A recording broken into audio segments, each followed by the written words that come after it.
Chapter 179, Pokémon. I transmigrated twice 179. Very good. Looking at Dr. Stephen walking toward him, Giovanni's smile deepened. Beedrill flapped its wings, producing a high-frequency buzzing sound, and flew to Dr. Stephen's side. Turning his head, Stephen noticed the Beedrill had moved behind him. The sharp stinger that had previously pressed against his throat was now aimed at his Adam's apple. Sonia, Team Rocket, you despicable scum. Lorelei looked at Dr. Stephen and scolded, You idiot. Clap, clap. Giovanni clapped his hands and said with a smile, What a touching brotherly bond. In that case, Dr. Stephen, I'll trouble you to escort us down the mountain. As he spoke, Giovanni glanced sideways and added, Joker, let's go.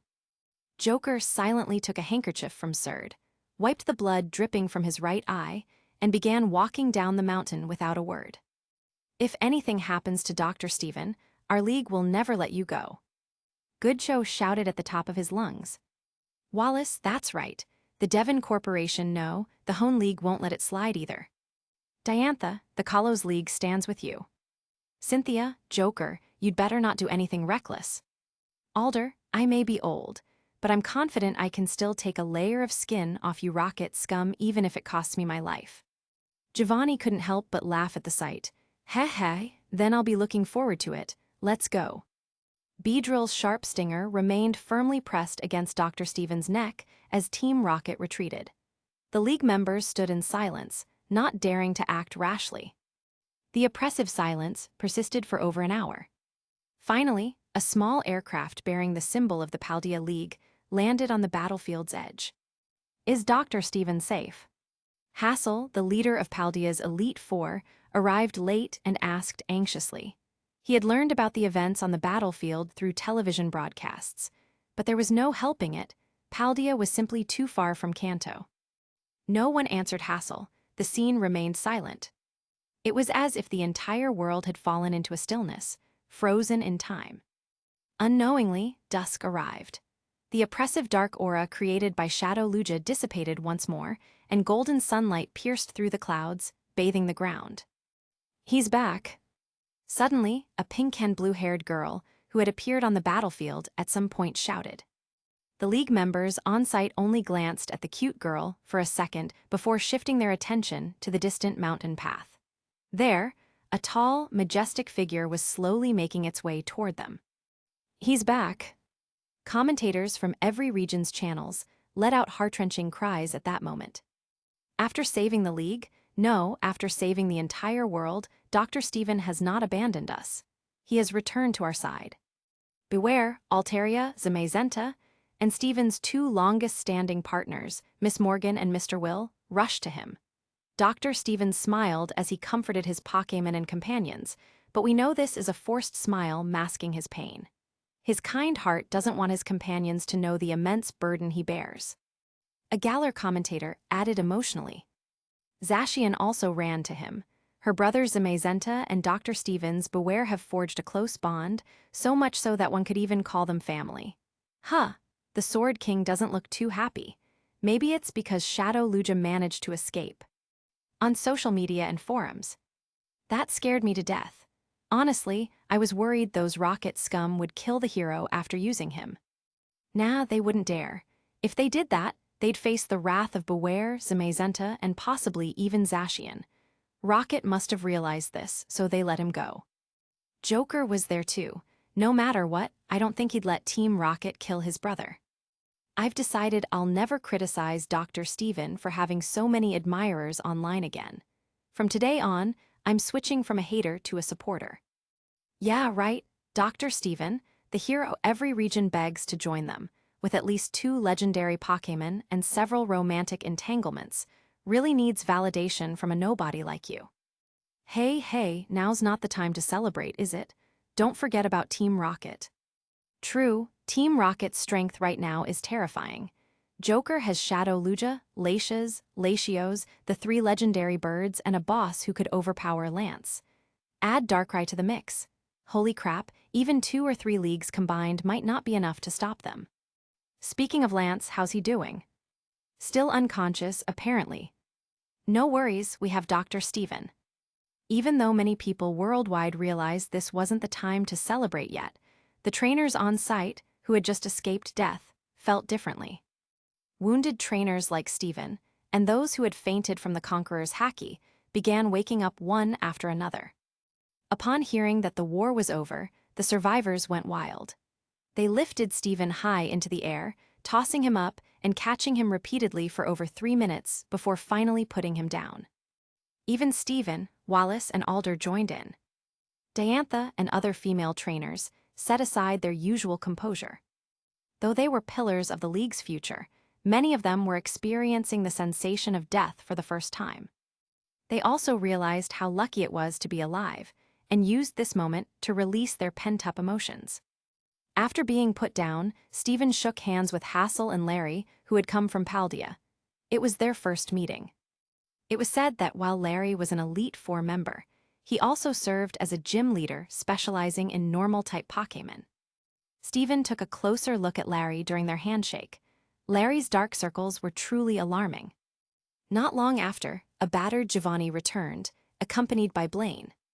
Blaine explained that Stephen had helped him attach a prosthetic limb, while Giovanni claimed that Stephen had saved him after he was thrown into a valley by Shadow Lugia. However, due to his severe injuries, he couldn't return to the battlefield. Giovanni was about to comfort these two top-ranked Kanto gym leaders when a furious roar erupted from behind. "I'll kill that man." The crowd, still immersed in the celebratory atmosphere, turned toward the source of the shout. Lance's face was now twisted into something resembling Yujiro Hanma, his rage accentuated by the bloodstains on his face from the earlier battle. He looked like a villain straight out of a superhero movie. As for that man, Stephen silently glanced at the person in question. Giovanni maintained a calm, professionally trained expression. However, everyone's attention was focused on Lance, so no one noticed. Clutching his Dratini, once vibrant and full of life but now seemingly depressed, Lance bit his lips so hard that blood began to flow, though he seemed unaware of it. Thanks to this single battle, the Team Rocket leader had successfully surpassed Joker to take the top spot on Lance's hit list. For Lance, who believed, "You can hurt me but not my Pokémon," this was the ultimate offense. Although Lance hadn't saved many humans outside of his cousin during the war, he had rescued numerous wild Pokémon caught in the crossfire. If he cared so much for others' Pokémon, one could only imagine how he felt about his own. Giovanni raised an eyebrow slightly, but remained unfazed. He and Lance had long reached a point of no return. With the Indigo League headquarters and stadium in ruins, Goodshow proposed heading to Viridian City for a well-deserved celebration, and to thank the allies who had come from far and wide to support them. Even though, as online comments suggested, Team Rocket's retreat might herald an even greater crisis ahead. However, just for tonight, everyone wanted to relax and unwind, and they all readily agreed. Only Lance expressed no interest. Goodshow furrowed his white eyebrows, intending to persuade him. Half of the reason he organized this impromptu celebration banquet was to reward the heroes, with Stephen as the lead contributor. The other half was to comfort Lance. After all that had happened, Goodshow felt that if he didn't take some measures, Lance might end up with serious psychological issues. "This is exactly the time to relax, Lance," said Giovanni, who had a bandage wrapped around his head, approaching Lance before Goodshow could speak. He put an arm around Lance's shoulder and smiled. "Even if you're not tired, your Pokémon must be. After such a fierce battle, don't you think they deserve some kind of reward? As a trainer, you should at least treat them well, right?" It must be said that Giovanni understood Lance well, directly using his Pokémon as a reason. As expected, hearing this made Lance hesitate. Goodshow took the opportunity to chime in with his persuasion, and Lance eventually agreed. "Thanks, Giovanni," Goodshow said, throwing a grateful look at him. "No need for thanks. Lance is the future pillar of Kanto, after all," Giovanni replied with a smile. "But if you surrender too early, it won't be as interesting." When they arrived at Viridian City, everyone naturally received a hero's welcome. The most frequently cheered name, of course, needed no explanation. After everyone had cleaned up and changed into fresh clothes, they entered the banquet hall. It was only then that Leon, leading Galler's reinforcements, arrived late. Sorry, we originally thought the league was about to win, and Chairman Rose told us we didn't need to come, so we turned back to Galler. But when we learned Team Rocket joined the fray, we rushed back, which caused quite a delay, Leon said, scratching his head apologetically. Stephen, Alder, and others couldn't help but reveal amused expressions.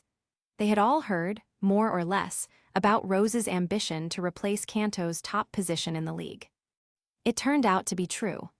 Still, Leon seemed like a good-natured guy. I heard, Champion Leon, that Sonia is your childhood friend. Is it that kind of relationship? The three Cerulean gym sisters, who didn't participate in the battle, looked at Sonia with gossipy expressions. Sonia rolled her eyes. Of course not, that guy. Ah, Champion Leon is coming over. He must be worried about you, Sonia, exclaimed Lily, one of the sisters, her face full of excitement. Sonia raised an eyebrow. Was he coming to talk to her? She couldn't even remember the last time they chatted. It must be because the battlefield was so dangerous that he's feeling concerned, right? Thinking this, Sonia suddenly felt that her thick-headed childhood friend wasn't completely heartless. You. Just as Sonia was about to speak, Leon walked right past her. Instead, he grabbed Stephen's hand, who was eating a chocolate cake, and said enthusiastically, Dr. Stephen, your battles were incredible. Thanks to you, Team Rocket's criminals didn't succeed. Sonia's fair face instantly turned as dark as coal. She felt an overwhelming urge to dump her drink on her childhood friend's head. After dealing with Leon's enthusiasm, Stephen was surprised when someone else approached him. It was Piers, ranked third in the Galler League, a trainer who constantly radiated an unapproachable aura. Dr. Stephen, Joker is your brother, right? Piers asked with a somewhat odd expression. Yes, why? Stephen replied, feeling a bit awkward himself. Whether it was the title of King of Team Rocket or the fact that he had set up his alternate identity as his brother, the whole thing was a mess. Still, since his alternate identity hadn't been exposed, it was overall a positive outcome. Piers looked around, making sure no one was paying attention to them, then lowered her voice. I wanted to ask, if I joined Team Rocket, could your brother look out for me? Stephen was momentarily speechless. A top-tier trainer, one who would likely reach the pinnacle of the Elite Four and ranked third in Galler, wanted to defect to Team Rocket. Why? Piers didn't explain his reasons. He simply said, It's not convenient to talk here. Let's exchange contact info. After quickly exchanging numbers, he left in a hurry. Piers's decision proved wise because, as soon as he left, a crowd of people came rushing over, eager to talk to Stephen. Midway through the banquet, Goodshow allowed several reporters to enter. Each person was assigned 2 reporters. This was my first time on the battlefield and my first time experiencing the feeling of death. I deeply realized my lack of strength. When I return to Kalos, I'll train harder so I can better protect it, Diantha said elegantly, with one hand on her chest. Joker said during the battle that you should focus on improving your judgment of people. Was that a hint at something? A reporter asked. That was just Joker's nonsense, trying to unsettle us. While his past is unfortunate, he's now our enemy. This time, Dr. Stephen's kindness allowed him and Team Rocket to escape, but they won't get another chance, Diantha replied firmly, refusing further interviews after that. Goodshow had warned them to avoid mentioning Joker whenever possible. Elite Four Lorelei, you were the first to be defeated in this war. Was it because your opponent was too strong? Lorelei crossed her arms and replied coldly, I don't make excuses. A loss is a loss. Write whatever you want. Will Lance continue to serve as Indigo League's new champion? Many netizens question his ability after losing Dragonite. Even without Dragonite, Lance's strength won't be significantly affected. I think he's fully capable of being champion. Although Lorelei had no romantic feelings for Lance, she didn't mind speaking up for her childhood friend in moments like this. Dr. Stephen and Joker have been confirmed as brothers. Many citizens worry that Dr. Stephen might leave the league and join Team Rocket to work with Joker. Do you think that's possible? Lorelei's expression instantly darkened. She pointed at the reporter and snapped, You'd better watch your words. Dr. Steven saved the league and your lives. If you want to suspect someone, why not suspect Lance of betraying the league instead? In contrast to Lorelai's hostility toward interviews, Giovanni appeared patient. He constantly encouraged Lance to overcome his struggles and strongly supported him as the new champion of the Indigo League. His actions even earned silent praise from the reporters. As expected of Kanto's strongest gym leader, not only powerful but also kind-hearted, always caring for his juniors. Chairman Goodshow, when will the reconstruction of the Indigo League headquarters and arena begin? Will Lance still serve as champion? Joker's actions have caused many citizens to question the league. What's your response? Dr. Steven played a crucial role in this war. Will he officially take a position in the league? As the chairman of the Pokémon League, Goodshow naturally became the center of media attention, while he calmly answered most questions. When asked about Joker, Goodshow's expression immediately changed. Weren't we clear that no one was supposed to ask about Joker?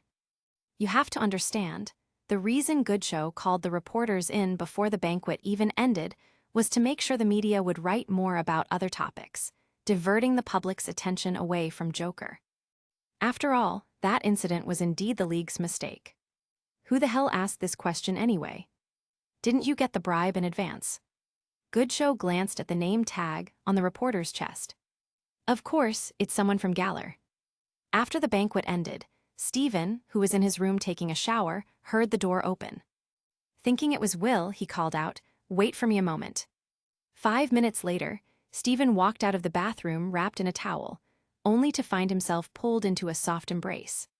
Chapter 180, Pokémon, I Transmigrated Twice 180, R18, Extra Chapter 1.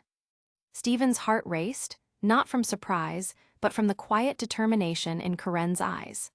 Lately, he'd noticed her lingering glances, the way she'd accidentally find reasons to be near him as whispers of his growing popularity. But tonight felt different. "We are alone tonight," she murmured as if reading his thoughts. Her voice trembled slightly, betraying the confidence in her stance. Will's absence had left an unspoken opening, and Karen, ever strategic, had seized it. At 15, they were both navigating the blurry line between adolescence and something bolder. And Karen's once petite frame had softened into curves that even her clothes couldn't hide. Steven hesitated, his fingers grazing the back of her hand where it rested against his shoulder. This wasn't the same small and innocent Karen who'd stumbled upon his clinic before. Her gaze held a question he'd never dared to voice himself. Karen's soft lips found Steven's the moment she pulled him from the bathroom, his towel barely clinging to his hips. Their kisses started gently, but quickly grew heated, tongues exploring as years of restrained desire burst free. Steven backed her against the hallway wall, one hand tangling in her silky silver hair while the other traced the curve of her waist. Karen moaned into his mouth, her delicate fingers trailing over his damp chest. She traced each muscle, feeling them flex under her touch.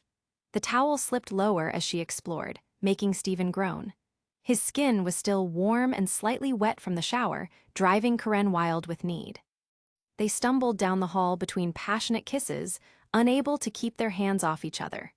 Steven pinned Karen against the wall again, his mouth moving to her neck as she gasped and arched against him.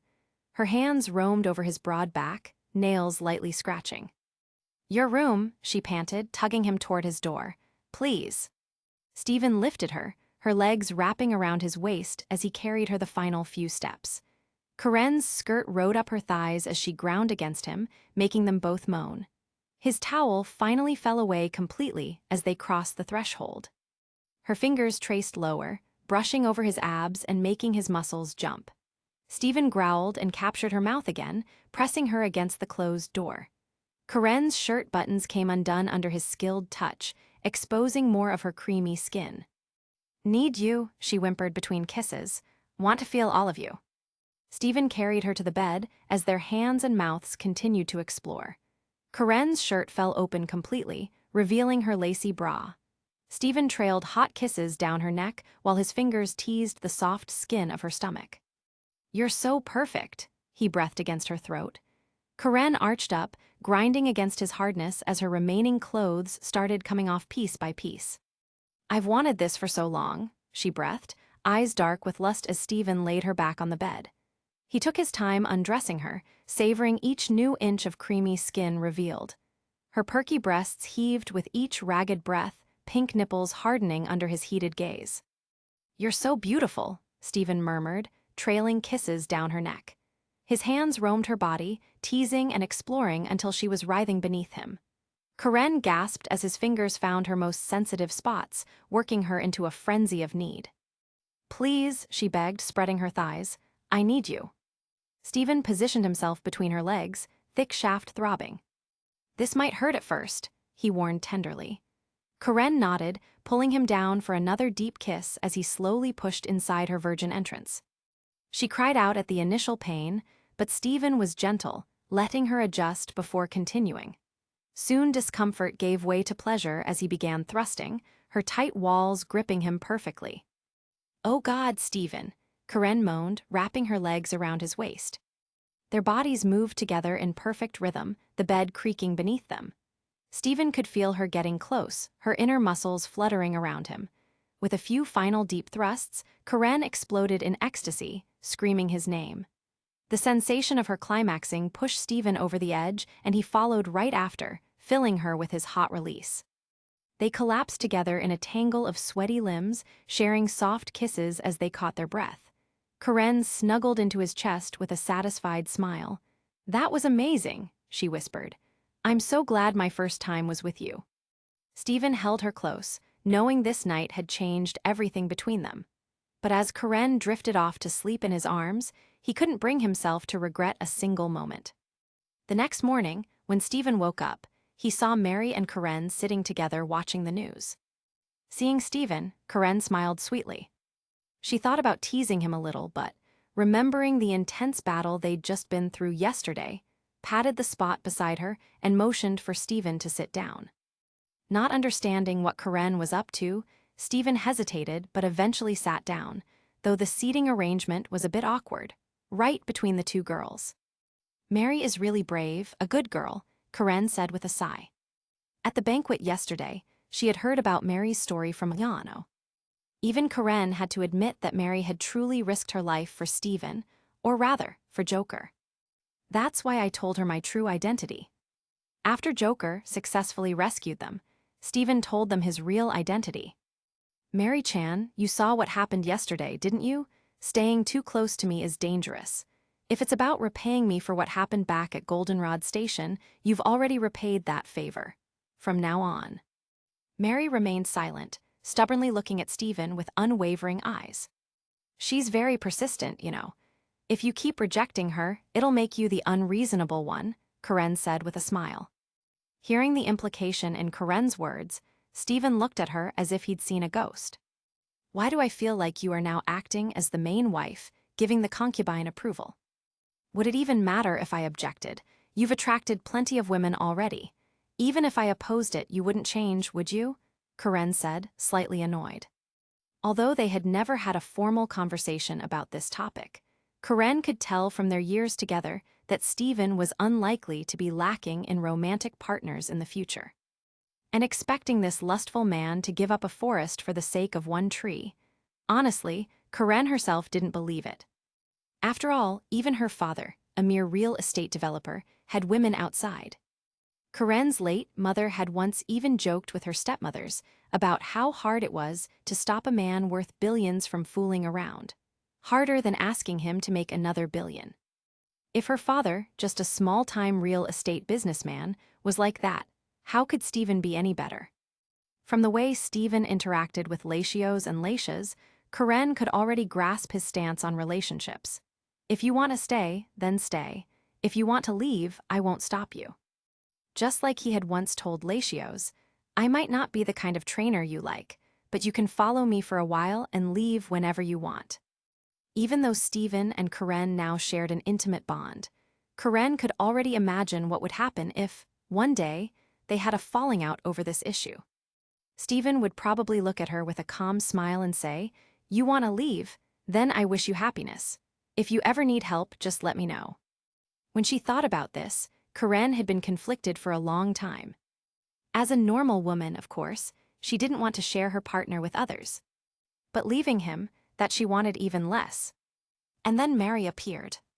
After interacting with Mary and learning about everything the young girl had done for Stephen during this time, even Karen couldn't help but think, if I were a man, I'd break 2 ribs just to make soup for this girl. She even felt a slight twinge of guilt when facing Mary. Although she had been by Stephen's side longer and was undoubtedly more powerful, the truth was that Stephen had always been the one helping her.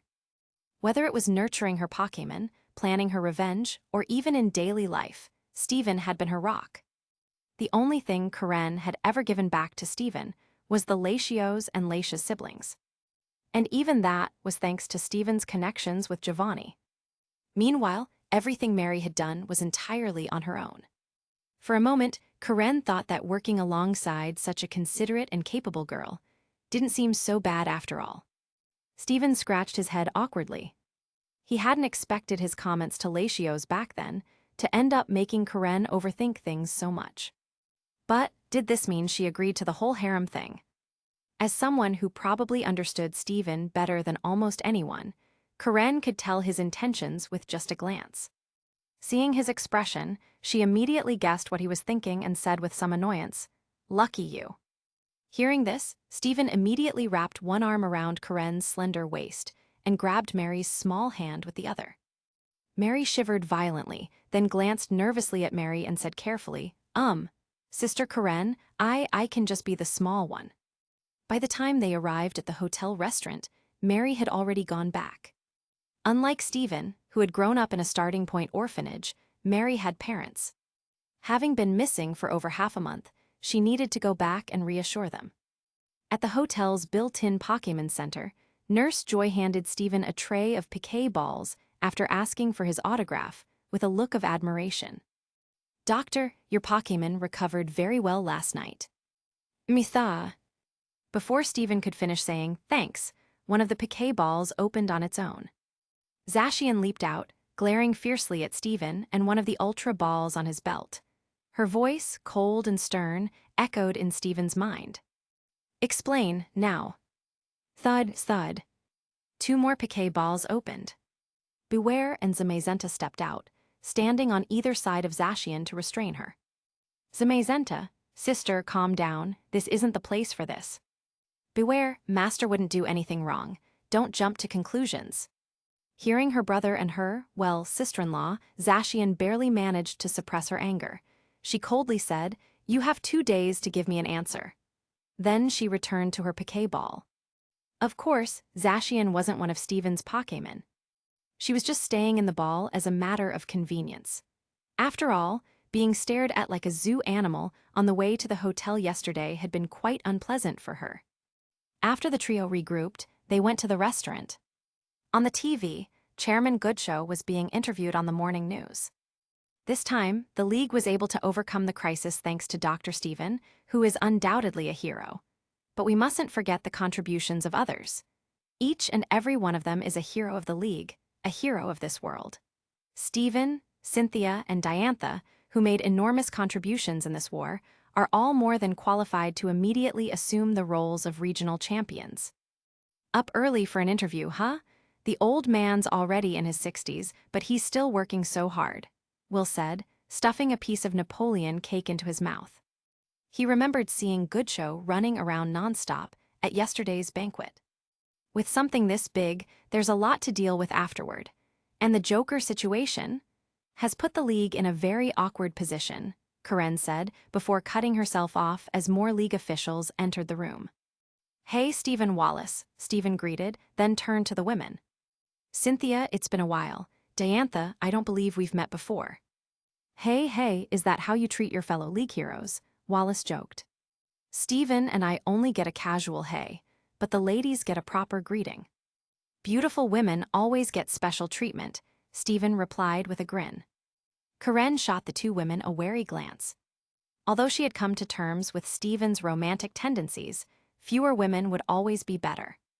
Besides, in her opinion, if there had to be more, it'd be best for them to be soft, easygoing girls like Mary, ones she could handle easily. Cynthia, just from looking at her, you could tell she wasn't someone easy to deal with. Nice to meet you, Dr. Stephen. I'm Diantha from the Kalos region. Diantha bowed politely. Noticing the curve of her neckline as she bent over, Karen sneered and gave a mocking Nike smile. This one's no threat. Diantha's figure is honestly disappointing, especially in the XY manga, where her curves are practically zero. In her fight scenes with Malva, it's blatantly obvious when they're side by side. It's like comparing Hinata to Sakura. Hey, Tilda, looks like the young folks are getting along well. Mind if this old guy joins the conversation? Ow. Alder, who had just walked in, almost got knocked out by someone coming in behind him. Dr. Stephen, are you okay? I've brought Galler's best medical team to check on you. The person who almost sent Alder flying was none other than Chairman Rose, who had completely abandoned his usual gentlemanly demeanor seen in public. Cynthia, Stephen, and others were stunned when they saw the swarm of nurse joys that almost filled the restaurant. I've heard rumors that Galler's Chairman Rose is a shameless flatterer, but I didn't expect him to be this shameless. Wallace muttered quietly. I'm fine, but Chairman Rose, thank you for going to such lengths. Stephen waved his hand and smiled. At this moment, discussions regarding yesterday's epic battle were sweeping across the internet like a storm. Whether in major regions like Kanto, Sinnoh, and Galler, or smaller places like Pallet Town or the Blueberry Academy on the Sea, everyone was talking about the battle. And without a doubt, Dr. Stephen and Joker were the main figures of this public discourse. Kanto's Goldenrod TV station. Dr. Stephen has stepped up twice to save the world from disaster. We extend our highest respect to him. After the incident, Professor Oak, who was sheltering at the Pokémon Center in Viridian City, said in an interview that Dr. Stephen is the idol of all young trainers in Pallet Town. Professor Oak's grandson, Gary, mentioned that when the Indigo League rebuilds the Indigo Plateau, they should erect a statue of Dr. Stephen at the entrance to honor his greatness. Kalos Lumios TV station. Dr. Stephen's friend Morgan appeared visibly serious when he spoke with Sinnoh's Cynthia, but smiled warmly when interacting with our Kalos Diantha. This clearly shows that Diantha is more approachable than Cynthia. Unova's Flying Cloud Daily. Unova's top film company, Bollywood, announced this morning that they are ready to produce a superhero movie based on Dr. Stephen. They even hope Dr. Stephen will play himself in the film. If he agrees, they plan to invite Alessa, Chantal, and Skyla to co-star in the movie. Alola's Monaro Daily. Professor QQE said in an interview, "From the first time I saw Dr. Stephen, I knew he was destined for greatness. Perhaps Alola is too small a stage for him, but I want to say that he will always be Alola's hero." Galler's Palace TV station. Last night, Chairman Rose held an emergency government meeting in Galler and passed a constitutional amendment to legalize polygamy. Lunchtime. Upon learning that Rose had come to Kanto, Chairman Goodshow dropped everything and rushed back to the hotel. Brother Stephen, are we going back to Alola together? Lily looked up at Stephen expectantly, her little face full of hope. Under Lucamine's meaningful gaze, Lily, though nervous, mustered up the courage to grab Stephen's hand. In private, Lily occasionally acted a little more affectionate toward Stephen. But in front of so many people, she was extremely embarrassed. However, she couldn't resist her mother's look. Sorry, Lily, but I need to head to Galler first. Stephen gently patted Lily's head. First, he needed to take Zacian back to the slumbering Weald. And he also needed to figure out how to calm down that wolf.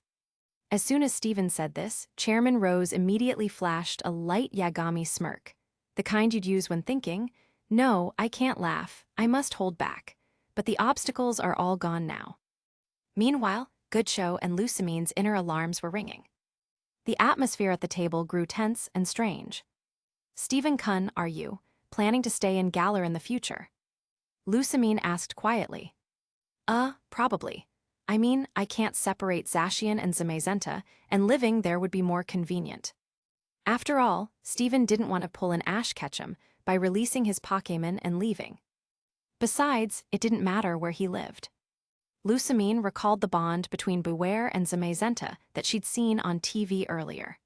Well, considering that Zamazenta was the guardian deity of Galler, it made sense. and Beware wanted to stay with its mate. Naturally, as Beware's trainer, Stephen staying in Galar was the logical choice.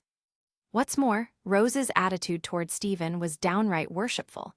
Lusamine couldn't help but think he might just kneel to him one day. But what about us? Lusamine thought in despair.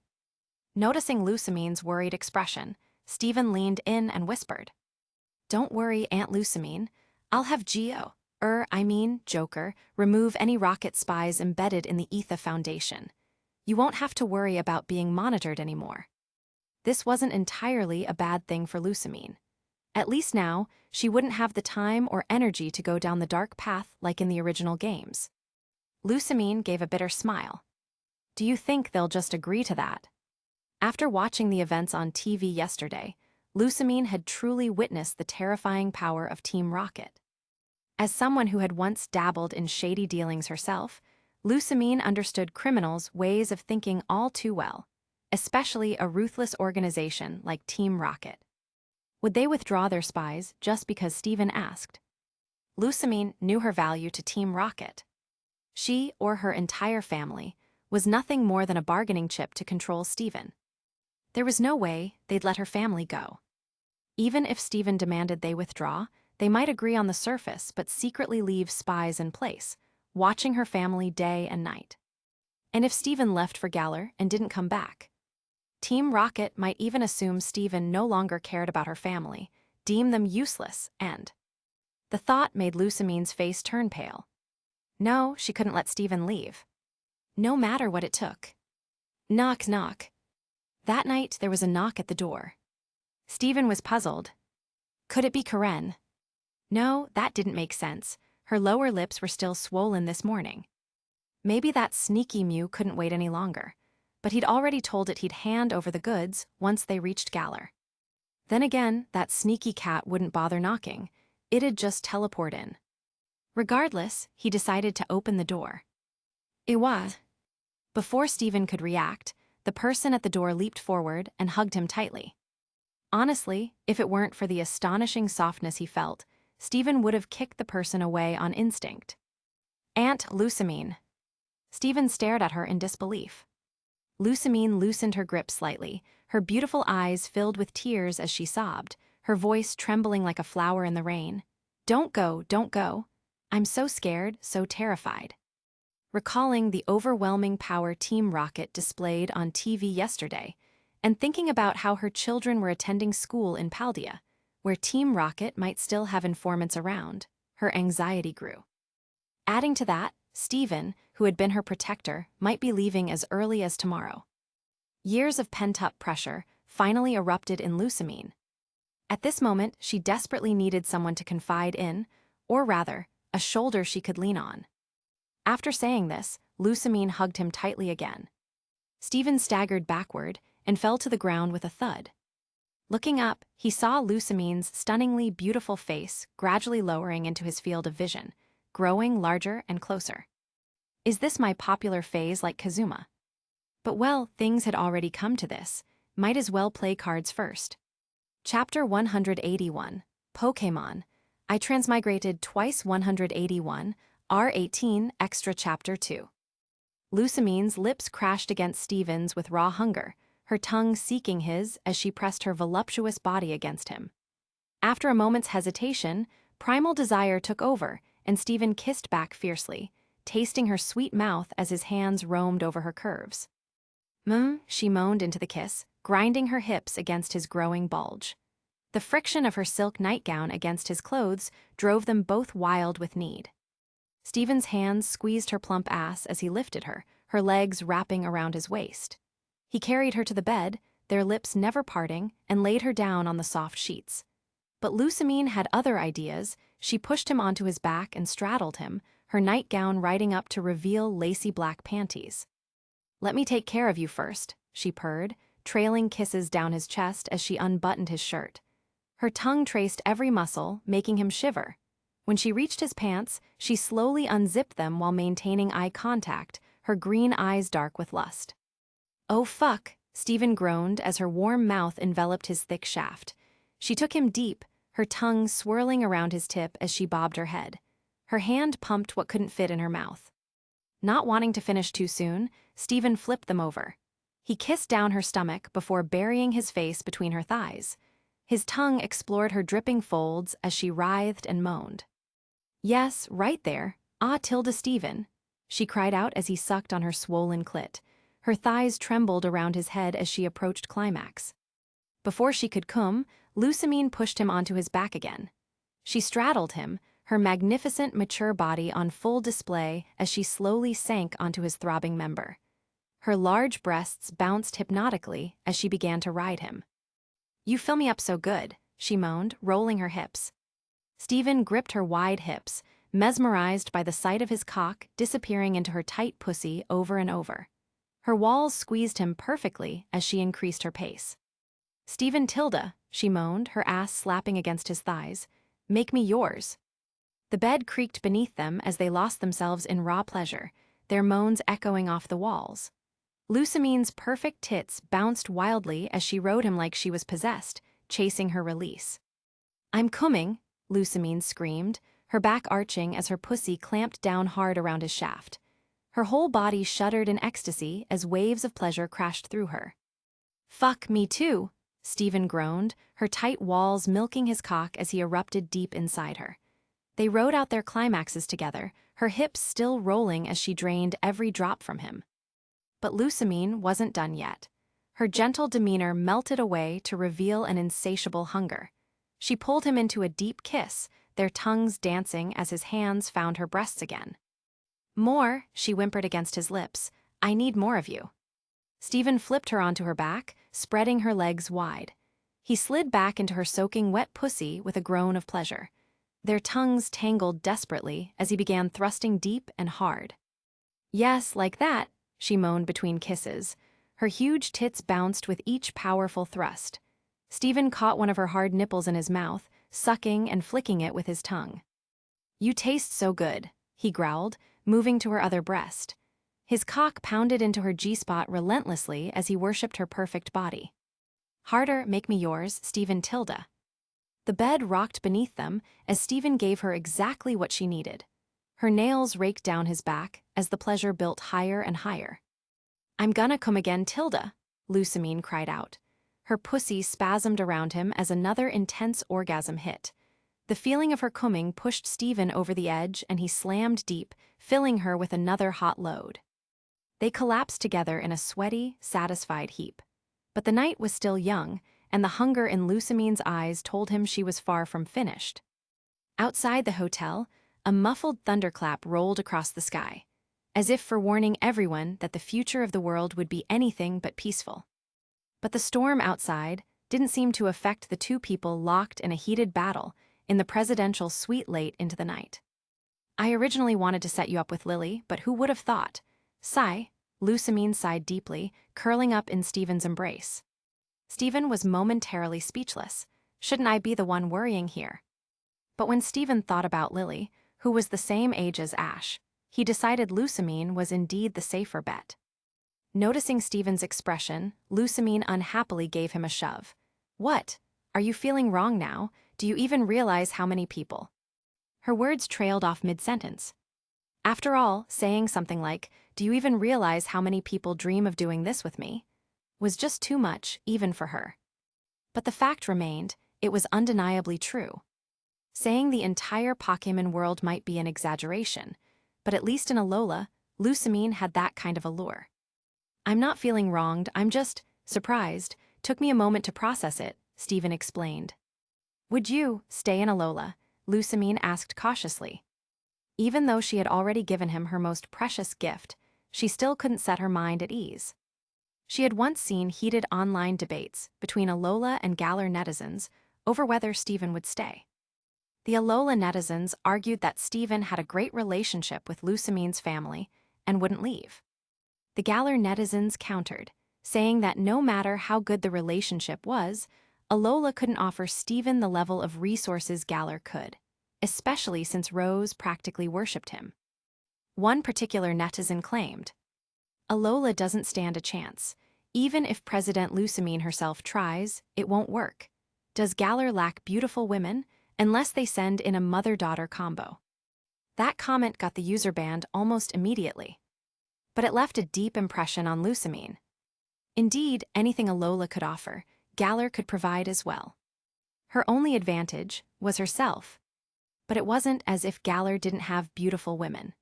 Lusamine could still vividly recall the way Nessa looked at Steven during the Galar All-Stars match. It was practically dripping with affection. But Lusamine had no other choice. Tonight, this was the only card she had to play. Now, she could only pray that Steven had some conscience left and wouldn't abandon her right after. "I like Alola," Steven said, pulling Lusamine closer. "Really?" Hearing this, Lusamine's eyes widened. She grabbed his neck and started kissing him passionately. But what about Beware and Zamazenta? Everyone in the world knew about the relationship between Beware and Zamazenta. And as Galar's guardian deity, Zamazenta couldn't leave its territory for long.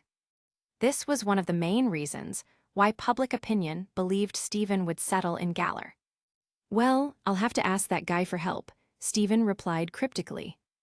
The next morning, as agreed, after breakfast, Steven prepared to leave for Galar.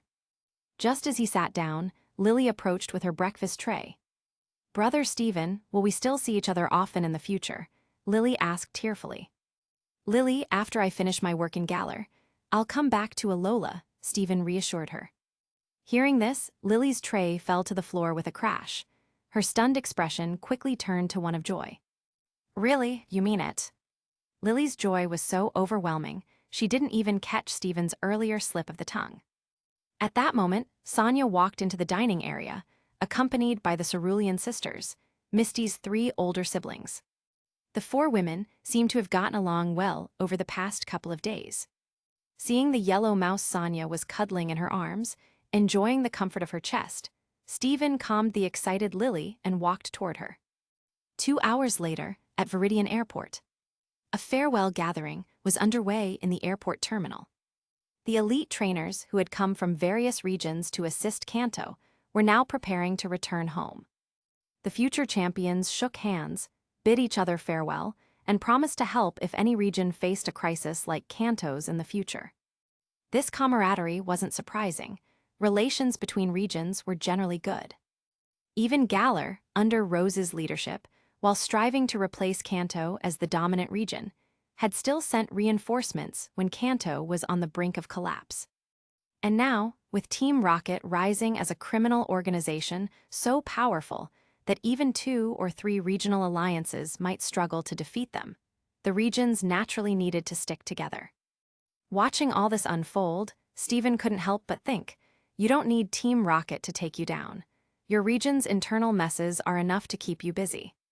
"Wait, he's staying in Alola."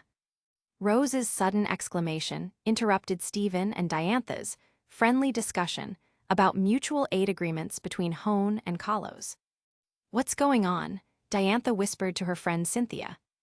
"Dr. Steven just told Chairman Rose that after finishing his work in Galar, he's returning to Alola," Cynthia replied quietly. While Rose was left dumbfounded, a smile spread across the face of Chairman Goodshow. Kanto might not have secured Steven, but as long as Galar didn't either, it was a victory for him. "Alola still needs me," Steven said warmly. Rose's expression grew complicated, but after a long silence, he smiled again. "That's a shame, but if you ever change your mind, you're always welcome." Watching Rose recover so quickly, Goodshow was slightly taken aback. This guy's composure is something else.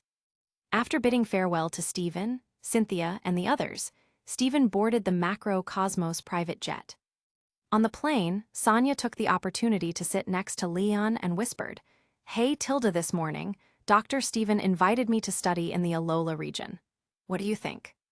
Earlier that day, Steven had approached Sonia, asking her to become Alola's Pokémon professor and assist QQE and his wife with their research on Ultra Beasts. He'd told her that while he had confidence in handling the occasional Ultra Beast that emerged from Ultra Space, he couldn't always be in Alola. He had also praised Sonia's talent in Pokémon research, encouraging her to join the Ultra Beast research team. Of course, this was a lie. Sonia becoming a Pokémon professor only happened late in the original game's storyline, long after the main events. Whether she truly had research talent was anyone's guess. The real reason for inviting Sonia to Alola was simple. It was a request from Mew, that mischievous feline. After all, Zamazenta would have to spend most of its time in Galar. Beware unwilling to leave, Stephen was determined to stay by his side. For the couple to avoid a long-distance relationship, a fantastical method of instant transportation would be needed. Mew thought about it and found staying with Stephen quite interesting. After all, life around him was never boring. However, it didn't want to part ways with Sonia either, who had taken exceptionally good care of it during this time. As a compromise, Mew proposed a condition. It would agree to go to Alola, but only if Sonia came along. "Oh wow, that's great, Sonia. This way you can study alongside Dr. Stephen, who's the world's top Pokémon researcher," Leon exclaimed enthusiastically. "I was a bit worried when you gave up being a trainer, but it looks like you've already found a new direction. I'm so jealous. I think you're on track to become the second best Pokémon researcher in the world." This scene was reminiscent of how Renji Abare treated Rukia Kuchiki when she was adopted by the Kuchiki family. The difference was that Renji had forced a smile back then, while Leon was genuinely happy for Sonia now. However, Sonia's expression was much like Rukia's had been, her eyes devoid of light. You're not even going to try to stop me." "Fine, I get it," Sonia snapped, angrily shifting to sit elsewhere. The Pikachu in her arms was abruptly shaken awake. What's going on? I wasn't done sleeping." After more than 7 hours of flying. Upon arriving back in Galar, Stephen first escorted the Sword and Shield siblings back to the slumbering Weald and explained the sequence of events to them. "Don't worry, Zacian. I will guide Shadow Lugia properly this time and ensure it doesn't cause any more trouble. If, in the future, it does something unforgivable, it won't be too late for you to act then, right?" Stephen explained to the Sword King. After learning the full story, Zacian was silent for a long time, staring fiercely at the Ultra Ball on Stephen's belt that contained Shadow Lugia. Meanwhile, Shadow Lugia, whose injuries and strength had fully recovered, was unflinching, glaring back ferociously through the ball. "What, you want to fight, crazy lady?" "Calm down," Stephen said, tucking the Ultra Ball behind his back. "Keep it in line," Zacian said coldly, before retreating to the deepest part of the slumbering Weald to sleep. Although Stephen often teased that Zacian's personality was like a female version of Akinu, she was still much more reasonable than him. At least she wasn't as fickle as Green Bull. After leaving the slumbering Weald, Stephen quickly hailed a flying taxi and headed to Winden City. "Excuse me, is this the passenger with the username MILF Hunter? Your Corviknight flying taxi is here. Driver number 114,514 is at your service." A familiar voice rang out again. Stephen looked at the driver, perched atop Corviknight, with a complicated expression. "It's you again." "Haha, I knew that username looked familiar. Turns out it's you, Doctor." The driver jumped off Corviknight and said, "Please give me an autograph. My daughter's a big fan of yours." After signing the autograph and settling into the carriage, the driver continued to chatter with Stephen. Upon arriving at Rose Tower in Winden City, Stephen met with Rose again. He was there to shoot an advertisement for the second-generation Pokédex. Yes, even though the first generation had only been released 2 months earlier, the second generation was already ready. Initially, Stephen had thought about releasing products slowly. Still, he was quite satisfied with the functionality upgrades in the second-generation Pokédex, though not necessarily in terms of Pokémon research. To put it simply, the first-generation Pokédex resembled a GBA, while the second generation was more like a Nintendo Switch. When Stephen arrived on set, he saw Leon, who was also acting in the advertisement. Leon held the second-generation Pokédex in his hands and recited his lines. Second-generation Pokédex, with a Metang body, wrapped in premium Tauros leather imported from Kanto, featuring a Retina HD screen, 128 GB of storage, and a 13-megapixel camera. Celebrate your journey to success. Watching Leon, dressed in a black suit and delivering these lines with a serious expression, Stephen couldn't help but wonder which genius had come up with this ad. He suddenly didn't feel like filming anymore. Meanwhile, Sonia's Pikachu was already holding a second-generation Pokédex, deeply engrossed in a game on its screen. Its tiny hands pressed the buttons on either side as it focused intently on the launch title, Candy Crush. Yes, the main new feature of the second-generation Pokédex was gaming. To be precise, it was added specifically for Mew, as it had been bribed with this feature in the first place. 2 days passed. On August 14th, Rose insisted that Steven stay in Winden City for the day. Steven was puzzled, as he had checked the Pokémon World's calendar and found no holidays on that date. What confused him even more was that people like Karen, Will, Lusamine, and Lily all agreed with Rose. However, the moment Steven stepped out of the presidential suite at Londero's hotel, that morning, colorful streamers filled the air. "Happy birthday, Doctor." A group of familiar faces stood at the door, holding party poppers or gift boxes, their faces alight with excitement. Soon, the hotel, and indeed, all of Winden City, resounded with the tune of "Happy Birthday to You." Will and Giovanni pushed a cart carrying a 14-layer cake with candles shaped like the numbers 1 and 5. As they walked, they sang off-key. "Happy birthday to you, happy birthday to you. Happy birthday, dear Steven, happy birthday to you." Karen ignored Will's ear-piercing singing and sighed to herself. She had been preparing Steven's birthday gift for over 2 months and had successfully gifted him Lacias and Latios. But since she hadn't been able to give them to him on his actual birthday, something felt incomplete. Lusamine shared a similar regret, quietly chastising herself for her oversight. If she'd remembered Steven's birthday while in Kanto, she could have prepared a gift he would never forget. At Rose's invitation, Steven and the others stepped out to the hotel's plaza, where a massive crowd of citizens had gathered to join in the celebration. Even Goodshow, who had been busy rebuilding the Indigo League headquarters, slapped his forehead in frustration. "I forgot about Stephen Kuhn's birthday. That Rose sure knows how to suck up. And here I thought Stephen Kuhn was staying in Alola for good." As the celebration continued, Stephen cut the cake and handed out slices to the children lining the streets. When he offered a slice to a punkish, tomboyish girl who looked about Ash's age, she pouted and said, "I don't want your cake. I support Joker." Stephen. Before long, the massive cake became a weapon, sparking a wild chase through the Fountain Plaza in Winden City. The entire birthday celebration was being live-streamed, and viewers watched as this group of elite trainers from the Pokémon League ran around like kids, chasing each other with cakes. The online audience was thoroughly entertained. Wallace locked onto his best buddy Steven. Oh, the chubby Will tried to help Steven out of trouble, but oops, he tripped, and the cake in his hand landed squarely on Steven's face. Kanto's most esteemed gym leader, Mr. Giovanni, was also playing around with the young gym leader in training, Gordy. Unfortunately, Giovanni's aim was way off. The cake flew over Gordy's head. Oh, it hit Lance in the back of the head instead. Dr. Steven's other companion, Miss Morgan, launched a heavy artillery-style cake throw at the Ice Queen, Lorelei. However, despite being slightly weighed down, Lorelei's reflexes were sharp. She caught the cake and threw it right back. Oh my gosh, Morgan quickly pulled Will over as a shield. That evening, Steven received everyone's gifts.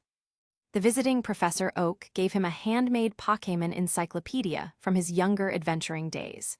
It included hand-drawn illustrations of Pokémon from both the Kanto and Johto regions, along with notes on their names, attributes, habits, and more, a wonderfully thoughtful and personal gift. Steven presented him with a new product from Devon Corporation, the Devon Scope. As for Giovanni, he gifted Steven a Dream Eater Hypno-brand child pacifying set. When Steven opened Giovanni's gift, he was speechless. Just then, there was a knock at the door. A voice came from outside. "Doctor, a cake delivery for you." "Hi." Steven raised an eyebrow and opened the door, only to find his view entirely blocked by a massive cake. Instinctively, he wanted to tell the delivery woman to take it back. He'd eaten so much cake earlier that day he was about to vomit. Not to mention, he'd been covered in it too. However, before Steven could say anything, the delivery woman pushed the cake inside and bolted like she was fleeing a disaster. Steven stood there, baffled. Something about her voice seemed oddly familiar. Just as Steven was puzzling over this, the massive cake began to twitch. Lucamine rose from the cake with a sultry smirk, white frosting dripping down her curves in a way that made Stephen's mouth go dry. Her emerald eyes sparkled with mischief as she licked some icing off her finger with deliberate slowness. "Want some cake?" she purred, emerging further to reveal she was wearing nothing but strategically placed swirls of buttercream. The sweet scent of vanilla filled the air as she gracefully stepped out of the hollowed dessert, her movements causing more frosting to slide down her bare skin. Stephen remained frozen, his eyes following a particularly tempting trail of icing that was making its way down between her breasts. Lucamine noticed his intense gaze and giggled, sauntering closer until she was mere inches away. "You know," she whispered, pressing her frosting-covered body against his chest, "I went through all this trouble to give you a proper birthday surprise. The least you could do is have a taste." She took his hand and guided it to her hip, where a thick layer of buttercream awaited. "Go ahead," she breathed against his ear. "I promise I'm sweeter than any cake." Stephen's restraint finally snapped. With a growl, he pulled her flush against him, not caring that his clothes were getting covered in frosting. His mouth found hers in a hungry kiss that tasted of vanilla and desire. Lucamine moaned appreciatively, arching into him as his hands roamed her slippery skin. Someone's eager," she teased between kisses, working at his shirt buttons. "But you haven't even tried the best part yet." She guided his mouth down her neck, gasping when he took the hint and began licking away the sugary coating. The cake stood forgotten as they lost themselves in their decadent feast, the room filling with sighs and moans as they explored every frosting-covered inch of each other. This was going to be a birthday celebration to remember. "Happy birthday to you, Stephen Kun," Lucamine sang breathlessly as Stephen's tongue found a particularly sensitive spot. "Now unwrap the rest of your present." The next day, Carlosmeyer TV station reported. Under the arrangements of Galler League Chairman Rose, the entire city of Winden was swept up in a grand celebration. We caught a rare glimpse of the otherwise aloof champions, Elite Four members, and gym leaders letting their hair down. While hungover, Wallace clung to Stephen, tearfully lamenting his breakup with Winona. Cynthia, drunk, shouted that next time she was determined not to lose to Joker. Lance vowed to make the Team Rocket boss pay. Meanwhile, another Kanto Elite Four member, Lorelei, drunkenly cursed out Dr. Stephen, calling him a scumbag who falls for everyone he meets. She declared that unless he got on his knees and licked her feet, she wouldn't forgive him. This sparked widespread attention among netizens. Chapter 182, Pokémon, I Transmigrated Twice 182.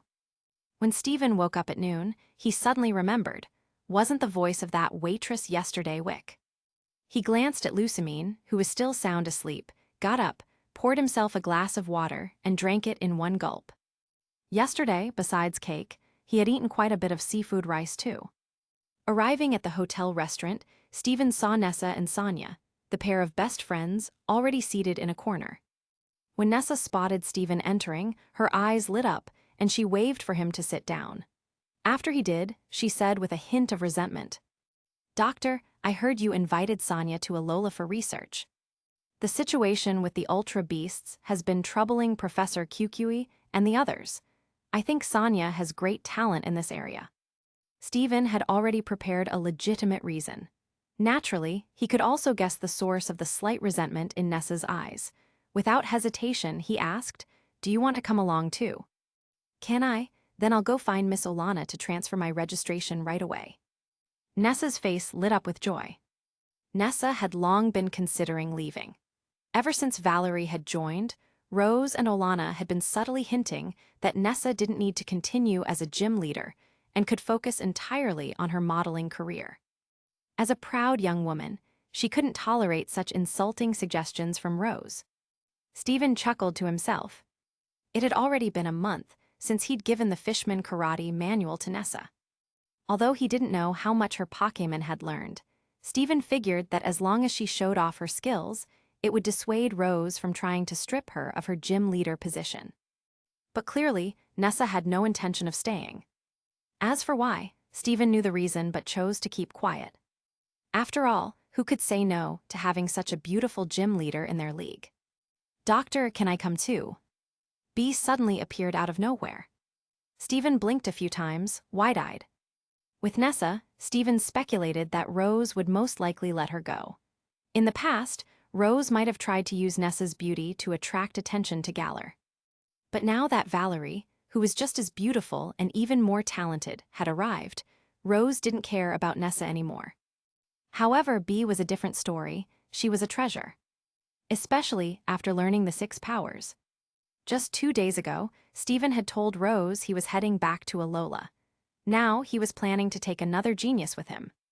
Stephen couldn't help but worry that Rose might lose his temper this time. 2 hours later, in the chairman's office of Rose Tower, Rose sat across from Stephen, separated by a coffee table. After hearing Stephen's proposal, Rose nodded. When Rose agreed, not only Stephen but even Nessa and Bee, who were seated to Stephen's left and right, as well as Olana, who was standing by Rose's side, were all utterly stunned. Just yesterday, after Stephen had declined to settle in Galar, Rose had insisted on throwing him a grand birthday party, which had already left Olana grumbling. And today, Stephen was taking 2 of Galar's most popular gym leaders with him. Honestly, if Rose weren't present, Olana might have gone berserk. Rose then spoke again. However, to formally establish a league, you'll need a champion and at least 8 gym leaders. Has Dr. Stephen made the necessary preparations? Stephen snapped out of his shock and suppressed his inner confusion as he replied, "A champion? I plan to ask Professor QQE to take the role temporarily. As for the gym leaders, so far, the candidates are." Stephen repeated the gym leader candidates he'd discussed with Lusamine during their night rest. First were the 4 current island kahunas of Alola. Hala of Melamel Island. Olivia of Akala Island. Nanu of Alayula Island. Safu of Pony Island. Oh, Safu is the grandfather of Hapu, the future island kahuna of Pony Island. By the time Ash visited Alola in the future, Safu would have already passed away, but for now, he was still serving as the island kahuna. When discussing this last night, Lusamine couldn't help but bite Stephen in the chest, saying, "Talking about work at a time like this, you're ruining the mood." Stephen continued, "I also plan to have Bee and Nessa serve as gym leaders.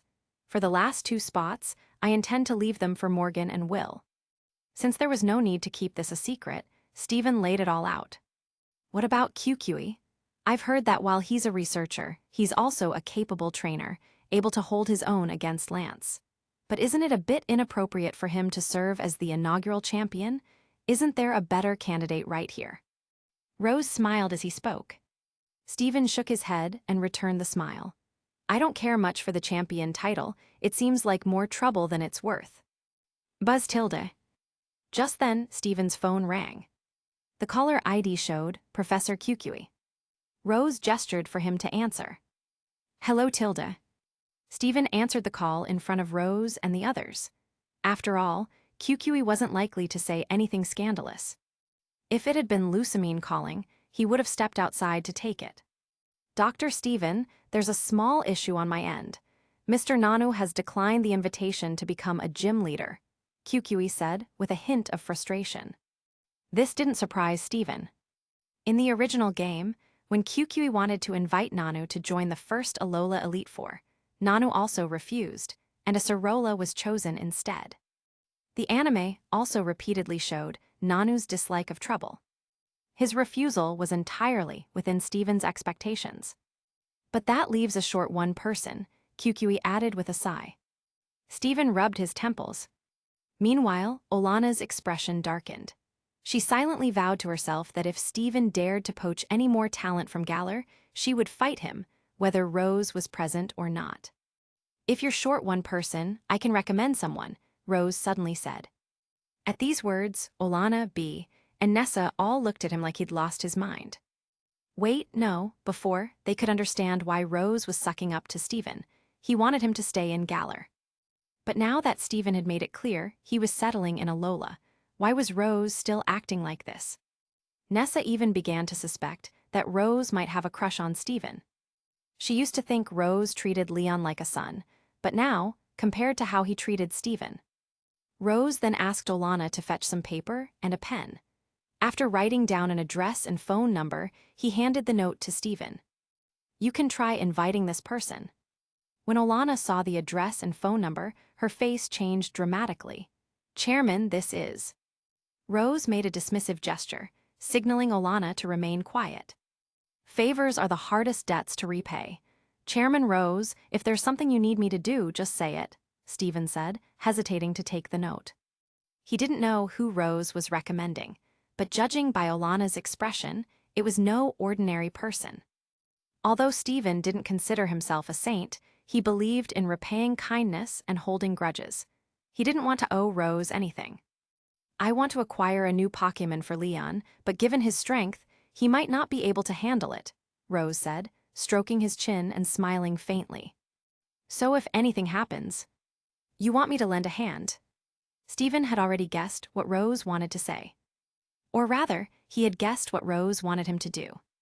With the extraordinary Beware and Zamazenta you have, plus Zacian, which will most likely give you some face, with your assistance, I think this matter is almost a guarantee, Rose said, interlocking his fingers. Can I count on you for this? Of course, Stephen replied. The two shook hands, reaching an agreement.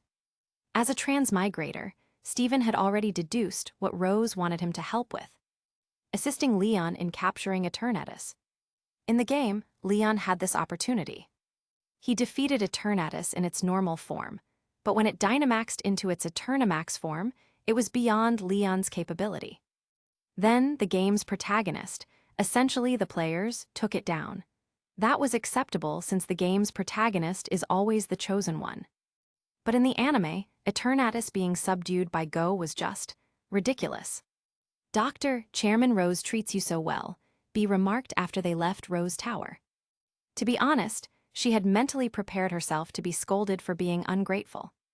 But it turned out to be so simple. Maybe he sees my identity as somewhat special, Stephen replied. Rose asking Stephen to assist Leon wasn't just because of his strength. Another major reason was Stephen's relationship with the Sword and Shield duo. Not to mention Zacian's attitude towards Eternatus. Once Zacian learned that the poisonous dragon had broken its seal, it would hunt it down. Its hatred for Eternatus was even more intense than Tabarama Senju's for the Uchiha clan. Rose also hoped that Stephen could mediate with Zacian, so things wouldn't spiral out of control. Back at the Fountain Square, Stephen reunited with Karen, Lusamine, and the others. After hearing about what had just happened at Rose Tower, as expected, everyone was stunned. It's so over the top, Will said while sticking out his tongue. Karen pouted, I bet Rose has ulterior motives towards Stephen. Meanwhile, Lusamine, who had just secretly taken her morning pill from Wick while no one noticed, had a very complicated expression. She was stunned by Rose's persistence with Stephen. Inwardly, she began worrying about how long she could hold onto Stephen. What if one day she grew old and lost her charm? What would she do then? Mother, are you okay? Lily, noticing Lusamine's strange expression, asked with concern. Shaking her head, Lusamine forced a smile. It's nothing, I'm fine. Since Lily was still under 6 years old, she didn't think much of it. But as the group departed for the location Rose had provided, Lily suddenly asked, Mom, why are you walking with your legs so far apart? Aren't you afraid of falling? Lusamine almost stumbled and thought to herself, do you think I want to walk like this? Back at Rose Tower, from his office window, Rose watched Stephen and his group leave. Is it necessary to pay such a high price, Chairman? Olana couldn't help but ask. Since the other party has already decided to leave, we can't force them to stay. Instead, it's better to use this opportunity to do them a favor. At the very least, it could help Leon acquire a top-tier legendary Pokémon, Rose replied. Although his expression remained calm, his gaze involuntarily lingered on Lusamine's slightly awkward gait before shifting to Nessa with a look of frustration. Not only is she not good at being a gym leader, but she doesn't even know how to seduce a man properly. But will he agree to this? Olana asked, voicing another concern. He has always been dissatisfied with the Galar League under my jurisdiction. Now that Dr. Stephen is the hero who saved the League, he shouldn't have any reason to refuse, Rose said, before falling silent, as if recalling some unforgettable past. Crown Tundra, Freezington. Never thought I'd return here again. Sonia said with a sigh, holding the Pikachu. But the ones who should be sighing even more were Beware and Zamazenta. This should be the place, right? Stephen said, taking out the paper Rose had given him and knocking on the door of a small detached house. Coming, who is it? A woman's voice called from inside. Judging by the voice, she seemed to be about Lucamine's age. Hello, we were introduced by Chairman Rose. Bee instinctively began to respond. However, before she could finish, a man's angry roar interrupted from inside. What, Rose? Not interested. Everyone outside exchanged puzzled looks. What was going on? Were the people Rose introduced actually on bad terms with him? Then the woman's voice came again, filled with complaint. Seriously, it's been so many years. You brothers should just make up already. Brothers. Hearing this word, Nessa and Sonia, both locals of Galar, turned pale. They had a good idea of who was inside the house. The door opened a moment later, revealing a woman with slightly wavy, light blonde hair. Her looks weren't as stunning as Lucamine's, but she could still be described as a beautiful woman. You must be the guests recommended by Chairman Rose. Please come in.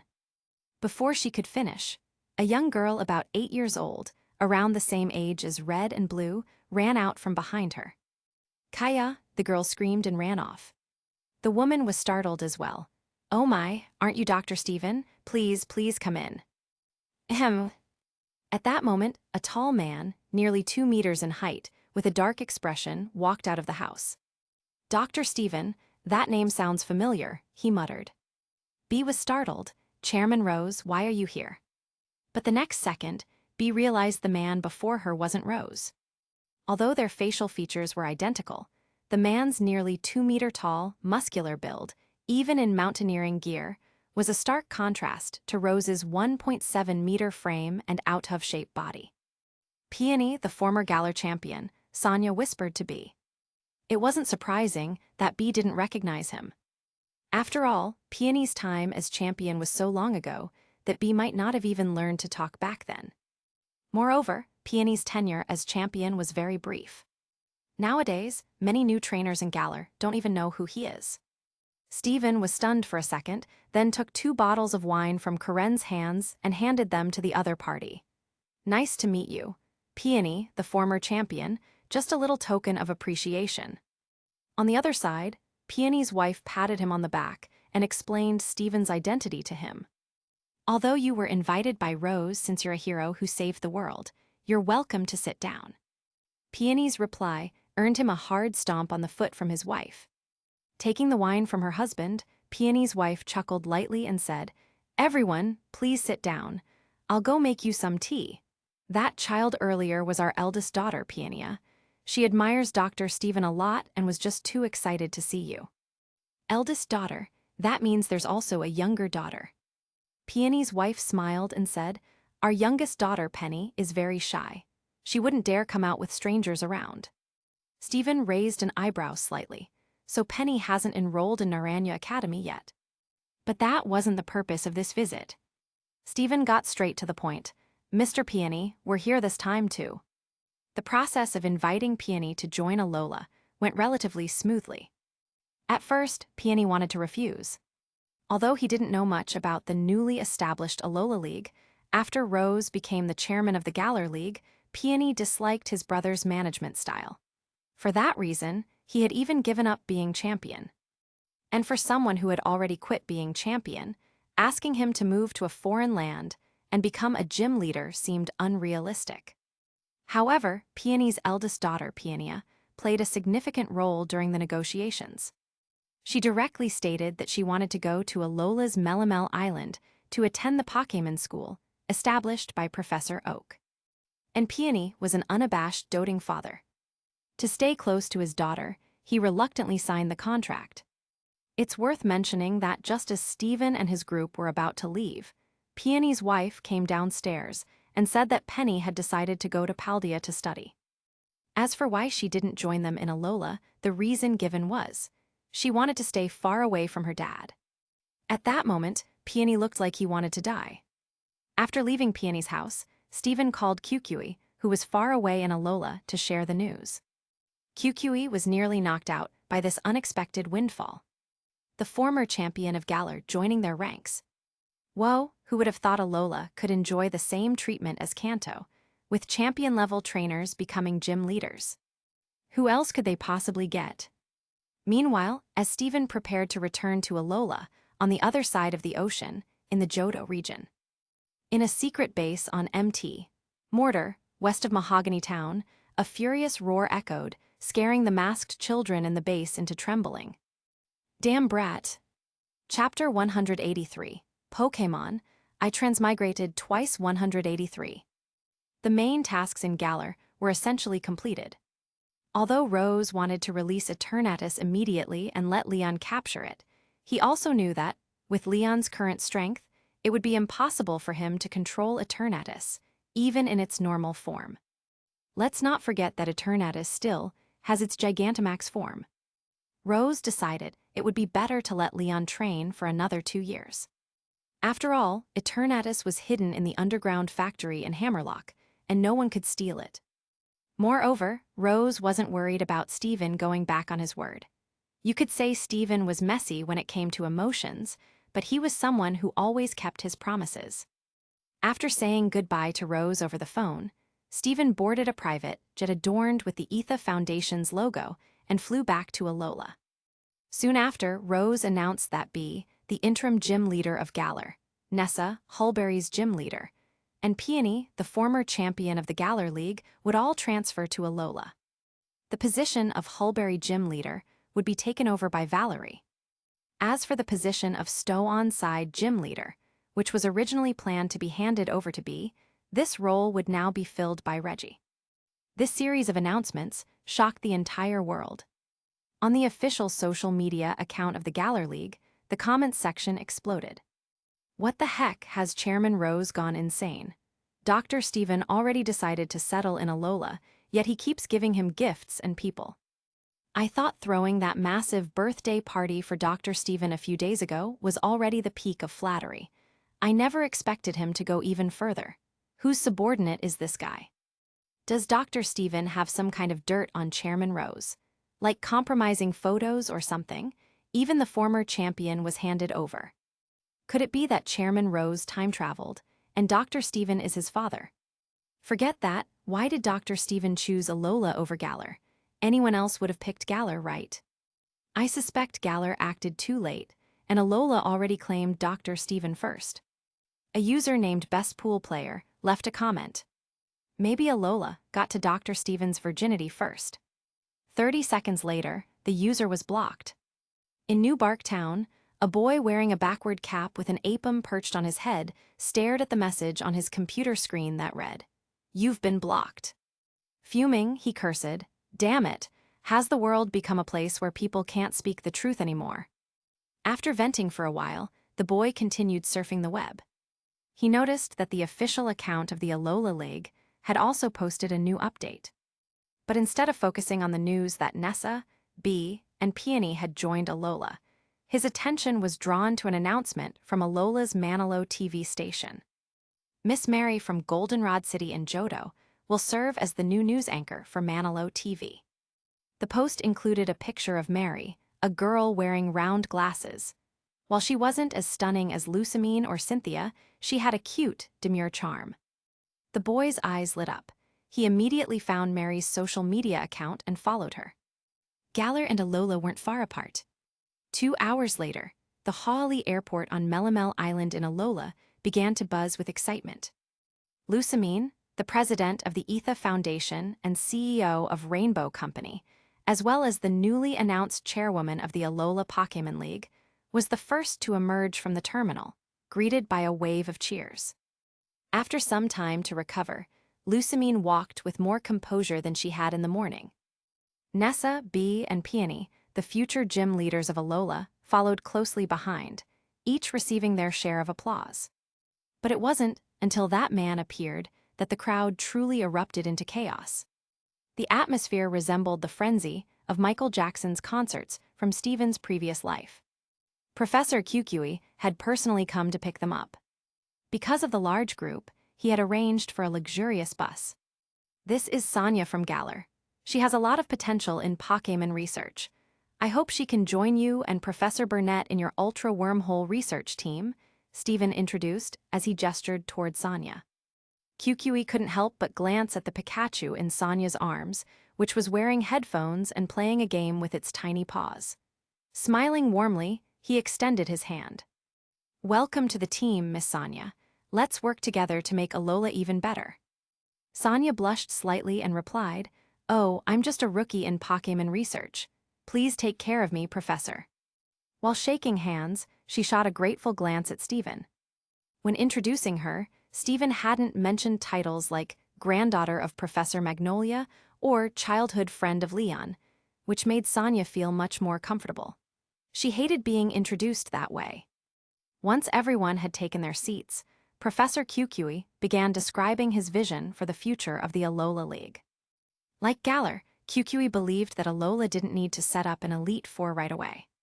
The difference was that Galar skipped the Elite Four due to a lack of sufficiently strong trainers, while Alola simply didn't have enough people. In QQE's vision, Stephen would serve as the champion, while his two companions, Morgan and Will, were more than qualified to become Elite Four members. Peony, the former champion of Galar, was overqualified. That left one spot open. However, the bigger problem was that they wouldn't have enough gym leaders to fill the required 8 positions. As a result, QQE suggested following Galar's example. Stephen is the champion, with Will, Morgan, Peony, Bee, Nessa, Hala, Olivia, and Safu serving as gym leaders. I'll be the champion. I was expecting you to take the role, Professor QQE, Stephen said with a slight raise of his eyebrow. To be honest, Stephen didn't care much about the title of champion. It wasn't like it gave him a +10 speed boost or anything. Oh no, that would be way too much for me. QQE waved his hands dramatically. Karen chimed in. If you're not the champion, Stephen, then I'm not interested in being a gym leader either. Will added, exactly. I wouldn't want to work under someone I'm not familiar with, even if it's just nominally. Bee and Nessa also voiced their agreement. Seeing how supportive his companions were, Stephen nodded and agreed to take the position. Lusamine, I'll need you to remind me about next week's event at Rainbow Company for the launch of the 2nd generation Pokédex, Stephen said. Lusamine nodded. All right, let's eat first. I've reserved the best chef at the Hawley Resort on Akala Island, QQE said with a laugh. Burnett rolled her eyes. Stop bragging. The chef heard Dr. Stephen was coming and offered to cook for him voluntarily. At the luxurious restaurant on Akala Island. Professor, over here. Samson Oak, the cousin of Professor Oak, waved enthusiastically. Principal Oak, it's been a while. Stephen walked over to shake his hand, then introduced Peony and his family, encouraging both sides to chat. In the private room, the other 3 future gym leaders, Hala, Safu, and Olivia, had already arrived. Stephen also saw some familiar faces, like Hala's grandson Hao. This gathering brought together all the key decision-makers of Alola. The champion, 8 gym leaders, the Pokémon professor, and the league chairwoman. However, looking at Safu's age and health, it seemed unlikely that he'd last more than 2 years, just like in the original timeline. He would likely need to be replaced eventually. Hala was also getting old, so a replacement would be needed for him as well. What the future held for the Alola League remained uncertain. After a few rounds of food and drink, the group began discussing the future of the Alola League. Professor QQE enthusiastically proposed visiting various regions to invite champions from other leagues to Alola for a friendly tournament. After all, this was a historic moment, the official establishment of the Alola League and Stephen's coronation as champion. It had to be celebrated properly. Stephen froze for a moment, bringing together the champions from all regions. Isn't this a miniature version of the future World Championships? Stephen wasn't particularly interested in such things. He handed everything over to QQE to handle. After dinner, Stephen and his group returned to the long-unvisited Etha Foundation with Lusamine. Under Lusamine's gaze, which, despite her attempts to mask it, inevitably revealed a trace of grievance, Stephen took Karen and Mary to rest. Yes, just rested, don't overthink it.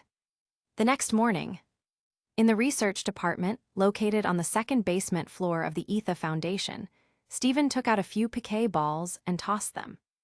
Upon closer inspection, it was clear these weren't ordinary piquet balls. They were the dark piquet balls previously used by Shadow to control the legendary Pokémon. Boom, booms, boom. In the next second, as expected, black flashes of light streaked across midair.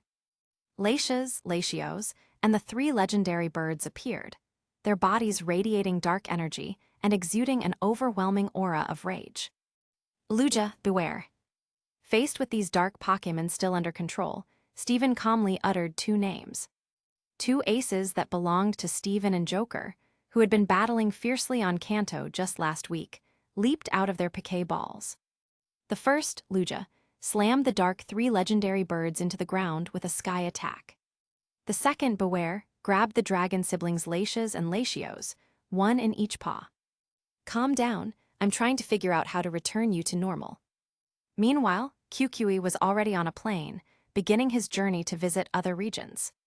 Although Stephen had said a simple phone call would suffice, QQE felt that personally visiting the leaders of other regions would show more sincerity.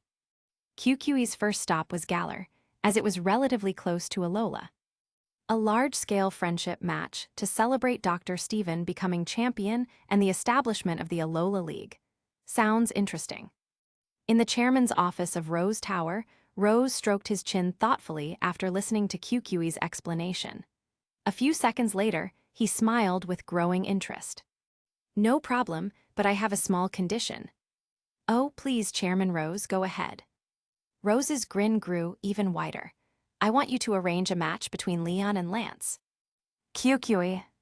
For some reason, QQE suddenly felt that Rose wasn't being entirely well-intentioned. The question of who was stronger, Leon or Lance, had indeed been a topic of curiosity among the public in recent years. QQE personally believed they were evenly matched. At least, that was his conclusion before the Kanto's Victory Road battle. But given that Lance had lost his childhood ace Dragonite during the battle, how was he supposed to stand a chance against Leon now? Rose, you just want to use Lance as Leon's stepping stone, don't you? Still, as long as Rose agreed, that was good enough for now. While QQE was running around the world, Stephen was in the ETHA Foundation's underground lab studying the dark Pokémon.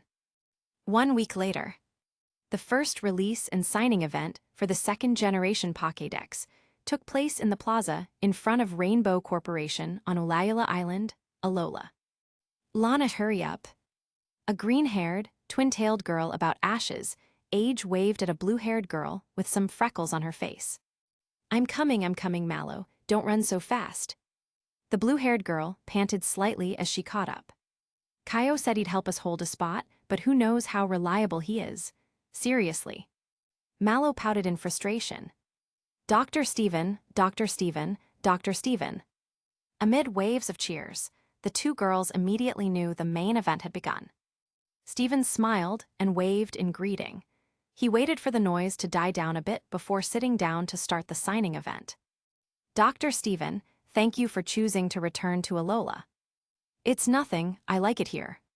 Dr. Stephen, between Miss Morgan, Lorelei, and Nessa, who do you like more? Can't they all be my wings? Dr. Stephen, are you heartbroken by Joker's choice? If the day comes when Team Rocket and the League are at war with no room for compromise, would you kill your brother? Let's talk about that when the time comes. Stephen signed one autograph after another for fans who came to purchase the second-generation Pokédex. Occasionally, he answered some of their strange questions, as long as they weren't too outrageous. After all, these people were spending money to support him. Who was he to give them attitude? DDR, Stephen, my friend, is a huge fan of yours. Could you write for the lovely Lana on this? A lively girl's voice rang out. Then a shy voice followed. Oh no, Mallow, why are you? Sure, no prob him. Stephen was about to write but froze when he heard how the two girls addressed each other. He looked up. Oh wow, familiar faces again. Seeing Stephen looking at them, Lana shyly hid behind her best friend. Mallow, on the other hand, boldly asked, Dr. Stephen, is there something on our faces? No, you're just very cute, so I couldn't help but take a second look. Stephen chuckled and resumed signing. However, he did glance at Lana a couple more times, not because of Lana herself, but because of her mother. Stephen still remembered that in his previous life, among all the Pokémon fan material from Alola, Lana's mom was second only to Lucamine in terms of popularity. Even as a regular office worker back then, Stephen had been baffled. A character who didn't even have a name in the main storyline had so much fan art. He couldn't understand it, but he was impressed. Stephen ended up signing over 100 Pokédexes in one go. Then, a familiar voice called out, "Please write for the future world's greatest Pokémon trainer, Gary Oak, on this." Huh? Stephen froze again. Looking up, he saw a face full of smug face. "Gary, this Pokédex is only available for purchase by people from Galar and Alola. You." Stephen initially thought Gary had traveled to Alola just to buy the Pokédex.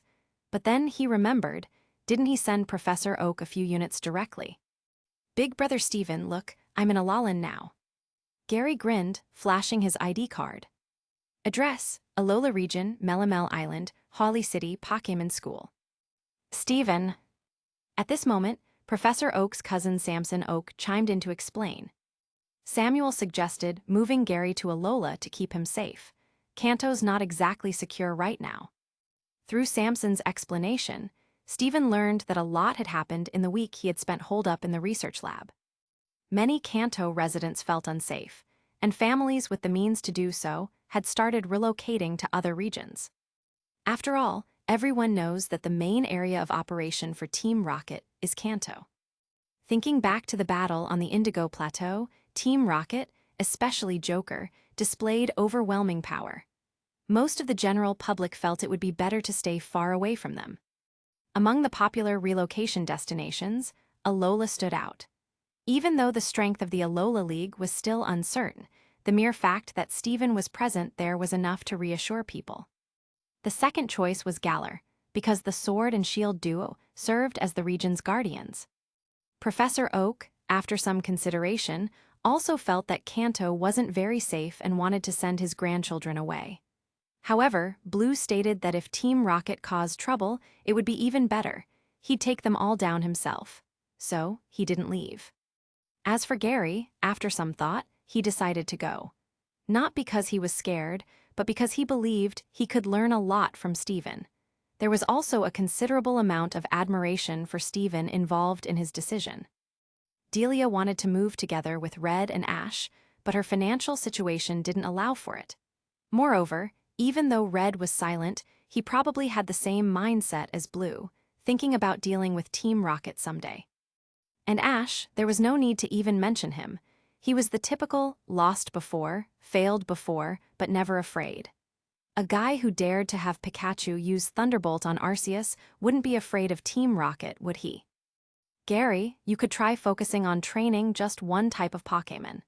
This would significantly reduce your learning costs and make it much easier to develop strategies for your team in the future," Stephen thoughtfully suggested to Gary. Gary's journey as a trainer had shown that, at least in the early stages, he performed much better than Ash. However, his performances in major tournaments were often less than ideal or just unlucky. In the Indigo League, he ran into a stronger opponent early on and was eliminated in the top 32, while Ash, despite having weaker overall strength at the time, managed to get favorable draws and made it to the top 16. In the Silver Conference, Gary narrowly lost to a more experienced Ash. This defeat shattered his resolve, and he decided to become a researcher instead. To be honest, Gary didn't achieve much as a researcher. Most of his contributions seemed to involve acting as a ranger, fighting against criminal organizations, and protecting wild Pokémon. He fought Team Rocket in the spin-offs, battled Hunter J in Sinnoh, and participated in the Dream Project, which felt like a joke, in the Sword and Shield arc. Although he didn't possess the monstrous talent of his older brother Blue, Stephen still felt it was a waste for Gary to leave the trainer's path. He decided to give him some advice to keep the rivalry with Ash alive. Meanwhile, QQE continued his tireless travels to the next region.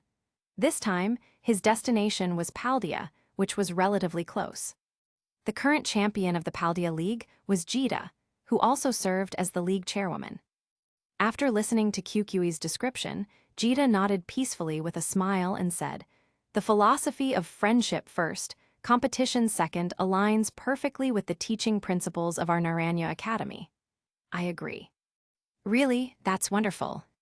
"But Professor QQE, I have a small condition," Jita interrupted before QQE could finish thanking her. Please go ahead," QQE replied, already feeling a sense of foreboding. "I would like to have a match with the Indigo League's new champion," Jita said with a cheerful smile. QQE. Chapter 184, Pokémon, I Transmigrated Twice 184. On the other side, in the Kanto region. The Indigo League headquarters and the Indigo Stadium, originally located atop the Indigo Plateau, were destroyed during the previous three-way battle between the League, Team Shadow, and Team Rocket. Currently, the Indigo League is accelerating its reconstruction efforts. In the meantime, Goodshow has temporarily moved his office to a luxury hotel in Viridian City, the closest city to the Indigo Plateau. Chairman, yesterday, the president of Sylph Co., stated in an interview that the current situation in the Kanto region is making him uneasy.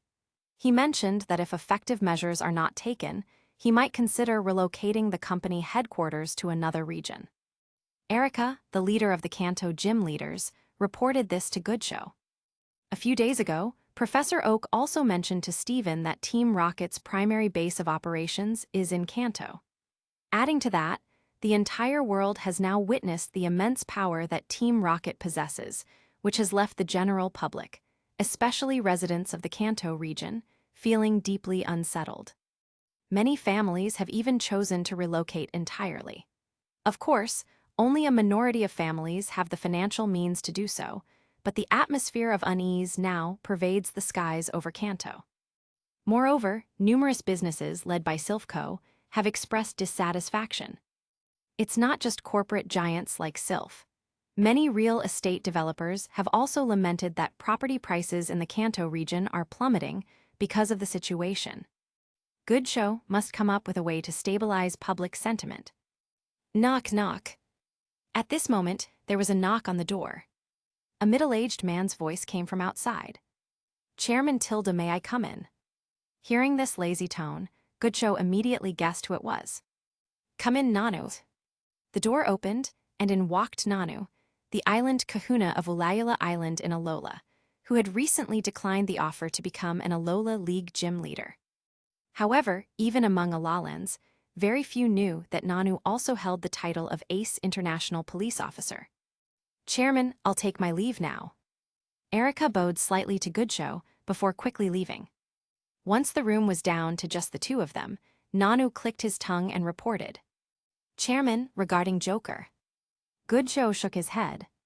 "No need to report on Joker. The whole world already knows his identity." Goodshow let out a long sigh, reminiscent of Saruto by Hiruzen. If he had known earlier that Joker joined Team Rocket for that reason, he wouldn't have allowed those senators to heap baseless accusations on Joker during the attack on the Olivine gym.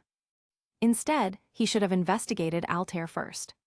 Seeing Goodshow's current state of regret, Nanu hesitated to speak. Truth be told, he always found the brotherly relationship between Dr. Stephen and Joker a bit odd. But when it came to pinpointing why it felt odd, Nanu couldn't articulate it. It was just his intuition as a top-tier detective. "Oh, right. Since you're here, let me ask you. If the League wants to regain the trust of the public, especially the trust of Kanto's residents, what would be the best approach?" At this point, Goodshow was more concerned about restoring public confidence in the League than anything related to Joker. He even suspected that if moving costs weren't so high, half of Kanto's population might have relocated by now. Even Oak had betrayed their friendship and sent his grandchildren to Alola. Nanu stroked his chin and said, "Well, the simplest way would be to have Kanto's new champion show off their skills and demonstrate to the world that they have the strength to protect Kanto." Why weren't people in Alola or Galar worried? It was because Dr. Stephen and the Sword and Shield Pokémons were stationed there. If Lance could demonstrate his strength, the citizens of Kanto would naturally feel reassured. However, Nanu was curious. Would those two legendary dogs care about human conflicts? But the problem is, sigh, if only Rayquaza were here. Goodcho sighed in frustration. Although he had reluctantly decided to push Lance into the position of the new champion, it still felt like a stretch. After all, the entire world knew that Lance's strength had significantly declined after losing his ace Dragonite. If only the Rayquaza captured by Devon Corporation earlier were still around. If Lance could command that Rayquaza, there'd be no need to fear Team Rocket. But alas, Rayquaza had escaped. Chairman, what are you talking about, Rayquaza? Nanu frowned and asked. Oh, nothing. You've worked hard these past 2 years. Go back to Alola and take a good rest. Goodcho waved him off. Nanu left the hotel, but he couldn't shake his concerns about the Joker situation. He felt that something was seriously amiss. After sitting on a public bench for a long time, Nanu decided to investigate the matter himself. First, he planned to meet with the participants of the Indigo battle to see if he could uncover any unknown details from them. Meanwhile, after Nanu left, Goodcho's assistant entered and reported. Chairman, Professor Kukui from Alola requests a meeting with you. In the underground laboratory of the Ether Paradise in Alola, Steven sat in the center of the research room. Beside him, 2 Laishas were playfully wrestling with each other. On the projection screen opposite him, Giovanni, who was far away in Kanto, observed the scene with interest. Has the purification been successful, Steven? Giovanni asked with a pleasant surprise. The Laishas, which had previously been vicious and violent during the battle on the Indigo Plateau, now seemed incredibly lively and cheerful. Most notably, there was no longer any ominous dark aura emanating from its body. Yes, but it took a lot of effort. I developed a purification device, though it takes an enormous amount of time to purify even one shadow Pokémon, Steven explained, pointing to the massive equipment behind him. At the center of the machine, a shadow Latios writhed in pain as it underwent purification. This was the purification chamber developed by Steven, a device capable of restoring shadow Pokémon to their normal state. However, the process was painfully slow. Latias was the first shadow Pokémon to be successfully purified. Giovanni nodded in approval. Team Rocket had also confiscated some shadow Pokémon from Cation. However, research conducted by Blaine, Fuji, and others revealed that the shadowification process, which temporarily enhanced Pokémon at the cost of their life force, was a failure with far more drawbacks than benefits. Giovanni had no intention of using such a process. While he was ruthless toward outsiders, he couldn't bring himself to sacrifice his own Pokémon's lives for temporary power. After all, he genuinely cared about his Pokémon partners. Steven suddenly remembered something and asked, "By the way, Uncle, how's the Mutwo project coming along?" "Everything is on track," Giovanni replied. "If things proceed smoothly, it should be completed in 2 years. Should we try integrating the dark power into it?" Steven suggested. Giovanni's pupils shrank sharply at the suggestion, and he fell into a contemplative silence. Seeing his reaction, Steven could tell Giovanni was tempted. "But doesn't the dark power erode the life force of Pokémon?" Giovanni asked. He intended for Mutwo to become his ultimate trump card and was hesitant to use a method that might weaken it. "There is one exception among shadow Pokémon," Steven pointed out, and Giovanni immediately understood. "You mean Darkluja?" Giovanni exclaimed. Steven nodded. "From what I learned from Darkluja, it was infused with dark power from a very young age and has now fully integrated with it. Mutwo is currently little more than an embryo, essentially just a cluster of cells, if we infuse the dark power at this stage." Giovanni's eyes lit up with excitement as he listened. "As expected of you, Steven. If that's the case, Mutwo's power could reach even greater heights." At that moment, the phone on Giovanni's desk suddenly rang.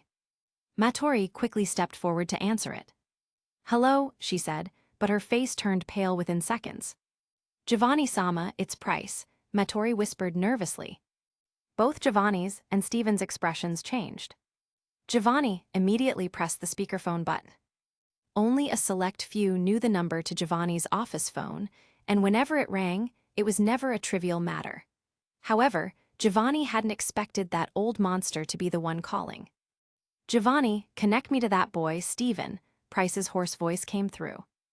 I'm here, Price, Stephen replied. The old man's tone was more sinister than usual, which made Stephen uneasy. I need information on Celebi, now, Price demanded. Though they couldn't see Price's expression, his tone was enough for both Giovanni and Stephen to imagine him gritting his teeth in anger. Giovanni frowned deeply. What had caused this old man to suddenly lose his temper? He motioned for Stephen to remain calm and responded, That's quite sudden. Care to explain why you're in such a hurry? Could it be that your body is failing you, old man? I have no interest in your nonsense, Price roared, and Giovanni immediately dropped the sarcastic tone. The dark Pokeballs, those should be able to control Celebi's mind. Figure out how to get me one, along with Celebi's whereabouts, Price demanded coldly. That's not so easy, old man, Stephen interjected. After the Indigo Plateau battle, all dark Pokeballs were surrendered to the Pokémon League and destroyed under Chairman Damalanche's orders. Not a single one remains in existence. Team Rocket had indeed once possessed a few dark Pokeballs, but both Stephen and Giovanni deemed them too dangerous and had them destroyed to prevent anyone in their organization from misusing them. Now, there truly wasn't a single dark Pokeball left in the world. Don't give me that crap. With your brains, boy, the method of making them must still be in your head. Price's tone grew even more violent. You have 1 month. I want a dark Pokeball and information on Celebi. If you fail to deliver, be prepared for your identities to appear on the front pages of every major news outlet. Threatening us? Giovanni's gaze turned icy, and Stephen's expression also darkened. So what if I am? Price retorted coldly. For a moment, the 3 most powerful trainers in the world fell into a tense silence. Matori, the only bystander, was now sweating profusely, as though a broken faucet were leaking water from her head. Even the 2 Laishas, who had been playing, sensed the heavy atmosphere and fell silent. Creating another dark Pokeball isn't an issue, but no one can guarantee information on Celebi, Stephen finally spoke. After all, Celebi, like Mew, was an elusive Pokémon. Who knew where it might appear? In fact, unlike Mew, Celebi might even travel to different timelines. It was entirely possible that there wasn't even a Celebi in this timeline. How could they promise to track it down within a month? That's not my problem. If you can't do it, prepare for your identities to be exposed to the world. With that, Price slammed the phone down. Beep, beep, beep. The dial tone echoed in the room. Giovanni's face was filled with anger. What the hell is wrong with that old bastard? Stephen, on the other hand, fell into deep thought, trying to deduce why Price had suddenly become so irritable. Giovanni, still fuming, continued to rant. Not long ago, we gave him a dark Lugia feather at his request. I thought that would keep him quiet for a while. Why's he already acting up again? Hearing this, Stephen suddenly had a revelation. The dark Lugia feather. Yes, shortly after the Indigo Plateau battle, Giovanni had contacted Stephen, saying that Price had requested a dark Lugia feather. At the time, Stephen had already guessed Price's intentions, to create a GS ball capable of sealing Celebi's powers. In the original manga, Price used this exact method to trap Celebi. However, achieving that goal would still take approximately 5 years. Wait a second. At this moment, Stephen suddenly realized why Price was so irritable today. 9 times out of 10, it was because the silver feather and rainbow feather had been stolen. In the original story, when Price discovered the theft, he was understandably furious.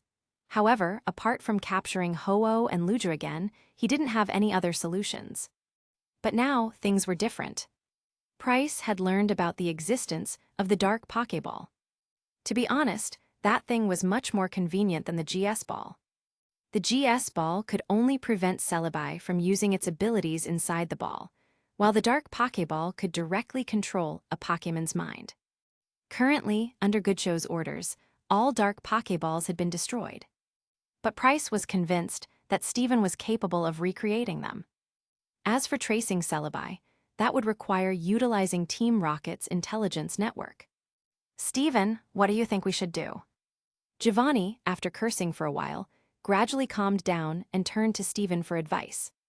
Honestly, I don't have any confidence in gathering information on Celebi within a month. Stephen didn't look particularly optimistic either. It was obvious that Price was venting his frustrations over the stolen feathers on Stephen and Giovanni. In the original story, Price had no choice but to swallow his pride and deal with it. But now he had a second option, threatening Stephen and Giovanni. Then, Giovanni made a hand gesture, mimicking a knife slicing. The meaning was clear. Even though Giovanni didn't yet know that Price was the one who had kidnapped his son, after this incident, he decided that Price couldn't be allowed to live. This guy was like a ticking time bomb. No one knew when he might explode. For now, let's hold off. I'll go check with someone first.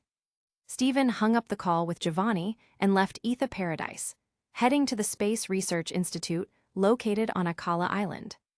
Upon entering the Research Institute, Stephen noticed that everyone was having lunch. Burnett and Sonia were sitting across from each other. Though they hadn't known each other for long, the two seemed to get along quite well. Burnett used a fork to pick up some salad. Hey, Sonia-chan, let me tell you something. QQE told me that several regional league chairmen have agreed to host a friendship tournament together. Leon should be attending too. When the time comes, I'll save you a front row ticket. No thanks, I don't want to watch. Just thinking about Leon's indifferent attitude on the plane last time made Sonia furious. Dr. Stephen, what brings you here? At this moment, a researcher noticed Stephen. The researcher seemed a bit nervous, but mostly looked at Stephen with admiration and respect. I'm curious about the research on ultra beasts. Stephen waved at Burnett and Sonia, then sat down between them. Out of the corner of his eye, he couldn't help but glance at the yellow-furred rodent sitting at the table. Wearing wired headphones, it was tapping away on a Pokédex controller, engrossed in playing Pokédex game. Pika-tilda. The bootleg yellow rodent didn't even glance at Stephen, only opening its mouth slightly to make a sound. Seeing this, Sonia grabbed a piece of sliced pecha berry from a fruit plate and fed it to the yellow rodent. Stephen. This thing was completely useless now. Sonia, how about taking a walk after lunch? After casually eating a few bites of the Institute's staff meal, Stephen extended an invitation to Sonia. Of course, Stephen's intentions weren't romantic. He wanted to use this opportunity to chat with a certain lazy legendary Pokémon. Burnett's eyes lit up instantly. Could it be that Dr. Stephen had feelings for Sonia? Recently, rumors about Dr. Stephen being romantically linked with Morgan, Lorelei, and Nessa had been swirling everywhere. Who would have thought that Sonia would be the one to win in the end? Sonia was stunned too. What does he want? Originally, Sonia wanted to politely decline, but Burnett, with a matchmaker-like gleam in her eyes, immediately gave Sonia half a day off and practically pushed her out of the institute. Let's just walk around for now. After leaving the Research Institute, Stephen suggested. Okay, I guess. Hugging the lazy rodent, Sonia avoided looking directly at Stephen and murmured nervously. Before long, Stephen managed to extract some information from the lazy rodent through telepathy. Although Mew was reluctant, saying, "It's all your fault or I'd have already reached that shrine." Under Stephen's threat of, "I'll make sure no one makes games for you again," it obediently spilled the beans. I can't find Celebi, okay Tilda. Although both were mischievous legendary Pokémon, Mew didn't have any special tracking abilities. It usually wandered around the world, running into other legendary Pokémon purely by chance. Unless it was a legendary Pokémon with a fixed habitat, like the Sword and Shield siblings in Slumbering Weald or Kyurem in the Giant Chasm, Mew couldn't locate them immediately. For others, it was out of its reach. What's more, Celebi's mischievous nature was even stronger than Mew's. It could slip into other timelines entirely. After parting ways with Sonia, Stephen immediately called Giovanni. I've got nothing on my end either. Hearing this, Giovanni took a deep breath on the other end of the line. Then we'll have to figure out a way to get rid of that old man. Chapter 185. Pokémon, I Transmigrated Twice 185. 2 weeks had passed. Outside the Kanto region, other regions seemed to gradually forget about the brutal war that had previously unfolded.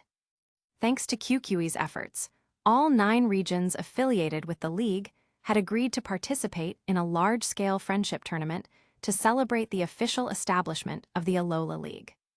After consulting with Goodshow, QQE decided to allow the Elite Four and candidate champions from each region to participate. Goodshow agreed to hold this tournament for 3 main reasons. To divert the public's attention. To showcase the league's strength, reassuring the public that the league was still capable of protecting them. To officially promote candidate champions like Steven, Cynthia, and Diantha to their rightful positions. Originally, Goodshow and the other league chairpersons planned to hold regional tournaments in their respective areas to promote their champions.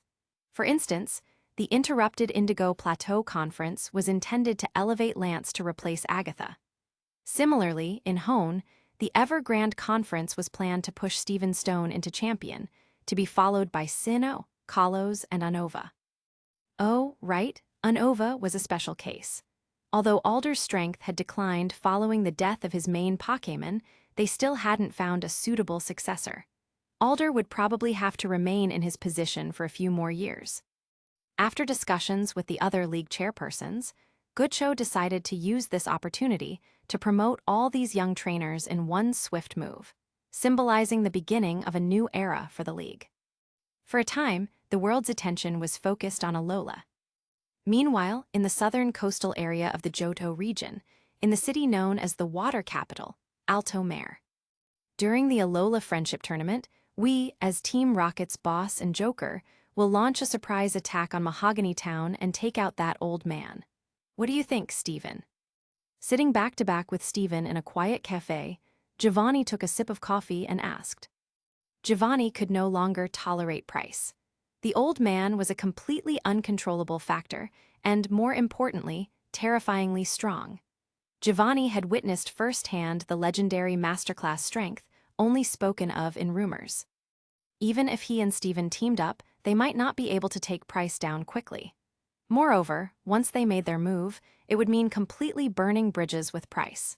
They had to strike with absolute certainty. If they decided to act, they needed to ensure Price was eliminated in one blow.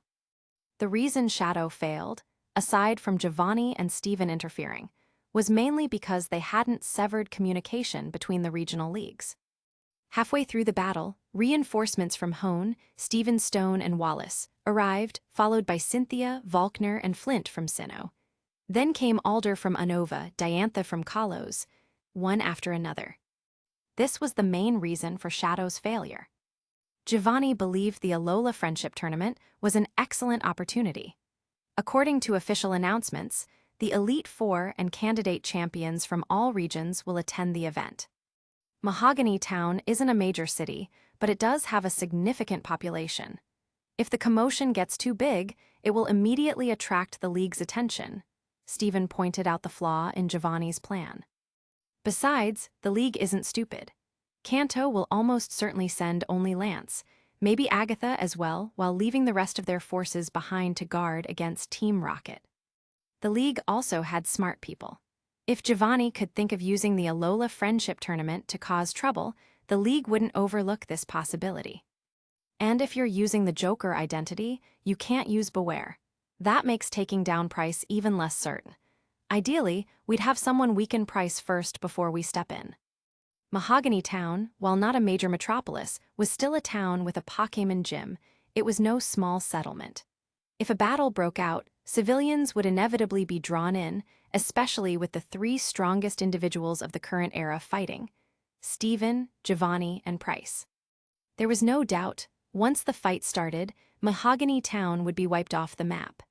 The town's residents being caught in the crossfire was a foregone conclusion. Although Steven wasn't as benevolent as Ho-Oh, he still tried to avoid involving ordinary people in his actions whenever possible. More importantly, using the Joker identity in a public setting meant he couldn't use Beware or Zamazenta. His lineup of Shadow Lugia, Umbreon, and Giovanni's Beedrill was a risky match against Price's 2 ace Pokémon. Steven didn't mind losing, provided that losing came with no consequences. However, this battle had consequences. Losing here would be catastrophic. In Steven's opinion, if they were going to go all out against Price, it should at least be in a secluded, unpopulated location where he could use his complete lineup: Shadow Lugia, Umbreon, Beware, and Zamazenta. If someone could act as cannon fodder to weaken Price beforehand, that would be even better. That might be tough, don't you think, boss? Sitting at another table, pretending to be an ordinary customer while keeping an eye out for league spies, Surd chimed in. Alongside Surd, Carr and Orm, members of the Three Beast Warriors, were also blending into the crowd in plain clothes. Under Giovanni's orders, the Three Beast Warriors were responsible for managing Shadow's underground resources and operations in Johto. In Surd's view, Steven's plan was reasonable, but nearly impossible to execute. First, Price wasn't an idiot. Why would he allow himself to be lured to a secluded area for an ambush? He'd see through such a scheme. Second, who in this world, besides Steven and Giovanni, could go toe-to-toe with Price? Who? It couldn't possibly be Lance, who had lost his ace Pokémon, could it? I'll figure something out. Just wait for my word, Steven said, leaving the cafe. Alto Mare, known as the water capital, resembled a city built on water. It was strikingly similar to Venice from Steven's previous life, but lacked the same charm. In a deserted alley, Steven pulled out 2 red and white piquet balls and lightly tossed them. Pop, pop. The balls opened, releasing 2 Pokémon that would shock anyone who saw them. From the piquet balls emerged none other than the twin guardians of the water capital, who had statues in the city's central fountain plaza, Latios and Latias. Goodbye, Steven waved at the twin dragons. The 2 Pokémon within the piquet balls on his belt responded in kind. As Steven had expected, these 2 dragons, who had been corrupted by Shadow, were indeed the guardian deities of the water capital. Thus, they wouldn't follow a human. This was also why Latias hadn't chosen to leave with Ash. Steven had chosen Alto Mare as the meeting place with Giovanni partly, to take this opportunity to release the twin dragons. Latios gave Steven a grateful look before leaving. Latias, however, seemed reluctant to part. After a few moments of hesitation, she flew over to Steven. At that moment, the clouds parted, and warm sunlight shone down. The dragon scales on Latias reflected the sunlight, transforming her into a human girl. It was Sonia. The next moment, Sonia tiptoed and kissed Steven on the cheek. She then waved goodbye and ran into another street, like the closing scene of a romantic movie. Did I just steal Ash's storyline? Steven muttered, touching the cheek that had been kissed. Honestly, Pokémon and girls who liked Ash were quite pitiful. The kid had major amnesia. He forgot all about his previous adventures as soon as he entered a new region. Not just Latias, even Serena seemed forgotten when Ash reached Alola. But more than that, Steven was curious why Latias had chosen to transform into Sonia. Maybe it's because you've been meeting that orange-haired girl a lot lately. Zork speculated. It was indeed a possibility. Because Steven had been visiting Sonia's Space Research Institute multiple times in recent days to make use of a certain mischievous cat's ability, Latias might have chosen to transform into Sonia's face just now, considering Sonia had the closest relationship with Steven. Let's head home. Steven stretched lazily and walked in the opposite direction of where Latias had departed. However, he didn't notice that, just as Latias transformed into Sonia and gave him that playful kiss, several individuals happened to emerge from the street on the opposite side of the river, witnessing that very scene.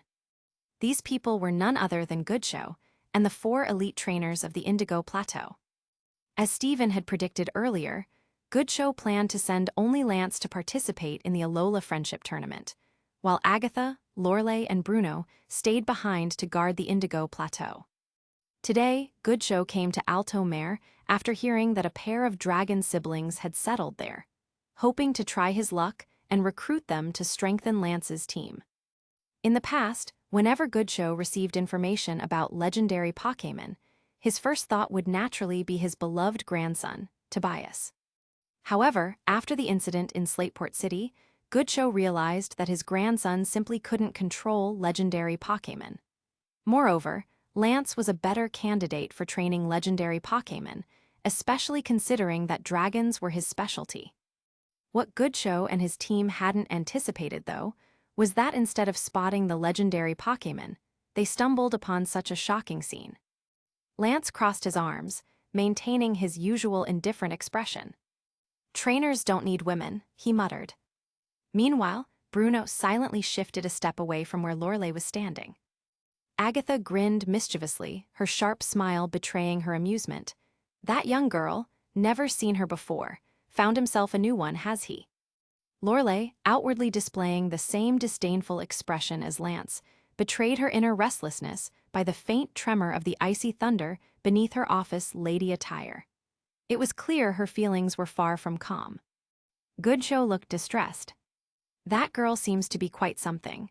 Looks like Lorelei just lost another advantage." As the Alola Friendship Tournament drew near, tourists from various regions began arriving in Alola. Elite trainers and champion candidates from different leagues also made their way to visit Stephen at the Etha Foundation, where he lived. The first group to arrive was the Hone delegation, led by Stephen. Currently, the Hone champion was Drake, the original head of the Hone Elite Four in the series. As expected, he would lose to Stephen in next week's tournament and step down from the championship to rejoin the Elite Four. Stephen guided the Hone group on a tour of Etha Paradise. Along the way, Wallace asked Stephen about his unique Altaria. Because Wallace's niece's starter Pokémon was a Swablu, she was very interested in Stephen's unusual Altaria, so she asked her uncle to inquire about it. Stephen brushed off the question with, "It might be an Alolan form of Altaria. The specifics are still under research." After asking on behalf of his niece, Wallace couldn't help but bring up a personal question. "Dr. Stephen, do you think there's still a chance for me and Winona?" Stephen was a bit surprised. He hadn't expected Wallace to come to him for relationship advice. Stephen and the others nearby seemed to think Stephen could provide a suitable solution. After all, Stephen's romantic escapades had made headlines multiple times. What was even more bizarre was that Stephen's fanbase was divided into several factions. Those who supported Stephen with Morgan. Those who shipped Stephen with Lorelei. Those who were all for Stephen and Nessa. But the most numerous faction was the harem supporters. Some even left comments on Alola's official account saying, "Dr. Stephen should date more women. As fans, we feel more engaged that way. If he enjoyed photography, it'd be even better." Recalling the original series where Winona and Wallace had split up, Stephen said, "Winona's personality makes her a tough one to deal with. I'd recommend finding someone else." In the original story, Winona had broken up with Wallace because she felt overwhelmed by his superior strength. Although they reconciled after a major battle, Stephen thought that if Winona's self-critical nature didn't change, their relationship would still fall apart later. If the guy being stronger than her makes her unhappy, would she be happy with someone weaker? Stephen mused. With her ambitious personality, Stephen doubted she'd settle for anyone weaker either. "She's just too much trouble." "How could you say that?" Wallace looked dejected. Stephen didn't continue discussing the topic with Wallace. Their views on relationships were completely different. Wallace believed that a key only fits one lock, and that once you've chosen someone, it's for life. Of course, according to Stephen's leaked intel, Wallace hadn't even had the chance to unlock anything before getting dumped. Stephen, on the other hand, believed relationships shouldn't be forced. If one didn't work out, just move on to the next. After a while, representatives from other leagues began to arrive. "What happened to him?" Leon asked, pointing at the disheartened Wallace. "Winona problems," Stephen replied casually. "Still not over it, huh?" Leon remarked, surprised. Wallace and Winona's breakup had stirred up quite the discussion in their Champions chat group back then. "Dr. Stephen, I didn't get the chance to prepare a gift for your birthday party last time, so I brought one now," Diantha said with a smile, handing Stephen a gift box. Under everyone's watchful eyes, Stephen opened the box. Inside was a peculiar stone, about the size of a marble. "I've never seen a stone like this before," Stephen said, intrigued. Diantha smiled. "It's a newly discovered type of stone from the Flair Foundation's research department. Professor Sycamore says it contains mysterious power, but its exact effects are still under study. I asked them to give me one so I could present it to Dr. Stephen as a gift." Alder smirked mischievously. You just want Dr. Stephen to help with your research, don't you? Don't talk nonsense, Diantha shot back. I have no such intentions. Besides, this stone is so beautiful, it would make a perfect pendant or ring, wouldn't it? Soon, Cynthia arrived with the Sinnoh delegation, accompanied by Flint and Lucian. Beside Cynthia was a striking young woman with an unusual hairstyle, Sheena. Seeing her, Stephen couldn't help but think of a plan. The Alola League's Manilow Stadium, located on an artificial island near Etha Paradise, was abuzz with activity on the day of the opening ceremony. Fireworks lit up the skies above Alola's seas, while cruise ships ferried waves of visitors to the venue. Wow, that's Claire, the new gym leader of Blackthorn City. Her legs are so long and she looks so cool. I heard she just took over her father's position and became the gym leader of Cyanwood City. She must be here to support Lance. Champion Cynthia is so elegant. Nessa's figure is as amazing as ever. Wallace, who's the top and who's the bottom between you and Stephen? The arrival of champions, elite trainers, and gym leaders sparked intense excitement among fans. While most greeted fans with smiles and signed autographs, Wallace wore a dark expression. Not only had he failed to get advice from Stephen on how to reconcile with Winona, but now even his orientation was being questioned. Stephen wasn't much different. Even though he was a rock enthusiast, that didn't mean he wanted to be treated as gay. It's fine, at least most people think you're the dominant one in the relationship. After all, Wallace looks like a woman anyway. The Hone Dark-type Elite Four member, Sydney, teased him. Shut up. The Hone twins shouted in unison. At the small public battle arena next to the Manilow Stadium, everyone's attention was focused on the main grand stadium, so no one noticed that the three strongest trainers of the time were gathered here. Stephen casually tossed a dark piquet ball to Price, who was sitting in a wheelchair. What about the information on Celebi? Price caught the ball and stuffed it into the inner pocket of his coat, his tone remaining cold as ever. Nothing, Stephen replied nonchalantly. In an instant, a vast and overwhelming pressure, as deep as the sea and as heavy as a mountain, spread outward from the three of them. Beware Beedrill and Swinub. The three Pokémon jumped out of their piquet balls. The three formed a triangular stance, glaring at each other. A small stroke of luck amidst the misfortune was that there wasn't a fourth person present. Otherwise, the next second, they'd be retching from the sheer oppressive aura. There are tens of thousands of people gathered on this artificial island right now, aren't there? Maybe even hundreds of thousands. Price squinted his eyes and said, if they found out about the true identities of the famous Dr. Stephen and the highly respected gym leader Giovanni, I imagine the news would spread across the world in no time. Giovanni clenched his fists tightly in his pockets. This damn old man. Stephen spoke again. Besides Celebi, there is another legendary Pokémon capable of controlling time. Its power far surpasses Celebi's. Chapter 186, Pokémon, I Transmigrated Twice 186. Price's face slightly changed upon hearing those words. It had been nearly 30 years since the unexpected death of his two Lapras. During this time, he had been constantly thinking about how to traverse time. He had researched every Pokémon associated with the power of time. Hearing Stephen's words, he immediately guessed which one he was referring to. You're not suggesting the god of time, Dialga, are you? Price squinted his eyes and asked. The legends of the Sinnoh region spoke of the god of time, Dialga, and the god of space, Palkia. Of course, Price had investigated these legends. But finding Dialga was nothing short of a pipe dream. Price had even traveled to Sinnoh, poring over ancient texts and consulting historians. The rumors stated that Dialga resided in an alternate dimension known as the time dimension. Finding it was utterly impossible. Celebi, though prone to wandering around, at least did so in locations accessible to humans. You can't find him, but you can make him come to you.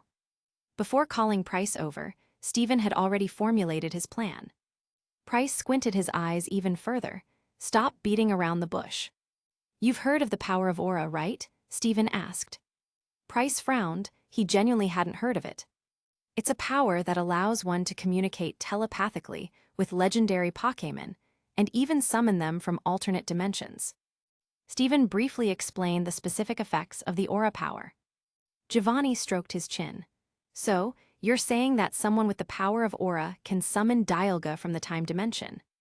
Exactly, and the person who currently possesses this power is in the Manilow Stadium. Stephen raised his thumb and pointed toward the large screen in the plaza, outside the stadium. Coincidentally, the camera was panning across the audience. It lingered for 2 extra seconds on prominent figures like Goodshow, Rose, and gym leaders like Claire and Alessa. When the camera moved to the Sinnoh group, Price noticed an unfamiliar face sitting among Sinnoh gym leaders such as Gardenia and Volkner. That person seemed somewhat out of place. What a coincidence, isn't it? It's her. Stephen gestured with his head, motioning for them to look at Sheena. That girl, she has the power to summon Dialga. Price was skeptical. What's the point of me lying to you? Capture her, force her to summon Dialga, and then use a dark ball to catch it. Your decades-long wish will be fulfilled. Stephen spoke calmly. But there's one condition: wait until she returns to Sinnoh to act. Don't cause trouble on my turf. The fact that she could sit alongside the Sinnoh gym leaders at least indicated that the girl had some standing in Sinnoh. Price felt that Stephen was probably not lying. Shifting trouble elsewhere, huh? You don't want your territory damaged, so you're pushing the chaos onto Sinnoh. Price sneered sarcastically. None of the 3 of us here are good people. Stephen replied lightly. After Price left, only Stephen and Giovanni remained at the scene. Stephen, you plan to act in Sinnoh's Mychna town? Giovanni asked. I've been to Mychna. It's vast and sparsely populated, with fewer than 100 residents. We can send in our full team there. Stephen revealed a peculiar smile. If we're lucky, Dialga might even weaken Price for us. At that point, you might not even need me. Uncle, you could take him out yourself. As he spoke, Stephen took out an object and tossed it to Giovanni. Giovanni caught it and realized it was the newly released 2nd-generation Pokédex. Stephen, this. Giovanni was about to ask why Stephen had given him this, when he noticed the screen displayed a map of Alola. A red dot was flashing at the center of the screen, moving rapidly out of Alola and heading east. I installed a tracking system in the dark ball I gave to Price, Stephen said. Who knows what crazy ideas that old man might come up with midway? It's better to be cautious. Giovanni couldn't help but laugh. You've prepared so thoroughly. Stephen, you're making me afraid to even think about going against you. Stephen shrugged. The 2 walked together toward the Manilow Stadium. Along the way, Giovanni thought of another question. But Stephen, if that old man captures Dialga, wouldn't that backfire on us? It was true. Dialga, as a top-tier legendary, undoubtedly had the power to weaken Price. But what if he used the Dark Ball to capture the God of Time? A master-level trainer combined with a top-tier legendary. That combination was something even Giovanni dared not imagine. Don't worry about that, Uncle. The Dark Ball can at most control secondary-tier legendaries. It can't control primary-tier ones. After hearing this, Giovanni laughed loudly and patted Stephen on the shoulder. He remarked that Price was doomed, and that he had no one to blame but himself for crossing Stephen. Stephen smiled faintly. In the original story, Price redeemed himself and became a kind-hearted gym leader after fulfilling his wish. But at this stage, Stephen had no goodwill toward him. If Price had approached him amicably and offered fair compensation for his help, Stephen wouldn't have minded assisting. But since he resorted to threats, Stephen had no intention of tolerating him. At this moment, the Manilow Stadium was already packed.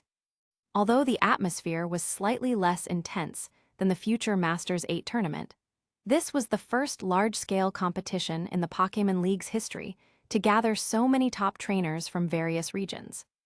Even though it was mostly friendly, it had captured the attention of the entire world.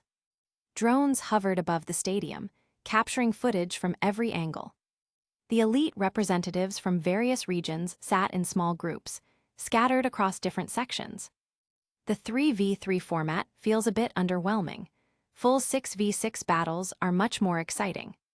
In the Hone group seating area, the fighting-type gym leader Brawley remarked with a hint of disappointment. This tournament is mostly friendly. Its main purpose is to showcase the strength of potential champions to the audience. There's no need for life-and-death battles. Winona, the leader of the Hone Gym leaders, explained insightfully. Maybe most people are treating it as a friendly match, but not everyone sees it that way. Watson glanced toward the VIP seats on the second floor, where the regional chairmen were seated. His gaze lingered on Rose. Known privately as the most rebellious of the chairmen, he was likely eager to use this opportunity to humiliate Kanto. On the Unova side, even though it's a friendly match, honestly, aside from Dr. Steven, no one stood out during the Indigo Conference. Each region wants to prove itself to the world. Clay, arms crossed, turned to the younger gym leaders like Alessa, Skyla, and his own daughter Lacey. They'll certainly give it their all. Watch closely, you should be able to learn a lot. As night fell, the opening ceremony was about to begin. The Alola night was breathtakingly beautiful. Amid the cheers of tens of thousands of spectators at the venue, Lusamine walked gracefully to the center of the arena, her long legs moving elegantly. President Lusamine. President Lusamine. President Lusamine. The crowd erupted into thunderous applause and cheers. Not only Alalans, but also many tourists from other regions joined in the chants. Lusamine waved her hand lightly, signaling for silence with a smile. Then, she raised her hand and began to speak. Pokémon fans from all over the world, welcome to Alola. Our Alola region is made up of islands, home to countless rare Pokémon. With the help of Pokémon, we coexist and assist each other. At the same time, as Pokémon trainers, we fight side by side with them. Standing in the center of the arena in her white dress, Lusamine captivated everyone, whether it was Alice and Lacey at the venue or Serena and Rosa watching from their televisions. What a beautiful older sister. Unbelievable. When we old folks gave speeches at the league openings, we never got this kind of reaction. The Sinnoh chairman, whose hair was curled into a shape resembling ice cream, chuckled softly. The Hone president, with his explosive hairstyle, shrugged. Can't be helped, we're not gorgeous women after all. Chairman Rose stayed silent, his face cold. This widow works fast. Lusamine continued. For the next 5 legendary nights, the most outstanding trainers from all over the world will gather here. Now, let's give them a warm round of applause. Special effects smoke dispersed. All eyes turned to the player tunnel, directly below the audience. Accompanied by intense, rhythmic music, a figure with spiky red hair and a dramatically stylish cape emerged first from the smoke. Lance. The recent battle at the Indigo Plateau seemed to have not affected this Indigo League champion in preparation. His expression remained as proud as a dragon. The man following him was much more relaxed by comparison. He deliberately slowed his steps as he entered, turning and waving to the audience on both sides. Leon. President Lusamine sure knows how to hype things up. Viola, the bug-type gym leader from Kalos, remarked sarcastically. These past 2 years, the debate over who was the #1 trainer in the world, Lance or Leon, had been a heated topic worldwide. Pairing their entrances together immediately sent the atmosphere into overdrive. This question has already been settled, hasn't it? Olympia, the psychic-type gym leader, chimed in. Without his ace Dragonite, how could Lance possibly beat Leon? As she spoke, she glanced up at the VIP section on the second floor, where Chairman Rose was donning a smug smile. His expression practically screamed the words, "Victory is mine." Next, Steven, Cynthia, Diantha, Drake, Alder, Jita, and other current or former champions, as well as the Elite Four members like Sydney, Hassel, Lucian, and Flint, all made their entrances one after another. It was a truly spectacular scene. Booma! At that moment, a loud shout reverberated through the arena and was broadcast to audiences worldwide. No one was unfamiliar with this voice. In the recent Indigo Plateau battle, the owner of this voice had single-handedly turned the tide of a dire situation, saving the league from certain doom. Suddenly, the lights in the arena went out. Darkness engulfed the entire stadium. What's going on now? In New Bark Town in Johto, a boy with an apem lying on his head muttered. Then, Ho-oh. Ha. La. Jai. A quartet of mysterious voices echoed. Faint rainbow-colored lights scattered across the arena, resembling countless fireflies, illuminating the Manilow Stadium. The glowing lights filled the entire arena, replacing the missing floodlights. Everyone turned toward the source of the singing. 4 Pokémon, unlike anything anyone had seen before, hovered above the arena, singing their mystical tune together. The shimmering starlight they cast downfilled everyone present with a warm and inexplicable sense of comfort and peace. Those are the guardian deities. On one side of the audience, Lala, Lily, and other locals of Alola immediately recognized the 4 Pokémon, the guardian deities of Alola's 4 islands. In the arena, even the league's elite trainers were mesmerized by the warm atmosphere. Cynthia, such warmth, it's indescribable. This feeling is like a spring breeze. Wallace, they're all so beautiful. Diantha, so those are Alola's guardian deities. Are they here to bless the start of this tournament? Stephen, doesn't seem like it. Look, that yellow guardian deity seems to have a wound on its face. Stephen's sharp eyes caught the bruising near Tapu Koko's eye. Booma! At that moment, the arena's spotlight turned on, illuminating the center of the field. There, a Beware stood like a guardian spirit. In front of it, Dr. Stephen stood tall at the center of the field, silent and unmoving. The atmosphere in the arena instantly reached a fever pitch. No one remained seated. Everyone stood up and erupted into piercing screams. Some female fans clutched their chests, crying and gasping for air, their faces showing signs of breathlessness. In Nuvema Town in Unova, Vannyville Town in Kalos, and the Naranjo Academy in Paldea, the reaction was the same. Except for a certain punk girl in Spikemuth, who scoffed and declared herself a Joker supporter. A group of 6-year-old girls across various regions had stars in their eyes. Meanwhile, in Pallet Town, New Bark Town, and Little Root Town, groups of boys of similar age stared wide-eyed, amazed at how dazzlingly cool someone could be. Dr. Stephen. Dr. Stephen. Dr. Stephen. Stephen stood there silently, with Beware as his guardian spirit, motionless for over 5 minutes. Yet the cheers never ceased. In the players' lounge, Karen, in the commentary booth, Mary, and in the audience, Nessa, all gazed at the figure in the arena with eyes full of affection. Even Lance, known as the league's master of dramatic entrances, widened his eyes in disbelief.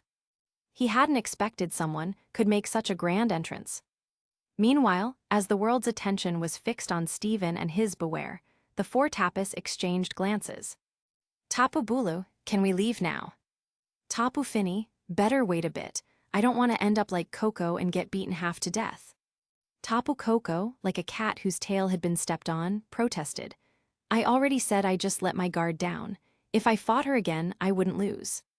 Tapu Leel, oh sure, but we're grateful you took the hit for us. Otherwise, we'd be the ones getting beaten up. Tapu Fini, by the way, she's pretty strong. Should we invite her to join us and call her Bear Bear? Tapu Koko, I said I just let my guard down. Hey, is no one listening to me? What exactly had happened? To find out, we must go back 2 days earlier. In the Etha Foundation meeting room, Lusamine gathered several high-ranking members of the league, including Stephen and QQE, to discuss the preparations for the opening ceremony. I was thinking like this. First, let Leon and Lance, the pair who have constantly been compared by the public over the past 2 years, come out to stir up the atmosphere. Then we bring out Drake and Alder, the veteran champions, followed by Stephen and Cynthia, the new generation champions, symbolizing the passing of the torch. Afterward, the Elite Four will appear together, and finally, Stephen will be the grand finale. What does everyone think? Lusamine, now serving as the chairman of the Alola League, exuded the aura of a strong leader. Stephen, still preoccupied with figuring out how to deal with Price, showed little interest in the matter. It's a pity that Shadow Lugia belongs to Joker and not to Dr. Stephen. Otherwise, Dr. Stephen could have made a grand entrance riding Shadow Lugia. How cool would that be? QQE joked half seriously. I've heard that the Island Guardians reveal themselves to trainers they recognize and perform a chanting ceremony to bless them. Wouldn't it be fitting to invite the Guardians as guests to sing for the event? Burnett suddenly had an idea. That probably won't work, QQE shook his head, rejecting his wife's suggestion. That's just a rumor. In recent years, the Tapas have only appeared during crises, like when ultra beasts invaded the islands. I don't think they'd get involved in human affairs. Burnett slumped onto the table like a deflated balloon. Oh no, I thought it was a good idea. Island guardians, Tapas. Hearing these words from inside her piquet ball, the Beware, a native of Alola, raised her head slightly, squinting her eyes as if deep in thought. Half an hour later, Stephen left the meeting room. Beware immediately leaped out of its piquet ball. Going out for a walk, be back before dinner, Stephen reminded. Beware nodded and took Mega Altaria, Umbreon, and Houndoom along for the trip. 2 hours later, in the Mahalo Mountain Forest on Melamel Island. The guardian of Melamel Island, Tapu Koko, fell to the ground with a loud thud. Surrounding Tapu Koko were Umbreon, Houndoom, and Mega Altaria, all glaring at him with disdainful looks. Tapu Koko tried to prop himself up, but suddenly, a large hand reached out and grabbed him by the neck. Buma Tilda speak, are you coming to sing or not? Beware loomed over him and asked. 2 hours later, on the northern outskirts of Akala Island. Tapu Leel, who resembled a young girl, was utterly dumbfounded. In front of her stood the Beware, holding the defeated Tapu Koko like a rag doll and staring her down with a menacing question. Are you coming? If not, your fate will be the same as his. Tapu Leel nodded so vigorously that afterimages appeared. 2 hours later, on Route 13 of Ulayula Island. Tapu Bulu got on his knees and begged for mercy. Another 2 hours later, on the vast Pony Canyon on Pony Island. A conqueror's haki more overwhelming than the ocean swept across the coastline. Tapu Fini stumbled out of her cave, barely able to stand. What she saw was the Beware, exuding a terrifying aura, flanked by a beaten and bruised Tapu Koko and 2 other Tapas who hung their heads in shame like scolded children. Her sapphire-like eyes filled with 2 large question marks. Chapter 187, Pokémon, I Transmigrated Twice 187. The performance by the Tapu deities concluded, and the big screen above the audience seats began the random draw ceremony. Stephen was not among the participants, following a system similar to Galler's Champion Cup, where only the tournament winner could challenge Champion Leon. Similarly, in this Alola Friendship Tournament, only the final victor could challenge Stephen. Although it gave off a sense of looking down on the strong trainers from other regions, no one voiced any objections. After the battle at the Indigo Plateau, even the prideful Lance admitted that Stephen's strength surpassed his own. For now, at least. Wow! The matchups were revealed, and the audience erupted in commotion. On the dense battle list, several intriguing matchups immediately caught everyone's attention. Flint, Sinnoh Elite Four Fire-type expert, V's Lucian, Sinnoh Elite Four Bug-type expert. The long-standing debate over who is the strongest among Sinnohs, Elite Four may finally be settled. Diantha vs Drasna. A clash between the current and former champions of Kalos. Stephen vs Wallace. A battle of the Hone twin stars, drawing widespread attention. The question of who would succeed Drake, as Hone's champion, had always been a hot topic. And finally, Jira vs Lance. This match caused Chairman Rose, seated in the VIP box, to frown slightly as he glanced at QQE, who was trying to lower his presence in a corner. Wasn't it agreed that we'd leave Dragon Master Lance to face Leon? QQE was sweating inwardly. Everyone wants to battle Leon. What can I do about it? Meanwhile, in the livestream chat. Wow, the first round is already this intense? Anyone taking bets? I'm putting my money on Lucian against Flint. Flint's Infernape has a fighting type advantage, so I think Lucian will still win. Bro, are you even watching? Lucian's ace is Bronzong, which is part steel and weak to fire. Haha, I'm dying of laughter. 2 trainers who got one-shot by Beedrill in the Indigo battle arguing over who's better. Who are you calling a clown? At least they had the guts to fight. You're probably hiding at home shaking in fear just watching. Diantha will probably replace Drasna. Honestly, how has Drasna, a mere Elite Four peak-level trainer, stayed champion for so long? What can you do? Kalos is too peaceful. Honestly, I doubt Diantha is champion level either. The Steven and Wallace match is the highlight of this round. The next day, 10:00 a.m. The Manilow Stadium was packed to capacity, with the eyes of the world fixed on Alola's official livestream channel. In the male players' lounge, many top trainers from various leagues stared at the broadcast screen on the wall. The screen was split in two, showing Steven and Wallace entering the arena from opposite ends of the player tunnel. Looks like Hone wants to use this battle to decide which of them will be champion, said Diantha in the women's lounge. Drawing such a coincidental matchup in the first round, no one would believe there wasn't some behind-the-scenes manipulation. Logically, Steven only needed to defeat the current Hone champion, Drake, to naturally claim the title upon returning. But the Hone League had called in Wallace, a gym leader, clearly with its agenda. Normally, Wallace would be slightly inferior to Steven, but Steven's condition right now seems unusual. In the Ether Paradise, Steven was watching the live stream on his phone and commented. Although Steven felt the anime journeys dumbed down the champions significantly, the rankings of the Masters 8 still held some credibility. No matter what, Steven ranked third, while Wallace didn't even make the top 8. This alone showed the gap between champion-level trainers. However, Steven's ace, Metagross, had recently taken a direct hit from Dark Luja's Shadow Rush, and rumors suggested it was not in good shape. Dr. Steven, the private jet to Kalos is ready. At that moment, Wick's voice came from outside the room. Got it, thanks, Steven replied. The Alola Friendship Tournament would last 5 days in total. As Alola's champion, Steven only needed to battle the final victor on the last day. In the meantime, Steven planned to strengthen his team in preparation for a showdown against Pice. Of course, no matter how much training he did in 5 days, it was unlikely he'd grow significantly stronger, unless he had access to a hyperbolic time chamber. But Steven glanced at the stone on his desk, a gift from Diantha. More precisely, it was a key stone. If I want to boost my strength in the short term, this is my best bet. Steven pocketed the keystone and opened the door.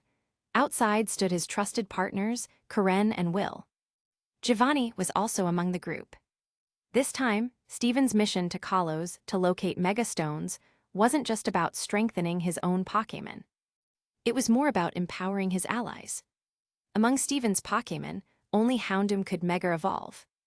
While Steven treated all his partners equally regardless of strength, his second-tier Pokémon, such as Maria, Sina, and Rose, wouldn't benefit much from Mega Evolution in a battle against Price. On the other hand, Karen's Houndoom, Will's Slowbro, and Giovanni's Beedrill could gain significant advantages through Mega Evolution, especially the last one. Sorry to trouble you, Steven. I need my Beedrill strengthened, Giovanni said, patting Steven on the shoulder. No problem, Uncle. After all, you're keeping an eye on Price for us. While Steven led his team to Kalos to search for Megastones, Giovanni was secretly heading to Sinnoh to monitor Price. Despite having a tracker on Price, leaving a master-level maniac unmonitored felt too risky. At the Manilow Stadium, Steven and Wallace were now standing across from each other in the center of the arena. The last time we fought in such a formal setting feels like ages ago, Wallace joked lightly. Steven smiled in return. Let's make this a battle without regrets. Seeing the mutual respect between the two, many shippers in the livestream chat began fangirling wildly. At this moment, in a small corner of the livestream, the commentator, Mary, appeared wearing headphones and smiling brightly. Steven and Wallace seem to have a great connection. They've been close friends for many years. I'm sure they'll deliver an incredible battle. Now, let's welcome Alola's Pokémon professor, QQE, who will act as the referee for this friendship tournament match. Oh, I almost forgot to introduce myself. I'm this tournament's commentator, DJ Mary. Please take care of me, Tilda. In New Barktown, a young boy furiously typed on his keyboard, hyping up the chat. Meanwhile, in the women's lounge, Cynthia, upon seeing Mary on the screen, furrowed her golden brows slightly. What's wrong, Cynthia-chan? Sheena asked, noticing her best friend's unusual expression. It's nothing. I just feel like that commentator looks familiar. Cynthia murmured to herself. Sheena blinked, about to ask further, but at that moment, QQE's shout came from the TV. The match begins. Instantly, everyone's attention was drawn back to the battle of the Hone twins. It's all up to you, Metagross. Steven dramatically kissed his Pokéball. With his handsome face adding flair to the gesture, it sent waves of cheers from the female audience. Clang! The Steel-type Pokémon landed with a heavy thud, and the audience faintly felt as though the entire battlefield trembled. Starting with the ace right away. In the male trainer's lounge, Drake, Lance, and the others were all surprised. It makes sense since it's just a 3v3. Alder chimed in. If it were a full 6v6 battle, the ace would typically be kept for a more strategic moment. But in a 3v3, sending the ace out right away could secure an early advantage, potentially defeating 2 opponents in a row or even achieving a clean sweep. Is it really that simple? Drake, the current Hone League champion, narrowed his eyes slightly. If you're taking this so seriously from the start, Steven, then I'll respond with. Wallace's eyes lit up as he flipped his Pokéball with a flourish. It's your turn, Swampert. The Pokéball opened midair, releasing a burst of white light. A strong, blue Pokémon landed on the battlefield. It features a mix of fish and canine traits. It was none other than Swampert, one of Hone's starter Pokémon. Using Swampert, huh? In the audience, Wallace's ex-girlfriend Winona seemed thoughtful. Flannery, the granddaughter of Hone Elite 4 member Mr. Moore, and a rookie trainer who had just reached the qualifying age this year, blinked and said, I remember Swampert's role in Wallace's team is defense. Both Wallace and his mentor, Juan, were water-type specialists. To counter the electric types that water Pokémon struggle against, the two had trained tank-like Pokémon. Juan trained a Whiscash, while Wallace trained a Swampert, both water Pokémon with ground typing to nullify electric attacks. Though they were 4 times weak against grass types, don't forget, water Pokémon are often skilled in ice-type moves. So, defeating top-tier trainers based solely on type advantage was impossible. Of course, trying to consistently overcome type disadvantages like Ash often did was even less practical. We won't hold back, Steven. Wallace pointed forward with a flourish, his movements as elegant as a dance. Swampert, use Earthquake. With an excited roar, Swampert raised both arms and slammed them into the ground like an enraged gorilla. Rippling shockwaves spread across the battlefield, heading straight for Metagross. Metagross, protect. Steven countered with a wave of his hand. A pale green barrier enveloped Metagross, temporarily blocking the seismic force of the earthquake. At this moment, a faint crackling sound of electricity came from beneath Metagross. Thanks to a close-up shot by a drone, the millions of viewers watching the live stream noticed electric arcs sparking beneath Metagross's massive limbs. It was using magnet rise to lift its enormous body into the air. Hydro pump. Wallace's command echoed once more. Swampert jumped high into the air, unleashing a powerful jet of water aimed at a 45-degree angle toward Metagross from above. By the time half of the hydro pump had been fired, the protect barrier had already dissipated. Boom! The hydro pump struck dead center on Metagross's forehead. Thud! The previously levitating Metagross, supported by magnet rise, crashed heavily to the ground once again. This time, the battlefield shook even more violently. Zen headbutt. Steven's expression remained calm as he gave the order. In the blink of an eye, the Metagross that had just been struck down began glowing with a faint purple light on its forehead. The light grew brighter and brighter in an instant, enveloping its entire body. Then, it launched itself like a purple flaming missile straight at Swampert. In midair, there was no way to dodge. Boom! The massive impact reverberated through the arena as the Zen headbutt hit its target directly. Amazing, as expected of a battle between the league's top-tier trainers, we need to step up too, Pikachu. In a modest single-story house in Pallet Town, Ash sat cross-legged in front of the TV, holding Pikachu in his lap as they both cheered. Pika Pika. Pikachu nodded enthusiastically. He moved back a bit, Red couldn't help but comment. He couldn't see the screen anymore. Counter. Before Ash could scoot back, Wallace's voice rang out again.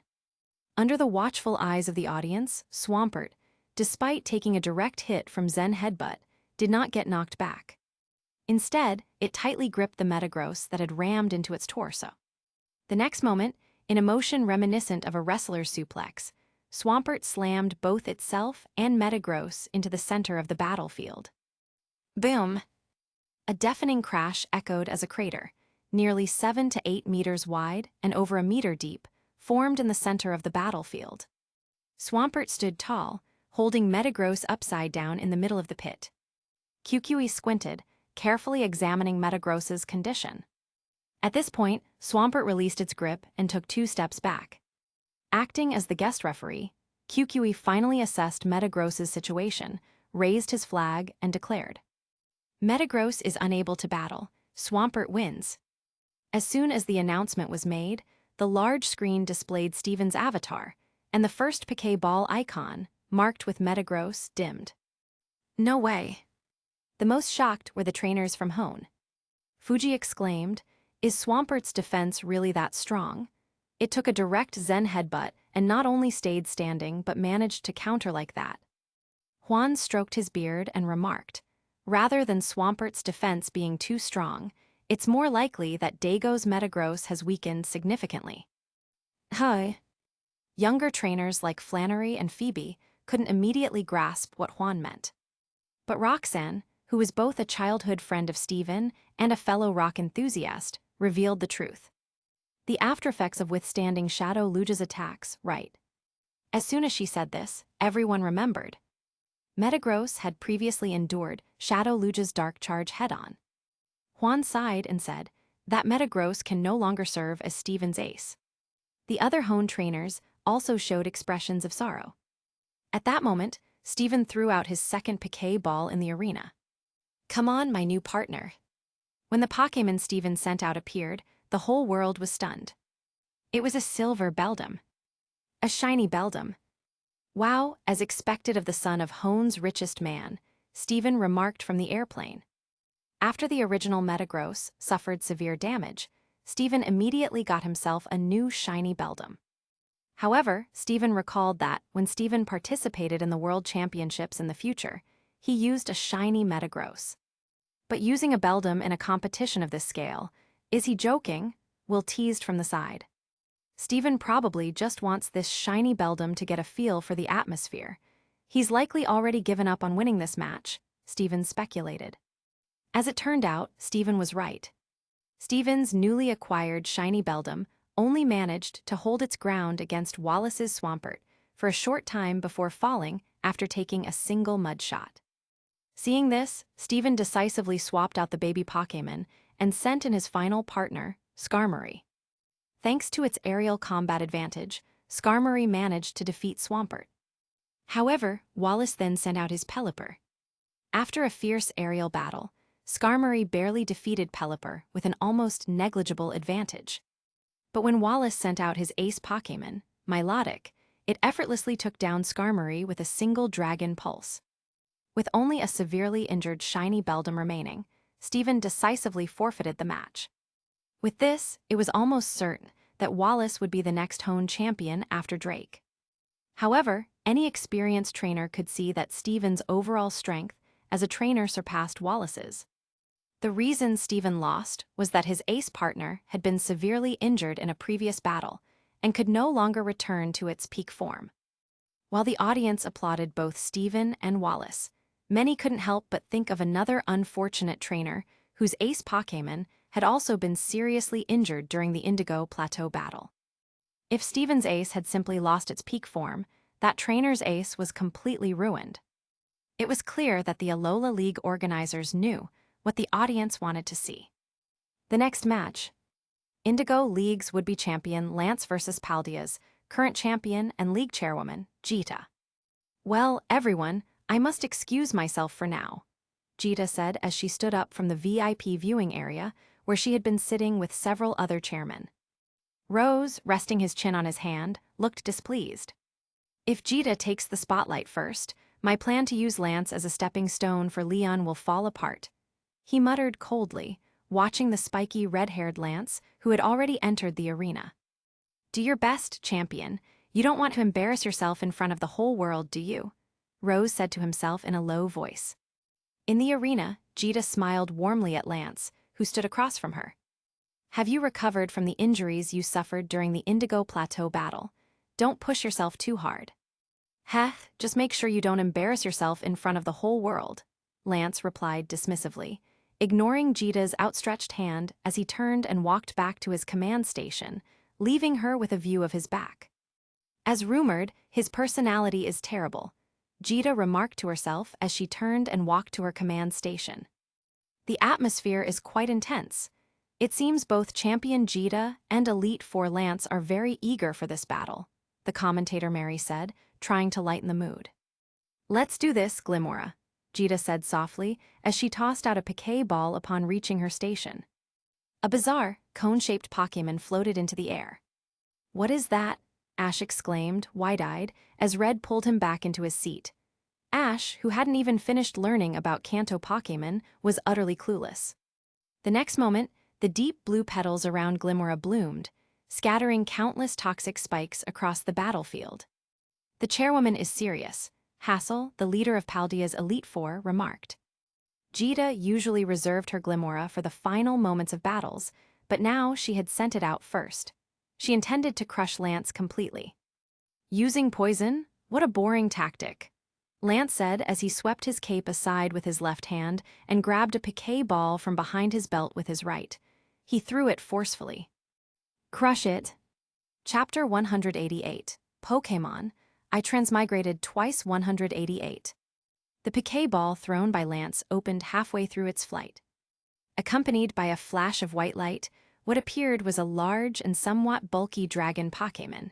Its small, almost adorable wings stood out, even if they looked a little comical. Livestream comments. What's going on? Wasn't Lance's Dragonite reverted into a Dratini during the Indigo League battle? Could it have been leveled up again? No way, that's way too fast. Wait, no, this Dragonite seems a bit small. It's not that small, okay? It's nearly 3 meters tall. But yeah, compared to the old one, it's smaller. When the first Pokémon Lance sent out turned out to be a Dragonite, the entire world was stunned. After all, it was widely known that last month, during the Indigo League battle, Lance's signature Dragonite had been forcibly devolved into a Dratini by the boss of Team Rocket, through some unknown method. For it to have returned to being a Dragonite in just 1 month, who wouldn't be shocked? Even Giovanni, who was en route to Sinnoh, was taken aback. Training a Dratini back into a Dragonite in just 1 month was impossible. Could it be that the effects of APTX 4869 had been reversed? But soon, Giovanni noticed something peculiar. It wasn't just Giovanni. Many keen-eyed viewers and Lance fans also realized it. This Dragonite was smaller. Well, to be fair, compared to the average Dragonite, which stands at around 2.2 meters tall, this one, standing over 2.5 meters, was a well-trained specimen. But when compared to Lance's previous Ace Dragonite, which towered at over 3.5 meters, this one did seem a bit petite. Could this be the Dragonair that Lance had trained as a backup? In the male trainer's lounge, Hassel, the head of Paldea's Elite Four and also a fellow Dragon-type user, speculated. His words hit the mark. The others nodded in agreement with his deduction. In the VIP box, Goodshow watched with a complex expression. As Hassel had guessed, this Dragonite was one of Lance's 2 former supporting Dragonair that had evolved. After evolving, it naturally gained more power, instantly advancing from an Elite 4-tier Pokémon to champion-level strength. However, for a support Pokémon like this, raw offensive power wasn't its main focus. Still, Lance had no other choice. At least, training these Dragonair into Dragonite was faster than starting over with his original Ace Dratini. If only I could have captured the Ian duo. Goodshow muttered to himself. Previously, during their trip to Altomare, their group had witnessed Sonia kissing Steven before successfully meeting the city's protectors, Latios and Latias. Unfortunately, neither Latios nor Latias were willing to leave Altomare. If this had been a criminal organization like Team Rocket or Shadow Pokémon syndicates, they would have simply taken the twins by force. But neither Goodshow nor Lance, who desperately needed to strengthen his team, chose to coerce the Ian duo. With the Alola Friendship Tournament approaching, Lance had no desire to lose face in front of the entire world. He needed to bolster his team. Under these circumstances, Lance's two Dragonair proposed evolving into Dragonite themselves. Evolution would undoubtedly grant them greater power. Moreover, these two Dragonair had long reached the level required to evolve, but had been suppressing their strength to maintain their roles as support Pokémon. However, once they evolved, they would lose the unique supportive advantages and weather-controlling abilities that Dragonair is naturally adept at, as noted in the Pokédex. Switching from support roles to offense, huh? Let's see how far the gap is between this one and the Dragonite that was reverted to a Dratini, said Gina with a faint smile, giving an order. Power Gem.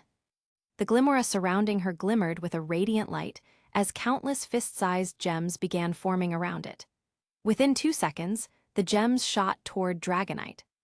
Power Gem, one of the few rock-type special attacks.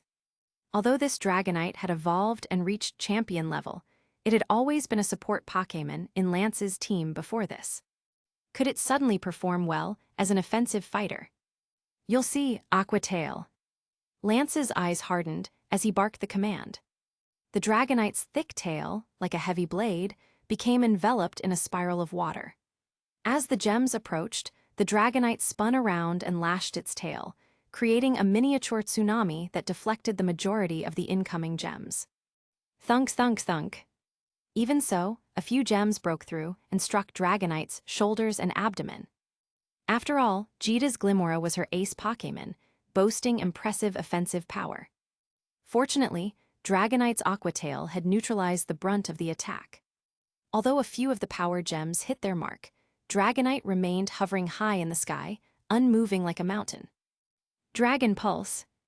Lance flicked his cape and issued another command. Dragonite raised its head sharply, then tilted back as it unleashed a deep purple wave of dragon energy. Moonblast. Jita's Glimmora spread its petals wide like an umbrella, releasing a dazzling pink light. The Dragon Pulse collided with the Moonblast and was instantly dissipated. The pink light continued its trajectory, rushing toward Dragonite in the sky. Extreme Speed. Lance shouted in a low voice. Dragonite's bulky body became enveloped in wind energy, accelerating instantly to a terrifying speed, the kind of speed capable of circling the globe in just 16 hours. It shot straight into the sky, so high that it became just a speck in the clouds, out of reach of the Moonblast. Aratilda. I heard the Dragon-type champion of the Indigo League was known for overpowering opponents with brute force. I never expected him to resort to dodging with extreme speed like this. Jita looked up at the sky, where Dragonite had become nearly invisible, then glanced at Lance on the opposing platform. She smiled and teased. What's wrong? Are you sure you're ready to take over as champion from Agatha like this? If this had been Lance's ace Dragonite, it could have used extreme speed to charge directly through the Moonblast. Before Jita's Glimmora could pierce through the wind barrier created by extreme speed, Lance's Dragonite would have already knocked it flying. But this Dragonite was newly evolved from one of Lance's Dragonair. It didn't have that kind of strength yet, so it could only dodge. Jita's words sparked intense discussion in the live stream as well. Come to think of it, this was indeed the first time Lance had his Dragonite evade instead of attack. Shut up. Lance's face darkened. Jita's statement was essentially nonsense, bordering on a deliberate provocation. After all, whether one won through brute force or clever tactics, it was still a valid strategy. The latter could even be considered more skillful. However, the public didn't see it that way. To them, it simply looked like Lance had grown weaker. And unfortunately, that was also the truth. Lance, stay calm, muttered Goodshow, clenching his fist tightly in the VIP box. Extreme Speed, Aqua Tail. Lance decided to go all out, commanding his Dragonite with everything he had. The Dragonite, originally soaring high in the sky, rushed in an instant to face the Glimmora, its large tail wrapped in a swirling stream of water, sweeping horizontally. Mortal Spin. Jita didn't hesitate and ordered the Glimmora to use its signature move. Just as the Glimmora was about to be struck by Dragonite's Aquatail, it began spinning like a top at an incredible speed. In the blink of an eye, Aquatail collided. In terms of sheer power, Dragonite had the upper hand, striking the Glimmora and sending it flying. The power of mortal spin couldn't match Aquatail. Yet, at the moment of collision, the spinning Glimmora splashed venom from its surface, spraying it toward Dragonite. It could release venom even while spinning. Extreme speed. Lance tried to use extreme speed to dodge. Admittedly, using extreme speed as an evasion technique was opposite to his usual tactics and even a bit humiliating. But losing would be far more disgraceful than embarrassment, wouldn't it? Lance understood this well. Rock slide. However, even as it was sent flying, the Glimmora still had strength left. While being knocked away, it unleashed its ultimate move. Several rocks, each the size of a soccer ball, materialized above Dragonite's head and fell like projectiles. Having just landed a powerful blow on the Glimmora, Dragonite didn't have time to use extreme speed and could only raise its arms quickly to shield its head, avoiding damage to critical areas. Thud, thud, thud. The rocks struck one after another. Though the attack didn't render Dragonite incapable of fighting, it did cause it to crash from the sky to the ground. At the moment Dragonite landed, venomous spikes buried in the ground seemed to activate like a trap, shooting upward and piercing Dragonite's leg. Dragonite staggered, its face visibly turning purple. It was poisoned. After being flung away, the Glimmora slid a short distance along the ground before floating back up. "You're not as strong as I imagined, Elite Four Lance," Jita said with a faint smile. "Kick up a sandstorm." Jita chose to take advantage of the situation. Changing the weather to a sandstorm environment would bolster the defense of the rock-type Glimmora and further drain Dragonite's stamina alongside the poison. Lance's expression grew darker. At that moment, an angry shout erupted from the VIP balcony on the second floor, where the league presidents were seated. "Lance, you useless fool, focus. Find a way to turn this around. Don't get eliminated in the first round." In the commentary booth, Mary remarked with a sigh. "How unexpected. Chairman Rose is cheering for Lance. It seems the rumors of his hostility toward Kanto aren't entirely true." Even after losing his ace Dragonite, Lance's skill still slightly surpassed Jita's. After Dragonite was defeated, Lance quickly adjusted his strategy, sending out his longtime partners, Gyarados and Aerodactyl, one after the other.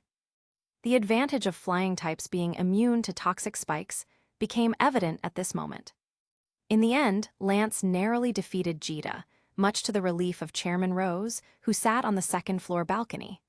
That afternoon, newspapers published headlines like, "Chairman Rose cheers for Lance on site, dispelling rumors of hostility toward Kanto." The Alola Friendship Tournament continued. The match between Lucian and Flint demonstrated that their skills were indeed evenly matched. Flint's Infernape and Lucian's Bronzong landed their final attacks simultaneously. After Infernape collapsed, Bronzong groaned and fell 5 seconds later, allowing Lucian to advance by a narrow margin.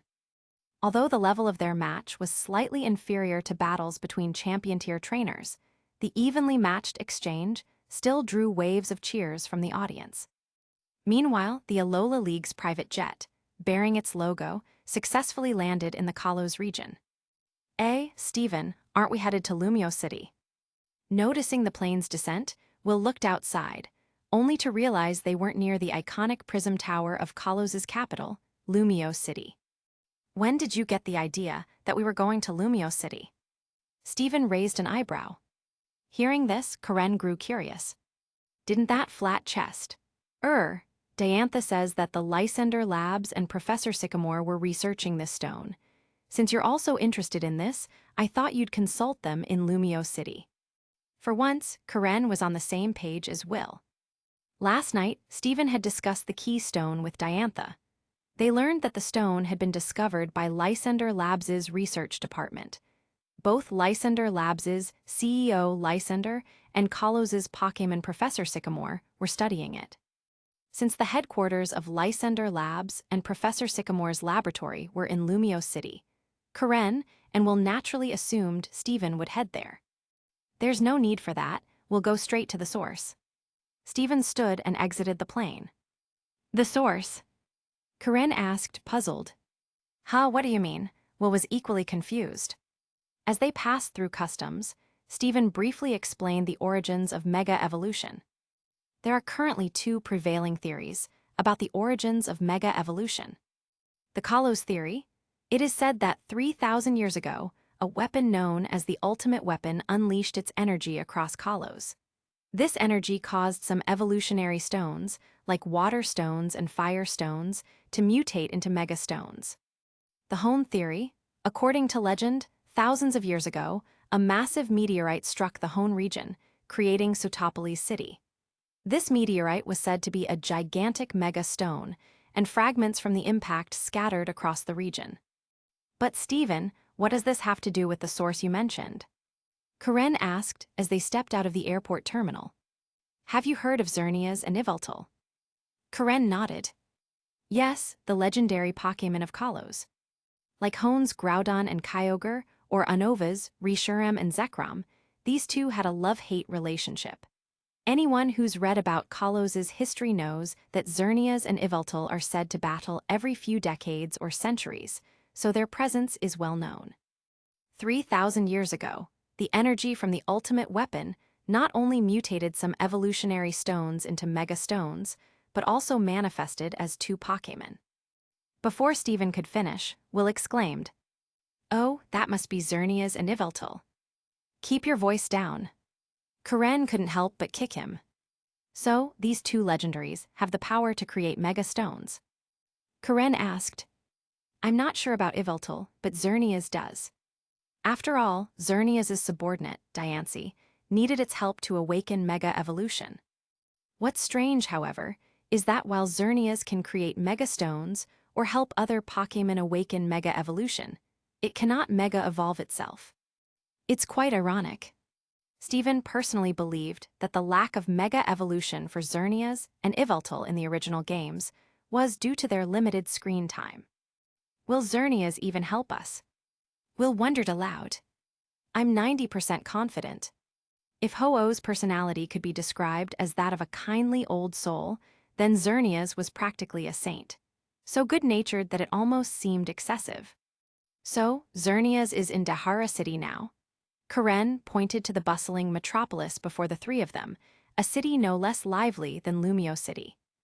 Though it was called Dahara, desert, in reality, it was filled with skyscrapers and was the second largest city in the Kalos region, surpassed only by Lumio City in scale.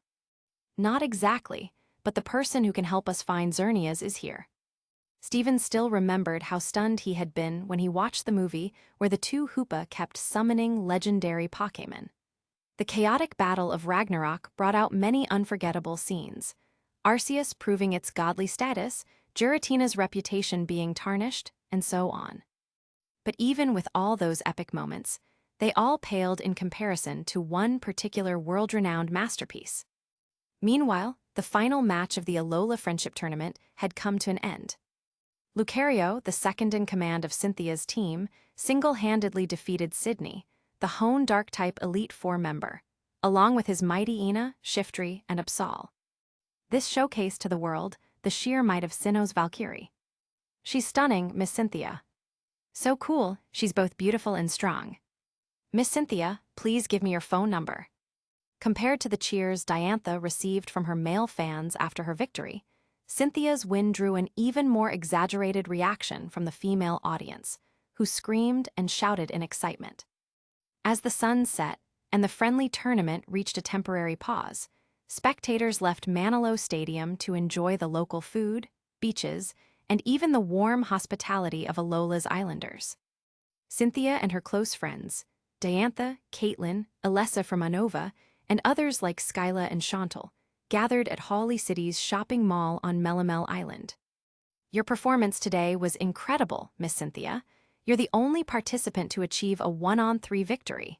Caitlin's eyes sparkled as she looked at Cynthia with admiration, her gaze resembling that of Momo Hinamari when she looked at Aizen. You're going to win this tournament. Strictly speaking, this was just a friendly competition. However, This was the first time since the league's establishment that so many top trainers from all regions had gathered in one place, drawing worldwide attention. Winning this tournament would undoubtedly bring fame and glory, just as Stephen had achieved during the Indigo League battle. I feel like Caitlin's gaze toward Miss Cynthia is a bit off, kind of like, Alessa muttered with a chuckle. Chantal nodded in agreement. It's almost like she's looking at a secret crush. Diantha chuckled softly. Well, considering Cynthia has been helping Caitlin control her psychic powers for over a year, it's only natural for Caitlin to develop some level of dependence on her. Still, she couldn't help but wonder how Caitlin would react in the future if Cynthia ended up finding a partner. Cynthia smiled and shook her head, saying she still had a long way to go. At this level, she was nowhere near the man she had in mind. A certain silhouette surfaced in Cynthia's thoughts. Sorry to interrupt your lovely shopping trip, but would you mind sparing me a bit of your time? Just then, a lazy voice drew the attention of the group of beautiful trainer ladies. Chapter 189, Pokémon, I Transmigrated Twice 189. At the Hiatus police station, in the Hiatus commercial district. Inside the reception room, Nanu plopped himself down on the sofa, gesturing toward the couch opposite him. He invited Cynthia and Diantha with a wave of his hand, saying, "Please have a seat." Not long ago, Nanu had tracked down these female trainers shopping in the commercial district.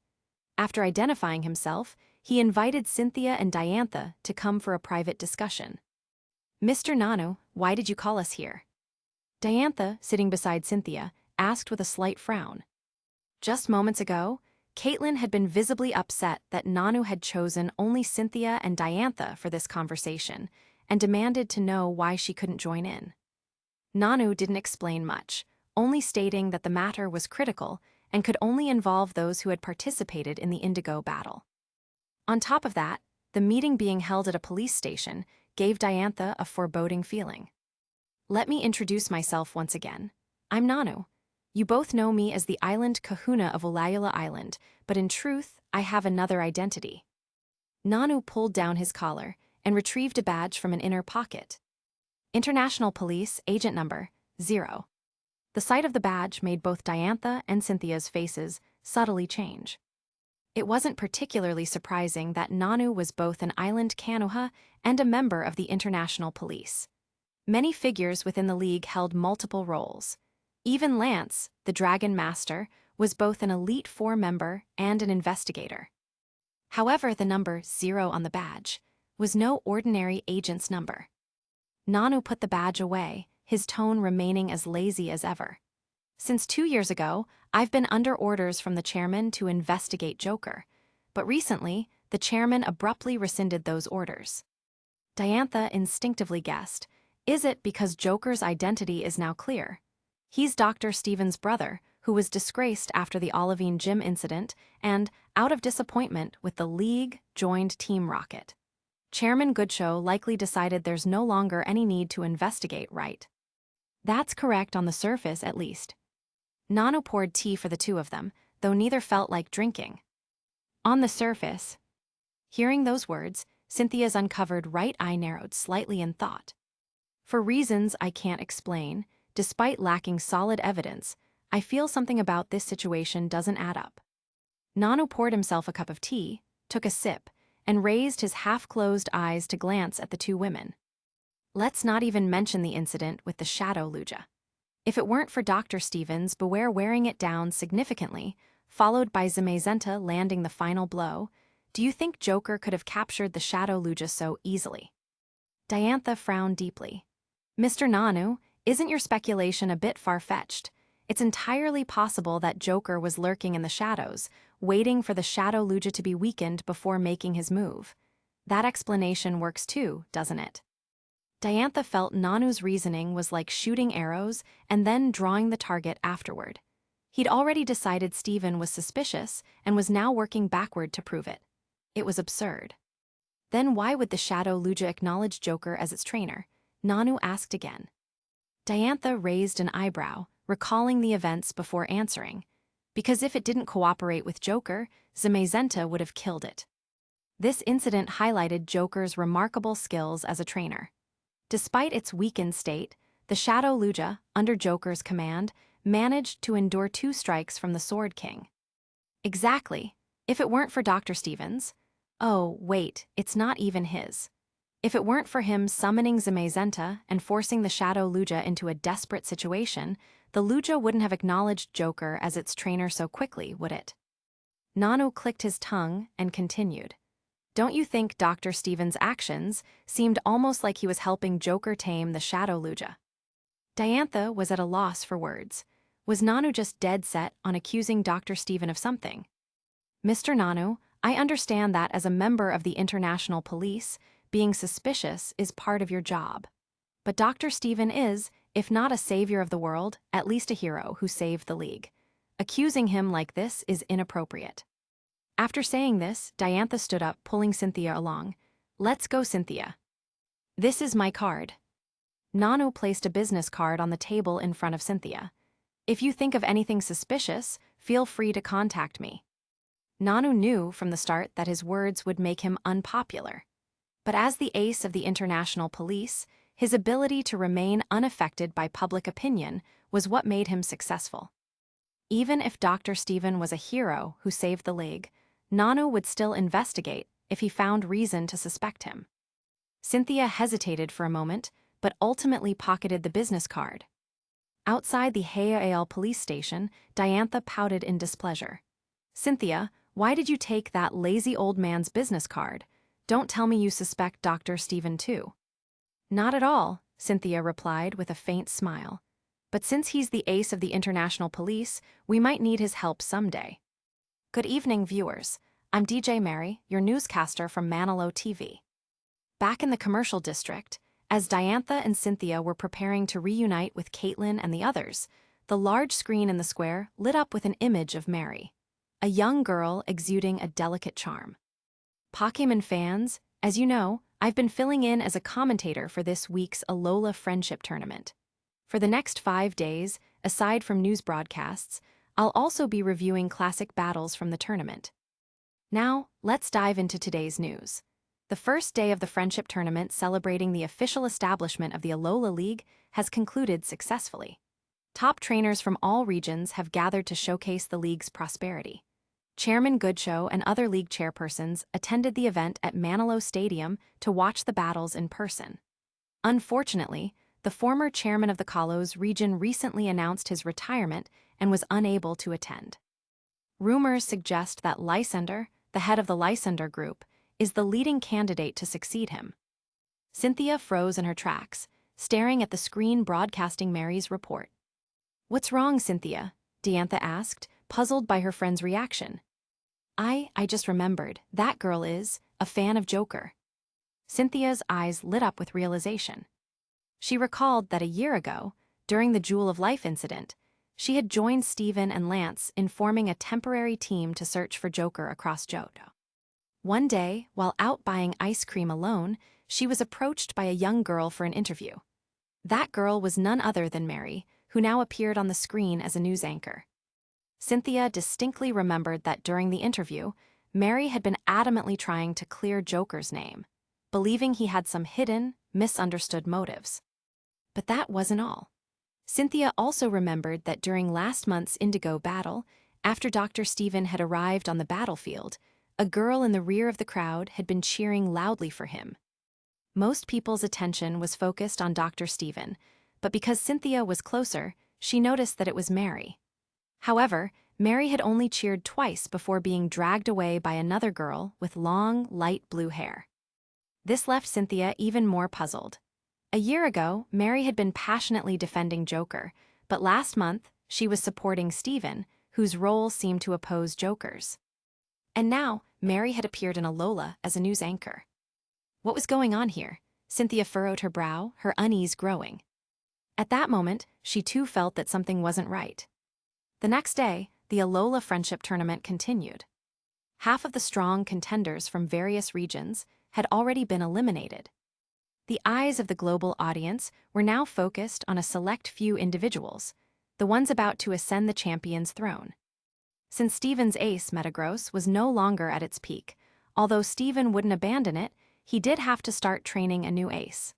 Naturally, Wallace was pushed forward by the Hone League to prepare to take over Drake's position.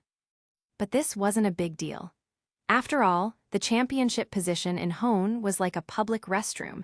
It just kept alternating between the two of them. The second day's matches had the world's live stream audience primarily focused on two key battles. Lance versus Agatha, Cynthia versus Lucian. The former was a showdown between the Indigo League's champion-in-waiting and its current champion. The latter was a battle between Sinnoh's champion-in-waiting and the head of Sinnoh's Elite Four. The first match of the day, however, was between Hassel, the head of Paldea's Elite Four, and Alder. The matchup sparked lots of discussion among the live stream audience. However, some people weren't interested in this match and started talking about other things. Lance barely beat Jita yesterday. He might crash and burn against Agatha. Not necessarily. What if Agatha goes easy on him? Don't kid yourself. If Agatha held back, Lance would flip out. This guy might have a bad temper, but his pride wouldn't let him tolerate such an insult. This reminds me of how the former Galler chairman once tried to rig a match to help the former champion, Mustard, keep his undefeated record. Mustard was so mad he quit right after. Wait a second, Cynthia looks a little distracted. What's going on? When Lucian's Noivern was knocked out and he retrieved it, the broadcast briefly panned over the audience. Some sharp-eyed viewers noticed Cynthia's face, looked somewhat absent-minded. One commenter asked, "What's up with this Shirna nickname?" Another quickly answered, "You don't know, Joker gave Cynthia that nickname." This immediately diverted the attention of the livestream chat. What's going on? Why is Joker giving Cynthia a nickname? Could something shady be going on between the two of them? Is she thinking about Joker? OMG, the strongest woman in the league and the most wanted criminal in the league. This ship is killing me. The 3v3 friendship match between Alder and Hassel eventually ended with Alder narrowly securing a victory. However, Unova's viewers weren't thrilled. After all, seeing their champion barely scrape through against an Elite Four member, it wasn't exactly something to celebrate. In the audience, people like Alessa, Skyla, and Chantal also realized that Alder was past his prime. Even more concerning was the fact that Alder's ace, Valcorona, had passed away some time ago, leaving him dispirited. Unlike Steven, who still had the drive to train a new ace after his Metagross declined, Alder had completely lost his spark.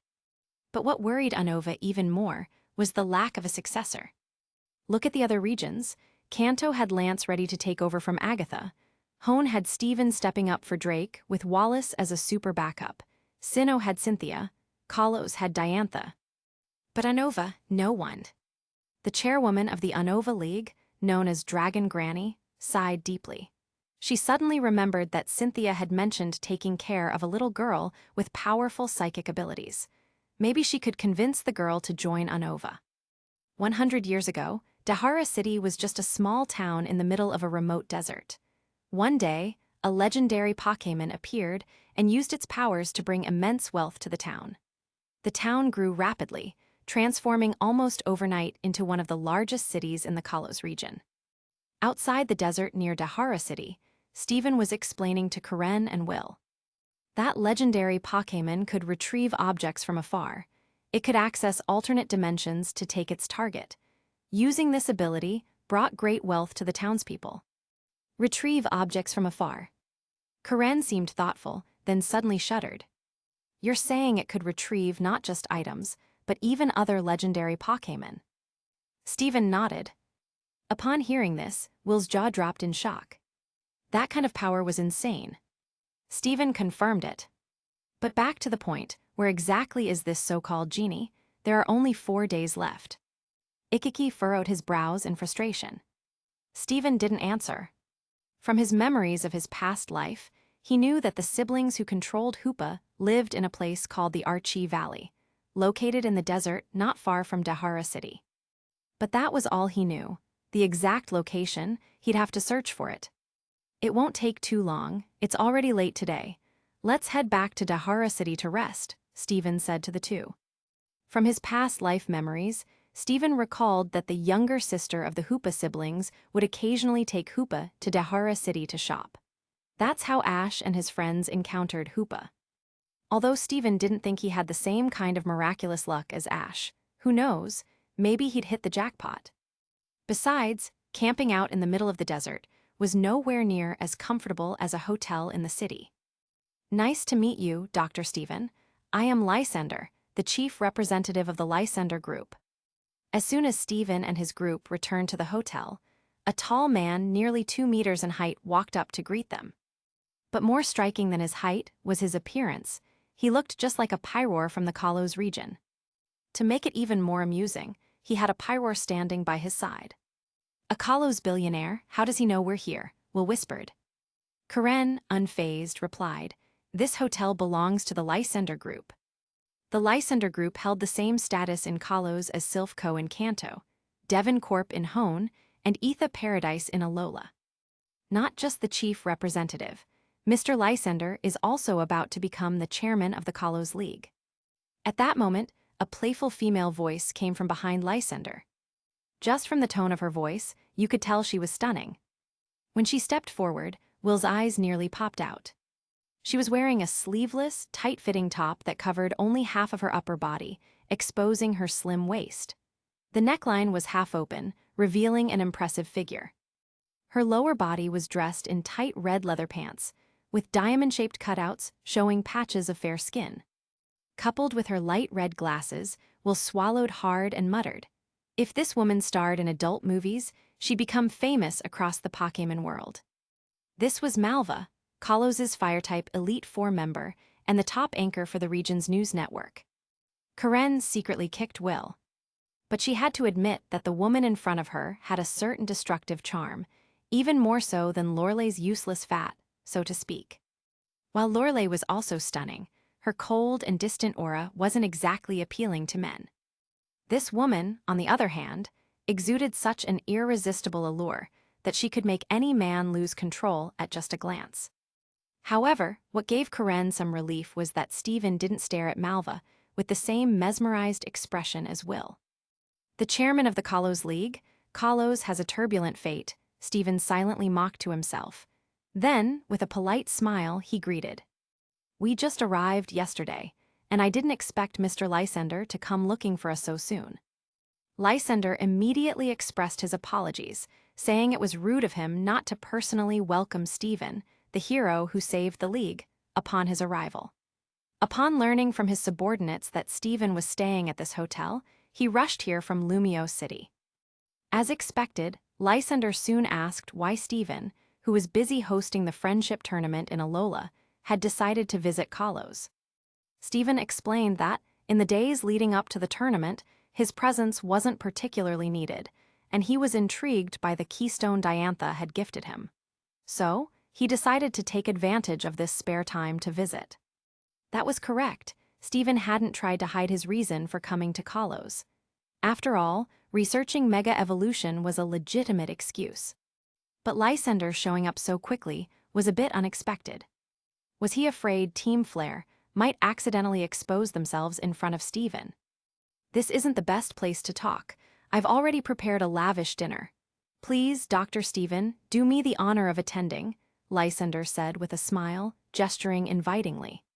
Steven didn't refuse, mainly because he had no valid reason to.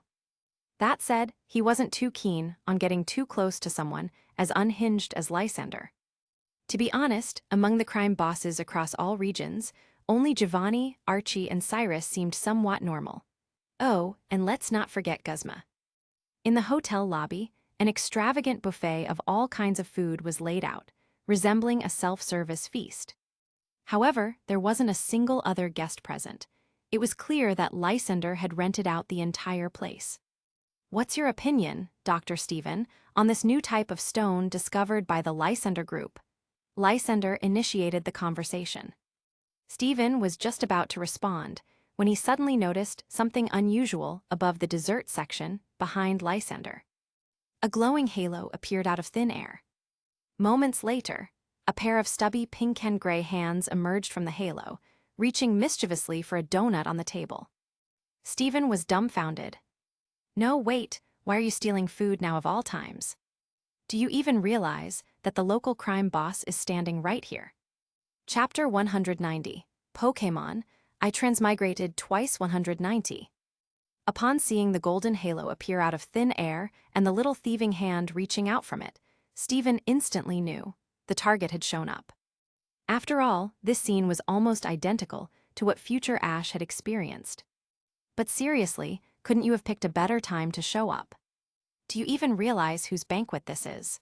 The #1 criminal leader in your region. Oh, wait. The League doesn't even know about Lysander's identity, nor are they aware of Team Flare's existence. Unlike Team Rocket or Team Shadow, who might as well tattoo "I'm a villain" on their foreheads, Team Flare operates far more covertly. Plus, they've got Lysander, the future chairman of the Kalos League, and Malva, one of the Elite Four, as their cover. It could be said that until Team Flare launched their plan, the Kalos League had no idea they even existed.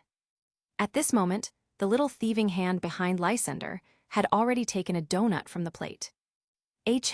Dr. Stephen, is there a problem?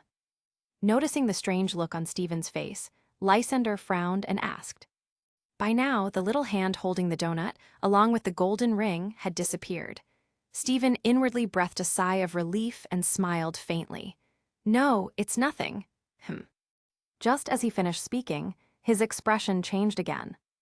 The golden ring had reappeared, and sure enough, in the next second, the little thieving hand reached out again, this time aiming for the remaining donuts.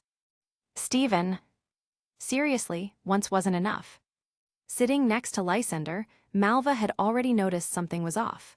Her expression shifted, and she pointed toward the dining table behind them, shouting, Lysander, look. Lysander turned his head just in time to see the strange golden ring floating above the table. A non-human, stubby little hand was busy grabbing donuts from the plate and tossing them into the ring.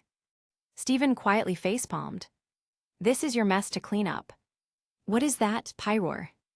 Lysander swung his arm, and his Pyroar, ever vigilant, leaped forward, extending its paw to swat at the little thieving hand. However, the owner of the hand was far more cunning than expected. Sensing the danger, it immediately dropped the donut it was holding and quickly retreated into the golden ring, which disappeared the next second. Stephen, that just now? Karen asked softly. Stephen nodded, stood up, and said, Mr. Lysander, we're a bit tired today, so we'll take our leave now. Lysander, realizing something was amiss, replied, Of course.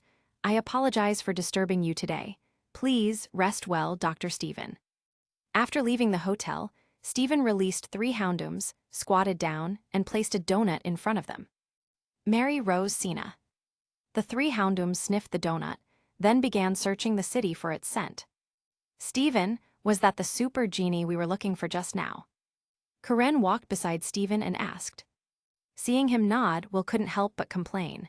Wasn't it just stealing donuts? Super genie, that name feels so undeserved. Enough, let's focus on finding it first. Stephen didn't bother explaining that Hoopa had 2 forms, or rather, there were 2 Hoopa. The situation was urgent, and there was no time to waste on such trivial explanations. By the way, Stephen, that super genie was seen by Lysander earlier. Is that going to be a problem? Karen suddenly thought of another question. It shouldn't be an issue, right? We have legitimate reasons for being in Kalos. Besides, Stephen, you don't need to search on your own. Wouldn't it be faster to have Lysander check the city's surveillance footage? Will offered his opinion. As someone likely to become the next chairman of the Kalos League, Lysander could pull some strings with Officer Jenny. The problem is, he's not a good guy. Stephen rolled his eyes. If Lysander were as kind-hearted as Goodshow, even if he saw Hoopa, it wouldn't matter. But the issue is that guy is a criminal mastermind. The consequences of discovering Hoopa's existence were too obvious to ignore. As Stephen predicted, shortly after the trio left, Lysander brought Malva to the Dihara City Police Station and met with the commissioner. At his request, Officer Jenny immediately ordered the city's surveillance footage to be reviewed and enlisted the entire department to search for clues. It seems Dr. Stephen's purpose in coming to Kalos is that Pokémon we just saw, Lysander said, crossing his arms and speaking in a deep voice. For a Pokémon that could make that man travel all this way, it must be extraordinary. Malva said nothing, her hand resting on her hip as she stood silently beside him. Her gaze toward Lysander betrayed a hint of admiration. At the Dihara City observation deck, a girl in Middle Eastern-style clothing stood with her hands on her hips, glaring at the mischievous Pokémon floating in midair before her. Hoopa, stop stealing other people's things. The Pokémon, who introduced itself as Hoopa, looked teary-eyed and apologetic, but still had a hint of defiance in its gaze. Hoopa is sorry, it said, sniffling and apologizing. The girl, dressed in white, sighed. She was about to say, return the items quickly and I'll forgive you, but stopped herself. It was because of her soft-heartedness that Hoopa kept repeating its mistakes. As she hesitated, Hoopa suddenly pulled out half a donut and popped it into its mouth. Hoopa! The girl turned red with anger. Mary just hit Hoopa. As long as you're not mad, it's fine, Tilda, Hoopa said, turning around and sticking out its little behind as if offering it for punishment. Being able to eat so many donuts at the cost of a beating, totally worth it. Mary didn't know whether to laugh or cry. If anyone's going to hit you, it should be the person you stole from. A teasing but unfamiliar voice suddenly interrupted. Both Mary and Hoopa turned their heads to see Stephen and his group standing behind them, accompanied by 3 houndoms. In Stephen's hand was a donut. That's Hoopa's donut, Hoopa exclaimed. Before it could say more, Mary gave the troublemaker a flick to the forehead. When did it become yours? I'm so sorry, sir. Please let me know how many things Hoopa took from you. I'll compensate you fully. Mary began apologizing and bowing even before she got a good look at Stephen's face. It was clear that she was already very accustomed to such situations. No need to pay for it. After all, it's not my stuff anyway. But I do have a small favor I'd like Hoopa to help me with. Hearing Stephen directly call out Hoopa's name, Mary looked up in surprise. At that moment, she finally got a clear look at Stephen. You are, Dr. Stephen, Mary exclaimed in disbelief. Although she lived in the isolated Archie Valley, that didn't mean she was completely ignorant of the outside world. Not to mention, she would occasionally visit Dihara City to restock supplies. And after the commotion caused by the Indigo Plateau War, unless someone lived as secluded as Zamazenta and Zacian in the deep mountains, it was impossible not to know about him. You know me, that makes things easier. Can we have a chat? Stephen asked kindly. Sure, okay. Mary, who was about the same age as a certain tree-loving professor, was a bit nervous encountering such an important figure as Stephen. But compared to Peonia, who had screamed and run away after seeing Stephen, she handled it much better. I'd like to ask Hoopa to help me summon the eternal deity of the Kalos region, Xerneas. I want her assistance with some research. After sitting down, Stephen thought for a moment and decided to use research as his reason. After all, that was the pretext he had used for coming to Kalos this time. As for why Stephen knew about Hoopa's existence, Mary didn't think too much about it.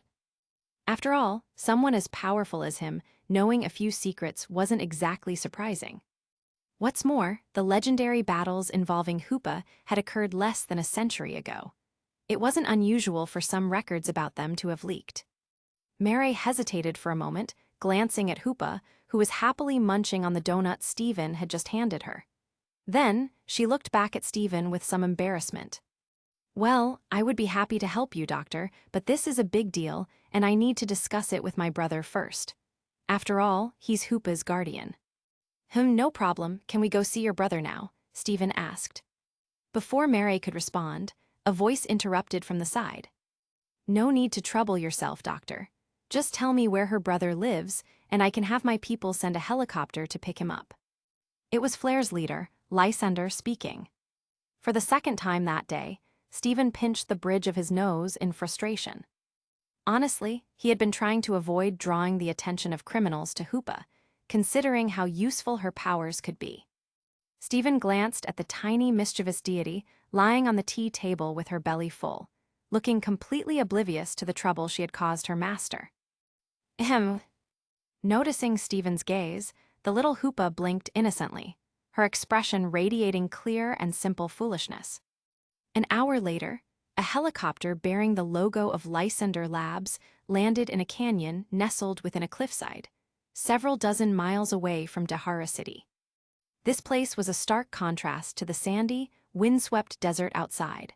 Verdant greenery and blooming flowers surrounded the area, making it reminiscent of Kanto's Palette Town. The most notable difference was the village's sparse population, which gave it a slightly desolate feel. When the helicopter descended, the few villagers present all stopped what they were doing and turned to look at it. Out stepped Malva, her long legs striding confidently as she crossed her arms and smiled lightly. "Sorry for the intrusion, everyone. I'm Malva of the Kalos League's Elite Four. I'm here to see someone named Berez." "The Kalos League's Elite Four? I'm Berez. May I ask why you're looking for me?" A youthful voice called out from behind Malva. She instinctively turned around. What greeted her was a young man dressed in Middle Eastern-style clothing, similar to Mare's. He looked to be about 14 or 15 years old, roughly the same age as Stephen. When Berez saw Malva turn toward him, he visibly hesitated, gulping nervously as his Adam's apple bobbed slightly. Malva gave him a polite smile, clearly accustomed to such reactions. "I'm here on behalf of Mr. Lysander. He asked me to invite you to Dahara City. Oh, and by the way, it was your sister who told me about this place." "My sister, Mary, what's going on?" Malva lifted her long legs and stepped back onto the helicopter, patting the seat next to her. "Come on up, and we'll discuss it on the way." As Giovanni had once said, having a respectable identity often made things much easier. If Malva didn't hold the title of Elite Four, Berez would never have casually accepted an invitation from a stranger. But in truth, even without her Elite Four status, Malva likely still could have easily gained someone's trust. Especially if that someone was male. And especially if that male was a teenager like Berez, who had never experienced romance before. As the helicopter took off again, Berez sat beside Malva, listening intently as she explained the situation. When he finally understood everything, he quickly bowed his head in apology. Sorry, how many donuts did Hoopa eat? We'll compensate you for them." His reaction was almost identical to Mary's earlier. However, in Berez's case, he wouldn't have been so dramatic if not for the fact that he was nervous in Malva's presence. "Haha, Tilda, it's fine. Just some desserts. Mr. Lysander can afford that. But I'd like to ask, what exactly is the deal with that Pokémon called Hoopa?" Malva's alluring eyes, framed by her light red glasses, revealed a hint of curiosity. As Lysander had mentioned before, any Pokémon capable of drawing Stephen all the way from Alola during the friendship tournament must be extraordinary. Berez hesitated. Knowing how his great-grandfather had sealed and unsealed Hoopa, he was well aware of how terrifyingly powerful the Pokémon's abilities were. For this reason, whenever travelers accidentally stumbled upon the Archie Valley, Berez's priority was to have his sister hide Hoopa. It was all to keep Hoopa's secrets from being exposed. "Can't you tell me? I thought we were getting along quite well," Malva said, her expression shifting into a slightly disappointed, pitiful look. No, of course not. 100 years ago, my great-grandfather." Seeing Malva's expression, Berez felt his heart skip a beat. Before his brain could catch up to his mouth, he had already spilled all the secrets he had been keeping buried deep inside. As soon as he finished, Berez wished he could slap himself. "What is wrong with me? Why did I say all that?" After regretting his outburst, Berez tried to console himself internally. It's fine. Miss Malva is a righteous Elite Four of the League. It's okay to tell her." Meanwhile, Malva sat there in stunned silence, utterly dumbfounded. Oh my God, that little glutton's abilities are that ridiculous. No wonder Dr. Stephen wants her. Another hour later, the helicopter landed on the helipad atop a hotel in Dahara City. Under Malva's guidance, Berez entered the hotel's banquet hall and reunited with his sister, Mary. "Hey Tilda, Berez, you're here." Hoopa waved at Barza, lying motionless on the dining table. She wasn't restrained. Her belly was simply so full that she felt like any movement would make her throw up. In the past 2 hours, she had eaten yet another meal. It was so satisfying. "Mr. Berez, I'd like to ask Hoopa." Stephen began to speak. "Oh, Dr. Stephen, Miss Malva has already explained everything to me. I have no objections, but I hope you can keep Hoopa's abilities a secret. I don't want this getting out to the public, Beres replied. Stephen was momentarily stunned and pointed at Malva. You told her everything. Beres said with a serious expression. Miss Malva said that you wanted Xerneas to assist you in conducting research. Since it's something beneficial to the world, of course, I can't oppose it. However, I hope everyone here can keep this a secret. After all, if bad people learn about Hoopa's abilities, they might... No, they definitely will have malicious intentions. Stephen. He silently glanced at Lysander and Malva. Lysander smiled and praised. You can rest assured about this, Mr. Beres. Malva also gave a bright smile. Such an upright young man. I wonder which lucky girl will end up with him in the future. The originally serious Beres immediately turned red. And no, I don't have anyone I like. Ha ha ha. As he spoke, Beres scratched his head awkwardly. Stephen. Unable to watch anymore, Stephen finally spoke again. Beres, Mary, have you heard about the incident in Slateport City, in the Hone region 3 months ago? Beres, who was still blushing, and Mary, curious as if seeing their elder brother like this for the first time, immediately focused their attention on Stephen. More than 3 months ago, the chairman of the Pokémon League, Goodshow, received information about the legendary Pokémon Ian siblings, Latios and Latias. He sent his grandson Tobias to capture them, but... Stephen quickly recounted the story of how Tobias tried to capture the dragon siblings, but ended up being intercepted by Team Rocket. There was such a thing. Mary's already big eyes widened even further. In her mind, the chairman of the Pokémon League was a lofty and unreachable figure, almost like a king. But even his grandson's Pokémon were stolen. The audacity of Team Rocket, the largest criminal organization in Kanto, was beyond her imagination. After recovering from his shock, Beres couldn't help but ask, Dr. Stephen, why are you telling me this story? Not just Beres and Mary, but even Karen and Will were curious. It was their first time seeing Stephen share so much with outsiders. Do you have the ability to protect Hoopa? If you encounter a situation like Tobias did, where someone tries to take Hoopa from you, do you have the strength to fight them off? Seeing Beres's confusion, Stephen made his point clearer. Beres was momentarily at a loss for words. Mary also didn't know how to respond. Even little Hoopa turned its head to look over, blinking twice. The topic was too complex for her to understand. Beres bit his lip and forced himself to respond. Our family has protected Hoopa for 100 years and will continue to do so in the future. There won't be any problems. Besides, only those present here know Hoopa's secret. As long as no one here says anything, there won't be any issues. Stephen was at a loss for words.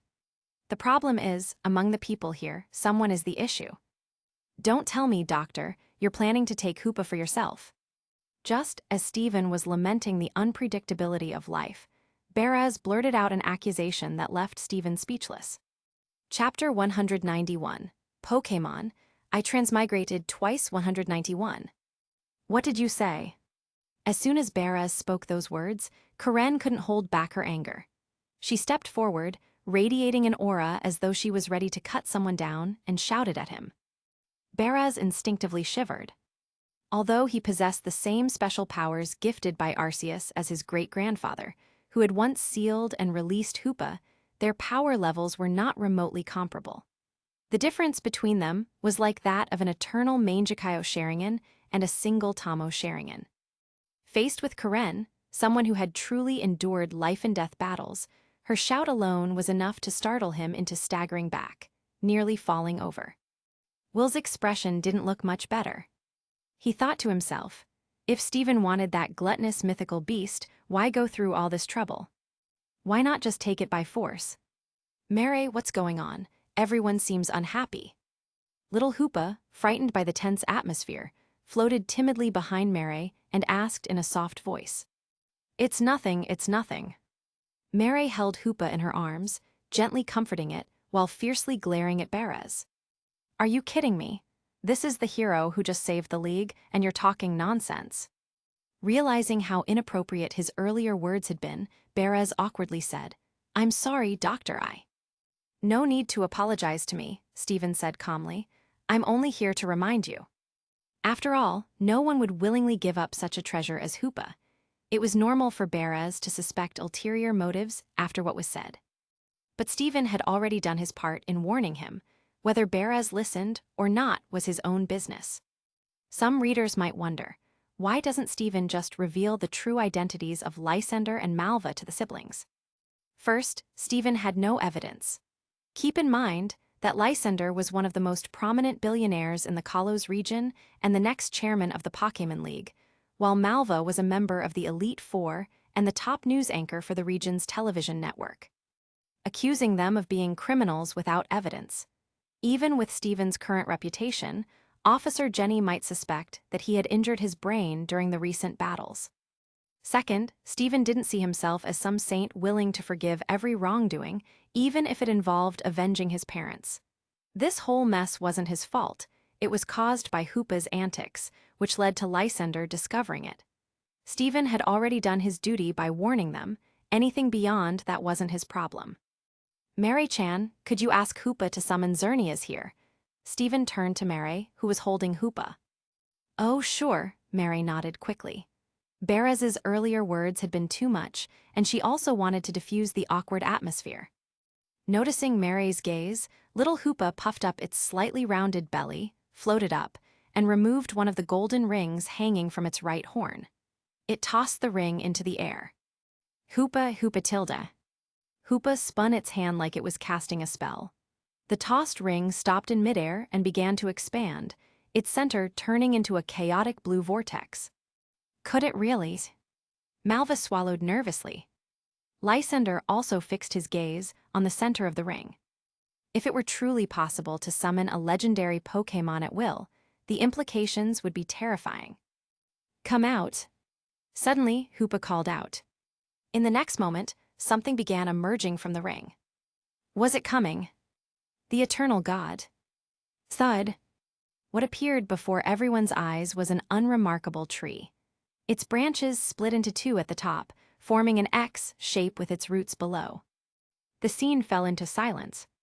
Will pointed at the giant tree with a dramatic kung fu pose and asked, Stephen, is this the eternal god?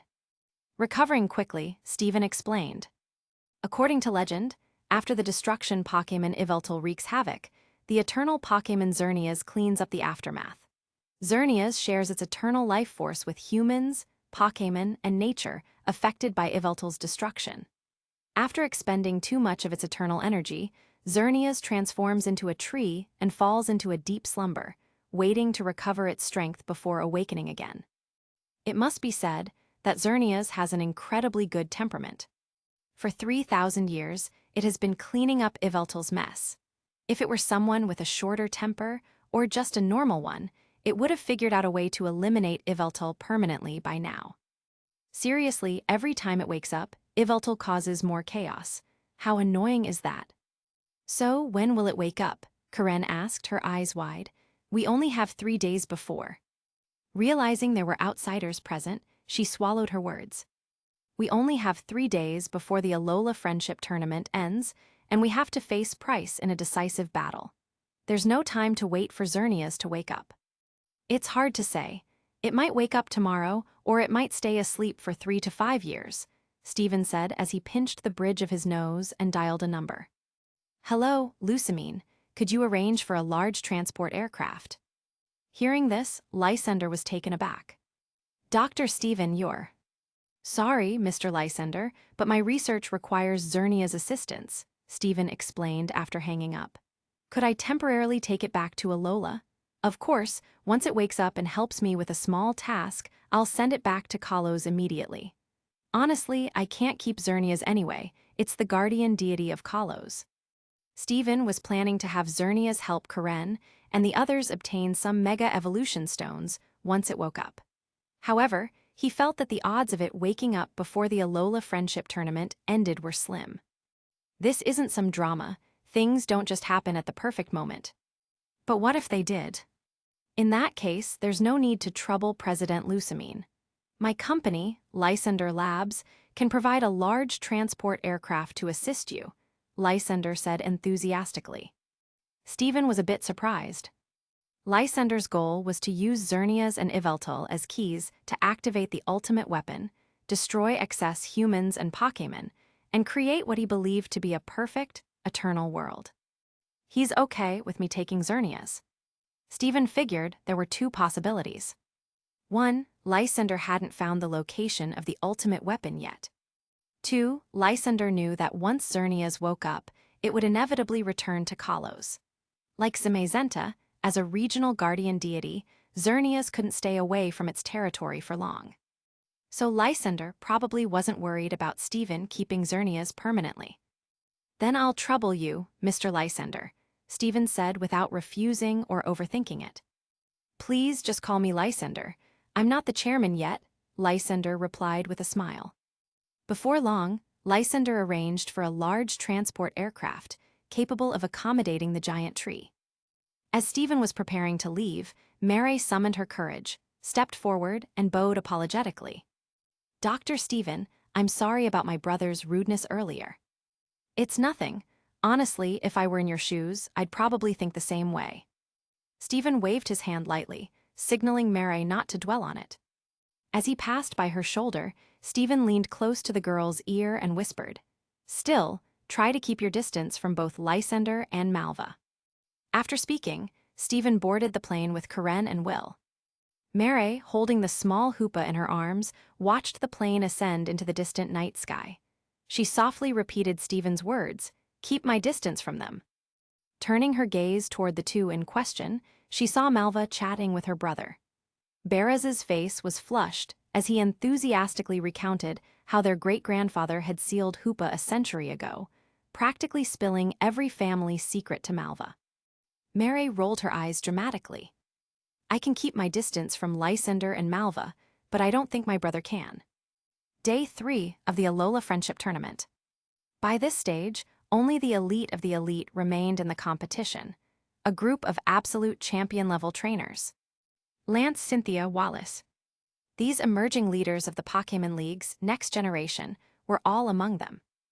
In yesterday's match, Wallace narrowly defeated the reigning champion of the Hone League, Drake, a dragon-type specialist. It goes without saying that, when Wallace returns to Hone in a few days, he'll leap from gym leader to champion almost immediately. Lance, too, achieved a narrow victory yesterday by defeating Agatha, the current champion of the Indigo League. This was his way of proving to the world that, even after losing his ace Pokémon, he still had the strength to become the Indigo League's champion. Oh, and there's also Diantha. Although many people online doubted Diantha's qualifications as the next champion of the Kalos League, acknowledging that she hadn't quite reached the level of a true champion yet, it wasn't unprecedented. After all, the previous Kalos champion, Drasna, wasn't truly champion level either, yet she held the position for years. So, people just turned a blind eye to it. With the number of participants reduced to a very small pool, today was bound to feature battles between champion-level contenders. In the morning, when today's matchups were announced, the cheers in the Manilow Stadium abruptly died down. Leon versus Diantha. Lance versus Cynthia.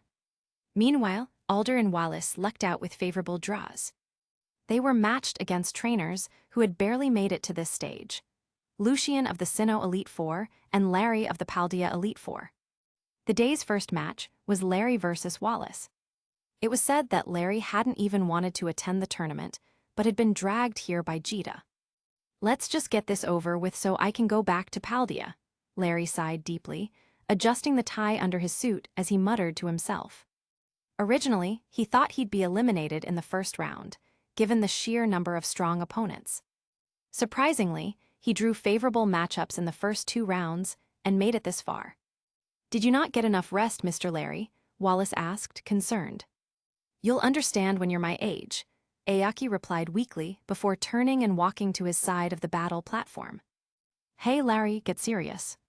You're Paldea's last hope. Show the world what Paldea's trainers are made of." Wallace, don't hold back. The Paldean audience cheered enthusiastically for both competitors.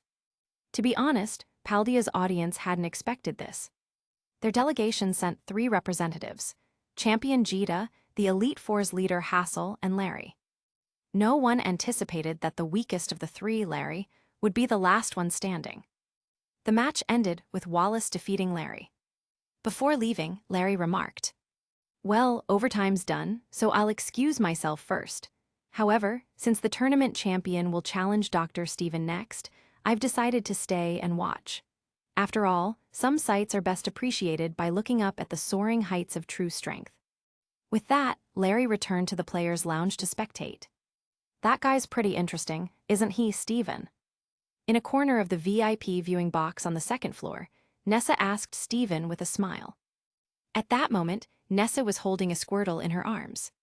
Steven had specially asked Professor Oak to acquire it for her.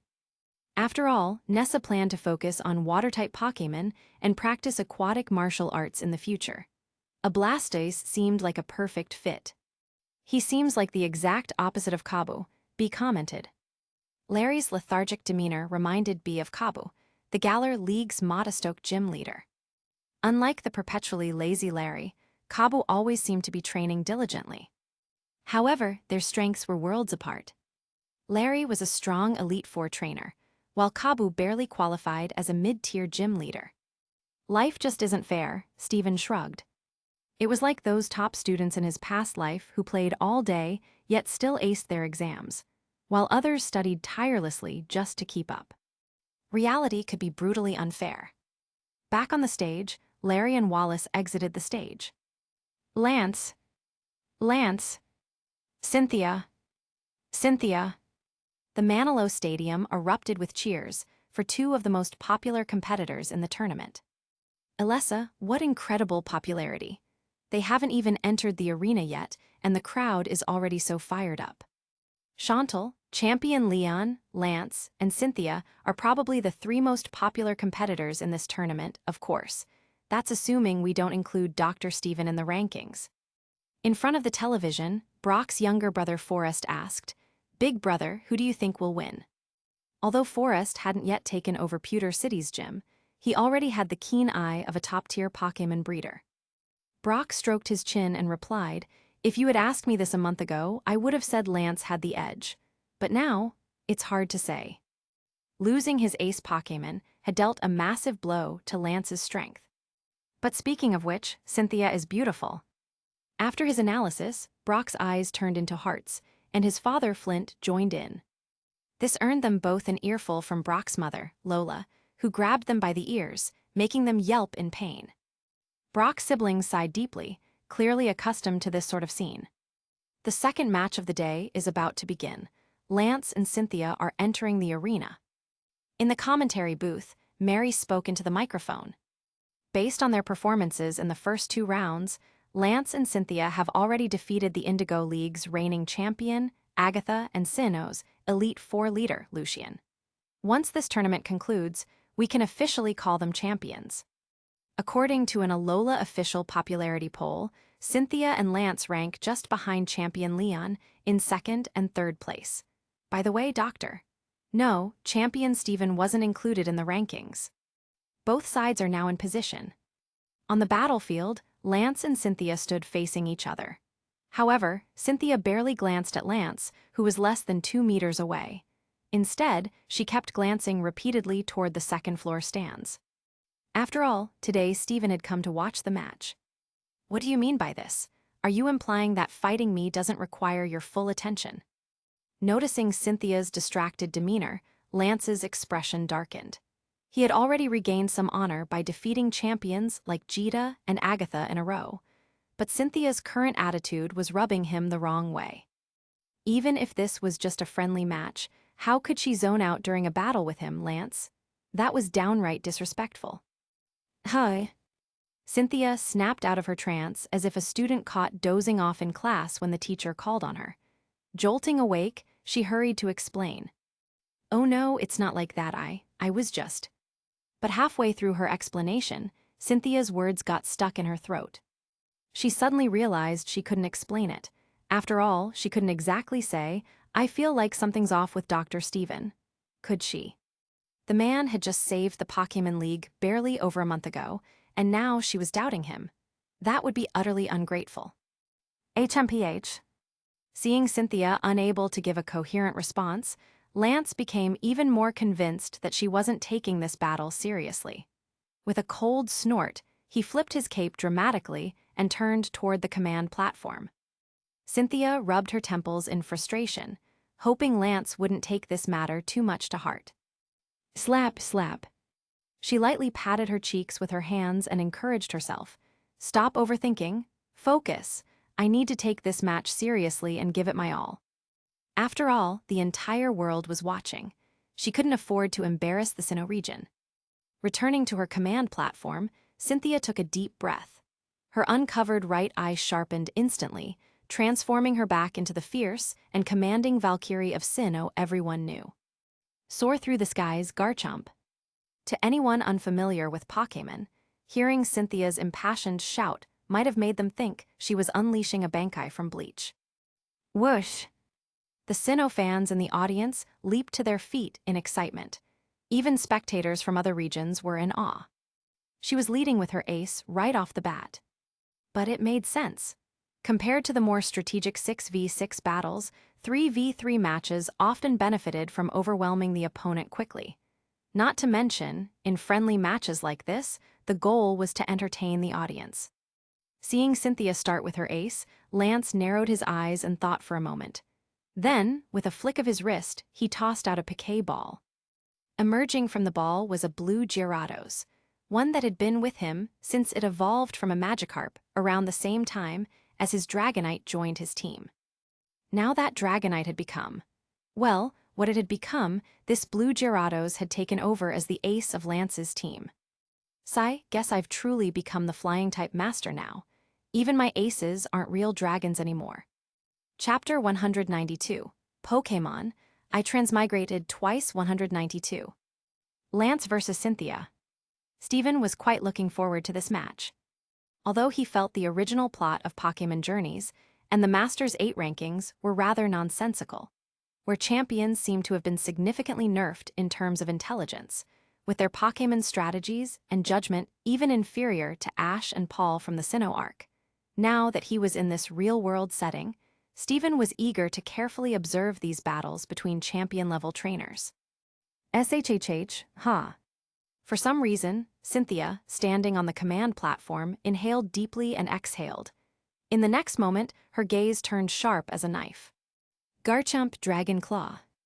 The moment Cynthia's command was issued, Garchomp charged forward. In the blink of an eye, it was already in front of Gyarados. Its claws glimmered with a pale green energy, like twin massive blades slashing toward its target. With one slash, it seemed to cut through the very air. The audience could almost hear the faint whoosh of friction. So fast. Wallace, who had just secured a victory, marveled. Among pseudo-legendary Pokémon, Garchomp was indeed one of the fastest. However, its speed was slightly hindered after undergoing Mega Evolution, which was frustrating. While base stats in the real world served more as a reference. After all, Dragonite's speed stat was technically the same as Magikarp's, but that didn't mean their actual speed was comparable. Mega Garchomp's reduced speed was still undeniable. Scale shot. At the critical moment, mere meters before Garchomp's Dragon Claw could strike Gyarados, Lance gave his command. Gyarados lowered its head slightly, and the scales on its back shot out like bullets. Garchomp's eyes narrowed as it slashed at the incoming scales, deflecting them. However, a new wave of scales followed in rapid succession. Aquatail. Lance's gaze turned fierce. Gyarados swung its tail, now enveloped in spiraling water, delivering a powerful blow aimed at Garchomp's side. This Gyarados was one of Lance's original partners, joining his team around the same time as his Dragonite, though, in Steven's eyes, it would eventually be replaced by a red Gyarados with greater potential. Nevertheless, as one of Lance's longest-standing Pokémon, it was certainly not lacking in strength. Boom! The force of Gyarados' tail sent Garchomp flying. Miss Cynthia. In the audience, Caitlin, sitting with Alessa, Skyla, and others, suddenly jumped out of her seat, appearing more agitated than Cynthia herself. Meanwhile, Garchomp, after being sent airborne, performed a backflip and landed steadily. Its legs touched down on the transparent protective barrier, separating the battlefield from the audience, the barrier serving a similar purpose to the nets at soccer games in Stephen's past life, to prevent injuries to the spectators. In the next instant, Garchomp crouched, then launched itself forward like a coiled spring, retracing its original trajectory. Dragon Rush. Cynthia swung her arm. Mid-flight, Garchomp's body became enveloped in a blue-green aura, transforming into a roaring dragon-shaped energy as it charged. Waterfall. Lance chose to face it head-on. Gyarados cloaked itself in a surge of water, resembling a charging war chariot, and collided with Garchomp. Boom! The heavy collision echoed in the ears of viewers worldwide. But it wasn't over yet. After the initial impact, both Pokémon were pushed back slightly by the recoil. However, they quickly steadied themselves and once again clashed, repeating their Dragon Rush and Waterfall moves. The relentless boom, boom, boom of heavy collisions filled the air. The sight of the dark blue and white blue figures clashing inspired awe in young trainers watching from various regions, many of whom hadn't even received their first Pokémon yet. So this is what a battle between champions looks like. Meanwhile, former champions like Drake and Drasna, who had been eliminated in previous battles, wore varied expressions as they watched. Unconsciously, they shared a similar thought: I'm getting old. Unlike their quiet appreciation, Alder's expression was tinged with regret. 2 months earlier, his longtime partner, Volcarona, had passed away due to illness. Since then, he had wanted to step down as Unova's champion. But unfortunately, there was no suitable successor. Should they follow Kalos's example and push someone who wasn't champion level onto the throne? Garchomp's Stone Edge. After yet another clash, Cynthia changed tactics. She believed that Dragon-type moves wouldn't be enough to quickly take down Gyarados. Instead, she opted for a Rock-type move, which had a type advantage. Garchomp used the momentum to create distance, landing firmly before channeling its energy into the ground. Razor-sharp stone spikes erupted upwards in Gyarados' direction, resembling a miniature version of precipice blades. Waterfall. Lance's eyes remained sharp, issuing the same command as before. Gyarados once again cloaked itself in water and charged forward like a tank, crushing the incoming stone spikes one by one. Bam, bam, bam. The audience watched as Gyarados shattered the obstacles and steadily closed the distance to Garchomp. What's going on? Caitlin slammed the table in shock. Why does it feel like that guy's attack power is getting stronger?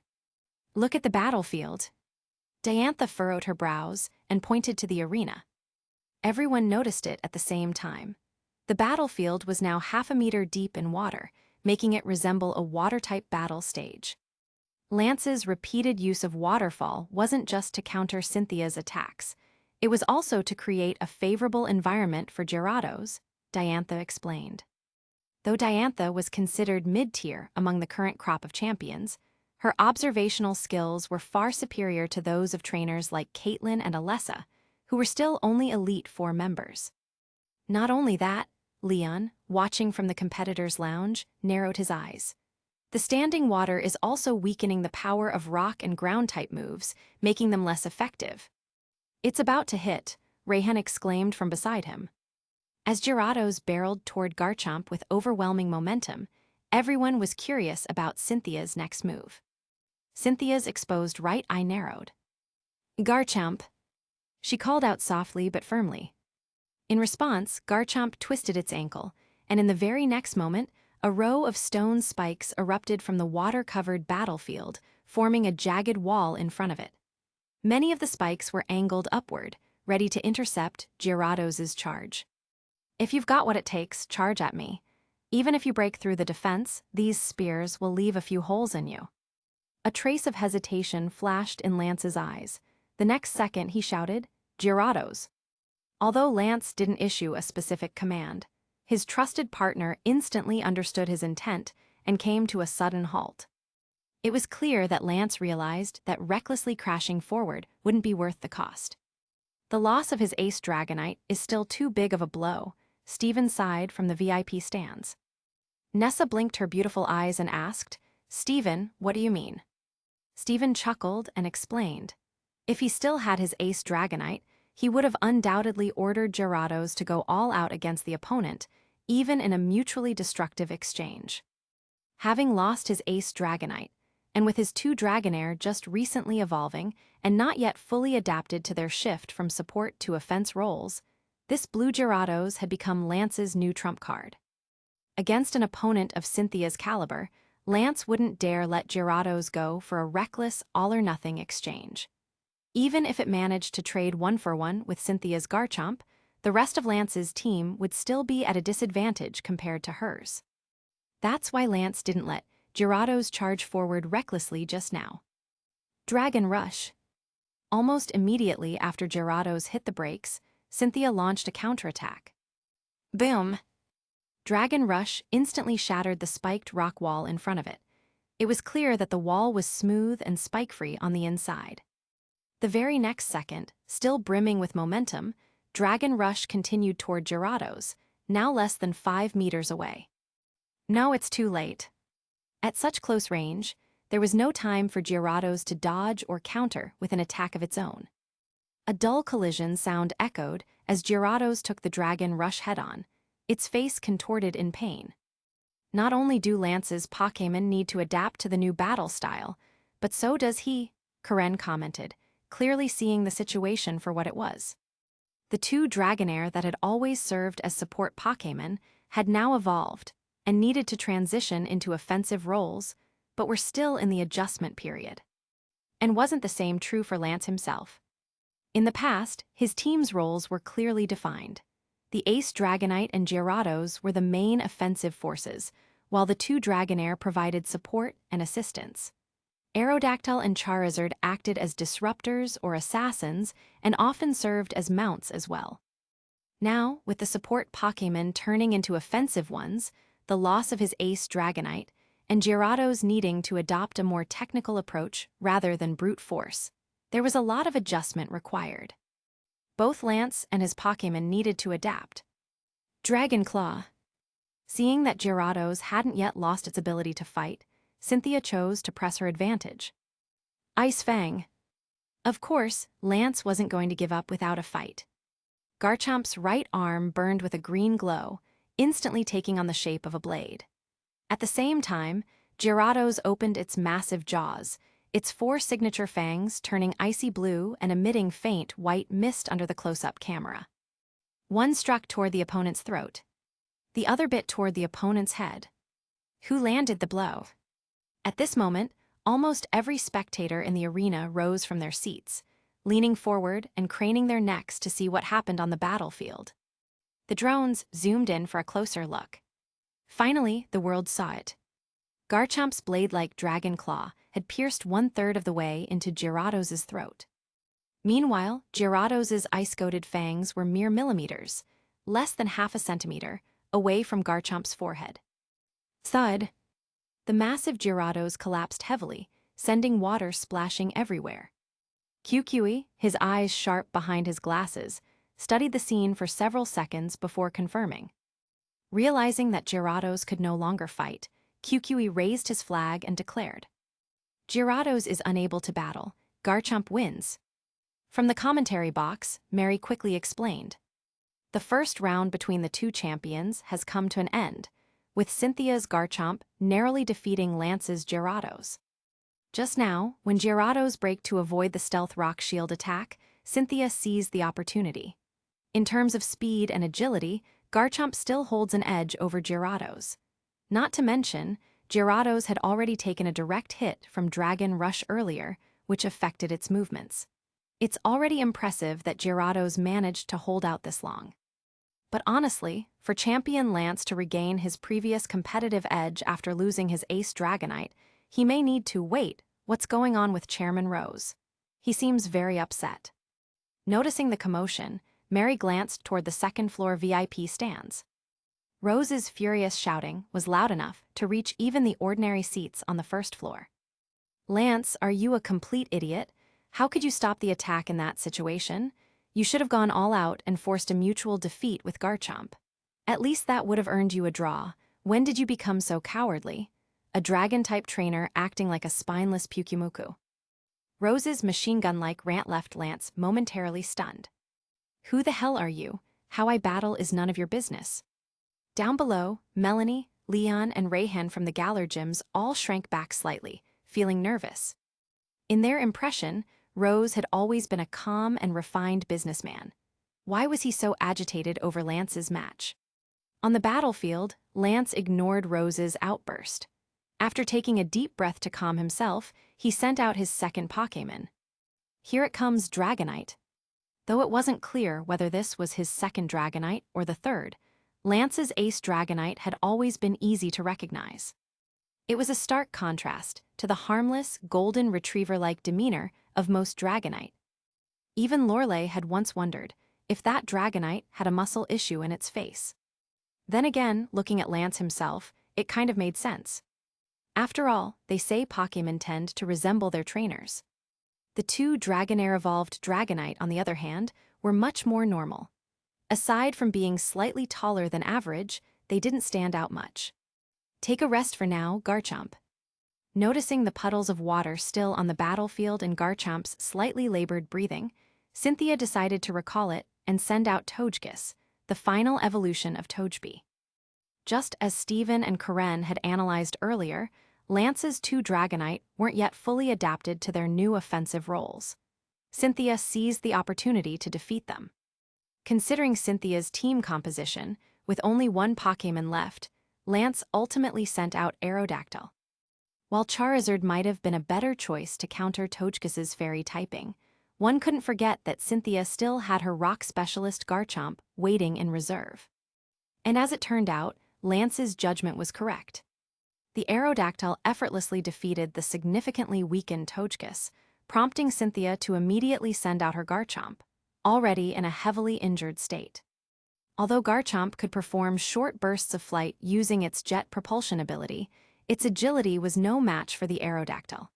In the end, the Aerodactyl, in a critically low health state, managed to defeat the already battered Garchomp. However, when Cynthia sent out her Milotic, everyone knew that it was over. Logically, the most frustrated person after Lance's defeat should have been Goodshow, the head of the Pokémon League Association. Yet, in the viewing area for the league chairmans. Aside from Kalos, the other league chairmans in attendance fell silent, and the atmosphere grew increasingly heavy. Goodshow glanced at Rose, who suddenly smiled. Rose was always smiling like this on the surface.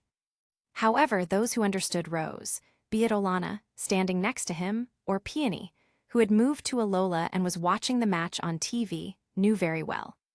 When Rose put on such a fake, insincere smile, it meant his anger had reached its limit. But it was hard to blame him for being so furious. After all, in Rose's original plan, Lance was supposed to serve as the perfect stepping stone for Leon to secure the second highest position in the Pokémon League hierarchy. Steven had also agreed to separate Leon and Lance into different brackets, allowing them to face each other in the finals, with the winner going up against Steven. What Rose hadn't expected was that Lance would be such a disappointment, eliminated before even facing Leon. It seems that the new champion of the Indigo League isn't much to look at. The future of the Kanto region is quite concerning, Rose remarked with his trademark insincere smile. Chairman Rose, Lance had back-to-back battles against Agatha and Jita, both champions. It's only natural for his Pokémon to be somewhat worn out. Goodshow tried to salvage the situation. "Hey, Tilda." Rose forced himself to calm down. Fine, fine. Even though Leon didn't personally defeat Lance, at least Kanto's reputation had taken a hit. Half the objective was achieved. Next, Leon would take down Cynthia, and then challenge Steven. Even if Leon lost, he would still solidify his position as the second strongest in the league. Then, in 2 years, once that thing was ready for Leon. By then, Leon would be able to share the world with Steven. Perfect. 2 days later, QQE announced the results of the final match. Spiritomb is unable to battle, Charizard wins. Since all 3 of Champion Cynthia's Pokémon can no longer fight, the champion of this Alola Friendship Tournament, who has earned the right to battle our Alola League champion, Dr. Steven, is Galar League champion Leon. On the big screen, the portraits of Leon and Cynthia were displayed side by side. Next to Leon's name, icons for Charizard and Dragapult were still lit, while the icons for Cynthia's Milotic, Roserade, and Spiritomb had all dimmed. This indicated that Leon had defeated Cynthia's 3 Pokémon with just 2 of his own, without losing a single one.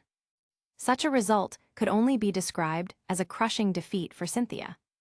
However, neither the live audience nor those watching the broadcast criticized Cynthia. The match is over. Let's congratulate Champion Leon. But Champion Cynthia has no reason to feel disheartened. After consecutive battles against Champions Lance and Wallace, her 2 key Pokémon, Garchomp and Lucario, were unable to fight. Reaching second place with her secondary team is already quite an achievement. Indeed, this was why the audience did not blame Cynthia. In her match against Lance 2 days ago, her Garchomp had been heavily drained. In her battle against Alder, Lucario had also sustained injuries. After careful consideration, Cynthia ultimately decided not to let her secondary ace, Lucario, participate. Under these circumstances, Cynthia had to rely on Spiritomb, Milotic, and other secondary Pokémon. Losing to Leon was only to be expected. Cynthia's decision was out of concern for her Pokémon. Even though the odds of success were slim, with Steven's example in mind, it was only natural for a 15-year-old girl like her to feel cautious and afraid.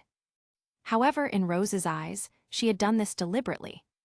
By doing so, she made it seem as though her loss to Leon was not due to a lack of skill, but because her main Pokémon were injured and unable to compete. Otherwise, the outcome of the battle might have been different. This, in turn, diminished the prestige of Leon's championship victory.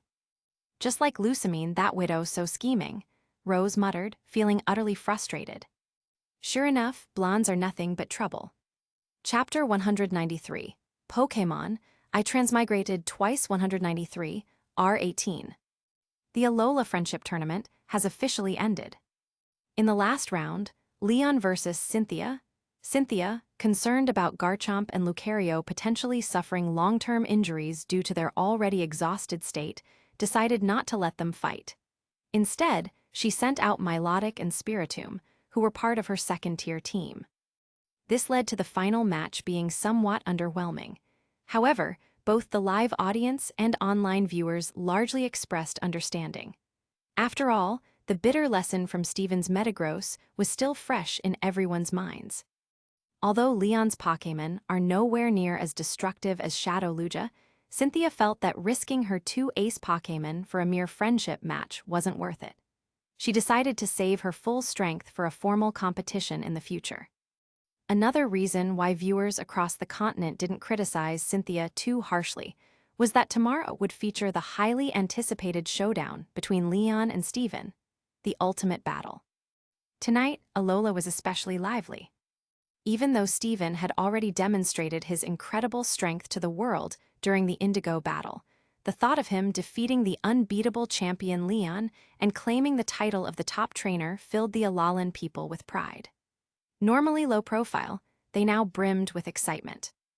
The residents of the 4 islands showed the highest level of hospitality, warmly welcoming visitors from around the world.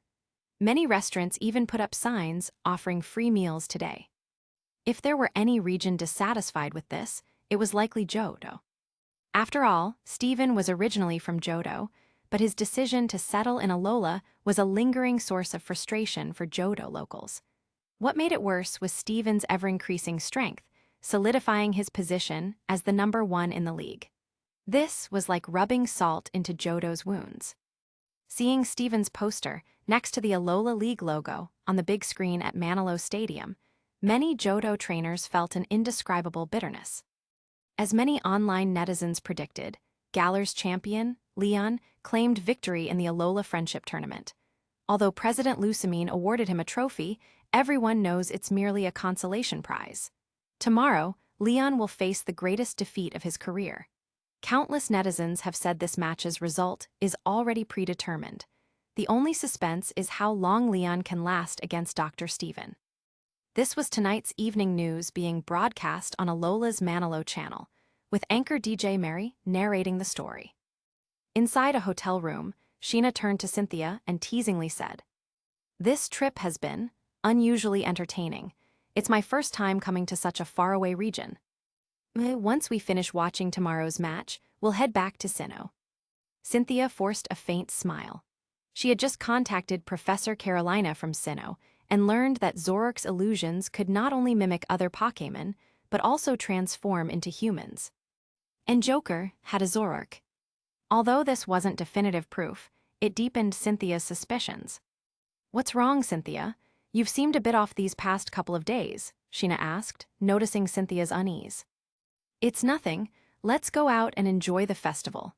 It's so lively outside," Cynthia replied, pulling Sheena out of the room to change the subject. Cynthia hadn't shared her suspicions with anyone, not Sheena, not Diantha, not Caitlin, or even Nanu. The matter was simply too grave. If confirmed, it would cause an uproar far greater than the Shadow Organization's all-out war against the League a month ago. Meanwhile, on Etha Paradise. After the evening news ended, Karen turned off her phone and glanced at the giant tree at the center of the conservation area. The wild Pokémon cared for by the Etha Foundation seemed to sense warmth emanating from the tree and gathered under its shade. This tree, of course, was the Tree of Eternity, Xerneas in its dormant form, that they had brought back from the Kalos region 2 days ago. "It doesn't look like it's waking up anytime soon," said Will, voicing what Karen was thinking.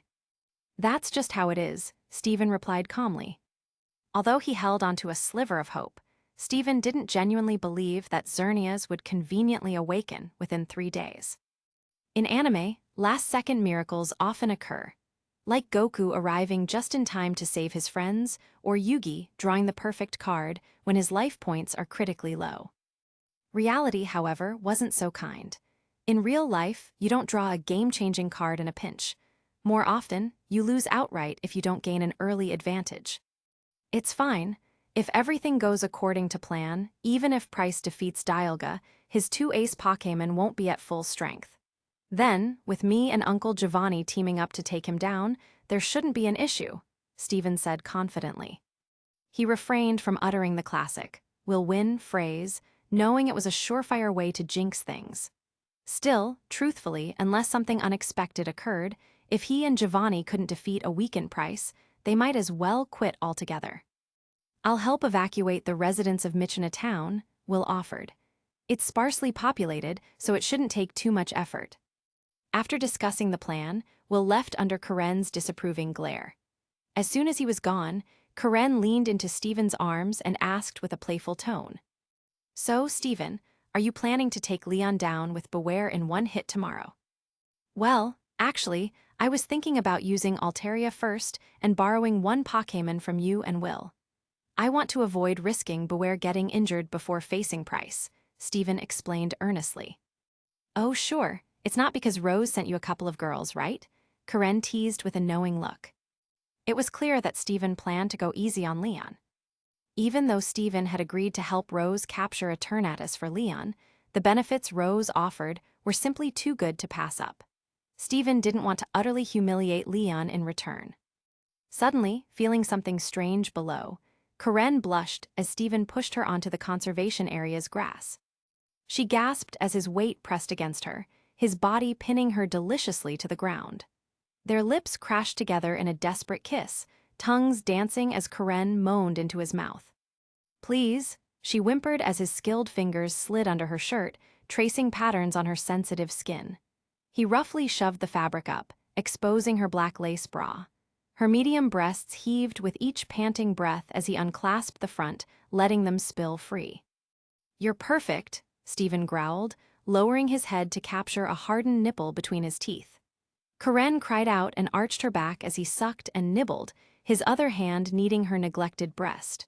Her thighs squeezed together as wetness pooled between them. He hiked her plaid skirt up around her waist, revealing matching black panties already soaked through. "So wet already," he teased, hooking his fingers in the waistband and sliding them aside. Karen whined as the cool air hit her dripping pussy. "Ah, Stephen," she screamed as his hot tongue delved between her folds, lapping hungrily at her clit. Her fingers tangled in his hair as he devoured her, bringing her right to the edge.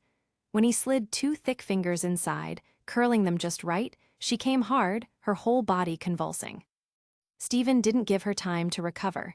He quickly freed his throbbing cock and lined up with her entrance. "Ready?" he asked roughly. Karen could only nod frantically, still trembling from her orgasm. He slammed into her in one powerful thrust, stretching her tight walls deliciously. "Oh God, oh God, oh God." Karen wailed as he set a brutal pace, his cock hitting spots deep inside that made her see stars. Her nails raked down his back as another climax built rapidly. "That's it, come for me again," Stephen commanded, pounding into her G-spot relentlessly.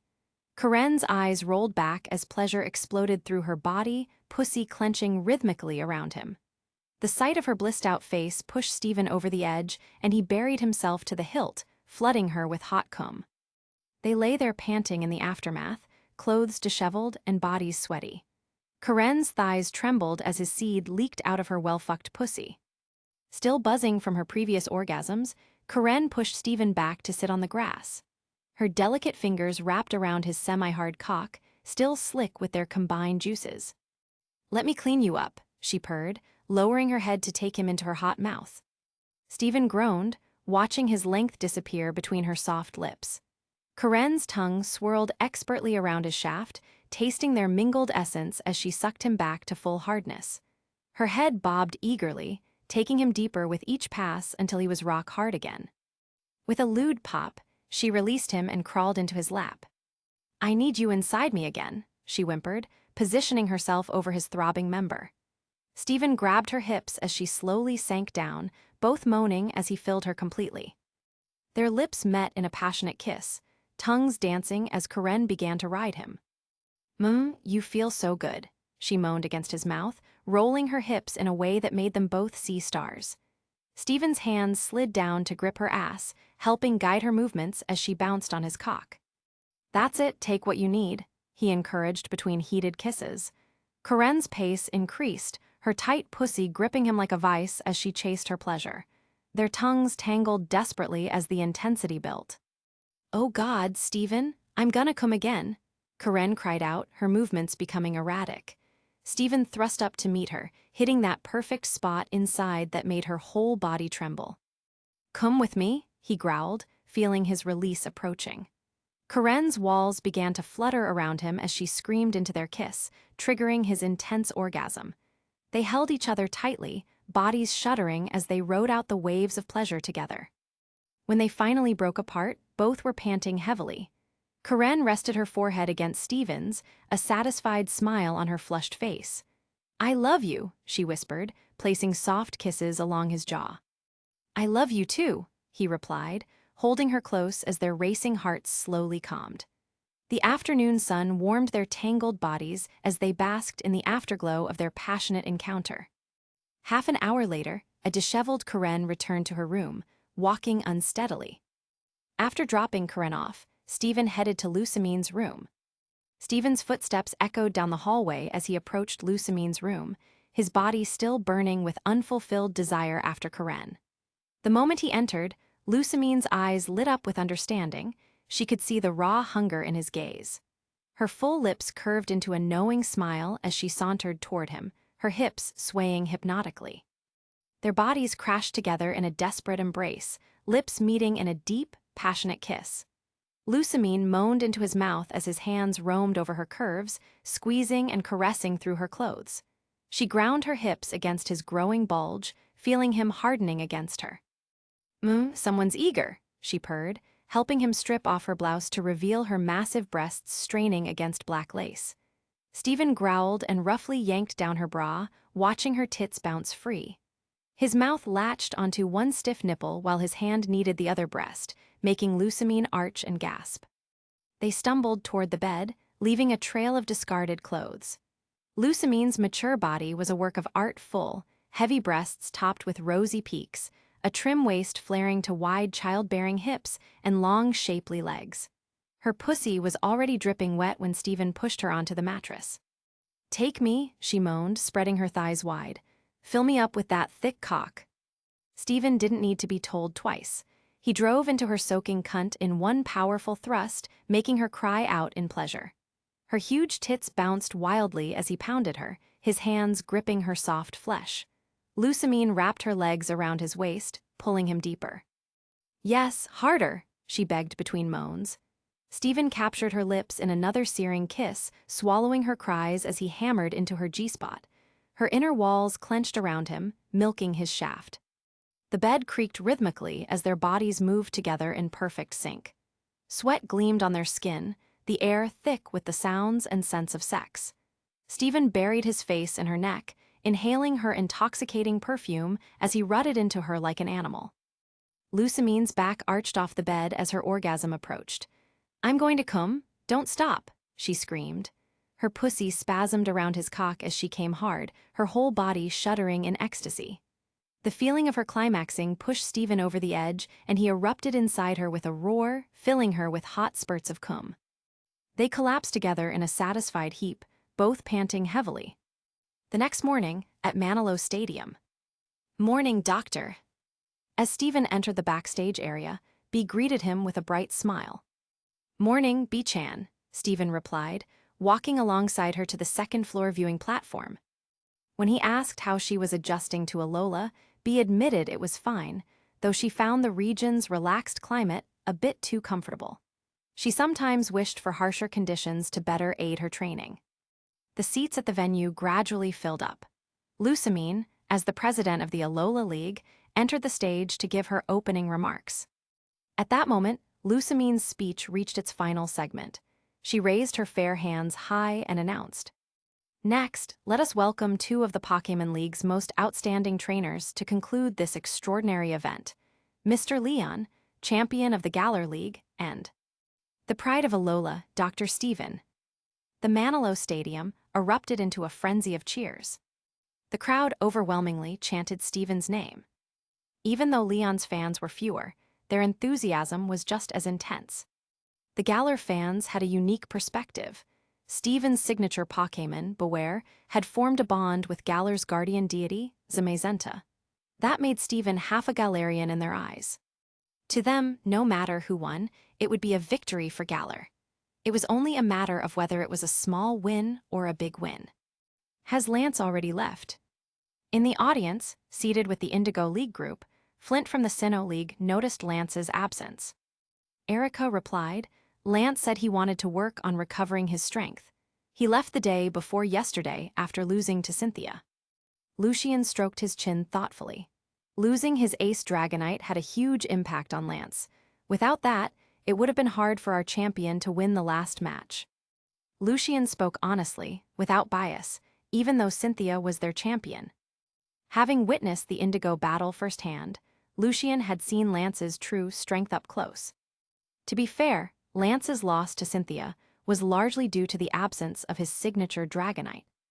Unless that strange drug can be neutralized, the only option is to change his battle style, Flint added to the conversation. There was no way Lance could train his replacement Dratini from scratch and evolve it back into Dragonite. Even if its combat experience was retained, pseudo-legendary Pokémon had notoriously long growth cycles. Lance's original Dragonite had taken 10 years to reach its high-level champion tier status. Training a new one would take at least 5 years. Or he could just catch a legendary Pokémon, like Joker did, Volkner joked with a grin. The atmosphere around them grew noticeably colder. "That's not funny, Volkner," Erica said irritably. Joker and his Shadow Lugia were like a nightmare looming over the league. Not to mention, his Umbreon was no pushover either. "It's fine, we have Dr. Stephen." Excited, Flannery from the Hone group, who was around the same age as Mary and Ayano, cheered. When she saw Stephen enter, she stood up, cupping her hands around her mouth to shout, "Dr. Stephen, no champion, go, go." Wallace chuckled. "She's right. Let's put these worries aside for now and enjoy this incredible battle." Stephen nodded. Devon Corporation is still researching that stone champion Diantha gave Dr. Stephen. It's said to hold the power to help Pokémon break through their limits. If successful, we might gain the upper hand against Joker. A little further back, Cynthia and Sheena watched the unfolding events. When they heard their colleagues pinning their hopes on Stephen, Cynthia's expression turned slightly strange. Meanwhile, Sheena's expression shifted when Volkner mentioned catching a legendary Pokémon. The power of aura, after all, made it significantly easier to bond with legendary Pokémon. But she had no talent as a trainer herself. In the arena, Steven and Leon now stood face to face. "I've been looking forward to battling you, Dr. Steven." Leon's eyes gleamed with excitement as he grinned, showing off his large white teeth. Winning or losing didn't matter. What mattered was enjoying the thrill of the fight. After all, many trainers spent their entire lives without ever standing on such a grand stage. "I've prepared a very special partner for you. Look forward to it," Steven said with a chuckle. "Huh?" Leon blinked, watching Steven walk over to his command station. He couldn't shake a vague sense of unease. Surely Steven wouldn't bring Zacian, right? No, surely not. Leon could accept losing, but he didn't want to be a one-shot. "I'm honored to referee a match of this caliber," QQE said with a grin as he stepped into the referee's box. He quickly announced, "The battle between Champion Steven and Champion Leon will now begin. The rules are 3-on-3. Positions ready, battle start." As soon as QQE's voice fell, Leon placed his right hand on his left shoulder, dramatically flipping his cape aside with a flourish that revealed his tight short-sleeve shirt. "I am Leon, the champion of the Galar League. I am a man who trains endlessly to ensure Galar's trainers are unbeatable. As a trainer, I know the gap between us, Dr. Steven. But it's precisely because of that gap that I strive to grow stronger and cultivate an unshakable heart. Here I come, go Dragapult." With an impassioned declaration, Leon threw out his first Pokémon. The Galar pseudo-legendary, Dragapult. The second strongest member of Leon's team. "Leon's taking this seriously. He's leading with Dragapult," Rayhan observed from the sidelines. He turned to look at Steven. "What will he use? We know he has that special Altaria and..." Rayhan trailed off, swallowing nervously as memories of Steven's Beware from the Indigo battle resurfaced. "Dr. Steven has a good relationship with Chairman Rose, right? He probably wouldn't send out Beware, would he?" Piers muttered weakly. "Piers, you sound exhausted. Is it all the Galarian sunshine? Not used to the heat?" Melanie teased with a laugh. Piers silently turned his head to the other side. He thought to himself, if your son idolized Joker, you'd feel just as frustrated. Yesterday, his precious little sister Marnie called him again, saying she wanted to travel to Kanto to see if there was a chance to join Team Rocket. Piers felt a strong sense of defeat. Boom! At that moment, a white light shot skyward from the Pokeball Steven had thrown. In the blink of an eye, a bolt of lightning descended from the heavens, striking the battlefield in front of Steven. The still pondering Piers, along with countless spectators, was startled. They turned their heads toward the battlefield.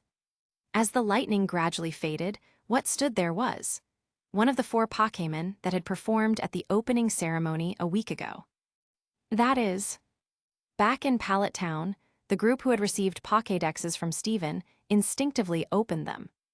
Tapu Koko, the land spirit Pokémon, the curious guardian deity of Melamel Island. Though called a guardian deity, it will attack humans and Pokémon that upset it. Ash lowered his Pokédex and murmured in a daze. Did Brother Steven capture that Pokémon? On Ash's shoulder, Pikachu stared at the Tapu Koko, whose body crackled with lightning, its eyes filled with longing. "Let me, the Alola champion, use Alola's guardian deity to battle you, Leon." Steven chuckled. As he spoke, Steven turned to the Tapu Koko, standing with its back to him, and called out, "Fight alongside me, Koko." Tapu Koko glanced back, looking somewhat exasperated, not at Steven, but at the Pokeball on Steven's belt. Through the translucent cover of the ball, Beware inside waved her fist at Tapu Koko. Chapter 194, Pokémon, I Transmigrated Twice 194. On the stands, Rose secretly let out a sigh of relief. As for Tapu Koko, one of the 4 guardian deities of the Alola Islands, he had certainly heard of it before.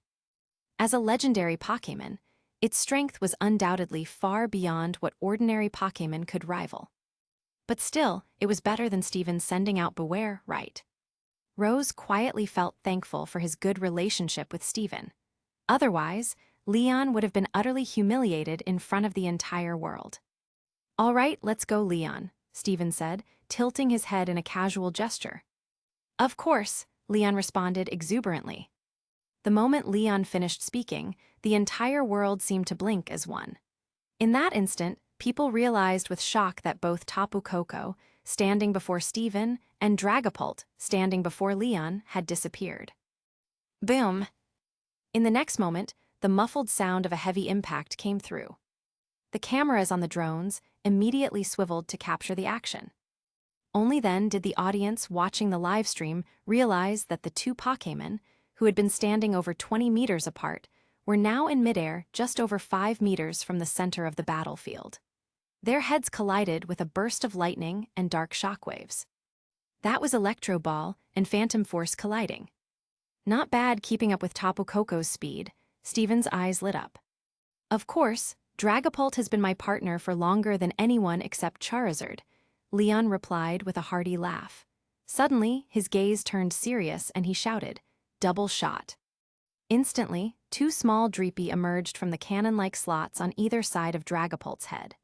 Their bodies radiated a sharp, blue flame symbolizing dragon energy as they shot forward with a sharp whoosh. Typically, when Pokémon use the move Double Shot, they attack with their tails or other body parts in quick succession. But Dragapult was different. In some ways, it could be considered a trinity of Pokémon. Boom! Tapu Koko instinctively raised the golden shield on its right arm to block the first attack. However, as it blocked the first shot, the second Dreepy curved around its shoulder and struck its side with a loud bang. Caught off guard, Tapu Koko let out a grunt of pain and was sent flying through the air. Whoosh! Spinning midair, Tapu Koko looked down at Dragapult, whose expression seemed perpetually drowsy, with a trace of excitement in its eyes. Initially, Tapu Koko had been forced into this battle due to the threat of that bear, but now, this was unexpectedly interesting. Shadow Ball. Leon had no intention of letting up after gaining a slight upper hand. Against the fairy-type Tapu Koko, Dragapult's usual dragon-type moves were effectively sealed off. Moreover, Dragapult didn't have many moves that were particularly effective against Tapu Koko. Leon decided to press his advantage and weaken the opponent as much as possible with continuous attacks. Following its trainer's command, Dragapult unleashed its incredible speed as a pseudo-legendary Pokémon. In a blink, it appeared above Tapu Koko's predicted landing spot and fired a purple-black energy orb at the deity's back. Discharge! Stephen calmly commanded. In mid-fall, Tapu Koko's eyes sharpened. Without changing its position, it unleashed a massive, indiscriminate discharge of golden lightning in all directions. Boom, booms, boom. Violent, erratic golden lightning erupted from Tapu Koko's body, striking everything around it. Some of the electricity collided with the incoming Shadow Ball, neutralizing it, while the rest acted like a pole vault, propelling Tapu Koko upward and allowing it to regain balance in midair. Countless trainers watching on television froze in shock. You can do that. As expected of Dr. Stephen, using the wide-range attack move discharge, he not only neutralized champion Leon's Dragapult's attack, but also allowed Tapu Koko to stabilize itself midair. He's proving to us that even when using a legendary Pokémon like Tapu Koko, he's still the world's greatest trainer. In the commentary booth, DJ Mary, who had been relatively calm earlier, was now gripping the microphone tightly, her personality suddenly shifting from shy to fiery. Surrounded by electricity, Tapu Koko raised its eyebrows slightly.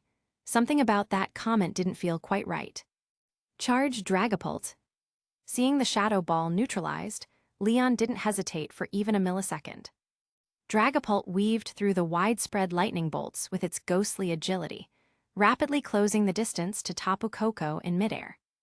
Although discharge covered a large area, there were still gaps in the electric currents. Even if Dragapult accidentally touched the electricity, its excellent resistance would allow it to shrug off the damage. Dazzling gleam. Stephen raised a hand, pointing forward. Tapu Koko spread its arms wide and unleashed a torrent of pale pink particles, raining down like a storm of petals. Fire blast. Leon responded without hesitation, commanding Dragapult to counter.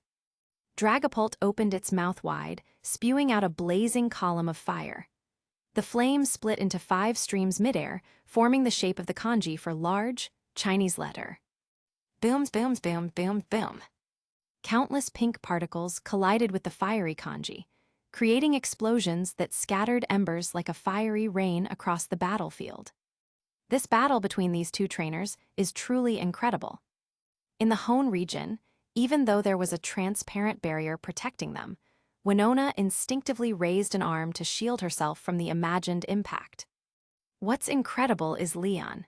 He's managing to hold his ground against Dr. Steven, even with a disadvantageous type matchup, Steven Stone marveled. It could only be said that there were levels even among champions. Steven and Cynthia had only recently solidified their positions as champions, while Wallace was halfway to reaching that level. Leon, however, was among the very best of champions, a truly exceptional trainer even within that elite group. Of course, that was only true if you ignored Steven, who was essentially a bug in the system. Diantha pursed her lips quietly, feeling a little uncomfortable at Steven's words. Strictly speaking, she was still stuck at the Elite 4 level, even if she was only one step away from becoming a champion. But a gap was a gap, there was no denying it. Phantom Force. Back on the battlefield, Leon issued another command. Dragapult instantly vanished into the shadows, disappearing without a trace. Phantom Force, a move that allows the user to slip into the shadow dimension and launch a surprise attack. Even defensive moves like Protect can't block it. Bruno of the Indigo Plateau muttered to himself, recalling how troublesome the move had been when Agatha used it against him. With Tapu Koko's observational skills, it should be able to predict where Dragapult will emerge, Lorelei commented from another sofa, crossing her legs. On the screen, Tapu Koko began moving in small, quick steps, darting rapidly across the battlefield. Smart, this way Dragapult won't be able to easily lock onto a target. When Dragapult does emerge to attack, Tapu Koko can evade immediately. As a fighting-type trainer, B immediately saw the subtle strategy within it. It's just like how fighting-type Pokémon prefer to take small, measured steps during battle. The key lies in instantaneous reflexes. Finally, in front of Tapu Koko's left side, a figure suddenly materialized out of thin air. It appeared Dragapult. Tapu Koko spread its arms wide, gathering countless pale pink particles of light in front of it. It was about to use Dazzling Gleam again. Attack the rear right. At that critical moment, Steven's command rang out. Both Leon on the opposing side and Tapu Koko, who was preparing to unleash its attack, froze in shock. If it were one of Steven's own Pokémon, it wouldn't even hesitate. It would have turned and attacked immediately. But Tapu Koko, after all, was just a temporary recruit captured by Beware. Hearing Steven's command caused it to instinctively hesitate for a moment. Thud. In the next instant, Tapu Koko felt a sharp pain in its back. It struggled to turn its head and saw a dark purple aura of ghostly energy slamming into its lower back. The attack had come from that same Dragapult. How could this be? Tapu Koko couldn't comprehend it. Before it could figure out why, it was sent flying by Dragapult's attack, crashing into the invisible barrier in front of the audience stands. It landed back near the other Dragapult that had first appeared. Tapu Koko propped itself up with one hand, gritting its teeth to endure the pain, but confusion still filled its eyes. What's going on? Why are there 2 of them? That was a neat trick. Steven didn't hold back on his praise. Haha, it's nothing special, and yet you still saw through it so clearly, Doctor. Leon scratched the back of his head, grinning. Tapu Koko launched a quick thunderbolt at the Dragapult closest to it, sending it flying. With just one hit, the Dragapult vanished into thin air, disappearing without a trace. That's right, the Dragapult was just a substitute. A substitute, Misty, watching from Cerulean City's gym, exclaimed in surprise. She understood now. After Dragapult used Phantom Force to enter another dimension, it didn't immediately launch an attack. Instead, it sacrificed a portion of its stamina to create a substitute on Tapu Koko's left front. Then, It dove back into the alternate dimension and quietly positioned itself behind Tapu Koko's rear right. When Tapu Koko focused all its attention on the substitute in front of it, Dragapult launched a surprise attack from behind. No wonder they say Leon is an undefeated champion since his debut. It's not just his strength, his strategies are just as impressive. A tomboyish girl in Hoen's Littleroot Town Research Lab remarked with admiration. No, if Tapu Koko hadn't hesitated for that moment, that move wouldn't have even hit. It looks like the synergy between that island guardian and Dr. Steven isn't quite there yet. Professor Birch shook his head, analyzing. Beware glared at Tapu Koko, her dissatisfaction evident even through the piquet ball's lid. Tapu Koko instinctively shuddered under her piercing gaze. Steven silently praised Leon in his heart. No wonder he was able to nearly capture a Hiatus at its peak without relying on Dynamaxing.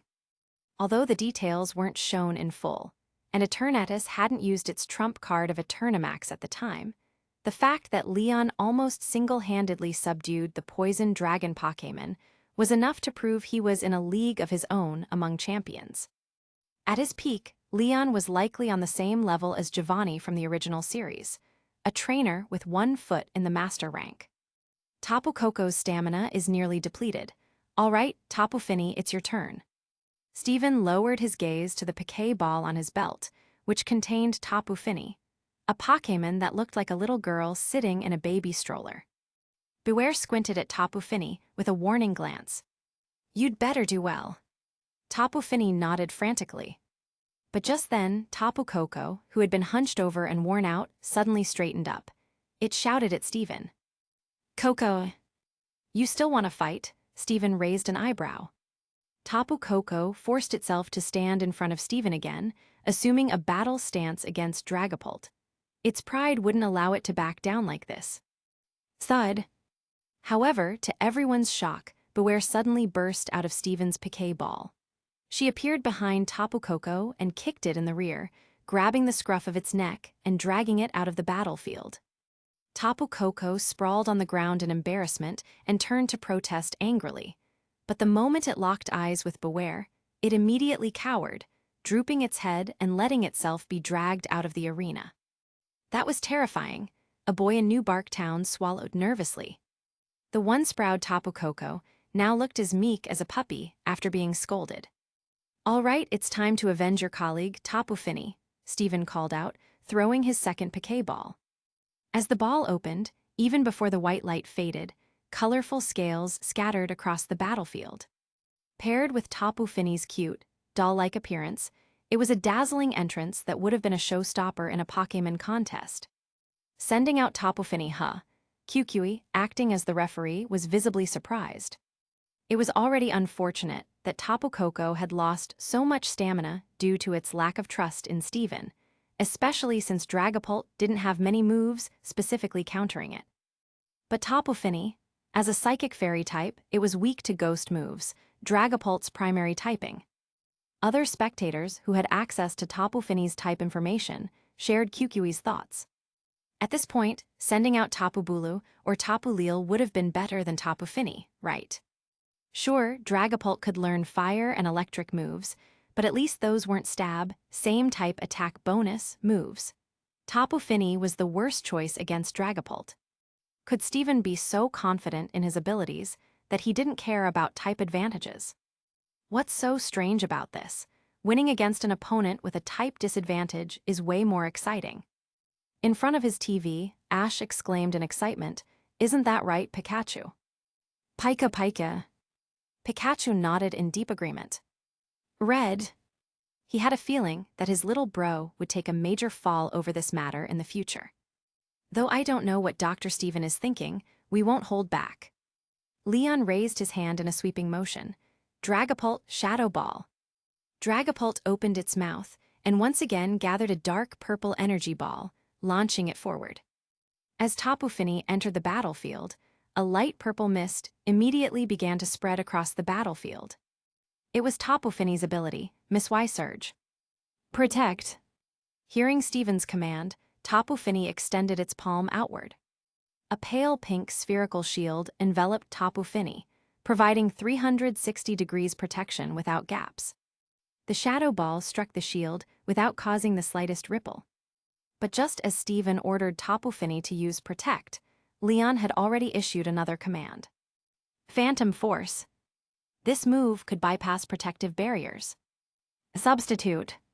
Hearing Steven's next command, the entire audience was stunned. Using Substitute at this moment. In the next second, inside the protective shield, a faint pink light emerged from Tapu Fini's body, as if its soul was leaving its body. The light coalesced beside Tapu Fini, forming another Tapu Fini. However, this Tapu Fini stood motionless, expressionless. "What's the point of using Substitute at a time like this?" Caitlin exclaimed dramatically. At this moment, Dragapult had already created a small spatial hole in the shield, slipping through and heading straight for the Tapu Fini on the right, the one that was clearly the real body. As for the Substitute on the left, it didn't even glance at it. This was why the move, Substitute, was considered a god-tier move in the games, but was almost never used in anime or manga. The reason? The move not only consumed the Pokémon's energy, but also rendered the Substitute incapable of any action, a mere wooden dummy. At most, as Leon had just demonstrated, it could be used to briefly confuse the enemy. Anything beyond that was nearly impossible. In 99% of cases, it was utterly useless, just as pointless as Magikarp's splash. However, just as Dragapult's ghostly energy-infused body was about to collide with Tapu Fini in the final moment. "Ally switch." Steven spoke again. In an instant, Tapu Fini's large eyes glowed with a brilliant blue light. With a whoosh, its figure and that of the Substitute flickered and swapped places. Boom! Dragapult slammed harshly into the target. The Tapu Fini, struck, was smashed down to the battlefield below, creating a pit 7 or 8 meters wide at its center. But in the next moment, the Tapu Fini in the pit vanished into thin air like a mirage. It was a Substitute. Dragapult's expression changed, but immediately afterward, it sensed a strong sense of danger coming from its right side. There, the seemingly harmless Tapu Fini extended its right palm outward, gathering a basketball-sized pink energy ball as if performing a Rasengan. It was Moonblast. "Go," Steven said calmly. In an instant, Tapu Fini pushed the pink Rasengan forward. The Moonblast struck Dragapult's cheek, carrying the dragon's most dreaded energy. The attack pushed the ghostly dragon backward. The Moonblast drove Dragapult across the battlefield, passing Leon's side. Boom! A deafening explosion echoed from behind Leon's right side. The audience sitting in that area felt a sudden, intense tremor beneath their seats. Looking down, they saw Dragapult lying unconscious on the ground, its eyes spiraling. Dr. Dragapult is unable to battle. Tapu Fini wins. Everything had happened so suddenly that QQE only managed to announce the results after Leon had rushed down from the command platform to check on Dragapult. Corina, who wasn't yet the Shaller City gym leader but had a good relationship with Ash in the future, looked at the senior trainers around her in astonishment. Just now, did Tapu Fini use Ally Switch to swap places with its Substitute? Drasna nodded solemnly. Yes, Ally Switch can only be used on an ally willing to swap places. It doesn't work on targets with resistance, but I never thought it could be used to swap with a Substitute. Diantha licked her dry lips. At that moment, Dragapult was entirely focused on the real Tapu Fini on the right. It never expected Tapu Fini to swap with its Substitute at the last second. After using its full strength for Phantom Force, Dragapult's body couldn't adjust in time. And with Tapu Fini so close, there was no way it could miss. Caitlin, what kind of strategy is this? Lucian adjusted his glasses. Earlier, Leon's use of Substitute caused Tapu Koko to suffer a major loss. That's why Dr. Steven came up with this strategy to fight fire with fire, defeating Dragapult and avenging Tapu Koko. Truly brilliant. Flint clapped his hands. Even without relying on brute force like Beware, his strategic thinking is world-class. With him on our side, we don't have to fear Joker or Team Rocket anymore. Cynthia. How to put it? While Steven's growing strength was reassuring, it also gave her an inexplicable sense of unease. She could only hope her suspicions were wrong. Chapter 195. Pokémon, I Transmigrated Twice 195. Champion Steven. Champion Steven. Champion Steven. After more than 10 minutes had passed, when Charizard in front of Leon fell, and at the same time, on the large screen, the third Piquet ball icon with a Charizard symbol next to Leon's portrait dimmed. The Alola crowd, which occupied nearly half of the audience, couldn't wait any longer and stood up, fervently chanting the same name in unison. What a stunning match! QQE, who had been a guest referee for the past week, stepped forward and shook hands with Leon. Leon glanced at the large screen, at the image of himself with all three Piquet ball icons dimmed, then looked at Steven's side, where all three of his Piquet ball icons were still lit. Stunning, huh? Oh well, at least it was an exhilarating battle. Please accept this. QQE then took out a silver medal and placed it around Leon's neck. Leon was a bit amused and baffled. From the time he debuted until now, he had won so many trophies that he couldn't even count them. But a silver medal? That was a rare experience. The experience of winning a trophy one day and receiving a silver medal the next. He figured he'd probably never encounter something like that again in his lifetime. Meanwhile, Steven was even more speechless because Lusamine directly handed him a massive championship trophy. It was far more extravagant than the friendship match trophy Leon received yesterday. Winning one match and being handed such an enormous trophy left Steven unsure of what expression to show. Champion. Champion. Champion.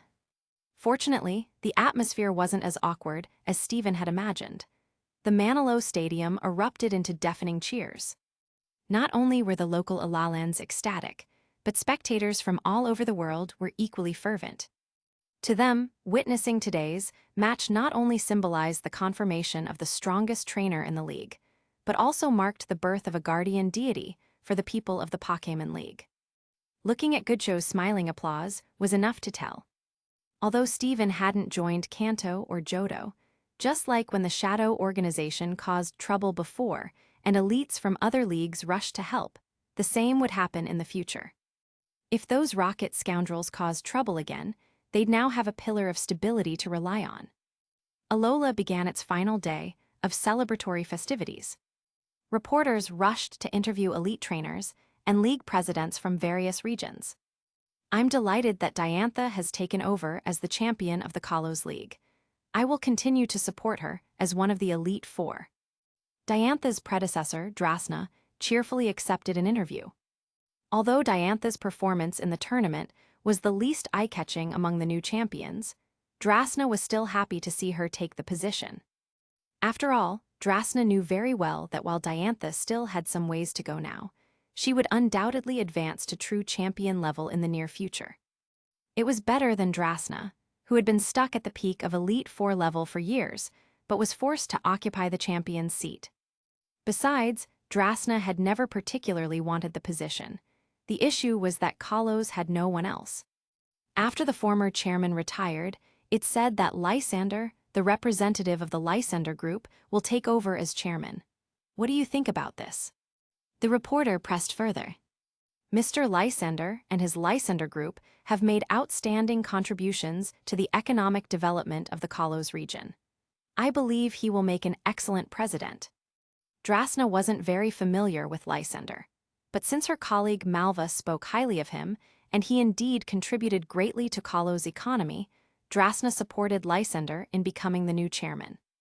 Champion Wallace, many online speculate that the only reason you became champion was because Steven's Metagross was severely injured in a previous battle.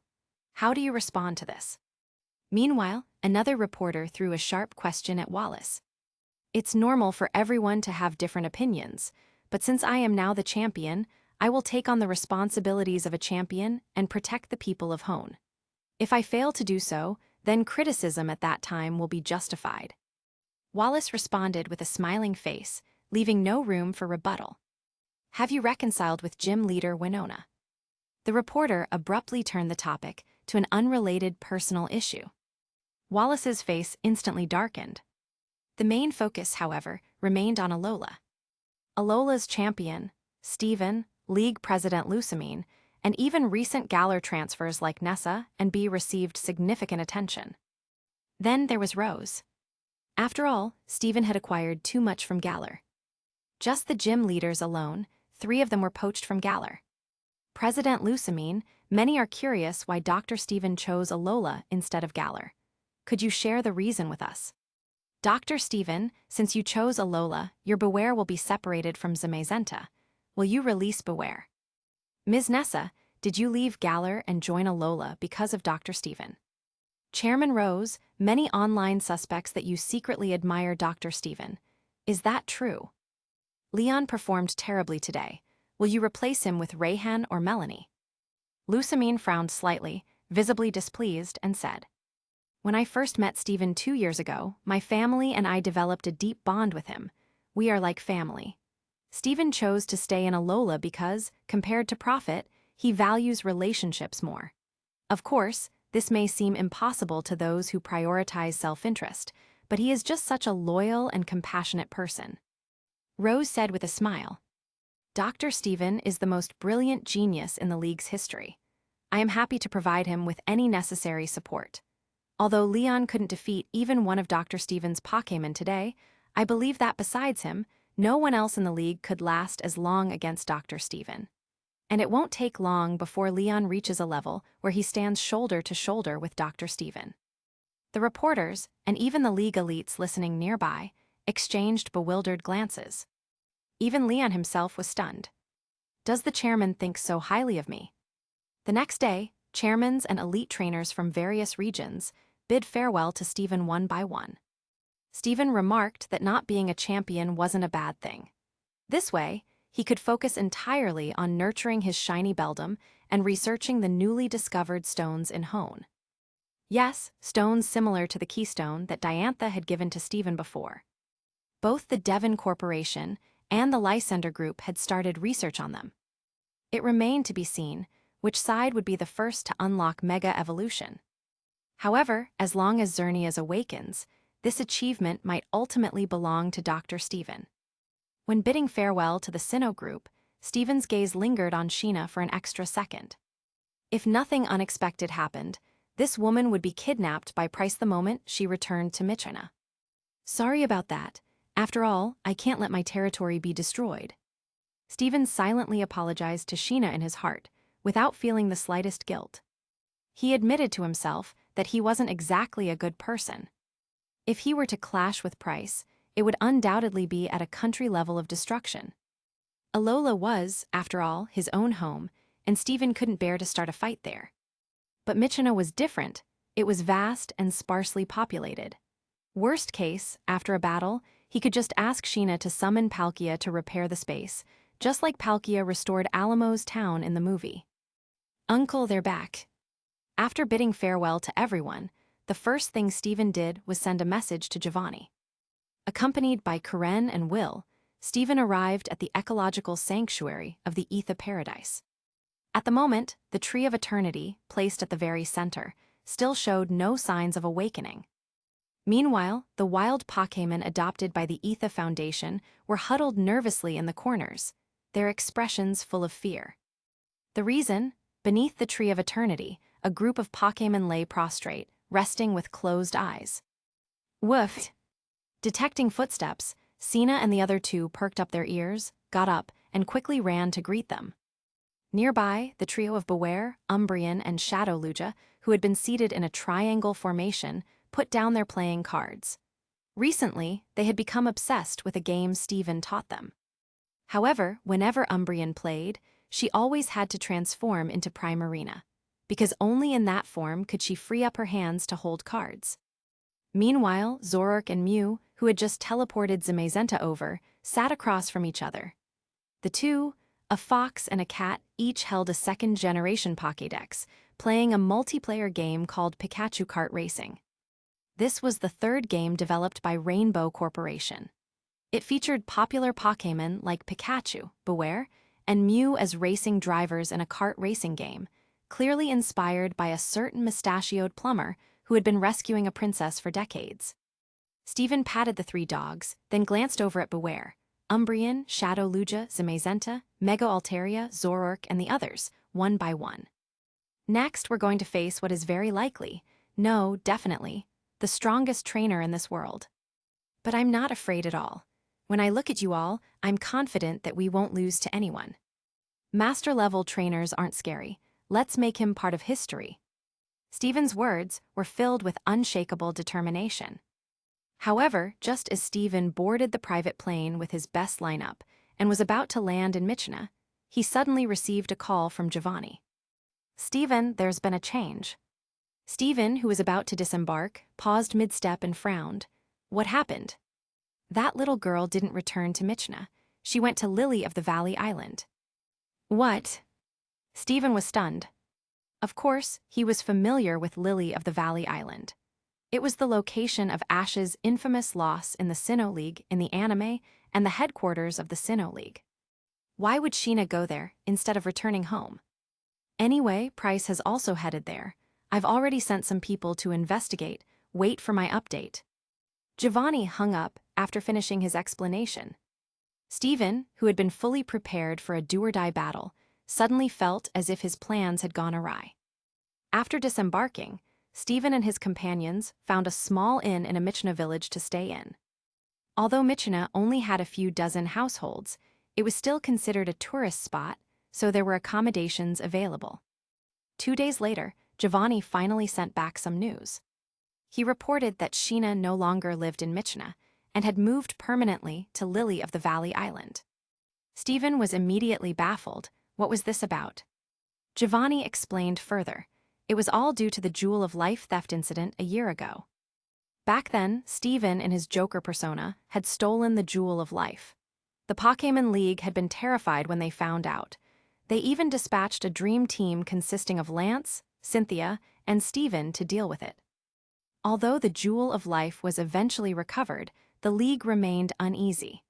After much deliberation, they decided to store the Jewel of Life at Lily of the Valley Island, the headquarters of the Sinnoh League, to prevent another theft. As the Jewel of Life's guardian, Sheena naturally moved to Lily of the Valley Island to continue protecting it, and to ensure it could one day be returned to Arceus. Now, Price is in a tough spot. That little girl, Sheena, is living in the Sinnoh League's headquarters building, practically inseparable from Sinnoh's new champion, Cynthia. Even when they're not together, she's always under official protection. It's hard for him to make a move. On Lily of the Valley Island, Giovanni squinted as he observed the bustling streets. Sheena being under the Sinnoh League's constant protection was a problem. Additionally, unlike sparsely populated Mychna, Lily of the Valley Island, as the Sinnoh League's headquarters, was densely populated. If Price attempted a kidnapping in such a place, even if he succeeded, the Sinnoh League would respond immediately. In the original storyline, Price fled directly to Ilex Forest after obtaining the GS Ball because Celebi was located there. He had been too preoccupied to cause chaos in a crowded arena. That had been a small mercy. At least for us, this is a good thing, isn't it? If that old man can't act anytime soon, maybe Xerneas will awaken in the meantime, Giovanni added. Stephen, Will, and Karen exchanged glances. That was true. If Price couldn't act for now, it gave them more time to wait for Xerneas to wake up. Should we head back? Will asked, blinking. Karen brushed back her hair and sighed in exasperation. We came here fully prepared for a life-or-death battle. What a waste of emotions. Stephen, what's wrong? Karen noticed Stephen's serious expression. If a battle breaks out on Lily of the Valley Island, it won't be good for us, Stephen said. What do you mean? Will asked, looking confused. Lily of the Valley Island has too many people, right? Karen quickly caught on. The reason Stephen had sold Sheena's intel to Price was because Mychna, with its vast, sparsely populated landscape, was the perfect battleground. With no bystanders around, they wouldn't have to worry about casualties and could fight at full strength. But Lily of the Valley Island? Karen checked the population numbers, 7 figures. This is going to be a problem if a fight breaks out there. We'll briefly imagine the scene, and a bead of cold sweat rolled down his chubby face. Although he enjoyed seeking thrills and admitted he sometimes did bad things, dragging over 1 million people into trouble at once. Damn, that's playing way too big. If so many people died, no matter how carefree Will might be, he'd surely wake up at night in terror and slap himself hard in the face. There's no other way, I can only use that move. After some thought, Stephen made up his mind. Stephen, do you have a plan? Karen and Will turned their heads in unison. That legendary creature we saw earlier that likes to steal things, isn't it very good at teleportation? Stephen asked.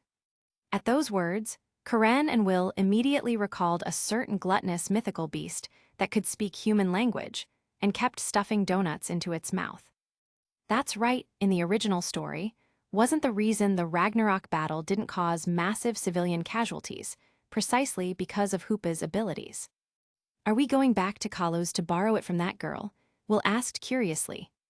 After all, they had the legitimate reason of avoiding harming innocent people. Compared to Mary and her not-so-reliable brother, they probably wouldn't refuse. But what if she asks us, how do you know something's going to happen in Lily of the Valley Island? What would we say then? Karen shot a withering glance at Will.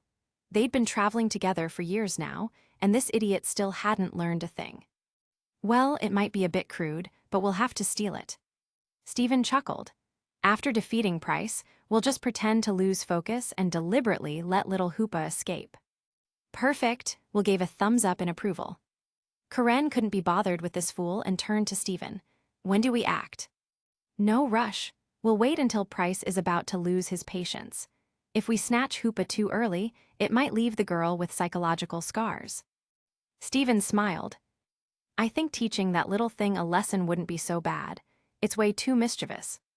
Karen recalled the scene when they first met Hoopa a few days ago. She thought to herself, if her child were this naughty, she'd give them a good spanking. Meanwhile, in the heart of Lumiose City in the Kalos region, inside a towering office building. Everyone in Kalos knew this was the headquarters of the prestigious Lysander Group, the top company in the region. But few were aware that it was also the base of the criminal organization, Team Flare. Of course, it was no surprise. After all, even the Kalos League hadn't figured out what Team Flare was. At this moment, Lysander was leading a group of Team Flare scientists, headed by Ziarazik, in researching Mega Evolution Stones. On the lab table in front of them lay several evolution stones, each with a different color. Just then, the lab's automatic doors opened, and Malva walked in with one hand on her hip, striding confidently like a model. Mr. Lysander, the Kalos League has officially decided to appoint you as the next chairman of the league. They hope you can attend the press conference tomorrow, where they'll also announce Diantha's successor as the champion. Excellent. This will make Team Flare's operations in Kalos even easier, Zotilda. Ziarazik, the chief scientist of Team Flare, said with his peculiar accent. Is that so? Understood.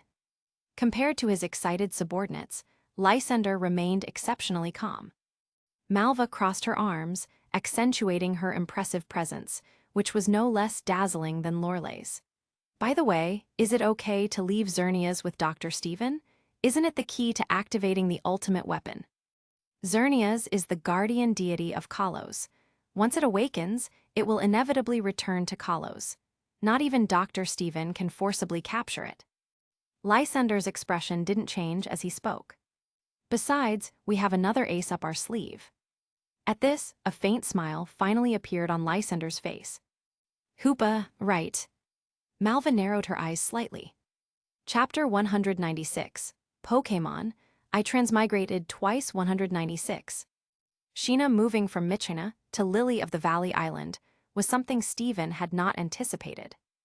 After all, after returning the Jewel of Life, Stephen had lost interest in her. But thinking about it, it made sense. Knowing that the Jewel of Life belonged to the Creator God, how could the League not be on high alert? The last time he stole the Jewel of Life. No, wait, it wasn't stealing, more like seizing an opportunity. After all, the one Sheena held was fake. Stephen had entered the ruins to retrieve the real one for use. Thinking of it this way, Sheena should be thanking him. Regardless, Sheena was now under the protection of the Sinnoh League, and Price wouldn't easily make a move for the time being. This was undoubtedly a good thing for both Steven and Giovanni. It meant they had more time to wait for Xerneas to awaken, and they could accelerate their research on the Mutewo project during this period.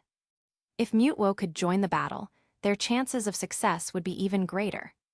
Meanwhile, as Steven and his companions were returning to Alola from Michana, the league champions who had returned to their respective regions from Alola had already settled in and logged into their Hall of Fame at their respective league headquarters. Except for Lance, all the champions made public appearances on programs to share their thoughts about taking up the role of champion. On a program broadcast by Lumiose TV in Kalos, Diantha and Lysander appeared on-screen together. Fire-type Elite Four member Malva hosted the show, interviewing them about their thoughts on becoming the new champion and league chairman, respectively. Alola Steven, Indigo Plateaus, Kanto plus Jode, Lance, Hones Wallace, Sinnoh Cynthia, and Kalos Diantha, a total of 5 new champions ascended to their positions in one go. For a time, words like champion and new era dominated the headlines of major media outlets. The birth of Alola League's first champion, Steven. Some Kalos residents question whether the new champion truly reaches champion-level strength. Official response pending. Champion Alder reflects on the frustration of being compared to so many young new champions. Lance allegedly proposing a triple role as champion, Elite Four member, and investigator following the Aldous and Altair incident, sparking distrust among Indigo Plateau's Elite Four. In addition to the simultaneous rise of 5 new champions, another matter drew significant public attention. It appeared that the Indigo League did not plan to elevate Lance to the sole champion position. Instead, after Aldous' defeat at the hands of Karen, the vacant Elite Four position was filled. Media reports suggested that Lance intended to hold dual roles as both champion and Elite Four member. 2 days later, the Indigo League confirmed this news and posted an official announcement. Let us congratulate the Indigo League as it officially enters a new era. Indigo League champion, Lance. Elite Four, Lance Agatha Lorelei Bruna. Gym leaders, Giovanni Blaine Sabrina. In the comment section below the announcement. Oh my god, so Lance is holding 3 roles as champion, Elite Four member, and investigator. Does he have a second liver growing somewhere? Seems like Aldous incident scared the Indigo League.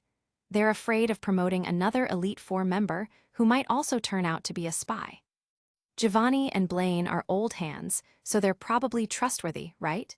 I thought they might promote Giovanni to be an Elite Four member. Honestly, I feel like Lance didn't perform as well as Giovanni during the Indigo Plateau battle.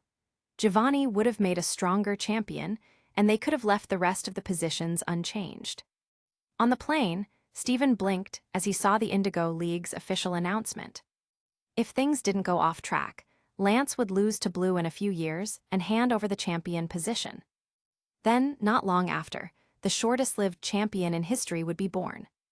Back when Steven played the game in a previous life, he had always been curious about why Lance had to simultaneously hold the roles of champion and Elite Four member.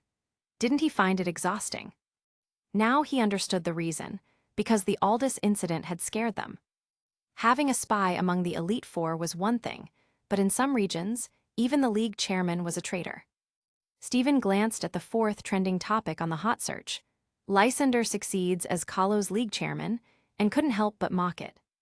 He casually scrolled through the trending topics and sent Sonia a message, asking her to prepare a certain bootleg yellow electric mouse for action. Then, letting out his Zoroark and other Pokémon, he pulled out the 2nd-generation Pokédex and started a game of Pikachu racing. The sensational buzz brought by the rise of 5 new champions temporarily distracted the people of the Pokémon world from the fear sparked by the Indigo Plateau battle 2 months ago. At least, this was the case outside of the Kanto region. Various programs began analyzing the power shifts after the leadership changes in each league. People from every region hoped their region was the strongest.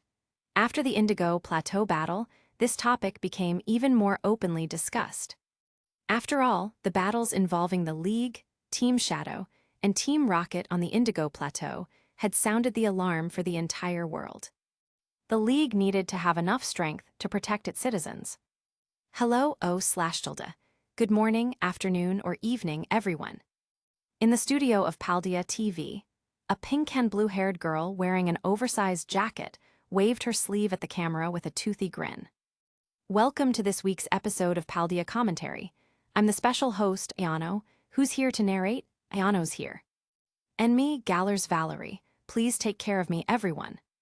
Valerie, holding a microphone, walked into the frame as well. Today, Ayano and I will be interviewing two heavyweight guests on the show. Miss Jita, the champion and chairwoman of Paldea League, and Mr. Rose, the chairman of Galler League. As the two top idols of Paldea and Galler sat on the left side sofa, Jita and Rose, the two league chairmans, took their seats on the right. Valerie, who had replaced Nessa as the water-type gym leader in Galler after Nessa moved to Alola, asked with curiosity. Chairman, many viewers online are curious.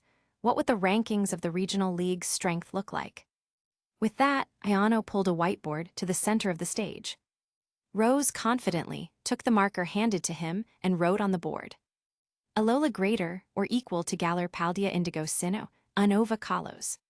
Seeing this, the audience, whether genuine or hired extras, erupted in murmurs.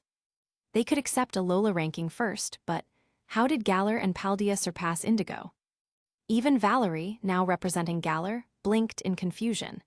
It took her a few seconds to recover and ask, Chairman Rose, could you explain why you rank them this way? Rose explained, Dr. Steven has proven that he possesses the strength of an entire regional league by himself. Along with his two companions, Morgan and Will, who both have elite 4-level strength, and my brother Peony, it's reasonable to rank Alola first. That does make sense, but why Galler? Although Valerie was trying to align herself with Galler, she genuinely couldn't understand Rose's confidence in ranking Galler above Indigo. While Leon currently has a significant gap compared to Dr. Steven, I believe that in less than 2 years, his strength will reach a level equal to Dr. Steven's. Along with the abilities of Raihan and the Sword and Shield Kings, and considering Pierre's comments on his younger sister's unmatched talent, I believe this generation will usher in a new era for Galler. Rose concluded confidently. Once Leon's strength improved further and Eternatus was officially handed over to him, Rose believed a new era of two supreme champions, Steven and Leon, would dawn. Chairman, Piers just messaged me saying his younger sister wants to move to Kanto, Olana whispered to Rose from the audience. Ahem. Rose almost lost his composure. Damn it, Kanto again. Fine, I'll remember this. No one steals from me. You'll regret this next time you need help. At this point, Jita also stood up and wrote her ranking on the board. Alola Paldea greater or equal to Galler Indigo Sinnoh, Unova Kalos. Rose raised an eyebrow at her ranking. Chairman Jita, do you think Paldea is stronger than Galler? Jita made her habitual nose-touching gesture and smiled. As a champion, I admit I'm not as strong as Leon. But in terms of overall regional power, I believe Paldea can compete with Galler. Of course, Dr. Steven is in a league of his own, no comparison there, haha. Jita's confidence came from a recent report by her two genius researchers, Professors Sada and Tiro. The report stated they were working on a device that could change a Pokémon's type during battle. There are no usage restrictions, but after each use, you need to return to the Pokémon Center to replenish energy. You should know that in the original series, there are 4 methods for Pokémon enhancements. Aside from the Terrestrial phenomenon, the other 3, Mega Evolution, Z-Moves, and Dynamax, each have their limitations. Only a very small number of Pokémon can undergo Mega Evolution, and even then, you need to find the corresponding evolution stone. For example, Lance's Ace Dragonite cannot Mega Evolve. If he wants to Mega Evolve, he can only choose Gyarados or Aerodactyl. This is considered one of the downsides of Mega Evolution. Trainers like Wallace and Iris also suffer in this regard, as their ace Pokémon, Milotic and Haxorus, cannot Mega Evolve. As for Z-Moves, not even mentioning whether a trainer is willing to embarrass themselves by dancing awkwardly, it can only be used once in a certain period. And when you perform the dance, your opponent immediately knows you're about to make a move. It's too telegraphed, making it somewhat impractical. In real battles, unless your teammates assist, Steven feels that Z moves aren't very practical. As for Dynamax, it goes without saying. Except for Eternatus, which can use Dynamax anywhere, other Pokémon can only Dynamax in areas with Power Spot. For example, Spikemuth has no Power Spot, so Pokémon cannot Dynamax there, which led to the town's gradual decline. This makes Dynamax the most limited of the 4 enhancement methods. But the Terrestrial phenomenon doesn't have these issues. It doesn't have the exclusivity of Mega Evolution, where only a small number of Pokémon can be enhanced, nor does it have the location-based restriction of Dynamax. Although its power boost isn't as extreme as Mega Evolution or Dynamax, it has no restrictions. Once the Terrestrial phenomenon is fully implemented, Jita is confident that it can collectively elevate the strength of all trainers in Paldea. This is the source of her confidence. Yano and Valerie exchanged glances. They had no idea what kind of trump card had up her sleeve. But are you underestimating the Indigo League too much? After all, it's the headquarters alliance of the Kanto and Johto regions combined. Not to mention, Lance, Agatha, and gym leader Giovanni are all champion-level trainers. Bruno and Lorelei are rumored to be on the verge of reaching champion level as well. The veteran Elite 4-member Blaine is ranked as the second strongest gym leader in Kanto. It's also said that Koga from Fuchsia Gym and Sabrina from Saffron Gym are about to break through to the Elite 4 level. With such a lineup, Valerie felt that even if Steven led Alola, they wouldn't dare claim to be stronger than the Indigo League. Although it's clear that both of them have a grudge against Kanto, there's no need to openly belittle the region, right? However, until the end of the show's recording, neither Ayano nor Valerie mentioned this issue. It was an unspoken agreement. After all, they needed to give their boss some face. The show featuring the 2 rebellious chairmans recording together. Let's just say it was unexpected, but also made sense. After all, their shared disdain for the headquarters was already a well-known secret. Steven was also quite busy. After the official establishment of the Alola League, gym challenges naturally began as well. Originally, this had little to do with Steven. After all, he wasn't a gym leader and didn't need to participate in challenges. He only needed to battle the winner of next year's inaugural Manalo Conference in Alola. But unexpectedly, just 2 days after returning from Michina, Steven received a call from Kukui. Something terrible has happened, Dr. Steven. Gym leader Safu can't hold on anymore. Hearing Kukui's heart-wrenching cries, Steven was momentarily stunned. Who's Safu again? It took him a while to remember. Safu was the current island kahuna of Pony Island and the newly appointed ground-type gym leader. He was also the grandfather of Hapu, the island kahuna of Pony Island during Ash's time. This is way too coincidental, isn't it? Steven couldn't help but complain. Although during Ash's time, Safu had already passed away, there were still nearly 4 years before Ash's journey. For him to pass away now seemed a bit too early. A week later, Steven and the others, dressed in black, attended Safu's funeral in the Seafolk village on Pony Island. Steven himself didn't feel much sadness. After all, he had only met Safu once at a banquet last month when returning to Alola from Galar, and they barely exchanged words.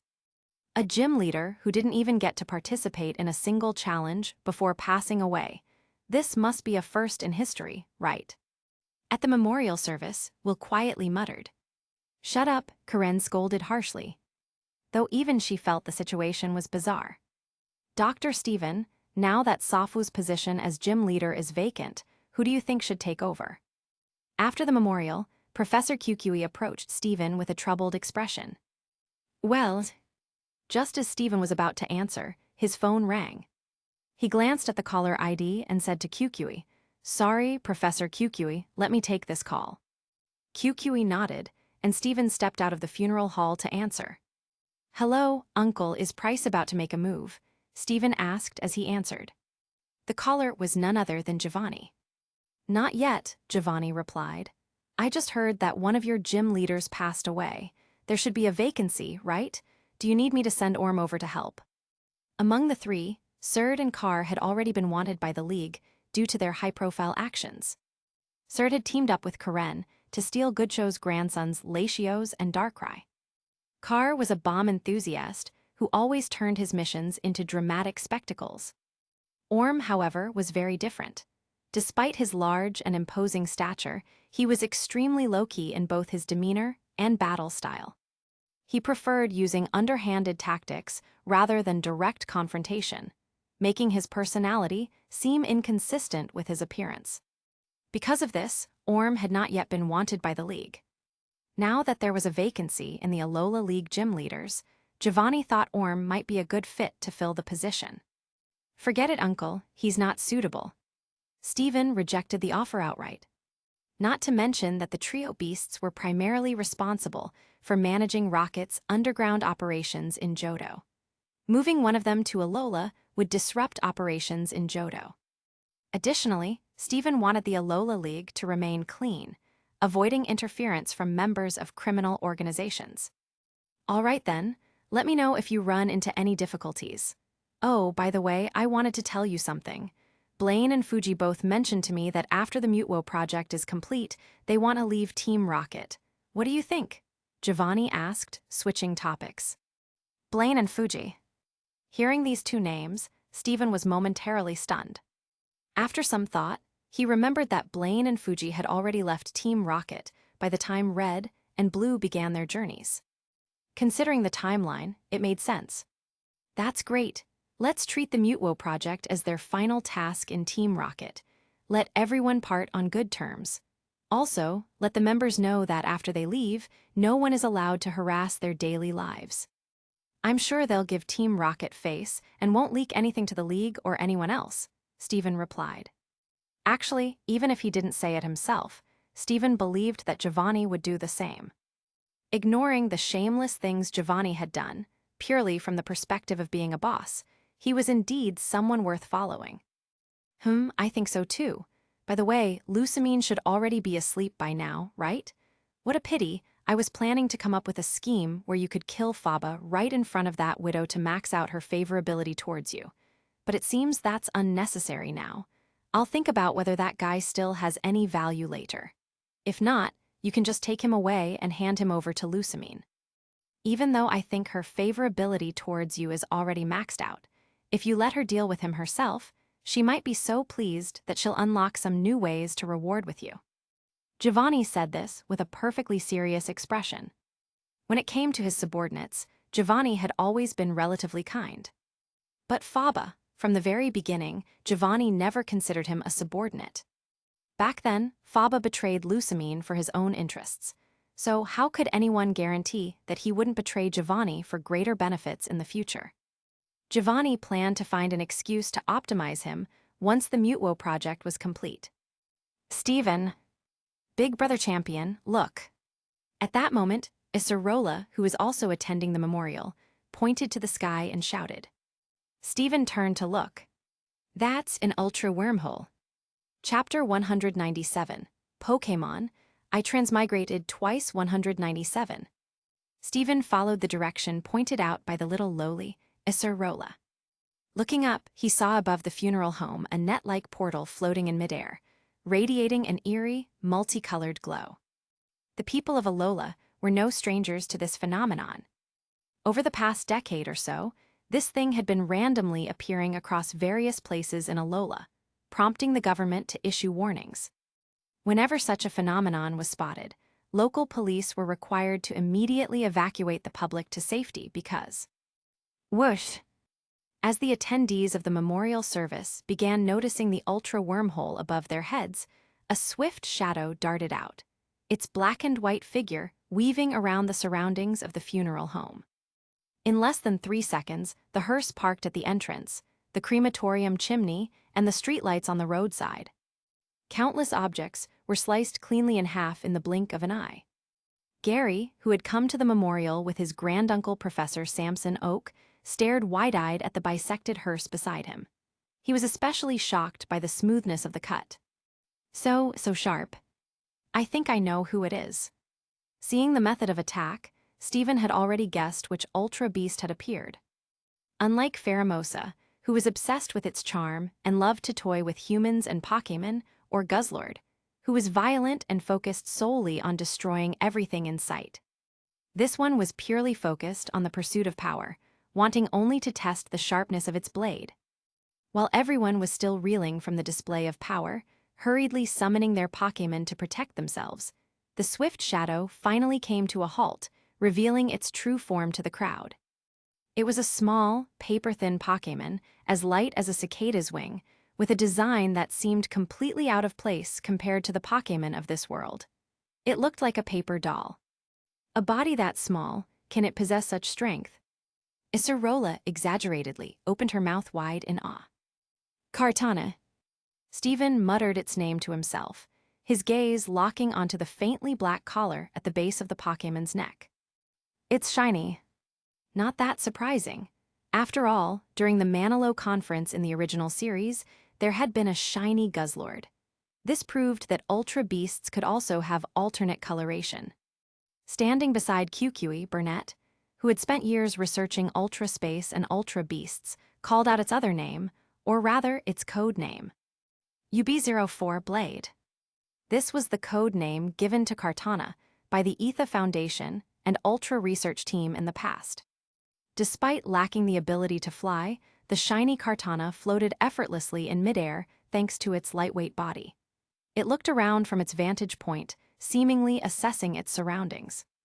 Deciding that there was nothing else worth cutting, it turned to leave, heading back toward the Ultra wormhole.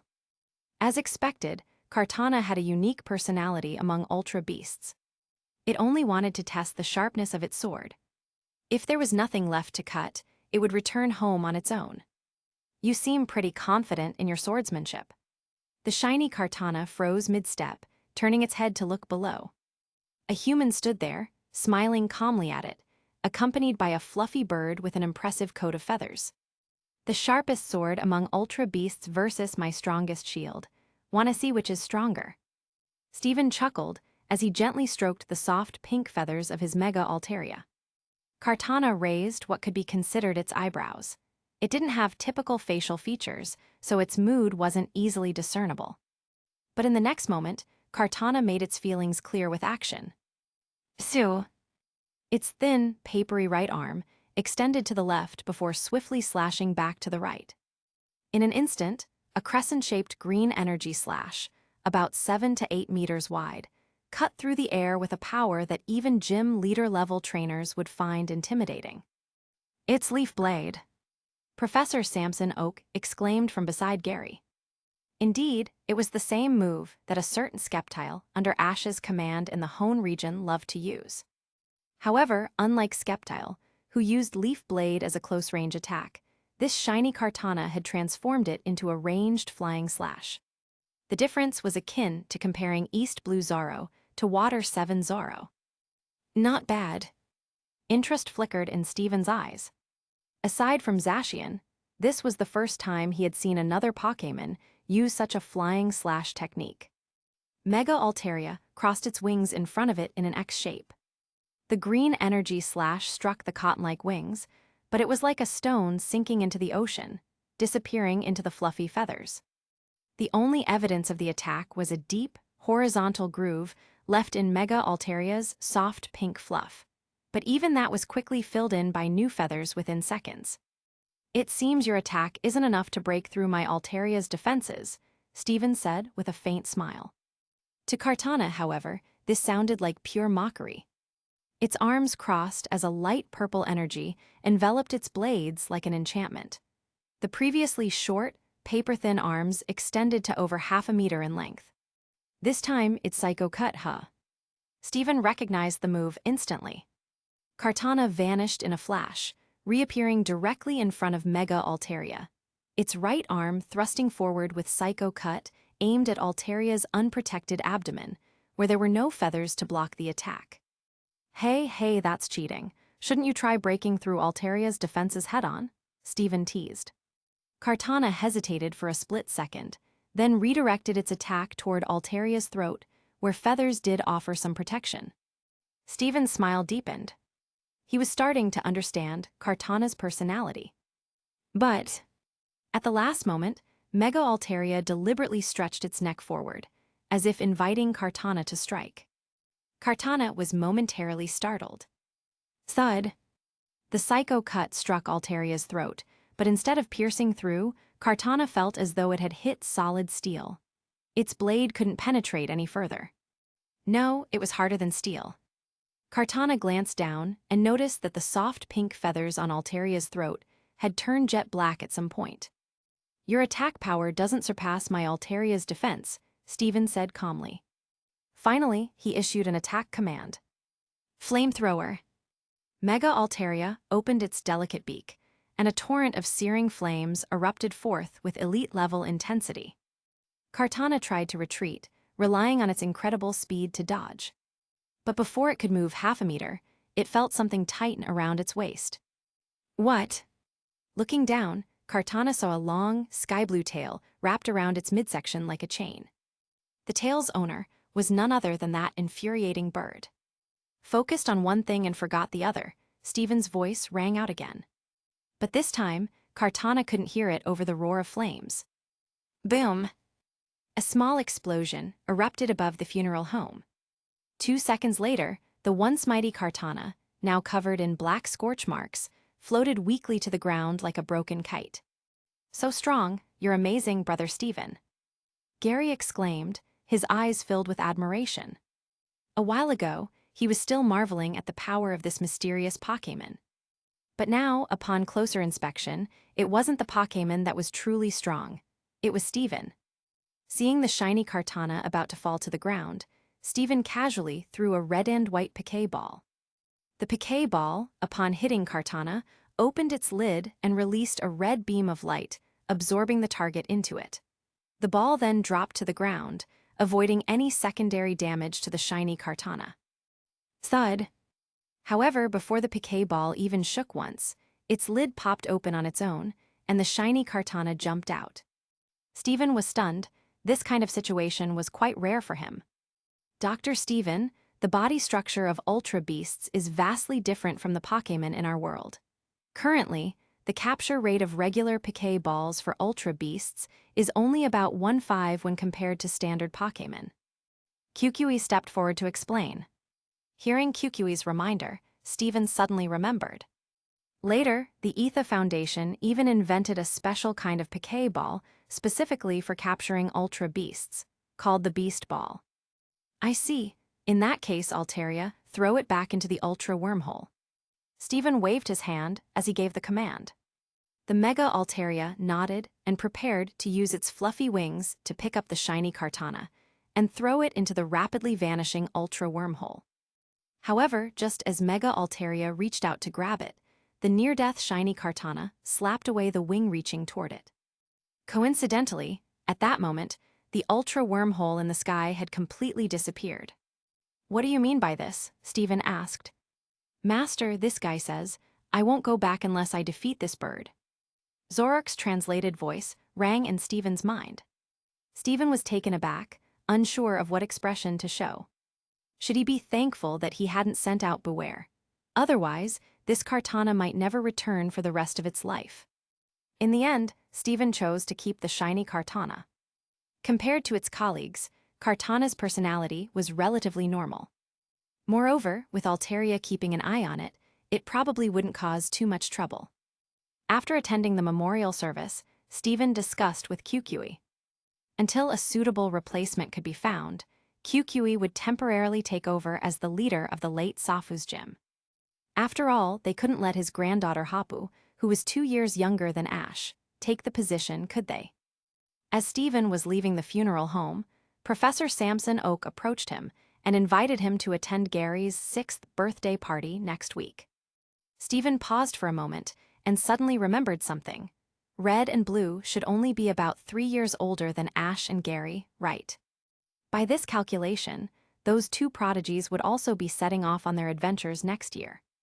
What kind of gift does he want? Steven asked in return. He had a relatively good impression of Gary.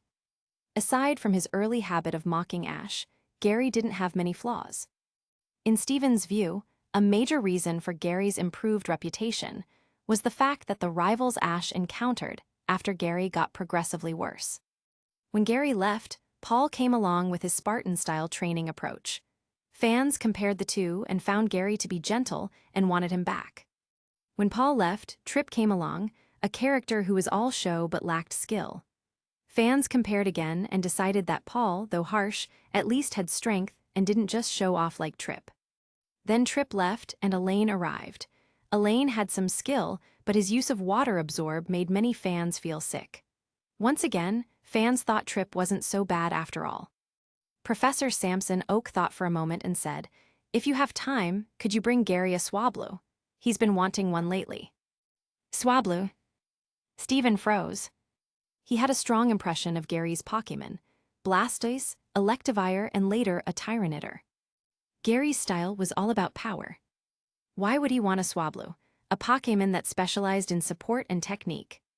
Could it be that, during the last autograph session, he had taken Stephen's advice to focus on a single type, and decided to become a dragon or flying-type master?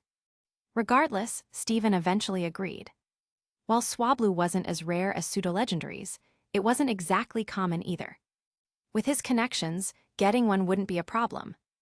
A week later, in the Alalan evening, Gary's 6th birthday party was held at the trainer's school on Melamel Island. Yes, the same school Ash attended in the anime. However, in his past life, Stephen never quite understood why a trainer who had traveled through 6 regions would attend school. When Stephen arrived, he saw Gary chatting with Kaio, Lana, and others. Did Gary just steal Ash's opportunities? Ah, brother Stephen. Noticing Stephen, Gary ran over excitedly. "You're getting along well with your classmates, Gary." Stephen was surprised that Gary could get along so well with Kaio and the others. After all, Gary's early personality was like a toned-down version of Blue's, only maturing after his crushing defeat at the Indigo Plateau. Tilda. Gary scratched the back of his head. His personality had matured earlier, primarily because he witnessed an epic battle at the Indigo Plateau. Seeing the gap between himself and true powerhouses, he naturally became more humble. Stephen Tilda. At that moment, Nessa arrived, dragging her friend Sonia along. She wasn't particularly interested in Gary's birthday party. She came because Stephen was here. Stephen smiled and took her hand. "I called, but your agent said you were busy reshooting a magazine cover, so I came first." Nessa rolled her eyes at him and teased, "I could have finished in the morning if someone hadn't torn all the clothes. I wouldn't have needed a reshoot." The group of 6-year-olds nearby looked confused. What does tearing clothes have to do with reshooting? Cough, cough. Sonia awkwardly cleared her throat, reminding the couple that there were kids present. "Sister, you're so pretty." Seeing Nessa and Sonia, the girls like Mallow and Lana were full of admiration. The birthday party soon began. To Stephen's surprise, Professor Oak and Blue from Kanto also showed up, bringing Delia, Red, and Ash along. Stephen was speechless. Though he knew there was nothing between Professor Oak and Delia, the fact that they always appeared together made it easy to misunderstand. "Here, Gary, this is a gift from your granduncle." The Alalan-styled Professor Samson Oak was the first to hand over a gift box. Gary opened it, and Ash couldn't help but peek in. "Darn it, Gary, you're cheating." Inside was a Piquet ball. "HMPH, don't you already have Pikachu?" Gary shot Ash a provocative look. "Gary, hurry up and show us what Pokémon you've got." Kaio rushed over and threw his arm around Gary's shoulder. "Come out, my precious." Gary gave the Pokéball a dramatic kiss with a loud mewa, and then tossed it high into the air. Stephen frowned deeply as he watched. Why does this move look so familiar? The white light fell, and 2 seconds later, the true form of the Pokémon revealed itself. "Oh my gosh, it's..." Sonia covered her mouth in shock. Stephen, Nessa, and the others were also momentarily stunned. Before anyone could react further, bang! A Pokéball on Stephen's belt suddenly opened by itself. Beware appeared, grabbing the newly revealed Pokémon and hugging it tightly, rubbing its face against it non-stop. Dano tilde Dano tilde. Dano, Dano. The cries of the two Pokémon were strikingly similar, though one had a mature tone, while the other sounded innocent and childish. Stufful. Blue shouted out the name of the Pokémon for his younger brother. That's right, Professor Samson Oak's gift for his great-nephew was a Stufful. And it wasn't just any Stufful, it was a shiny, orange-yellow Stufful. Why would you give him such an expensive gift? Professor Oak couldn't help but scold his younger cousin. He had always been against giving starter Pokémon to his grandsons at the age of 10. In his view, this period should be spent learning foundational knowledge about Pokémon instead. But Ash already had Pikachu, which had always made Gary feel jealous. Naturally, he wasn't happy about it. Samson Oak didn't have kids of his own, so he treated the 2 grandsons and 1 granddaughter as if they were his children. After much persuasion, he finally got Professor Oak to reluctantly agree to the idea. What Oak hadn't expected was that his cousin would go so far as to get a shiny Stufful. It's common knowledge that shiny Pokémon are extremely rare and can fetch sky-high prices on the market. Even shiny Rattata are almost impossible to find, let alone a shiny Stufful, which is already a relatively rare Pokémon. It didn't cost that much. Samson Oak chuckled awkwardly. But in reality, he had probably spent all his life savings on it. Baby, from now on, follow me and become the second best Beware in the world. It took Gary a lot of effort to retrieve his shiny Stufful from the arms of the Beware, but he made his declaration with confidence. Dono. Stufful's wide eyes were filled with curiosity, but in the end, it gave a dignified nod. This is for you, take good care of it, Stephen said, handing Gary another Pokéball. Ash's eyes widened in disbelief. Gary, you sneaky jerk, you've already pulled this off twice. Gary smirked as if to say, in this world, you need influence and connections to get ahead. When the Pokéball opened, a Swablu jumped out. Everyone at the scene turned to look at Stephen. At that moment, Blue overheard his little brother mumbling to himself. Next, I need to figure out how to capture a Kartana. Chapter 198, Pokémon, I Transmigrated Twice 198. The Pokémon School of Melamel Island. Ash and Gary engaged in their very first Pokémon battle, one that would also mark a significant milestone in their lives. When Professor Oak, acting as a referee, announced the start of the battle, Ash surprisingly pulled out his Pokédex to check what moves Pikachu could use. This left everyone present slightly dumbfounded.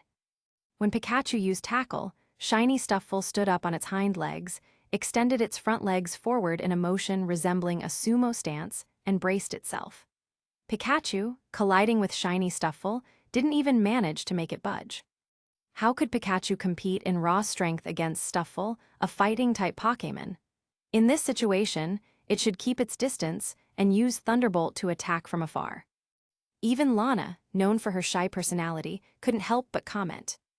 Although they found the 2 boys' battle a bit crude, the others couldn't deny they were itching to join the fray. However, they weren't in a hurry to obtain their starter Pokémon before reaching the required age. It was just another year, and in the meantime, they believed that continuing to acquire knowledge was more worthwhile. While the kids played in the schoolyard, Stephen and the others sat at an open-air camp set up next to the teaching building. Is that an Ultra Beast? Hao curiously asked, looking at the shiny Kartana in front of the cooking station. The Pokémon exuded an air of displeasure while busy chopping vegetables. B had heard rumors about Ultra Beasts. 2 days earlier, the headquarters had delayed granting Alola permission to establish its own Pokémon League for 2 main reasons. First, they doubted Alola's overall strength. Second, Alola faced recurring incidents where Ultra Beasts appeared and caused trouble. The headquarters deemed these creatures too dangerous. Ultra Beasts, apart from their unpredictable tempers, aren't much different from regular Pokémon. People fear them because of their extraordinary power and the mystery surrounding their origins. The unknown always sparks fear, Stephen explained. In truth, most Ultra Beasts were manageable, except for Nihilego, which liked to parasitize others, the grumpy Guzzlord, and the arrogant Pheromosa. However, their immense power posed a challenge for trainers who couldn't control them, much like Ash's early struggles with his Charizard. That's true. In my opinion, the Ultra Wormholes are even more dangerous than the Ultra Beasts themselves. They exert a certain pull, and if one opens in a crowded area, people could get sucked in. No one knows what lies on the other side. It's like what happened to Professor Moan 4 years ago. When QQE mentioned the name Moan, Burnett noticed Lusamine furrowing her brows. Beneath the table, she pinched QQE's arm hard. Realizing his mistake, QQE quickly gestured an apology to Lusamine. However, what QQE didn't know was that Lusamine wasn't upset because he mentioned her late husband's name. It was because he said it in front of Stephen. She snuck a glance at Stephen, and seeing his expression hadn't changed, quietly sighed in relief. She figured Stephen wouldn't mind anyway. After all, when she had been about to throw away that family photo during one of their night session, Stephen had insisted she keep it. He even asked her to look at the photo while doing it. At the time, she distinctly remembered Stephen becoming more enthusiastic. What a pervert. No, they are both pervert. I recently extracted Kartana's DNA and have been developing a special Piquet ball designed specifically to capture Ultra Beasts. Once it's ready, I'll distribute them to everyone so they can capture an Ultra Beast themselves, Stephen said. QQE then took out the Ultra Beast sighting reports collected over the years by the research lab. UB-01, Nihiligo, sighted on Etha Paradise Island. UB-04, Blaster, sighted in the outskirts of Hawley City on Melamel Island. UB-02, Buzzwole, sighted near the Diglett Tunnel on Akala Island. UB-05, Guzzlord, sighted near the ruins of Abundance on Olayula Island. UB-03, Zerkatry, sighted on Pony Beach of Pony Island. QQE spread the reports and photos on the table and said, "These are all the Ultra Beast sightings recorded by the Etha Foundation and our research team so far." Wow, they look so weird.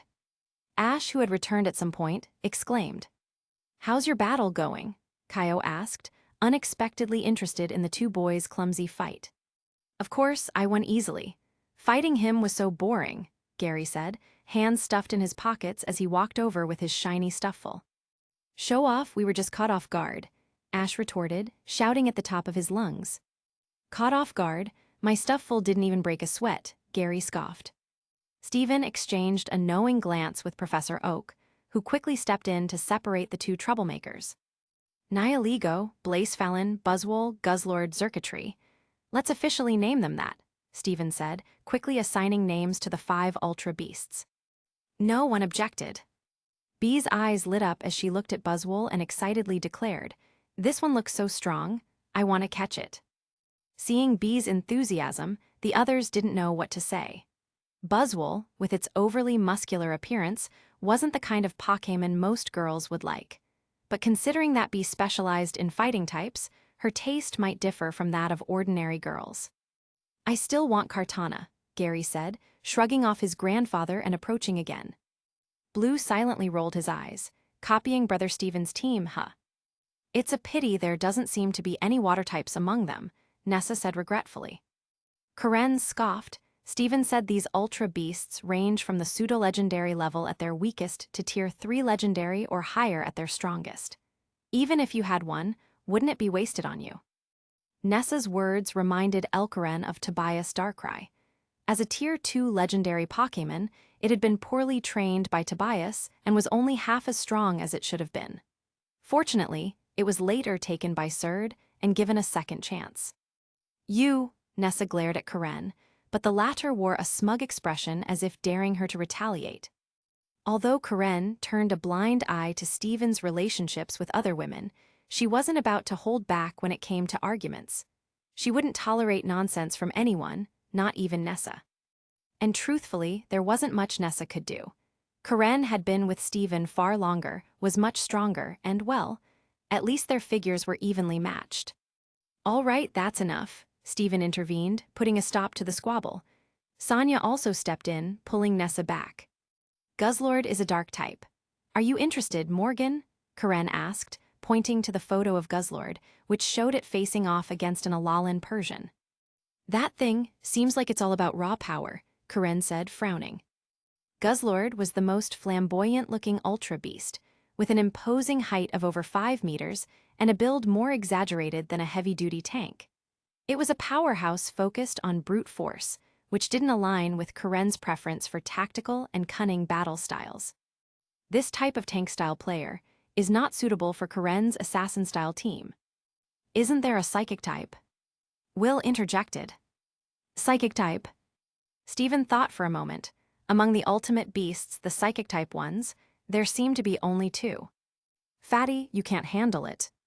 After Pikachu recovered its stamina, Ash, unwilling to admit defeat, challenged Gary to a few more matches. Professor QQE, under the request of a certain bootleg yellow mouse, set up a large TV, connecting Sonia's second-generation Pokédex to it. The next morning, rubbing his messy hair, Stephen pushed aside the hands of Karen and Mary, who were each holding onto him from either side, and went to the bathroom. Last night, they played games until after 2 a.m. before everyone finally went home. Stephen himself was busy with work until past 3 a.m. Mew kept spamming attacks with special attacks, but kept missing. A textbook example of being bad at the game, but loving to play. Stephen decided he'd call the company's game department later to request a feature allowing mid-air longsword attacks to be cancelled. While sitting on the toilet, Stephen habitually picked up his phone. When he looked at it, well, great, over 30 missed calls. Half of them were from Mary, Hoopa's trainer, whom he had met in Kalos. What happened? Stephen was about to call Mary back when a news alert popped up. Meyer Daily. The destruction god Yveltal has awakened on Route 1, north of Vannyville town. All citizens are advised to avoid Route 1. Feeling drowsy just a moment ago, Stephen was instantly wide awake. But that wasn't the end of it. He immediately opened the group, chat named League of Love and Harmony. This was the group chat Stephen had been added to during the Alola Friendship Tournament, initiated by Goodshow. The group wasn't just filled with League executives, but also champions, Elite Four members, gym leaders, and other elites. The messages had already exceeded 99 plus. Stephen scrolled to the first unread message. It was from 3 days ago. Stephen rarely checked the group. Rockseller, call Devon Corp, @dedicated to Winona only. Bro, you focus on being the champion. I'm heading to Kalos to dig for stones. Dedicated to Winona only? Darn it, I knew I shouldn't have taken this position. It's exhausting. Now I can't even be a judge for the current Pokémon contest.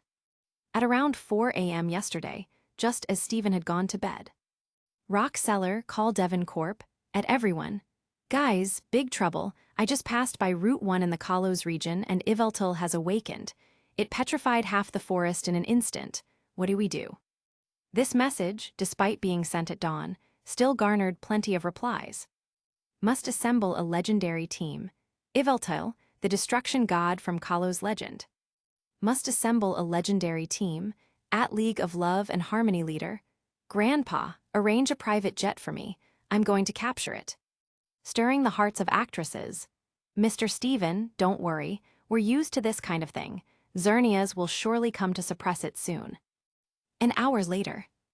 Rockseller, call Devon Corp, @stirring the hearts of actresses. Champion Diantha, this isn't right. Yveltal is already heading toward Vannyville town. It's petrifying all the forests, Pokémon, and trees along the way. At this rate, the townsfolk might. Where's Xerneas? Stirring the hearts of actresses, Stirring the hearts of actresses. Mr. Stephen, please hold off Yveltal for a bit. I'll gather reinforcements right away. Rockseller, call Devon Corp, me. After quickly catching up on the chat history, Stephen understood the situation.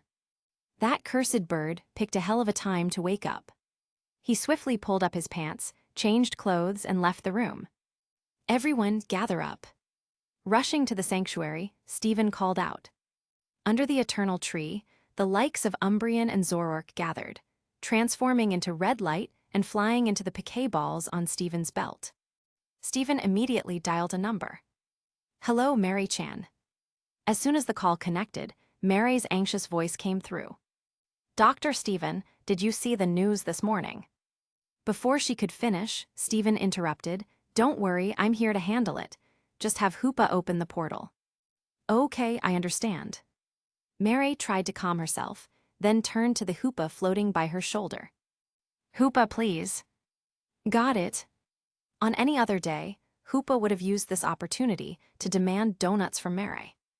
But seeing her so anxious for the first time, Hoopa knew now wasn't the time to mess around. Otherwise, Mary might spank it. Hoopa tossed a golden ring from its left horn into the air. The ring expanded rapidly by the riverbank in the Archie Valley. On Stephen's side, a golden ring also materialized out of thin air, expanding to a diameter of 10 meters in under 5 seconds. "Beware, you're up." Hearing Stephen's command, Beware grabbed the 7 to 8 meter tall eternal tree, lifting it in a posture akin to uprooting a massive tree. The Pokémon in Stephen's piquet balls, like Houndoom's, Altaria, and other second-string members, couldn't help but gulp, silently marveling at Beware's exaggerated strength.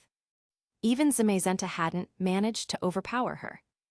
As for the newly joined shiny Kartana, it was completely dumbfounded. With the eternal tree on its shoulders, Beware followed Stephen through the portal. 2 seconds later, they arrived at the Archie Valley in Kalos. This ability is way too convenient, Stephen thought to himself once again. "Dr. Stephen." Mary ran over with Hoopa in tow.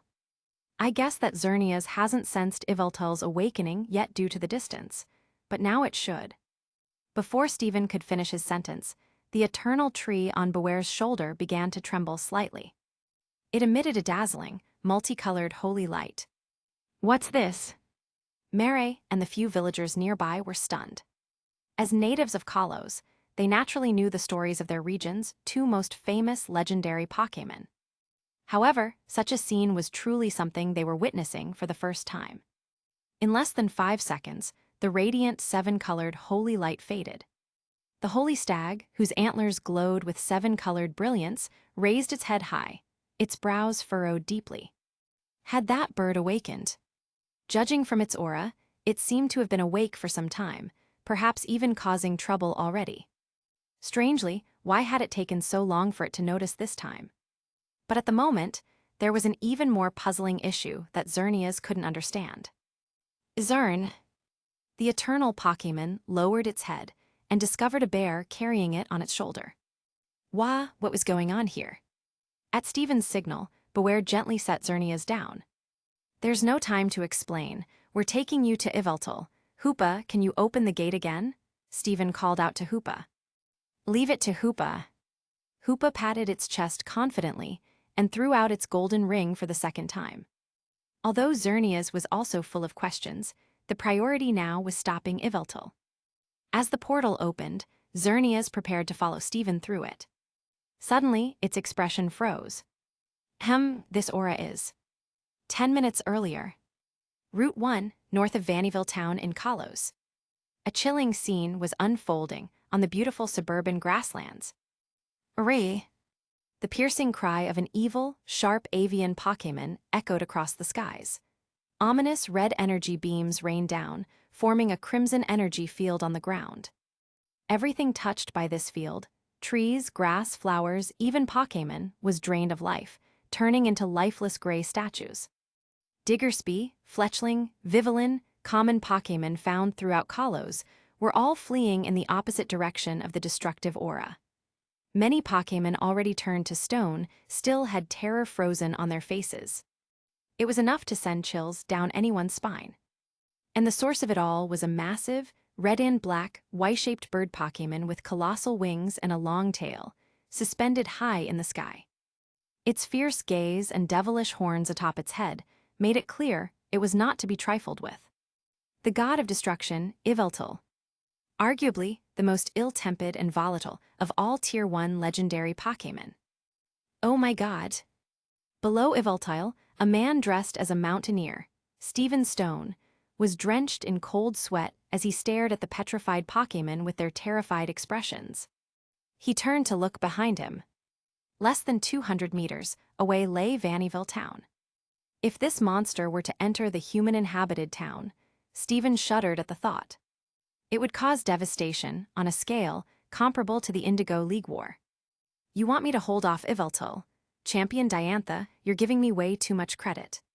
Stephen laughed bitterly at his own words. After his Metagross had been severely injured by Shadow Lugia, Stephen knew he was no longer in his prime. While he hadn't declined as much as Lance, he had certainly dropped a tier in strength. Even if his Metagross were at full strength, it wouldn't stand a chance against the god of destruction. Whirr! The sound of helicopter blades suddenly came from above. Both Stephen and Yveltal turned their attention to the noise. "Stephen, we're here," Diantha shouted as she pushed open the helicopter door. "Finally, I'm counting on you," Stephen called back. Diantha turned to the Kalos Elite Four members in the helicopter and said, "Drasna and Wickstrom, you too come with me. Siebold and Malva, head to Vannyville town and help evacuate the civilians." With that, Diantha leaped from the helicopter, summoning her Gardevoir midair to catch her with its psychic powers. What's going on here? Why hasn't Xerneas shown up? Diantha was also drenched in sweat. She had been so confident after hearing about Yveltal's awakening, because she believed Xerneas would come to clean up the mess. It had been this way for the past 3,000 years. But why hadn't Xerneas come this time? Stephen couldn't help but wonder whether having Xerneas, the benevolent saint of Kalos, was a blessing or a curse. The blessing was that Xerneas had always dealt with the disasters Yveltal caused. The curse was that it had made everyone in Kalos far too complacent. Sometimes, it's better to rely on oneself than on a legendary Pokémon. Chapter 199, Pokémon, I Transmigrated Twice 199. Although I don't know why Xerneas hasn't come, please, everyone, we must stop him. Vannyville town is right behind us. Diantha, Drasna, and Wickstrom landed steadily with the help of their Pokémon, regrouping with Stephen. Diantha spoke sternly and decisively.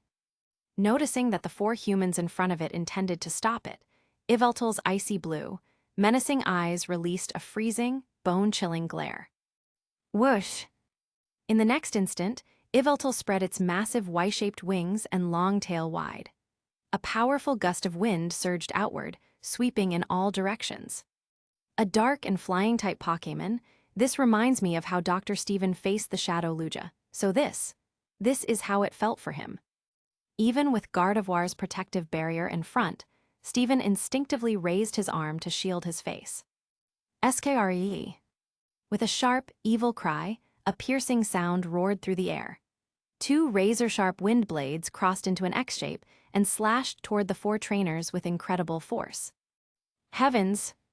100 meters away in Vannyville town, many townspeople, led by Elite Four members Malva and Siebold, were evacuating in the opposite direction when they saw the massive attack. The enormous wind blades, over 20 meters tall, tore through the air. Only a handful of people had seen such power before, through the televised Indigo League battle. But to witness it in reality for the first time was utterly terrifying. Aegislash King's Shield. Wickstrom, the Steel-type Elite Four member of Kalos, was the first to react. His ace Pokémon, Aegislash, immediately switched to its shield form. It conjured a massive, translucent shield of energy in front of itself, attempting to block the aerial slash. Clang!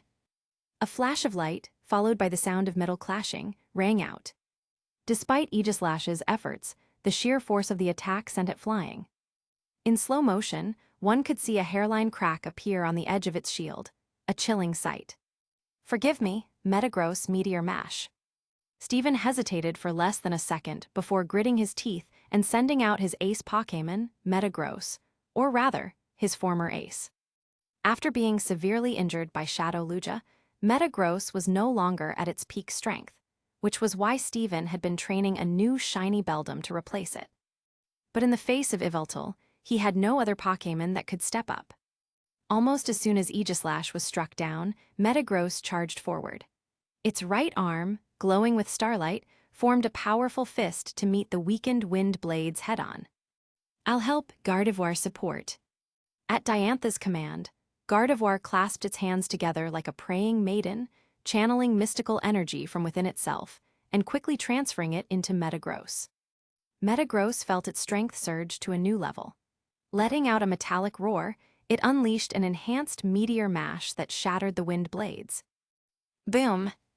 The shockwave from the clash sent dirt flying, leaving a crater over a meter deep in the ground. "Watch out, he's coming." Wickstrom, who had been checking Aegislash's injuries, shouted in alarm. Across from them, the destruction Pokémon opened its beak wide. A deep purple, nearly black spiral laser beam shot out, tearing through the air. Dark Pulse. Altaria Protect. Newly retired champion and current Elite Four member Drasna sent out her Altaria. A light blue energy sphere rapidly expanded, enveloping all 3 Pokémon at the center. Boom! Dark Pulse slammed into the protective barrier, creating a loud explosion. After a brief 2-second stalemate, Steven immediately noticed something was wrong and shouted, "Everyone, scatter!" Metagross, Altaria, and Gardevoir reacted instantly, dodging to the left, upward, and right, respectively. Almost at the exact moment they moved, a sharp crack sounded. Boom! Dark Pulse pierced through the protective barrier and exploded where the 3 Pokémon had been moments before. All 3 were sent flying. Metagross, Steven shouted. Gardevoir, Diantha yelled. Altaria, Drasna cried out. Thud, thud, thud. 3 heavy impacts sounded as the Pokémon crashed to the ground. In the distance, Malva, who was evacuating with her companions, froze in shock at the sight. Arcalo's champion and Elite Four's Pokémon, taken down so easily. Skree. Yveltal let out another sharp, malevolent cry. Everyone looked up to see the destruction Pokémon folding its wings and tail. In front of it, a black and red orb of terrifying energy began to form. As a Kalos native and champion, Diantha immediately recognized what it was. Oblivion Wing. Yveltal's signature move. The flowers, trees, and Pokémon along Route 1 that had been turned to stone earlier had all been drained of their life by this attack. If that lands, the entire Vannyville town will. In the backline, Siebold wiped cold sweat from his face as he helped guide the townspeople to safety. Malva, watching the scene unfold, reached toward the Pokéball on her belt. A flicker of hesitation crossed her face. Should I keep up this act or? Boom! A sudden roar interrupted her thoughts. A blue and white dragon-shaped energy wave came out of nowhere, striking Yveltal on its side. Crash! The impact sent the destruction Pokémon hurtling to the ground like a downed plane, causing the earth to quake as it crashed. Who was that? Steven demanded. That attack was at Dragon Pulse, Drasna speculated. To knock down Yveltal, such power, Diantha exclaimed. Everyone, including Serena and the others in the distance, turned toward the direction of the Dragon Pulse. What they saw was a massive, snake-like Pokémon with black and green coloration. That Pokémon, is it? Steven murmured, uncertain. Could it be Zygarde? Drasna, the dragon-type specialist, guessed. Skree. Yveltal rose from the ground, flapping its wings once more as it glared venomously at its new opponent. The moment it took flight, it twisted its neck and launched a dark pulse directly at the green serpent. Hey, watch out, Steven shouted, unable to hold back. The Pokémon Drasna had identified, as Zygarde remained unmoved. As the dark pulse closed in, stopping just 2 meters from its face. Between the lands of the 2 sides, jagged rocks erupted from the ground, forming shields that blocked the waves of malice. It was Stone Edge attack. Buzz! In the next second, a pale green light screen emerged behind Zygarde, followed by countless light arrows, as if the green version of Gate of Babylon had been unleashed. Whoosh, whoosh, whoosh, whoosh. Countless emerald light arrows rained down in a barrage. No, this move was Thousand Arrows. A devastating ground-type move that could hit even targets flying in the sky. Yveltal ascended rapidly, using its flight ability to dodge. However, it still got struck by a few arrows, stumbling slightly in the air. Impressive, that Pokémon. It's called Zygarde, right? Seeing Zygarde gaining the upper hand, Steven let out a sigh of relief and curiously glanced at Diantha. Diantha nodded and explained. Compared to the 2 well-known divine Pokémon of Kalos, Xerneas, and Yveltal, Zygarde is far less famous. This is because Zygarde only appears when there's a crisis severe enough to threaten the ecological balance. Diantha speculated further. Normally, when Yveltal awakens and causes trouble, Xerneas would appear to suppress it. But this time, for some reason, Xerneas has yet to show up. That's likely why Zygarde has stepped in to stop Yveltal. And indeed, Diantha's analysis was correct. But at this moment, even Zygarde, engaged in a fierce battle with Yveltal, was filled with confusion. In that brief moment of distraction, Yveltal's eyes flashed with a menacing gleam as it slashed through the air with a crescent-shaped air blade using one of its wings. Zygarde's expression changed slightly. It attempted to defend with Stone Edge, but it couldn't react in time. A gash appeared on Zygarde's face, blood trickling down. Sensing Zygarde's sudden shift in energy, Diantha quickly realized something and shouted. "Wait, Zygarde, the town is too close. If you fight Yveltal with all your strength here, the town will be destroyed.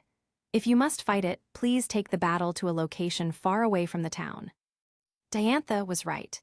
The battlefield was only about 200 meters away from Vannyville town. If two legendary Pokémon were to fight at full force, the town would undoubtedly be reduced to rubble. The Indigo Plateau battle in the past had been devastating, but few civilians were affected because the battlefield was on a remote plateau far from urban areas. However, Zygarde's eyes glimmered with ferocity, and it showed no intention of stopping. Just as Rayquaza protects the planet's skies and not humanity, Zygarde safeguards the ecosystem, not people. If it were Ho-Oh, Diantha's plea might have had some effect. But to Zygarde, sorry, it's meaningless. The next moment, Yveltal in the sky and Zygarde on the ground began to glow with an intense blue-green and crimson light, respectively. It was Oblivion Wing versus Outrage. They were serious now. "Everyone get back now." Steven shouted at the top of his lungs. If these two moves collided, the result wouldn't be a mere joke. Whoosh, whoosh. Two streaks of energy tore through the air as both Pokémon charged toward each other. Boom! With a deafening roar, dirt and debris were blasted dozens of meters into the air. Steven, Diantha, and the others who were standing relatively close were directly blown away by the shockwave. Fortunately, their ace Pokémon quickly caught their respective trainers in time. What the? About 5 seconds later, Steven was placed back on the ground by Metagross, his face filled with disbelief. To be honest, when the two legendary Pokémon clashed, he had already prepared himself to be reduced to a pile of minced flesh by the shockwave. But unexpectedly it was gentle. "Steven, look." Diantha's expression changed as she pointed ahead. Not far away, the dirt and smoke had begun to settle. Yveltal and Zygarde were both forced to a sudden halt, just 3 meters apart, as if an invisible barrier separated them. "What is that?" Steven furrowed his brows in confusion, but his eyes quickly widened in realization as he looked downward. There, standing between the two legendary Pokémon, was a Beware, slightly hunched, with its palms pressed against the stomachs of both Yveltal and Zygarde. There was only one Beware in the world capable of such a feat. Both Yveltal and Zygarde stared in disbelief. How was this bear able to block both of their attacks? Taking advantage of their brief astonishment, Beware exerted a bit more strength with its palms, pushing both legendary Pokémon several dozen meters away. Yveltal's expression darkened with fury. Meanwhile, Zygarde's face turned gloomy with confusion. Before Zygarde could react further, a familiar figure appeared before it. "You've finally arrived," Diantha exclaimed in surprise. Standing in front of Zygarde, gesturing for it to calm down, was none other than the Pokémon who had cleaned up Yveltal's messes for 3,000 years, Xerneas. "And it's not just Xerneas," Steven added with a smile, looking toward Beware. Sure enough, that man had arrived. "Brother Steven," Serena shouted in delight. "It seems I'm not too late. At least no humans got caught in the crossfire." Steven glanced at the surrounding petrified forest and some unfortunate wild Pokémon, then turned to Xerneas. "Could you heal them? That's your specialty, isn't it? Let me handle this grumpy one." Xerneas thought for a moment, then nodded. It walked toward the petrified grassland. The eternal Pokémon's eyes sparkled with pity, and the X-shaped antlers on its head radiated brilliant, multicolored light.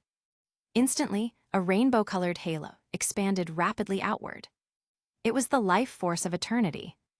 In an instant, everything that had been petrified by Yveltal, whether it was land, trees, or wild Pokémon, was restored to vibrant life. How beautiful! Stephen marveled.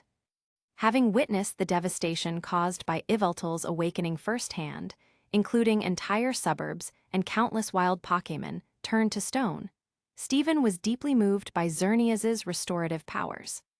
I've heard stories since I was a child about Xerneas selflessly sharing its eternal life force, but seeing it with my own eyes is truly a first, Diantha said, unable to hide her admiration. Kowe! A sinister screech broke the silence as if reminding everyone not to celebrate too early. Don't forget, this bird is still here. What are you yelling so loudly for? Don't tell me you think you can do anything in this situation, Stephen asked with a casual smile.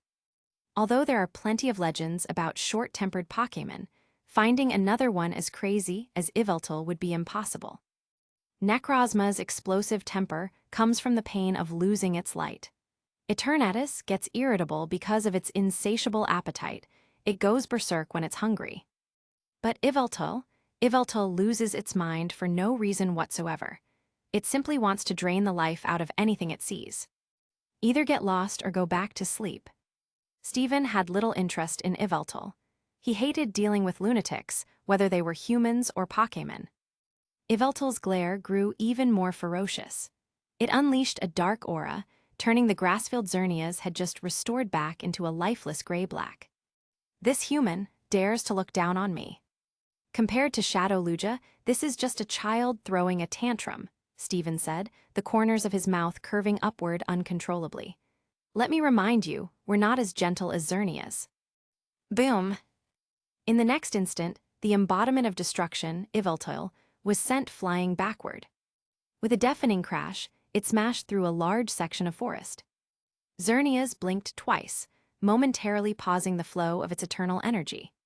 Flat on its back in a Y shape, Yveltal gritted its teeth, suppressing the intense pain radiating from its abdomen, and craned its neck upward to look. What the hell is that creature? In the sky above, a pink figure flickered in and out of sight, moving too quickly for the eye to follow. The air reverberated with sounds like firecrackers, each one the result of the bear stomping on the air itself. Overwhelming rage momentarily made the god of destruction forget the pain in its body. Its massive wings folded inward, condensing Blackhand destructive energy between them, which then erupted into a colossal laser beam shooting toward the sky. Oblivion Wing. But just as Yveltal unleashed its ultimate move, it felt an even sharper pain in its abdomen than before. With a resounding crash, the entire bird was slammed deep into the ground. Its trump card shot harmlessly into the heavens, missing its target completely. Nearly passing out from the pain, Yveltal forced its head downward and saw that the strange bear was now sitting squarely on its stomach. Your ability to petrify opponents is indeed impressive, but that's pretty much your only redeeming quality. Without it, your combat skills are on par with Ho-Oh at best. Stephen's voice drifted over, calm and unhurried. As the words settled, the beware perched on Yveltal's stomach raised its right paw high into the air, and then slap, slap, slap, slap. The sound of relentless slapping echoed across the entirety of Vannyville town. Looking at the god of destruction, with its face swollen from the repeated strikes, everyone present felt a strange mix of emotions. Stephen, recalling Stephen's earlier remark, thought to himself, what do you mean, on par with Ho-Oh at best? So, to you, Ho-Oh's power is just meh. Meanwhile, Diantha stood frozen, staring blankly at Stephen and Beware's retreating figures. They had defeated Yveltal, the god of destruction, so effortlessly. This duo had grown even stronger. Yeah, go brother Stephen, hit it again. Serena and her friends from the same town, including Shauna and Tierno, had somehow gathered nearby, enthusiastically cheering. Chapter 200, Pokémon, I Transmigrated Twice 200. With a loud smack, yet another heavy blow landed. Yveltal's bird-like face had swollen into a pig's head, and the corners of its puffy eyes seemed to glisten faintly with tears. Brother Stephen, maybe, that's enough. Even Serena, who had initially rallied her group of friends to cheer for Stephen, now felt a pang of sympathy. She had heard the rumors about Yveltal. In her view, this Pokémon, which woke up each time only to frantically drain the life force of others like a madman, was utterly unforgivable. And this time, it had nearly brought the entire Vannyville town to ruin. But seeing the pitiful state it was in now, Serena couldn't help but soften her heart. Beware grabbed Yveltal by the neck and slammed it down hard onto the ground, instantly leaving the so-called destruction god seeing stars. The newly recruited Kartana swallowed nervously. At this moment, Xerneas stepped forward, activating its life-giving power to restore the grass and trees that had been destroyed by Beware and Yveltal's battle. "Thank you so much, Xerneas." Diantha placed one hand on her chest and gave a slight bow of respect to the eternal Pokémon. As for why Xerneas hadn't arrived in time earlier, Diantha didn't dare ask. After all, it was already doing them a great favor by cleaning up the mess. Questioning it would just be ridiculous. "Apologies." Suddenly, Xerneas' soft, feminine telepathic voice echoed in the minds of everyone present, as well as the wild Pokémon that had just been freed from petrification. Even Stephen was stunned for a moment. "Wait, what? Why are you apologizing?" "I failed to arrive in time." Xerneas looked down, a hint of guilt in its eyes. At this point, Stephen could barely hold it together. "You're way too kind, aren't you? In the end, this is my fault. I moved you to Alola without considering the possibility of Yveltal's revival." Stephen stepped forward to help Xerneas save face. "Moved Xerneas to Alola?" Hearing this, everyone present looked confused. What was that supposed to mean? Even Xerneas glanced curiously at Stephen. Now that she thought about it, she also found it odd. Why hadn't she noticed that troublesome bird waking up this time, and why had she been carried back here by that bear? Stephen explained the sequence of events to everyone present, including the legendary Pokémon in attendance. It wasn't something he needed to hide, he had a legitimate reason after all. Whether or not anyone would criticize him, for it didn't matter to Stephen. He had no intention of pretending to be some flawless saint from the very beginning. This is a coincidence, but Dr. Stephen, you don't need to feel too guilty about it. Who could have predicted something like this would happen? Stephen walked over and gave Stephen a pat on the shoulder. "No, I don't feel guilty at all." Stephen thought to himself, "I never imagined that the stone I gave Dr. Stephen would turn out to be something like this." Diantha, on the other hand, was shocked by Stephen's explanation about the origins of the Mega Evolution Stone and Key Stone. How does he know so much about secrets that only descendants of the Kalos royal family are supposed to be aware of? Malva, who had just walked over, was equally stunned. After all, her superior, Lysander, was a descendant of the ancient Kalos royal family. He had learned about these secrets only after poring over ancient texts left behind by his ancestors. How could an outsider like Dr. Stephen possibly know so much? As everyone mulled over their thoughts, another telepathic voice echoed in the minds of the people and Pokémon present. "Causing such a commotion for your selfish desires, humans are just as selfish as I thought." Unlike Xernea's mature, feminine tone, this voice sounded like that of a young boy, still in elementary school. Everyone looked around, trying to locate the source of the voice. Eventually, their gazes landed on the Pokémon standing behind the eternal Pokémon, Zygarde, the Order Pokémon. Wait, was that voice just now coming from him? Stephen asked in disbelief. "No way." Drasna also looked stunned. Considering Zygarde's prehistoric serpent-like appearance, the young boy's voice just didn't seem to match at all. But Xerneas had already demonstrated its mature, feminine voice, and Yveltal was still unconscious. That left Zygarde as the only possible source. Stephen couldn't hold back his chuckle.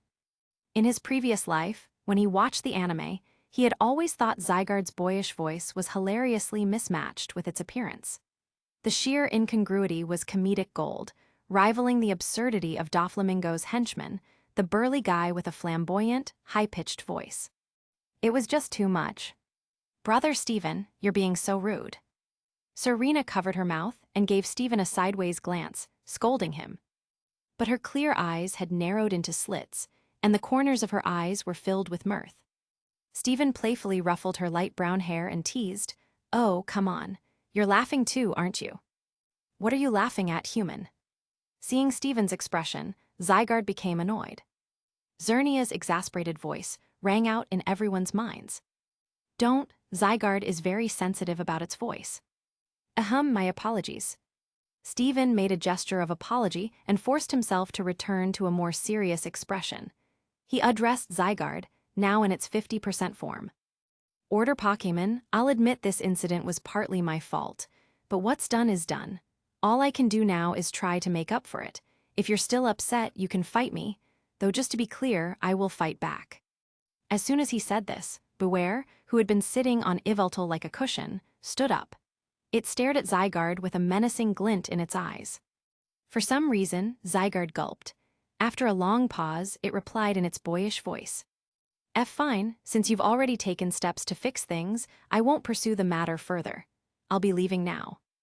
With that, the Order Pokémon's body began to emit a brilliant green light. The intense radiance transformed into countless beams of light, which shot skyward like a meteor shower, scattering across the Kalos region. They say Zygarde's body is made up of cores and cells, which it usually disperses throughout Kalos. When the ecosystem is in danger, it gathers them to form its true shape. So it's true after all. Drasna, a dragon-type specialist, marveled. She hadn't expected to witness such divine phenomena twice in one day. Very distrustful of humans, huh? That must have been the blue core. Stephen mused inwardly. Even someone like Drasna, who had studied Zygarde extensively, didn't know that what they'd just seen was only its 50% form. Zygarde had an even more powerful 100% Gundam-like form. And there wasn't just one core, there were two, a blue core and a red core. They can both absorb cells and transform into a 50% serpent-like form. Moreover, they possess independent personalities. However, the two cores have vastly different attitudes, particularly toward humanity. The blue core believes humans are untrustworthy, disruptors of order. The red core, on the other hand, thinks humans can be trusted and can change for the better. Judging by the words and actions of the giant serpent Zygarde just now, it's almost certain that this is the blue core. After Zygarde left, Stephen recalled the task at hand and once again approached Xerneas, saying, As I mentioned earlier, the reason I brought you to Alola is to ask you to grant my partner's new strength, just like the power you bestowed upon Diancie. Could I trouble you for this favor? The Key Stones and Mega Evolution Stones in the Kalos region were mutated due to the influence of the ultimate weapon. And Xerneas and Yveltal, in a sense, are also part of the ultimate weapon. Therefore, they should logically possess the power to create Key Stones and Mega Evolution Stones as well. As for Yveltal, this lunatic, Stephen wasn't sure. But Xerneas definitely could. After all, Diancie, Xerneas' little follower, gained Mega Evolution powers from Xerneas. Xerneas glanced at Beware, or more accurately, at Yveltal, who was being used as a cushion under Beware's rear. After some thought, Xerneas communicated telepathically. Very well, but strong human, I too have a request to ask of you. Would you agree to it? Oh, please go ahead. Stephen was a little surprised. After all, in his impression, Xerneas was a super benevolent being. He thought she'd agree outright, without asking for anything in return. I hope you can take care of Yveltal. Hearing Xerneas' words, Stephen, Diantha, and the others didn't react much. However, Malva's face turned pale. Her lips parted slightly as though she wanted to say something, but she forced herself to remain silent. Exer, Eternal God, are you saying you want Dr. Stephen to capture Yveltal? Diantha was about to address Xerneas directly by name, but changed her wording out of respect.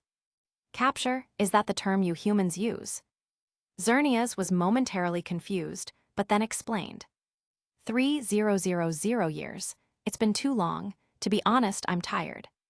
As she spoke, a fleeting trace of weariness flashed through Xerneas' eyes. For 3,000 years, the relationship between Xerneas and Yveltal had been a constant cycle. Yveltal awakens, wreaks havoc, and steals the lives of humans and Pokémon right. Xerneas senses Yveltal's awakening, awakens herself, defeats Yveltal, and forces it back into its cocoon form. Right. Xerneas shares her eternal energy with those turned to stone by Yveltal. exhausting herself and reverting to her tree form to slumber right arrow Yveltal awakens again, and repeats the destruction right arrow Xerneas senses this, and awakens once more to stop it. Like an endless Möbius loop, their fates kept intertwining, repeating over and over again for 3,000 years. To be honest, no matter how kind Xerneas was, she was getting tired. And now, a powerful human capable of keeping this lunatic in check had appeared. Xerneas felt that this must be Arceus's way of giving her a break, and she couldn't let this opportunity slip by. Honestly, I don't want him at all. Stephen raised an eyebrow as he looked at Yveltal, who was currently a cushion for Beware. Not to mention that Yveltal's attributes overlapped with Shadow Lugia, but its personality was terrible. Stephen genuinely didn't want it. Stephen, Diantha, and the others were stunned. That's a legendary Pokémon. Can you give it some respect? Malva, on the other hand, felt an urge to shout, "If you don't want it, I'll take it." Yveltal was a crucial part of Team Flare's plans. If Stephen took it, things would become very troublesome. But Malva held back. If she spoke up now, Team Flare might be exposed. Xerneas fell into deep thought again. This human had a point, if that's the case. Xerneas then walked gracefully toward Beware. Beware, still sitting, raised its head slightly. The two legendaries locked eyes. At this moment, Xerneas raised her right forehoof slightly, and a soft pink glow began to gather under her foot. Was this play rough? The onlookers were shocked. Was she about to attack? But why? The next moment, Xerneas suddenly stomped her right forehoof downward. However, her target wasn't Beware. It was Yveltal, who was being used as a cushion under Beware. Beware remained unmoved, not even activating observation haki. Because there was no killing intent from the deer. With the ground caving in, Yveltal's body sank slightly. The unconscious Yveltal suddenly coughed up some unknown fluid, possibly saliva or stomach acid.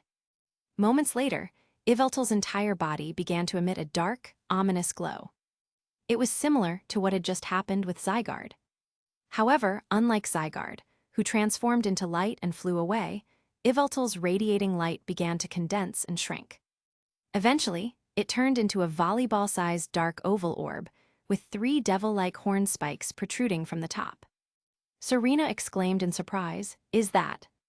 Drasna explained, "Just as Xerneas reverts to her tree form to slumber and gather energy, Yveltal, the destruction Pokémon, turns into the legendary cocoon of destruction form while in slumber.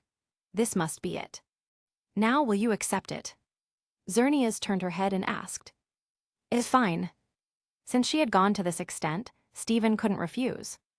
And besides, he still needed her help for something. Excuse me." Malva finally found an opportunity to speak, redirecting everyone's attention to herself. With some hesitation, Malva said, "Yveltal is still a legendary Pokémon of Kalos. Is it appropriate for Dr. Stephen to take it away?" I don't see why not." Stephen scratched his head. Unlike Zacian and Zamazenta, Yveltal isn't a guardian deity of Kalos. Zacian and Zamazenta had the duty of protecting Galar, so they wouldn't leave, or at least not for an extended period of time. Even if they found a strong trainer they liked, they would only follow them if the trainer stayed in Galar. Yveltal, however, was completely different. Xerneas was the actual guardian deity of Kalos. Yveltal was just a destructive force. Most people in Kalos would probably be thrilled to see this calamity leave. But Malva gritted her teeth in frustration. To be honest, she wanted to retort with, a legendary Pokémon from the Kalos region should be captured by a Kalos trainer. But looking at Diantha like this, does she look like someone who could handle Yveltal? She could, though. Within the Kalos League, aside from Chairman Lysander, no one knew the truth.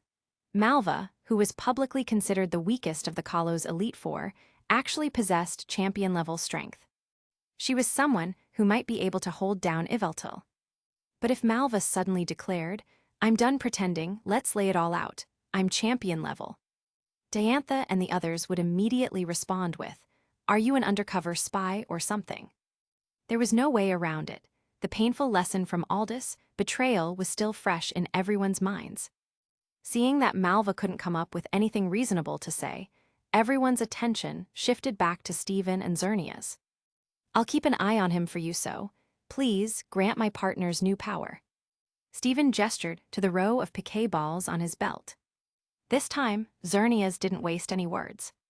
Its entire body radiated a dazzling greenish-blue rainbow light, which surged into the piquet balls on Stephen's belt. Then Xerneas turned its gaze to Stephen, Diantha, and the others and suddenly said, "Your Pokémon are injured.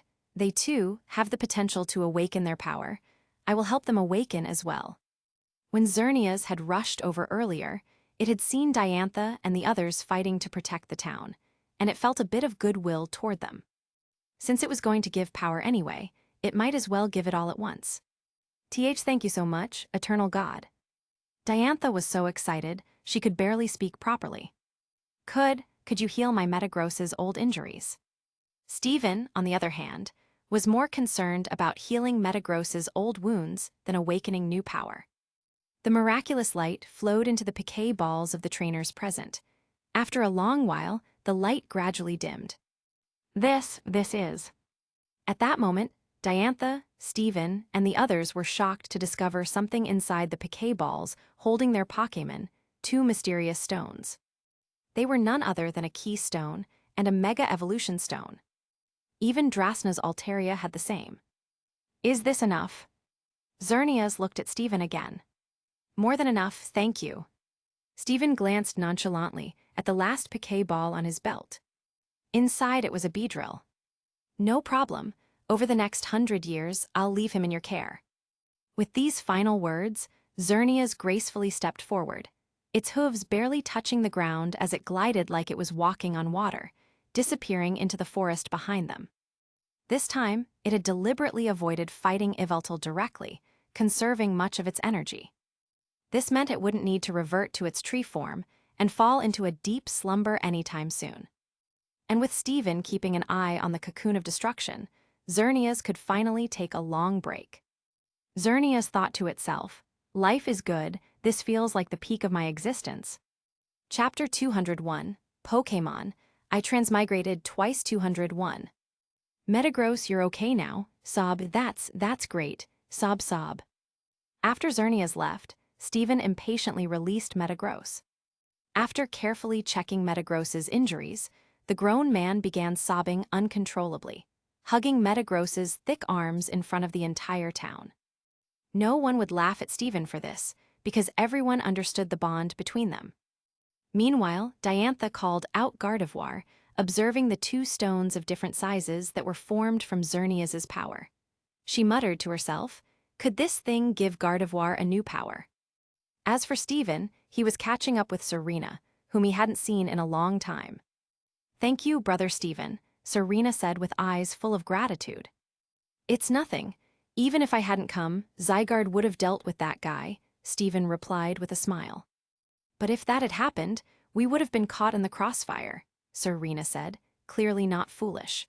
She could immediately tell that if Stephen and Xerneas hadn't arrived in time, Yveltal and Zygarde's battle would have obliterated Vannyville town from the map. Stephen smiled and listened to Serena recount the interesting events that had happened in her life over the past 6 months. Where? The sound of helicopter blades came from above the group.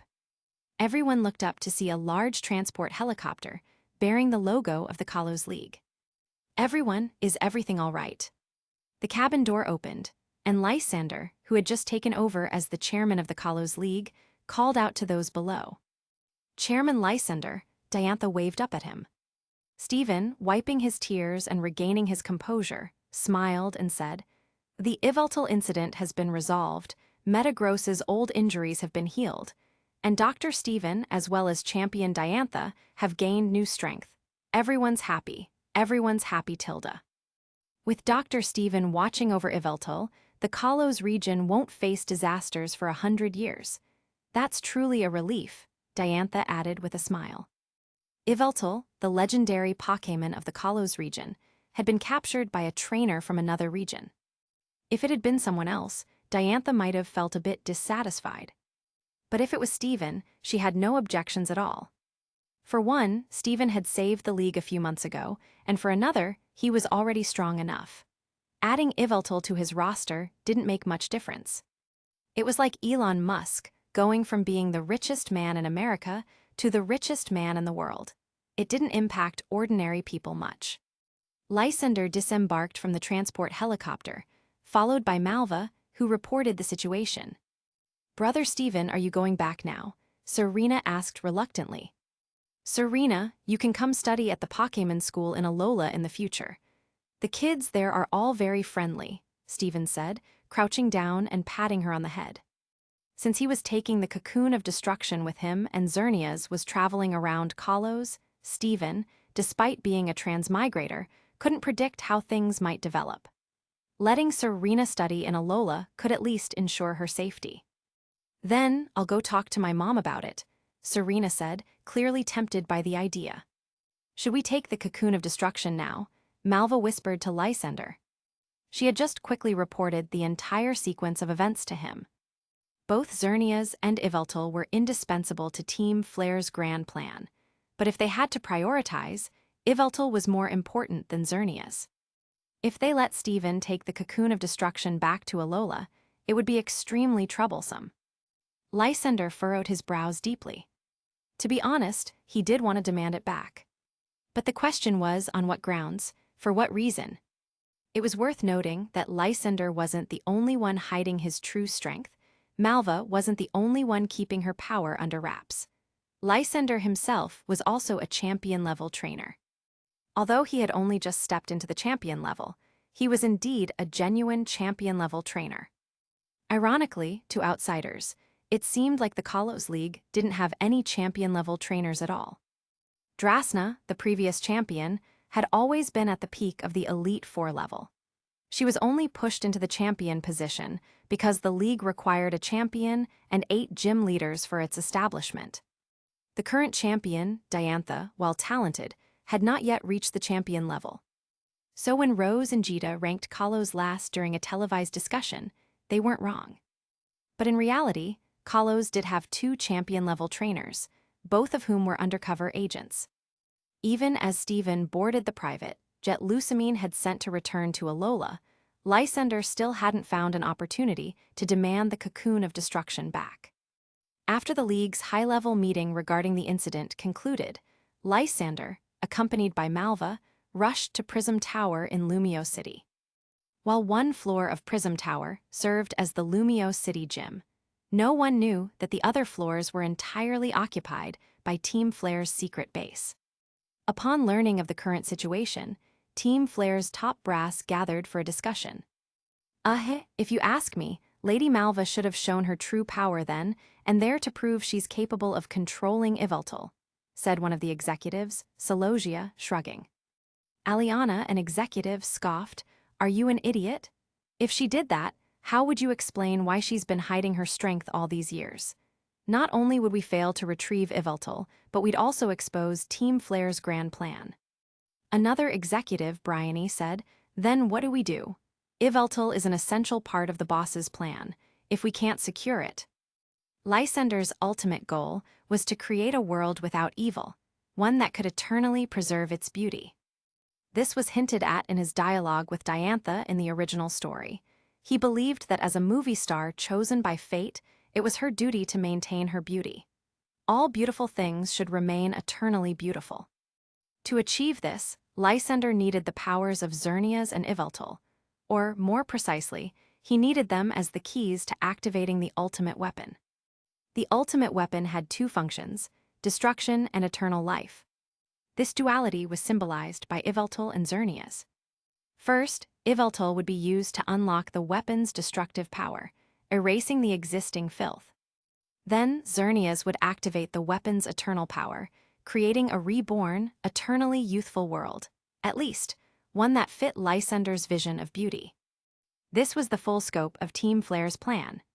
Since destruction had to precede rebirth, Yveltal's importance to Team Flare ranked higher than Xerneas's.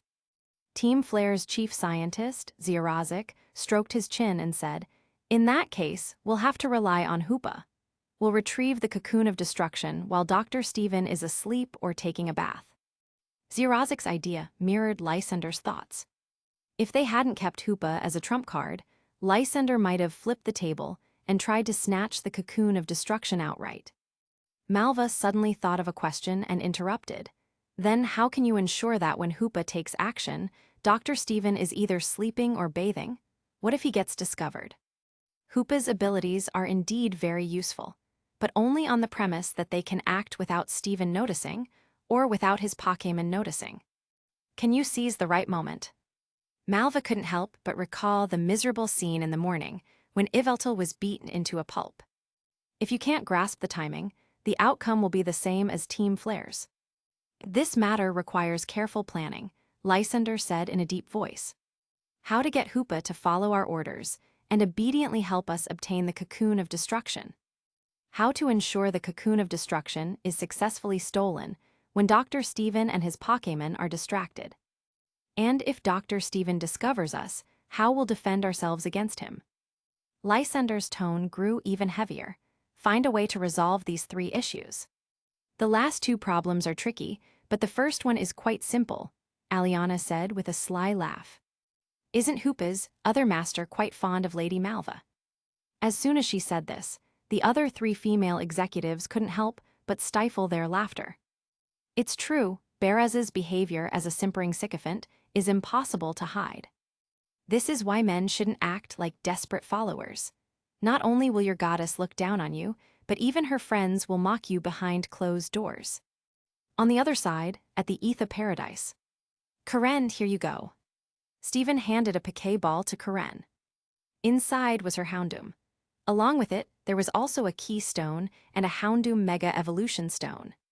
When he left home this morning, Stephen had casually brought Karen's Houndoom along with him. Stephen, why don't I get one? Will shouted in protest. Didn't he say that his Slowbro also had Mega Evolution potential? I couldn't help it, we were in a hurry to leave, Stephen said, spreading his hands helplessly. Since Stephen and Karen shared the same bed, he had simply grabbed the Houndoom from her team, which had Mega Evolution potential. As for Will, he was naturally left out. Then how about I sleep with you tonight? Will joked in a grumbling tone. Karen immediately responded with a flurry of punches. Even Mary couldn't resist giving him a couple of kicks. Regardless, Stephen, Karen, Stephen, Diantha, Drasna, and Giovanni's Beedrill became the beneficiaries of this operation, gaining the power of Mega Evolution. Later, in the League group chat, Stephen couldn't wait to announce to the group that his Metagross had fully recovered with Xerneas's help and had even awakened a new evolution. Stephen, who rarely spoke in the chat, popped in to name this evolution Mega Evolution. At the same time, Stephen reminded everyone not to make it public that Xerneas could help Pokémon awaken Mega Evolution.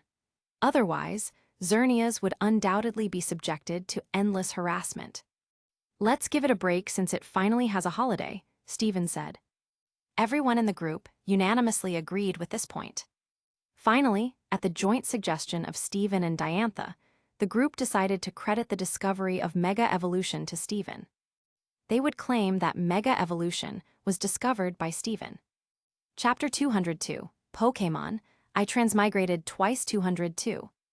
It has been less than a month since the last Alola Friendship Tournament, yet media from all over the world are once again flocking to Alola.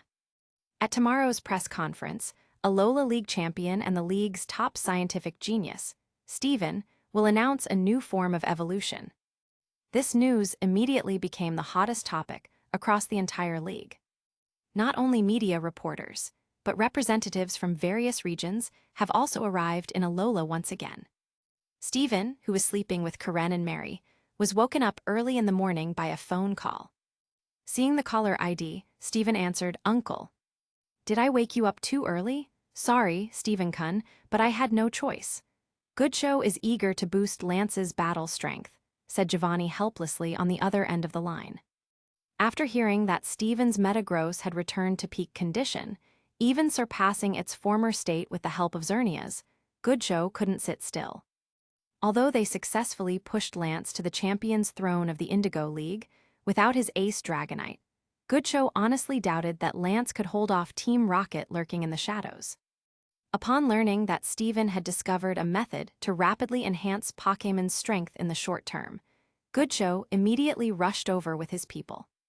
I came along as well, claiming I'm interested in this mega evolution and taking the opportunity to retrieve Beedrill, Giovanni added. During the last Alola Friendship Tournament, after Steven temporarily stabilized Price with information about Sheena and Dialga, Giovanni handed Beedrill over to Steven. Now that the Mega Evolution Stone for Beedrill had been acquired, it was time for Giovanni to take it back. "Where are you guys?" Steven asked, stretching as he got up. "At your doorstep," Giovanni replied. "Hi." Steven opened a small gap in the curtains and, sure enough, saw several familiar figures disembarking from a cruise ship at the Etha Paradise Harbor. "Has the League arrived?" Karen asked, yawning as she stretched. Steven's Metagross and Lance's Dragonite were the two Pokémon most heavily injured in the previous Indigo League battles. Now that Steven's Metagross has returned to peak condition, Lance must be feeling the pressure, Steven said, while putting on clothes. "What a pity.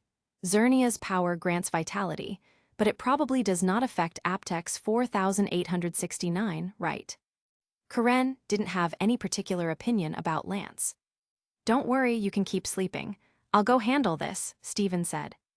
As expected, other regions' representatives would likely arrive as well. After all, Mega Evolution significantly enhances Pokémon's strength. Not to mention, Team Rocket has been putting considerable pressure on the League lately. The League's strongest trainers were also looking for ways to enhance their powers. As soon as Steven went downstairs, Goodshow greeted him warmly. "Steven Kun, long time no see." "Didn't we just meet last month?" Steven asked with a smile. "Hee, this old man is just being polite," Goodshow chuckled mischievously. "Welcome, welcome. Oh, Mr. Giovanni, this is the first time we're meeting face-to-face, isn't it?" "Haha, I'm a little interested in Mega Evolution, so I shamelessly came along," Giovanni said with a smile. The two sly foxes exchanged knowing grins. "Everyone, don't just stand at the door. Please come in," Steven said, inviting them in. Goodshow and the Indigo Elite Four were the first to enter the pristine white mansion. As Giovanni passed by Steven, he discreetly took a Pokéball from Steven's hand without saying a word. Just as Steven was about to head inside, he suddenly heard the sound of another cruise ship engine coming from the harbor. "Hey, Dr. Steven." Steven enthusiastically walked up to him and gave him a bear hug.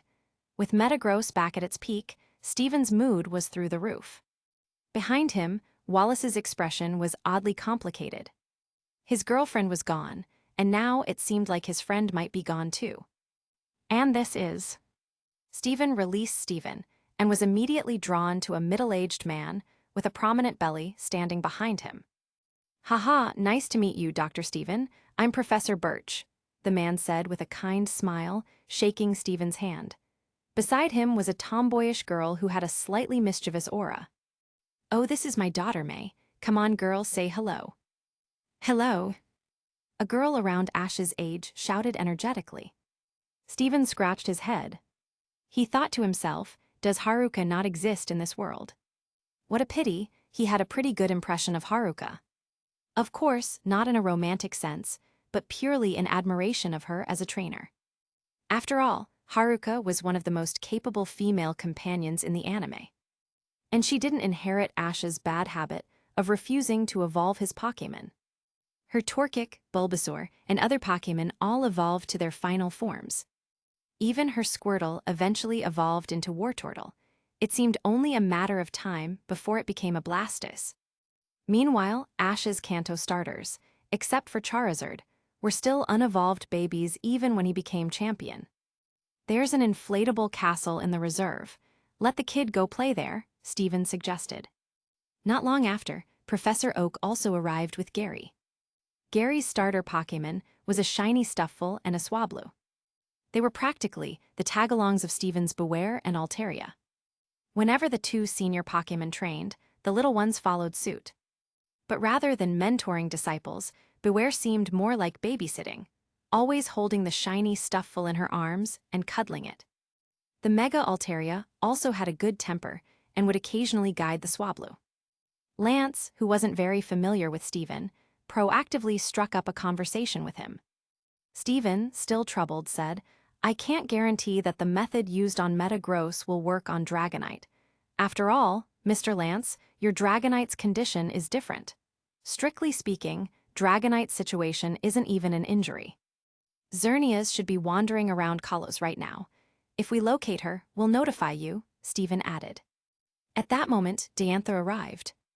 Compared to their last meeting, a gemstone pendant now adorned her snow-white neck. The embedded stone was none other than a key stone. Meanwhile, Stephen had fashioned his key stone into a lapel pin, which he wore on the upper pocket of his suit. "Dr. Stephen, Miss Diantha, and Elite Four Drasna," Wallace mused, stroking his chin. "These four are currently the ones on the continent who have mastered Mega Evolution, right?" "No, Morgan has it too," Stephen replied with a smile.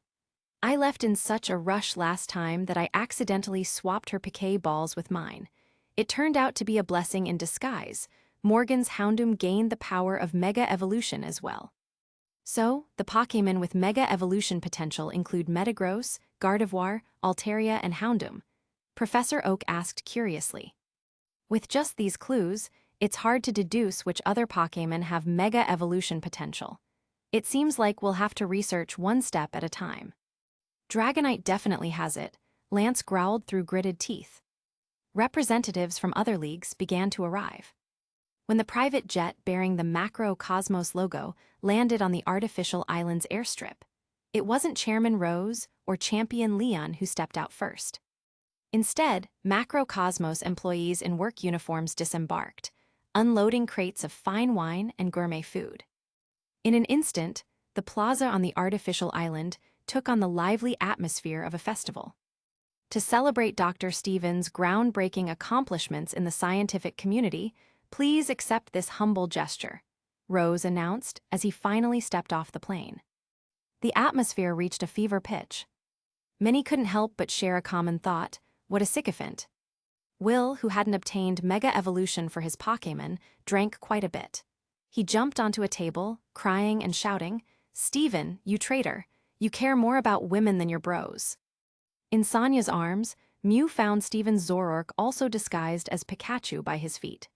Taking out Sonya's second-generation Pokédex, it telepathically declared, "Rookie, I caught a new Pokémon. You're finished this time."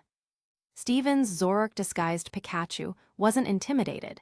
It grabbed Stephen's second-generation Pokédex and retorted, "Bring it on, my Toxtricity is raring to go." "Toxtricity, does that look like a hero to you? Evolve it one more time before you come at me." The next day, at the Manilow Stadium next to the artificial island, even though this was just a press conference, the thousands of seats in the arena were filled.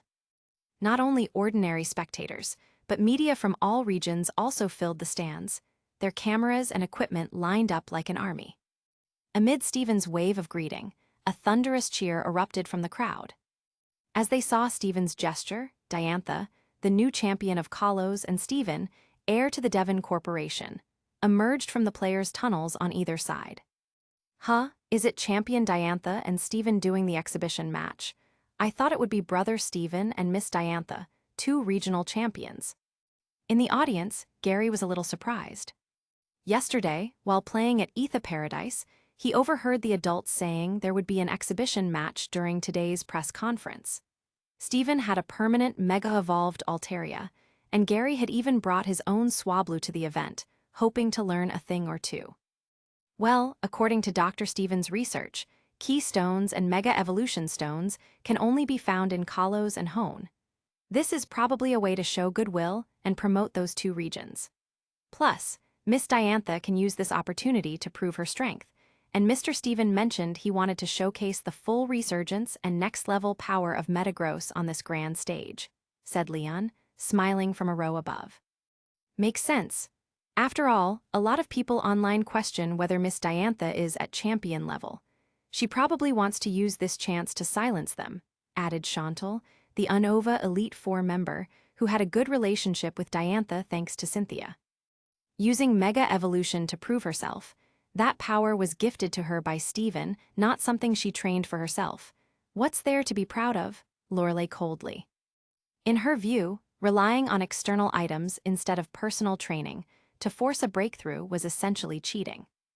In the stands, elite trainers from all regions and representatives from various league high commands were watching with rapt attention, their eyes dazzled by the spectacle.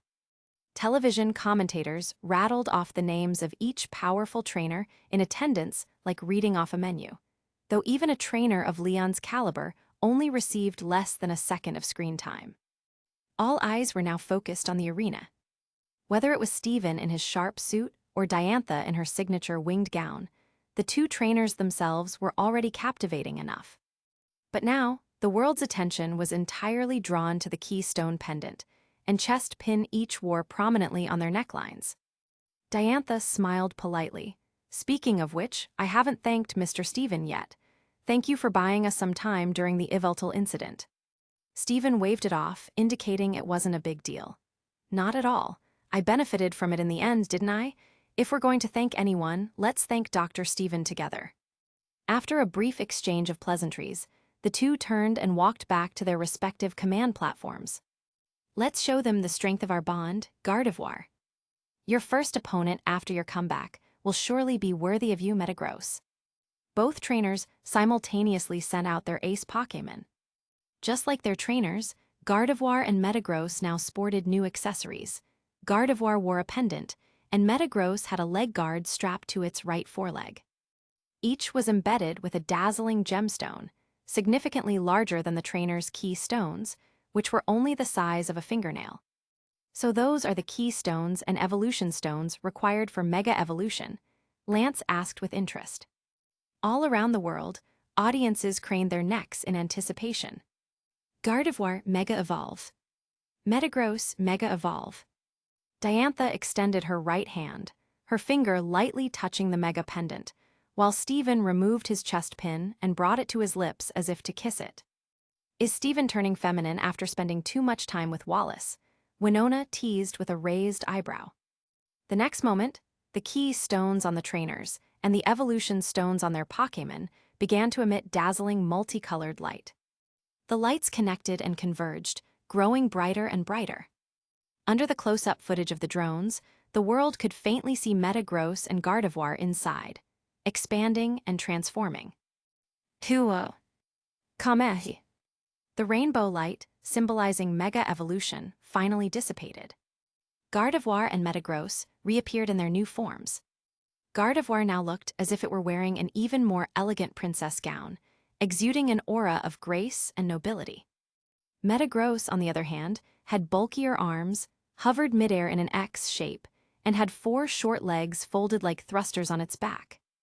They evolved again, Alder exclaimed in astonishment. To make Pokémon that have already reached their final form evolve further. Is this what Mega Evolution is? Murmured Cynthia in awe. Their presence is completely different. How much stronger have they become? It's exciting to think about, said Bruno, eyes gleaming with anticipation. At that moment, countless trainers from Galar and Alola instinctively reached for their Pokédexes and pointed them at their television screens. Of course, there were also exceptions, like a certain group from Pallet Town in Kanto. Mega Gardevoir. After freeing its heart, it can unleash even more powerful psychic energy. Mega Metagross. Upon Mega evolving, its brain becomes stimulated, and it adopts a cold, ruthless personality, doing whatever it takes to achieve victory. Hearing the freshly updated entries from the Etha Foundation, Ash muttered softly, "So this is Mega Evolution. I'm going to step in without holding back, champion Diantha." Steven's lips curved into a faint smile. Right now, he was utterly thrilled. Not only had his partner recovered its health, but it had also gained even greater power. And to top it off, they could showcase this newfound power on such a grand stage. He was as exhilarated as he could be. Comet Punch. Mega Metagross's 4 massive fists simultaneously gleamed with dazzling starlight. In the next instant, it shot forward like a rocket. So fast. Caitlin, who had a Gothitelle, suddenly looked alarmed. Although her Gothitelle had not yet evolved into a Metagross, she knew very well that Metagross was not known for its speed. It was often considered somewhat sluggish, but this level of speed. It's already faster than my Garchomp, isn't it? Cynthia murmured. Hey, do you think Gardevoir can even stand after taking that hit? This is just an exhibition match. Isn't Steven going way overboard? Rayhan from Galar exclaimed, his mouth wide open. He often participated in exhibition matches with Leon and understood that the outcome of such matches didn't matter. The point was to entertain the audience, right? Yet Steven was about to knock his opponent outright at the start. What kind of exhibition was this supposed to be? Boom! Mega Metagross's Comet Punch landed, but it didn't hit Mega Gardevoir. Instead, it struck a transparent energy barrier far in the back. On the other side of the barrier, people like Gary and Lana, who saw the thin cracks forming on it, couldn't help but widen their eyes. What immense power! That was teleportation just now. Noticing Mega Gardevoir, now standing behind Mega Metagross, many elite trainers immediately figured out what had happened. Diantha's Gardevoir has become even sharper, Cynthia, Diantha's close friend, muttered in amazement. Mystical fire. Following Diantha's command, Mega Gardevoir teleported again, this time appearing directly above Mega Metagross. Its hands formed a pose resembling a Kamehameha. In an instant, a column of flames burst forth from between its palms, blooming and exploding like a fiery flower. Champion level. At that moment, not just the elite trainers present, but even many casual viewers watching on TV couldn't help but exclaim those words in unison. Previously, many had doubted Diantha's strength, thinking she was merely a trainer at the peak of the Elite Four level who didn't truly deserve her champion title. But with just those two moves from Mega Gardevoir, it was undeniable. This was champion-level battling. Was it just the boost from Mega Evolution? Psychic. Steven spread his palms outward, mimicking a signature pose. Mega Metagross's eyes glowed with a faint purple light. Shortly after, translucent, purple, wave-like light burst from its entire body, clashing with the mystical fire in midair. In that instant, the scorching flames and the pale purple psychic waves battled fiercely, refusing to give an inch to the other. Ultimately, the collision erupted into a massive spectacle, blanketing the sky over the Manilow Stadium. This is incredible, truly a battle between champions. In the commentary booth, Mary, acting as the audience's voice, shouted excitedly. Chapter 203, Pokémon, I Transmigrated Twice 203. The battle between Steven and Diantha, at its core, was nothing more than an exhibition match. The focus was on making the battle visually appealing while determining the winner. After exchanging a few rounds of moves and showcasing stunning visual effects, both Steven and Diantha tacitly slowed down their pace. Thunderous applause erupted from the audience. Among the 4 known Pokémon enhancement methods that Steven was aware of, Mega Evolution was neither the most convenient nor the method with the greatest amplification of power. However, it was undoubtedly the most spectacular. There was no doubt about it. After this exhibition match, a global craze for Mega Evolution was bound to emerge. After the exhibition match concluded, it was time for the official press conference. As of now, there were only 5 trainers in the world known to possess Mega Evolution, or more precisely, to have unlocked Mega Evolution. Steven, Karen, Steven, Diantha, and Drasna were all present at the conference. However, compared to Drasna, a former champion who had stepped back from the front lines, it was clear that the other 4 younger trainers were much more popular. Mr. Steven, your Metagross has not only recovered from its old injuries, but has also awakened Mega Evolution. What happened during that process? Champion Diantha, many fans online claim that you lack the strength of a true champion, and that using Mega Evolution to break through to champion-level battles is essentially cheating. Do you agree with this statement? Dr. Steven, can you explain the principles of Mega Evolution to us? Miss Morgan, as the only one among Dr. Steven's companions to have obtained Mega Evolution so far, how do you feel at this moment? Diantha raised an eyebrow slightly, her expression colder than usual. She replied with a hint of sharpness. According to those people, we might as well stop letting Pokémon evolve altogether, or stop training them with humans entirely. Let them grow freely then, because apparently, that's cheating too. Stephen smirked subtly. Indeed, among the regional champions of the future, Diantha would be considered on the weaker side. But accusing someone of cheating by using Mega Evolution was utterly absurd.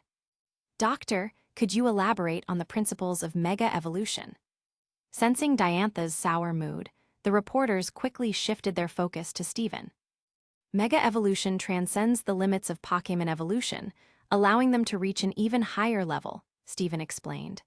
There's still a lot to study, but what I can tell you is that Mega Evolution requires both a Keystone and a Megastone.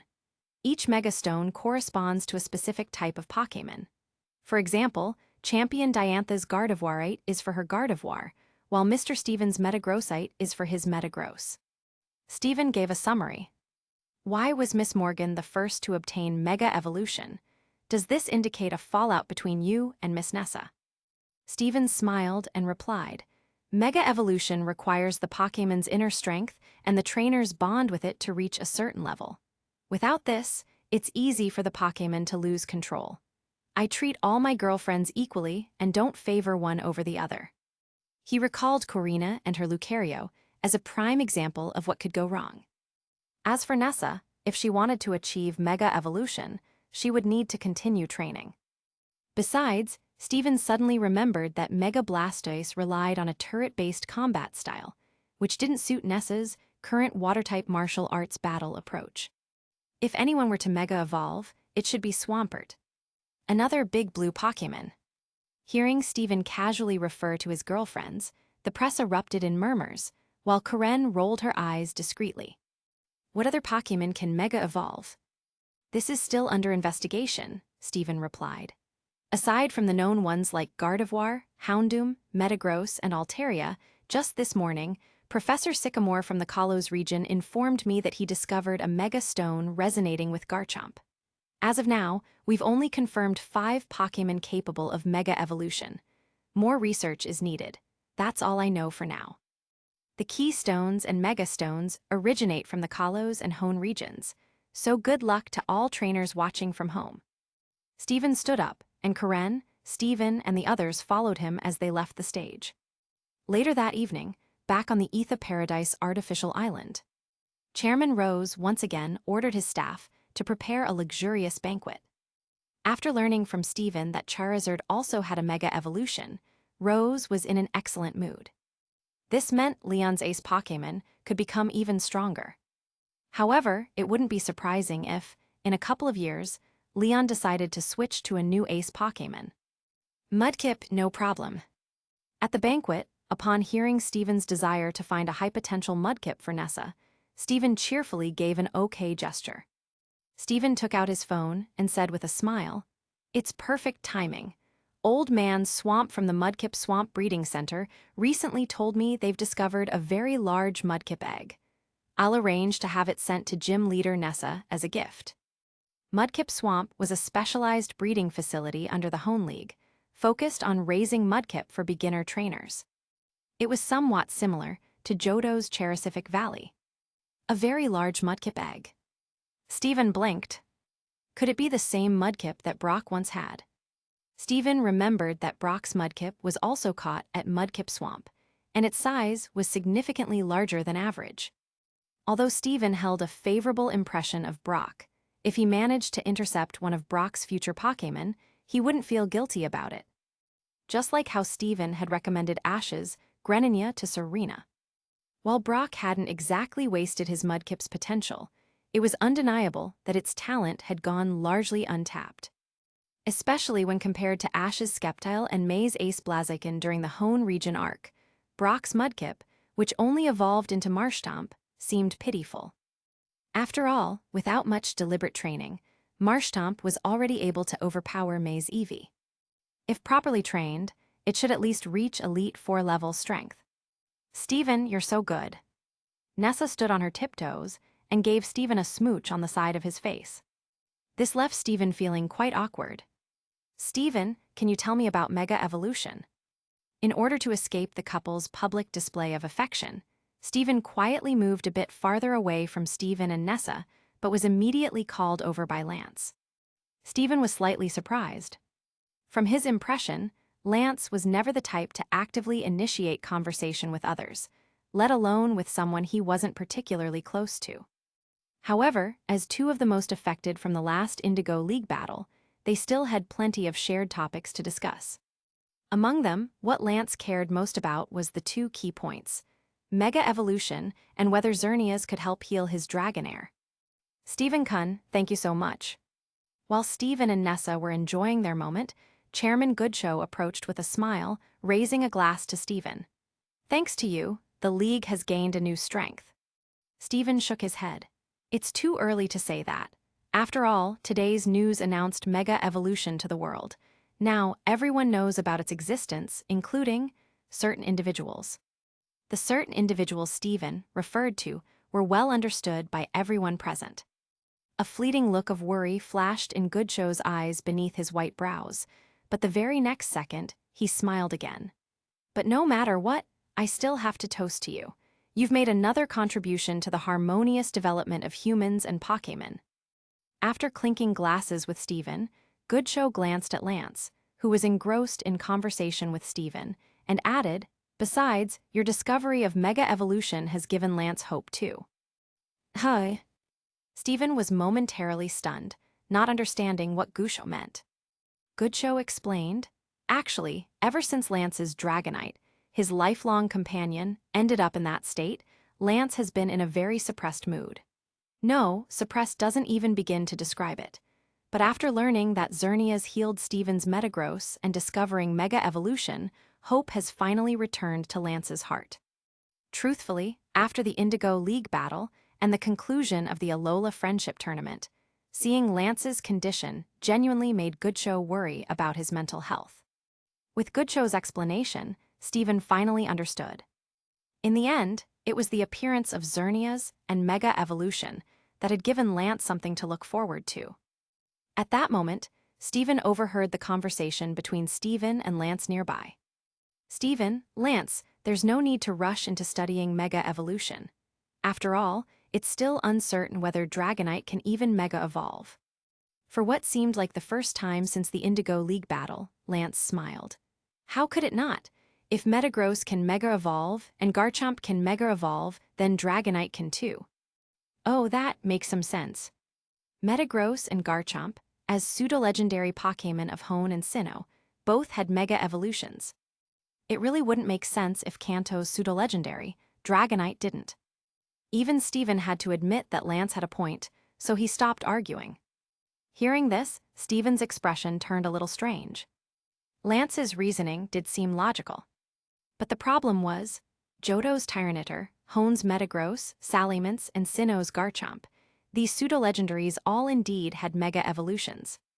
But Kanto's pseudo-legendary, Dragonite, really didn't. Stephen hesitated over whether to break this harsh truth to Lance. In the end, he decided against it. There was no benefit to doing so, and it might even stir up unnecessary trouble. Besides, even without Dragonite, Lance's team still had 3 Pokémon capable of Mega Evolution. It should be fine, right? While Stephen was chatting with Goodshow, Lorelei had struck up a conversation with Nessa. This surprised Nessa, as she wasn't very familiar with Lorelei. You don't mind? Lorelei asked. Mind what? Nessa blinked. Lorelei glanced toward another nearby table, where Karen was standing, with Mary clinging to her like a little sidekick. Her meaning was clear. Stephen treats me well and is an outstanding person, Nessa replied succinctly, making her stance clear. I can't understand that. Lorelei sighed. Miss Lorelei, you can't have it both ways, Nessa said with a faint smile. An excellent man, treated her well, and could make her stronger. What was there to be dissatisfied with? As for his flaws, to put it bluntly, if Stephen had no such tendencies, she wouldn't have even had the chance. Meanwhile, Cynthia, watching Stephen and Goodshow talk, found herself unable to stay calm. To be honest, she had a theory in her heart. But the more she saw Stephen achieving success, the less she dared to voice her suspicions. Champion Cynthia, there's something I'd like to discuss with you. While Cynthia was lost in thought, Professor Sycamore, the Pokémon professor from the Kalos region, approached her to strike up a conversation. Alola's Manalo TV station.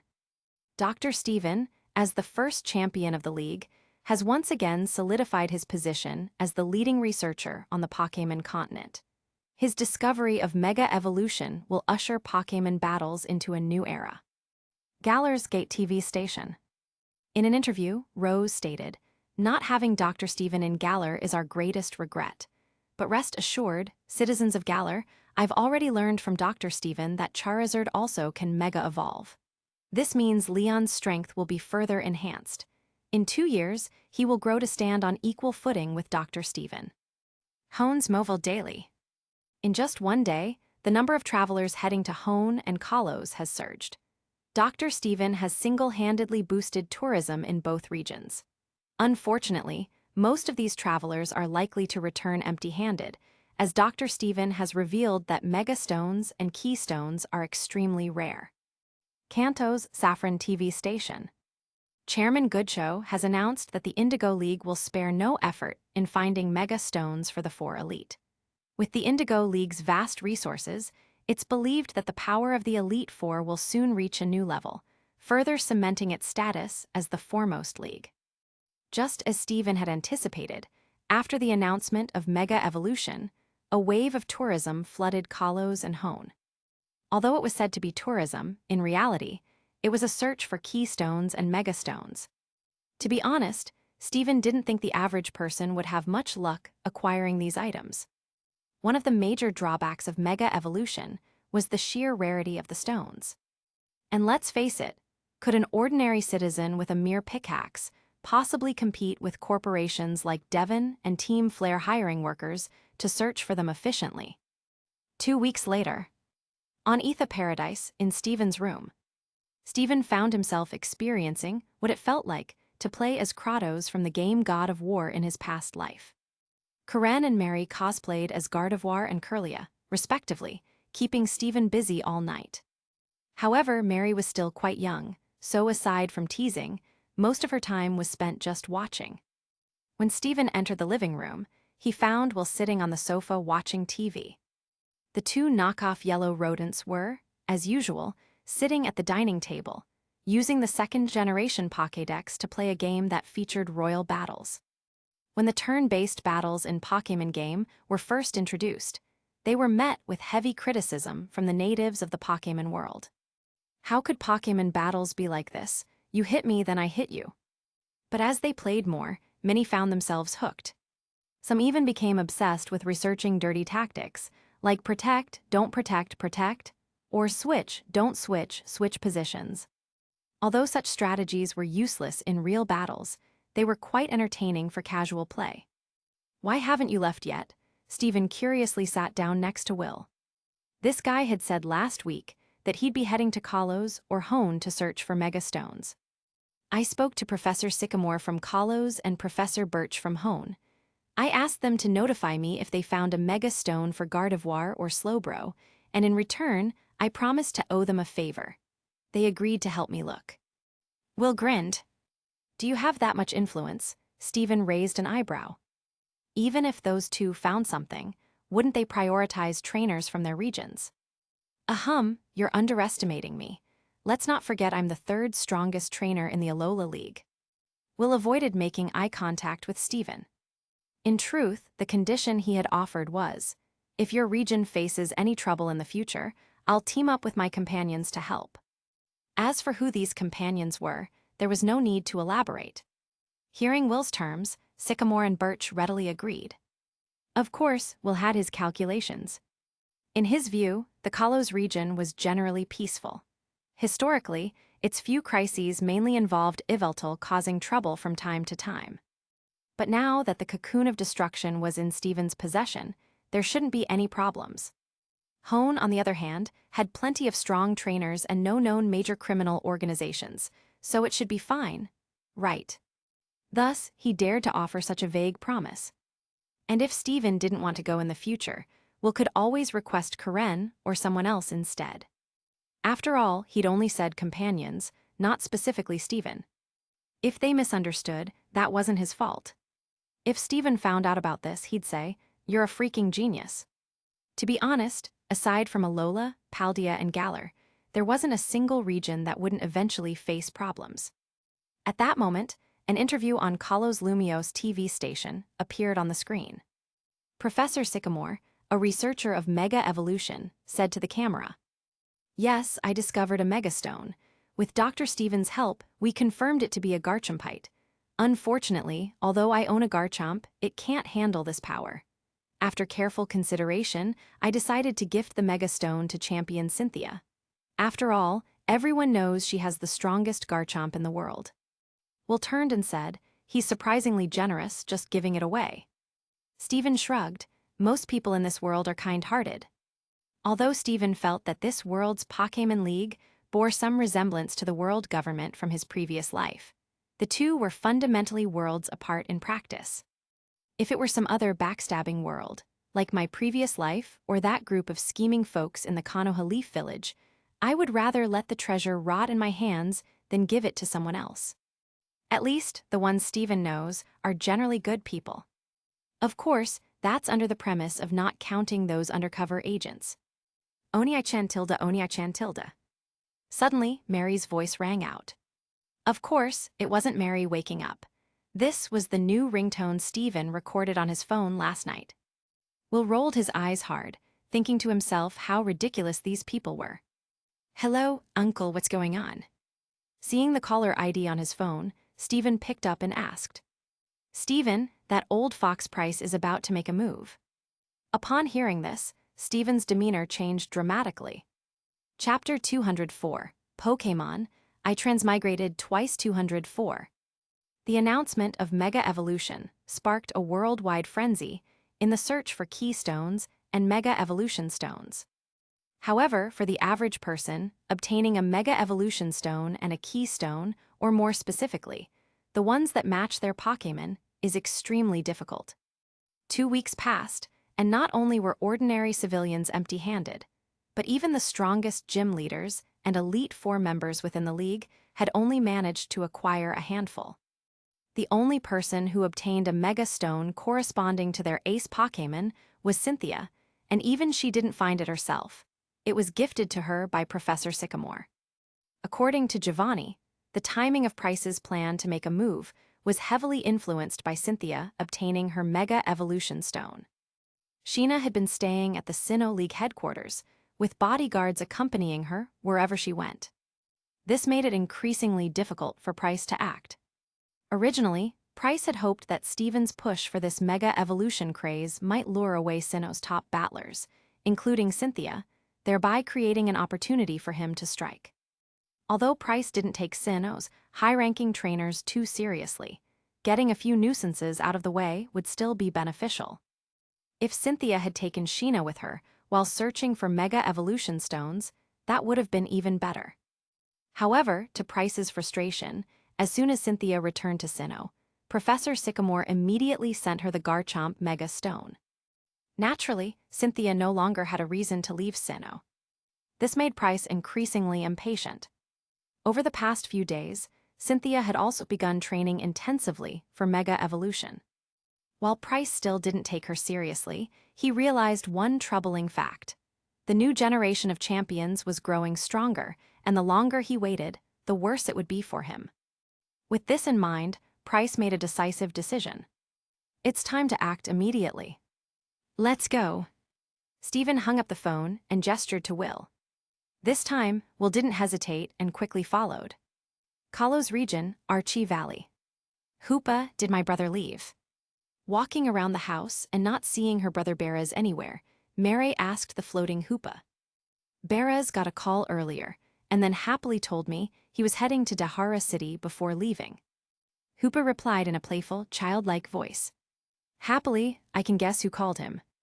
Mary sighed in mild exasperation. Truth be told, she felt something was off about Malva. Not that Malva had revealed any obvious flaws in front of her, but her enthusiasm toward Mary's brother seemed excessive. Of course, Mary personally thought her brother was pretty great, blessed by Arceus, a manager of the Valley of Creation, and good-looking too. But that was only when compared to average people. As a member of the Elite Four and Kalos' top news anchor, could Malva have feelings for someone younger than her, like her brother? When Mary tried to put herself in Malva's shoes, she couldn't help but feel something was not right. At that moment, a commotion broke the silence. "Hey, who are you? Outsiders aren't allowed here." Thud, thud, thud. The sound of objects falling echoed repeatedly through the Archie Valley. Mary and Hoopa, confined, instinctively turned in the direction of the noise. They saw their fellow valley residents collapsing one by one. This scene was eerily reminiscent of what happened months ago when Stephen brought his Beware to the Indigo Plateau battlefield and unleashed its conqueror's Haki.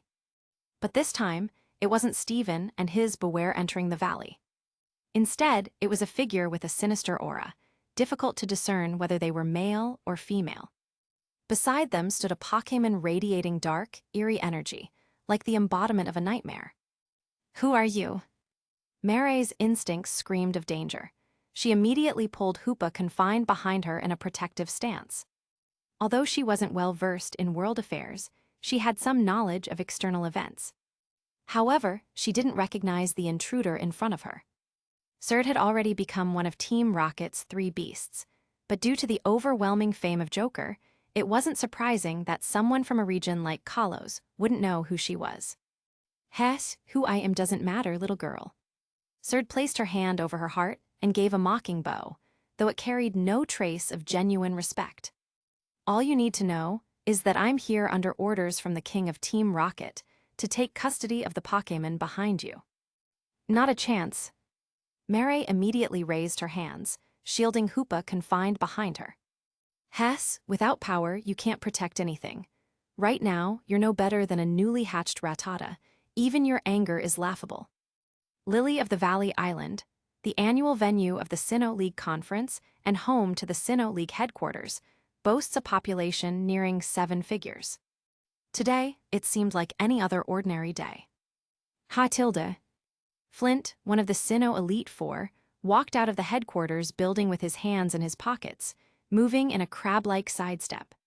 "Hey, Lucian, have you ever thought about training a Metagross to let it mega-evolve?" Flint yawned as he casually asked the fellow Elite Four member walking beside him. Their conversation revolved around the hottest topic in recent times, not just in Sinnoh, but across the entire Pokémon continent: mega-evolution. Lucian shook his head. "Did you forget that my Bronzong is also Steel and Psychic type?" Metagross is one of the few confirmed Pokémon capable of mega-evolution, but Lucian dismissed the idea of raising one solely for that purpose. To him, it felt unnecessary and redundant. Moreover, his starter and ace, Bronzong, overlapped too much with Metagross in terms of type and role. Training a pseudo-legendary Metagross from scratch would be time-consuming and energy-draining. Even if successful, it would inevitably take Bronzong's place in his lineup, a situation Lucian was unwilling to accept. "Fair enough," Flint replied, "but I might consider giving my Houndoom a shot at it." Flint stroked his chin thoughtfully. In his Fire-type lineup, Houndoom was a secondary team member. However, if it could mega-evolve, it could easily ascend to the main lineup.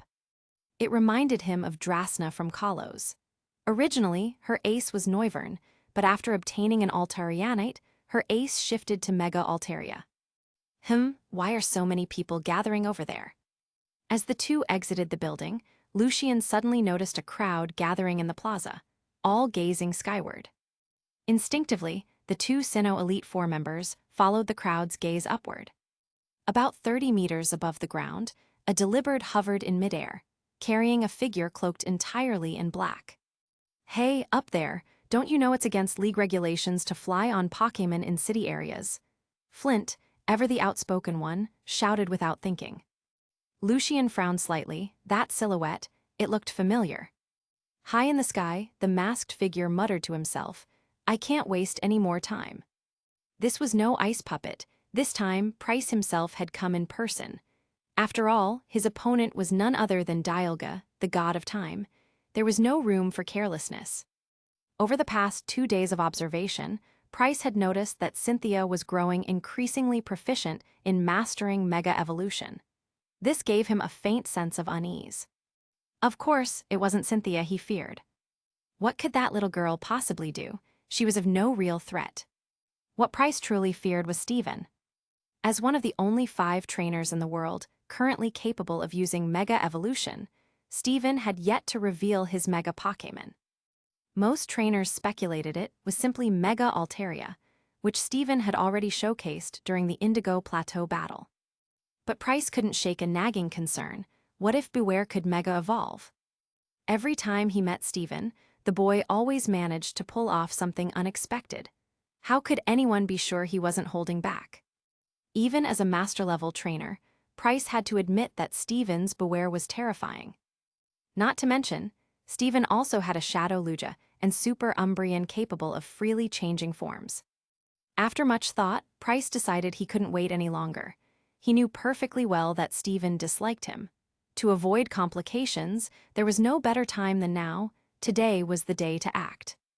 "Hey, up there, the guy on the Deliberate, didn't you hear me? Get down here already," Flint shouted again, his tone more forceful this time.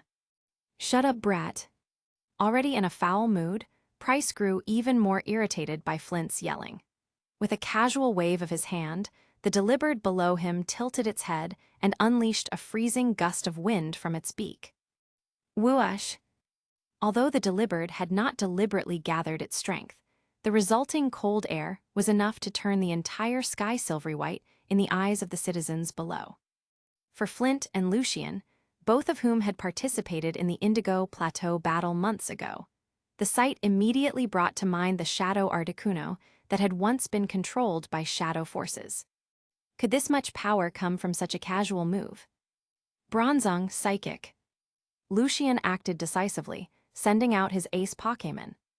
The moment Bronzong emerged from its piquet ball before the white light of its release had fully dissipated, it unleashed a tide of violet psychic energy that formed a shield to block the freezing wind. However, after just 1 second of resistance, the silver wind overwhelmed the violet psychic barrier. Magmortar, Flamethrower. Flint quickly sent out his team's second-in-command and top special attacker, Magmortar. In terms of ranged attacks, Magmortar's power even surpassed his Infernape. Landing on the ground, Magmortar raised its cannon-like arms and unleashed twin streams of fire. The flames intertwined with the psychic energy, finally pushing back the icy gust, turning the tide of the battle ever so slightly. Ahem. Behind his icy mask, Price raised an eyebrow slightly. Perfect, he muttered to himself. The combination of flames and psychic powers, which had seemingly made a comeback just moments ago, was immediately suppressed again by the freezing winds. Deliberate intensified its power. "Since you're going to cause trouble later anyway, I might as well turn you all into ice sculptures right now." Price spoke these words indifferently. The freezing wind completely suppressed the combination of psychic energy and jet flames. It can still get stronger. Flint was dumbfounded. Even with him and Lucian teaming up, they were so easily overpowered. "Run, get out of here quickly." Lucian waved his hand and shouted to the ordinary citizens around them, who were frozen in fear. Yeah. Finally, the stunned citizens of Lily of the Valley City snapped out of it, screaming in terror as they fled in the opposite direction. But the reality was far from kind. Almost the instant Lucian finished speaking, the freezing winds fully descended. From a distance, one could see a silver-white spark fall and then spread out in a semicircle. What's happening? Some citizens who had heard or seen the commotion rushed over, only to find that everything in the headquarters plaza had turned into a symbolic icy blue and white. Hundreds of human statues were frozen in terror, still maintaining their fleeing postures. At the very center of the plaza, the ice sculptures of the two Sinnoh Elite Four members, Flint and Lucian, were particularly eye-catching. What's going on? What is happening? The first group of onlookers to arrive fell to the ground in fright. Was it him who caused this? Someone quickly noticed the Deliberate in the sky, and the masked man riding on its back.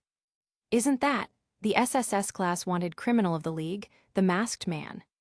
At this moment, a punk-styled young girl, about 6 years old, holding an electric mouse Pokémon, cried out in a trembling voice. She had originally planned to go to Kanto to see if she could join Team Rocket. However, because she liked a certain Pokémon unique to Sinnoh Toxicroak, She decided to catch one before heading to Kanto. Little did she know that as soon as she arrived in Sinnoh, she would encounter something like this. Come out, Sheena. As for the terrified citizens of Lily of the Valley City and tourists like the punk girl, Price paid them no attention at all. His target had always been Sheena, or more specifically, Dialga, the god of time, summoned by Sheena. Masked man, what are you trying to do? Less than half a minute after Price shouted, Cynthia arrived with a large group of Sinnoh's elite trainers. A police force led by Officer Jenny encircled the area, leaving no gaps. The League's SSS class wanted criminal, the masked man. What is he doing in Sinnoh? Aaron, the only bug-type Elite Four member in the entire league, was stunned. 2 seconds later, he seemed to guess something and muttered to himself. Could it be for that, the jewel? Cynthia frowned deeply. She had the same suspicion. Currently, the only thing in the Sinnoh region that could attract the masked man's attention was likely the Jewel of Life. When Flynn and Lucian first started fighting Price, Cynthia had already heard the commotion from the indoor training grounds where she was practicing Mega Evolution. But her first response wasn't to join the fight. It was to notify Officer Jenny to secure the area and instruct Sheena and Bertha to hide the Jewel of Life. The entire Lily of the Valley Island was soon filled with the sound of sirens. The arriving officers and police Pokémon, including Arcanine, Granbull, and Manktrick, surrounded the plaza. I'm looking for Sheena, not Cynthia. Price spat out these words coldly. Bring her out. Price's words made Cynthia's eyebrows furrow even deeper. Sheena was the guardian of the Jewel of Life, but if the masked man's goal was the orb, why was he so fixated on Sheena? Could it be that, aside from her role as the orb's guardian, Sheena had some other special significance? Hurry up. The masked man's tone grew harsher. He didn't unleash any conqueror's haki or anything like that, just a pure killing intent. But even so, when a master-level trainer gets angry, their intimidation is no less effective than conqueror's haki. At this moment, the ordinary citizens on the outskirts, as well as some rookie officers and their Pokémon, collapsed to their knees like Sasuke during the Chunin exams when he first saw Orochimaru. They gagged and retched uncontrollably in fear. I'll buy us some time. Call for reinforcements from other regions immediately. Cynthia whispered instructions to Aaron as she stepped forward. What do you want with Sheena? If it's not too unreasonable, we can negotiate. Cynthia looked up and shouted at the masked man. However, Price had no intention of talking to Cynthia at all. In the end, in his plan, as long as Sheena could stay alive, or more precisely, live long enough to help him summon Dialga, that was all that mattered. Everyone else, completely irrelevant. Not to mention, Price had been irritable lately. Under the watchful eyes of everyone, the masked man raised his hand slightly.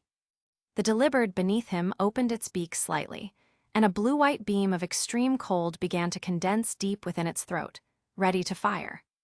Even this simple act caused everyone to feel the temperature of the island drop significantly. If that attack were truly unleashed, the consequences would be unimaginable. Below, Cynthia and the others' faces turned ashen, illuminated by the blue-white light. No, was he really this ruthless? Stop. At that moment, the main party finally arrived. Sheena came running out of the headquarters building, rushing to Cynthia's side. She looked up and shouted, "What do you want from me?" It's simple, use your powers to summon Dialga. Price said coldly behind his mask. His tone carried an uncontrollable excitement. Summon Dialga. Everyone present turned to Sheena with expressions as if they had seen a ghost. The legend of Dialga, anyone from Sinnoh knew at least a little about it. But summoning it, was that even possible? How do you know about this? Sheena's face grew even paler. This was a secret she had buried deep within herself, something she had never told anyone, not even her best friend Cynthia. You don't need to know that, just summon Dialga already or else. Price gestured with the large icy hand of his masked construct, swinging it backward. The Delibird turned its head, and the freezing beam it had been forming in its mouth suddenly fired. Boom! A deafening explosion shook the ground, and a cloud of dust rose from the earth of Lily of the Valley Island. Watch out! Cynthia instinctively shouted. But with her abilities, there was nothing more she could do beyond yelling. Marnie, who had been standing on the outskirts, could only watch helplessly as the deadly ice beam hurtled toward her. At that moment, Marnie felt someone grab the back of her collar and violently pull her backward. Boom! The thunderous roar echoed across the land. A glacial ravine, carved by the icy beam, stretched in a straight line from beneath Deliberate all the way to the southern tip of Lily of the Valley Island. The beam even froze part of the southern seas surrounding the island. This was the power of a master-level trainer. How many people had been turned into ice sculptures by this attack was unknown. You're insane. Cynthia's eyes were blazing red with rage. If you don't want more people dragged into this, then do as I say. But Price completely ignored Cynthia. Until his wish was fulfilled, as far as he was concerned, apart from his own Pokémon, neither humans nor Pokémon mattered. They were merely tools. Chapter 205, Pokémon, I Transmigrated Twice 205. Staring at the icy chasm that stretched endlessly into the horizon, Sheena clenched her teeth tightly. After a moment, she crossed her hands over her chest. Suddenly, an indescribable, mysterious power surged from within her, gathering midair into a chaotic swirl resembling a portal. Could it be that she can really? Faced with something clearly beyond the abilities of ordinary people, everyone present widened their eyes in shock. Dialga. The air itself seemed to stop flowing in that instant. From within the swirling chaos, a colossal Pokémon slowly emerged in response to Sheena's call. Its blue and silver form radiated an awe-inspiring divine presence. Cynthia, who was both a part-time historian and a Pokémon champion, instinctively took half a step back in shock. This Pokémon, she had seen it before. It was depicted in the murals of Sinnoh's ancient ruins. The god of time from Sinnoh's creation myths, Dialga. She really summoned it. The chairman of the Sinnoh League stared in disbelief at the divine being floating in the sky. Then, with an incredulous look, he turned to Sheena. Miss Hina, why didn't you tell us? Countless evildoers are coveting the power of legendary Pokémon, Sheena replied with a tight-lipped expression. With that one sentence, the chairman and the others fell into silent reflection. After all, the Shadow Organization's recent attempt to control multiple legendary Pokémon with dark Poké balls was still fresh in everyone's memory. And who could guarantee that no one within the League itself harbored such wicked intentions? But as everyone's attention was drawn to the Dragon of Time hovering above the plaza. Next to the icy chasm created by the Deliberate, a 6-year-old girl named Marnie stared at a man in disbelief. It was the man she had always wanted to meet. SHH. Joker raised his right index finger to his lips, signaling the punkish little girl to remain quiet. Strange, why haven't the 3 beasts shown up yet? Hearing the voice behind Joker, Marnie tilted her head to look. Psychic Fatty. She called out the name of the grumbling fatty guy with an exclamation. Joker beside her raised an eyebrow slightly. The god of time, Dialga. At this moment, Price, who was riding on the back of the Deliberate, suppressed his overwhelming excitement and stared fervently at Dialga through his icy mask. I need you to use your power to send me back to the past. Hearing the audacious words of the human before it, the Dragon of Time raised its brows slightly, casting a sidelong glance at Sheena, with whom it had a decent rapport. Did you summon me just for this crazy human? Apologies, Sheena said awkwardly, unable to explain the situation in such a short time. She rarely summoned the gods, after all. The power of aura allowed her to communicate with and summon legendary Pokémon, but it didn't grant her control over them. So this is the masked man's goal. Upon hearing Price's explanation of his objective, the members of the Sinnoh League, along with some civilians who hadn't managed to flee the plaza, turned pale. To travel back to the past, this was why the masked man had targeted the god of time. If you refuse. Price waved his hand with a chilling gesture. The Deliberate lowered its head and unleashed another icy wind. In an instant, a dozen police officers and their Pokémon were frozen into ice sculptures. New. Cynthia's usually elegant features were now twisted in fury as veins bulged on her forehead. Enough is enough, isn't it? However, this was already Price showing restraint. He didn't want to anger Dialga. His goal was merely to remind it of his resolve. The god of time raised its brow slightly, its expression completely indifferent to the sight of humans and Pokémon being frozen. As a neutral legendary Pokémon, Dialga wasn't the type to care. It wasn't like Xerneas, who would always intervene to protect life. Its duty was solely to maintain the stability of time within the Pokémon world. How many humans or Pokémon lived or died was of little concern to it. You don't care about the lives of others, do you? Seeing Dialga's lack of emotional reaction, Price realized that taking hostages wouldn't work as a threat. In that case, I'll have to defeat you and force you to comply. As his words fell, both Price and Delibert's aura drastically changed, and the atmosphere of the entire island grew unbearably heavy. Wait. He's not seriously planning to capture Dialga, is he? Aaron, the youngest of Sinnoh's Elite Four, couldn't believe what he was hearing. Dialga's mere presence had already made it difficult for him to breathe. And this masked man said, he's going to subdue the opponent. He might pull it off. Burha said solemnly. The video of the incident in Viridian City, where the masked man completely suppressed Ho-Oh in battle, is still trending on many video platforms. Dialga's gaze narrowed slightly, and its expression finally changed. But it wasn't the sympathy or compassion that Xerneas showed when it saw humans and Pokémon in distress. Instead, what filled Dialga's eyes was pure displeasure and a hint of killing intent. At that moment, a lightning bolt flashed across the sky above Lily of the Valley Island. The air seemed to tremble.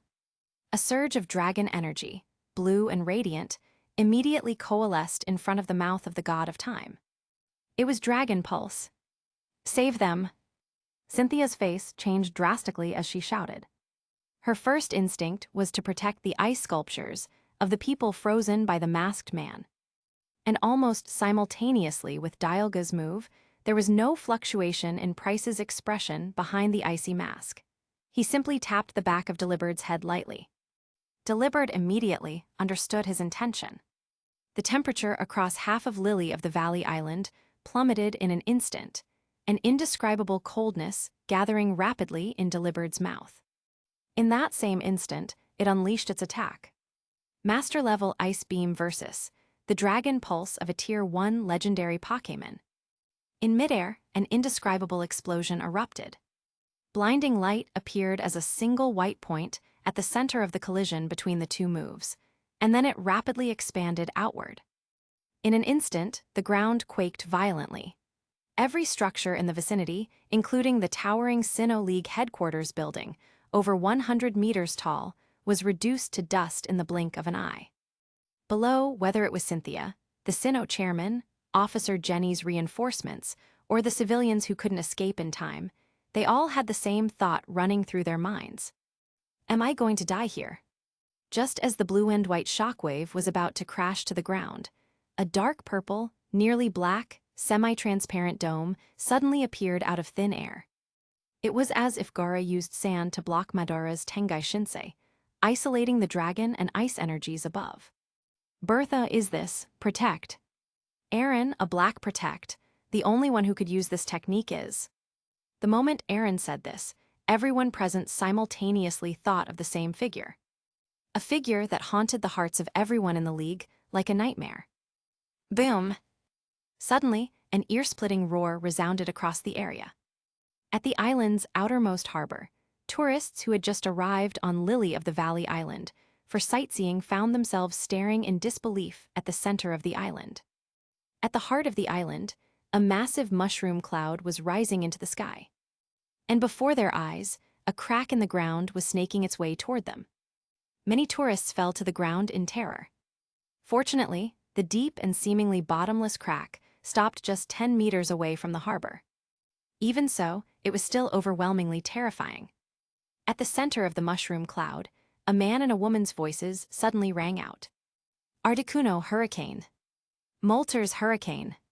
The combined hurricanes instantly dispersed the mushroom cloud, allowing Cynthia and the others in the plaza to see what lay ahead. 30 meters above the ground, the god of time, Dialga, and the masked man riding on Delibert's back were locked in a standoff. Slightly below them, about 10 meters off the ground, Dark Molters and Articuno hovered on opposite ends of the plaza. No, this could no longer be called a plaza. From an aerial view, Lily of the Valley Island now looked like a massive spider, with cracks spreading in all directions. Joker! The survivors in the plaza all shouted the same name in unison. Standing before them, atop the head of Shadow Luja, holding the hand of a little girl and looking up at the scene in the sky, who else could it be but the king of Team Rocket? No wonder, a battle between a master-level Pokémon and a Tier 1 legendary Pokémon. Even Shadow Luja's protective barrier couldn't completely neutralize it, Joker remarked. Hey, this isn't going according to plan, is it? Will shouted while looking down. According to the original plan, Surd and the others should have delivered the goods by now. We just got word. Karen, who had given up wearing her mask now that her identity was exposed, pulled out her phone and said with a sidelong glance. She said that little thing can't pass through the portal it created, so she has to deliver it by plane. Hearing this, Joker suddenly remembered. Indeed, in the movie, it was mentioned that until the little Hoopa fully understood the meaning of punishment, or rather, until it fused with the other Hoopa inside the prison bottle, it couldn't use its portals freely. She couldn't pass through her teleportation rings. I forgot about that. Joker rubbed his temples.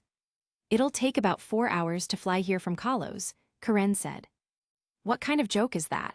By then this whole island will have sunk, Will exclaimed exaggeratedly. Boom crash.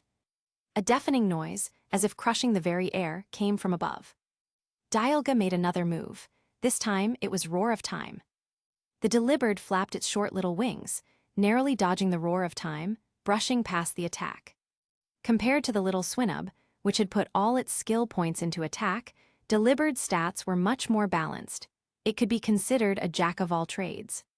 But to be honest, when it came to durability, there was no way it could compare to a legendary Pokémon. Thus, when it could dodge an attack, Delibird would always choose to avoid it rather than confront it head-on, especially since it was carrying its trainer on its back. Dialga's eyes narrowed with determination, continuing to fire its Roar of Time in pursuit of Delibird. The attack swept across the area. The buildings below were like toys, easily crushed into rubble. Dialga, please take the fight somewhere else. At this moment, Cynthia looked just like Diantha a month ago, when she had tried to stop the fight between Yveltal and Zygarde. But the response she got was identical. Dialga, just like Zygarde and Yveltal back then, completely ignored her. Unbelievable. Joker suddenly waved his hand. The Shadow Luja beneath him turned its head toward the direction of the Roar of Time and unleashed a shadow blast. Boom! The ground trembled lightly, and a massive cloud of dust was kicked up. Under the shockwave's pressure, countless cracks rapidly formed on the walls of the nearby buildings, and windows shattered with a loud crack sound. But at least, with this move, the survival rate of the ordinary people on the island increased significantly. Marnie, sitting atop the head of the Shadow Luja, stared blankly at Joker's back. The others below also wore expressions of disbelief. Joker had just saved people. This is only a temporary fix. If this keeps up, more people will still die, Will reminded him. There's no other way. Karen, tells her to get Hoopa to open a portal, Joker shouted. Karen nodded and sent a message to Surd. Kalos, Archie Valley. At this moment, everyone in the Archie clan had fallen into a deep sleep, including Mary. You're all a bunch of bad guys. Hoopa glared tearfully at Surd. But with her current demeanor, even her anger only made her look adorable. Why, thank you, Surd responded with a smile. Buzz, buzz, buzz. At this moment, a helicopter bearing Team Rocket's insignia descended. Time to go, Surd. We still need to head to Sinnoh, Orm reminded her. Why don't we just kill all these people in one go? Such a waste of time, Carr said impatiently. The king ordered us to minimize civilian casualties. Carr, are you defying the king's orders? Surd asked, narrowing her eyes. Carr clicked his tongue again, but ultimately didn't dare say anything more. Let's go. Orm opened the helicopter door and stepped inside first. Wait. At that moment, Serd received a message. After taking 2 seconds to read it, she raised her hand to stop the others and said, "The king has issued new orders. Open a portal here immediately." Saying this, Serd turned to threaten Hoopa. "Listen up, little thing. If you don't want your master to get hurt, open a portal connecting this place to Sinnoh's Lily of the Valley Island." Hoopa, trying to suppress her inner fear, asked tearfully, Lily of the Valley Island, where is that?" Hoopa could only open portals to places she had been to before. Lily Island, she hasn't been there, so she can't open it.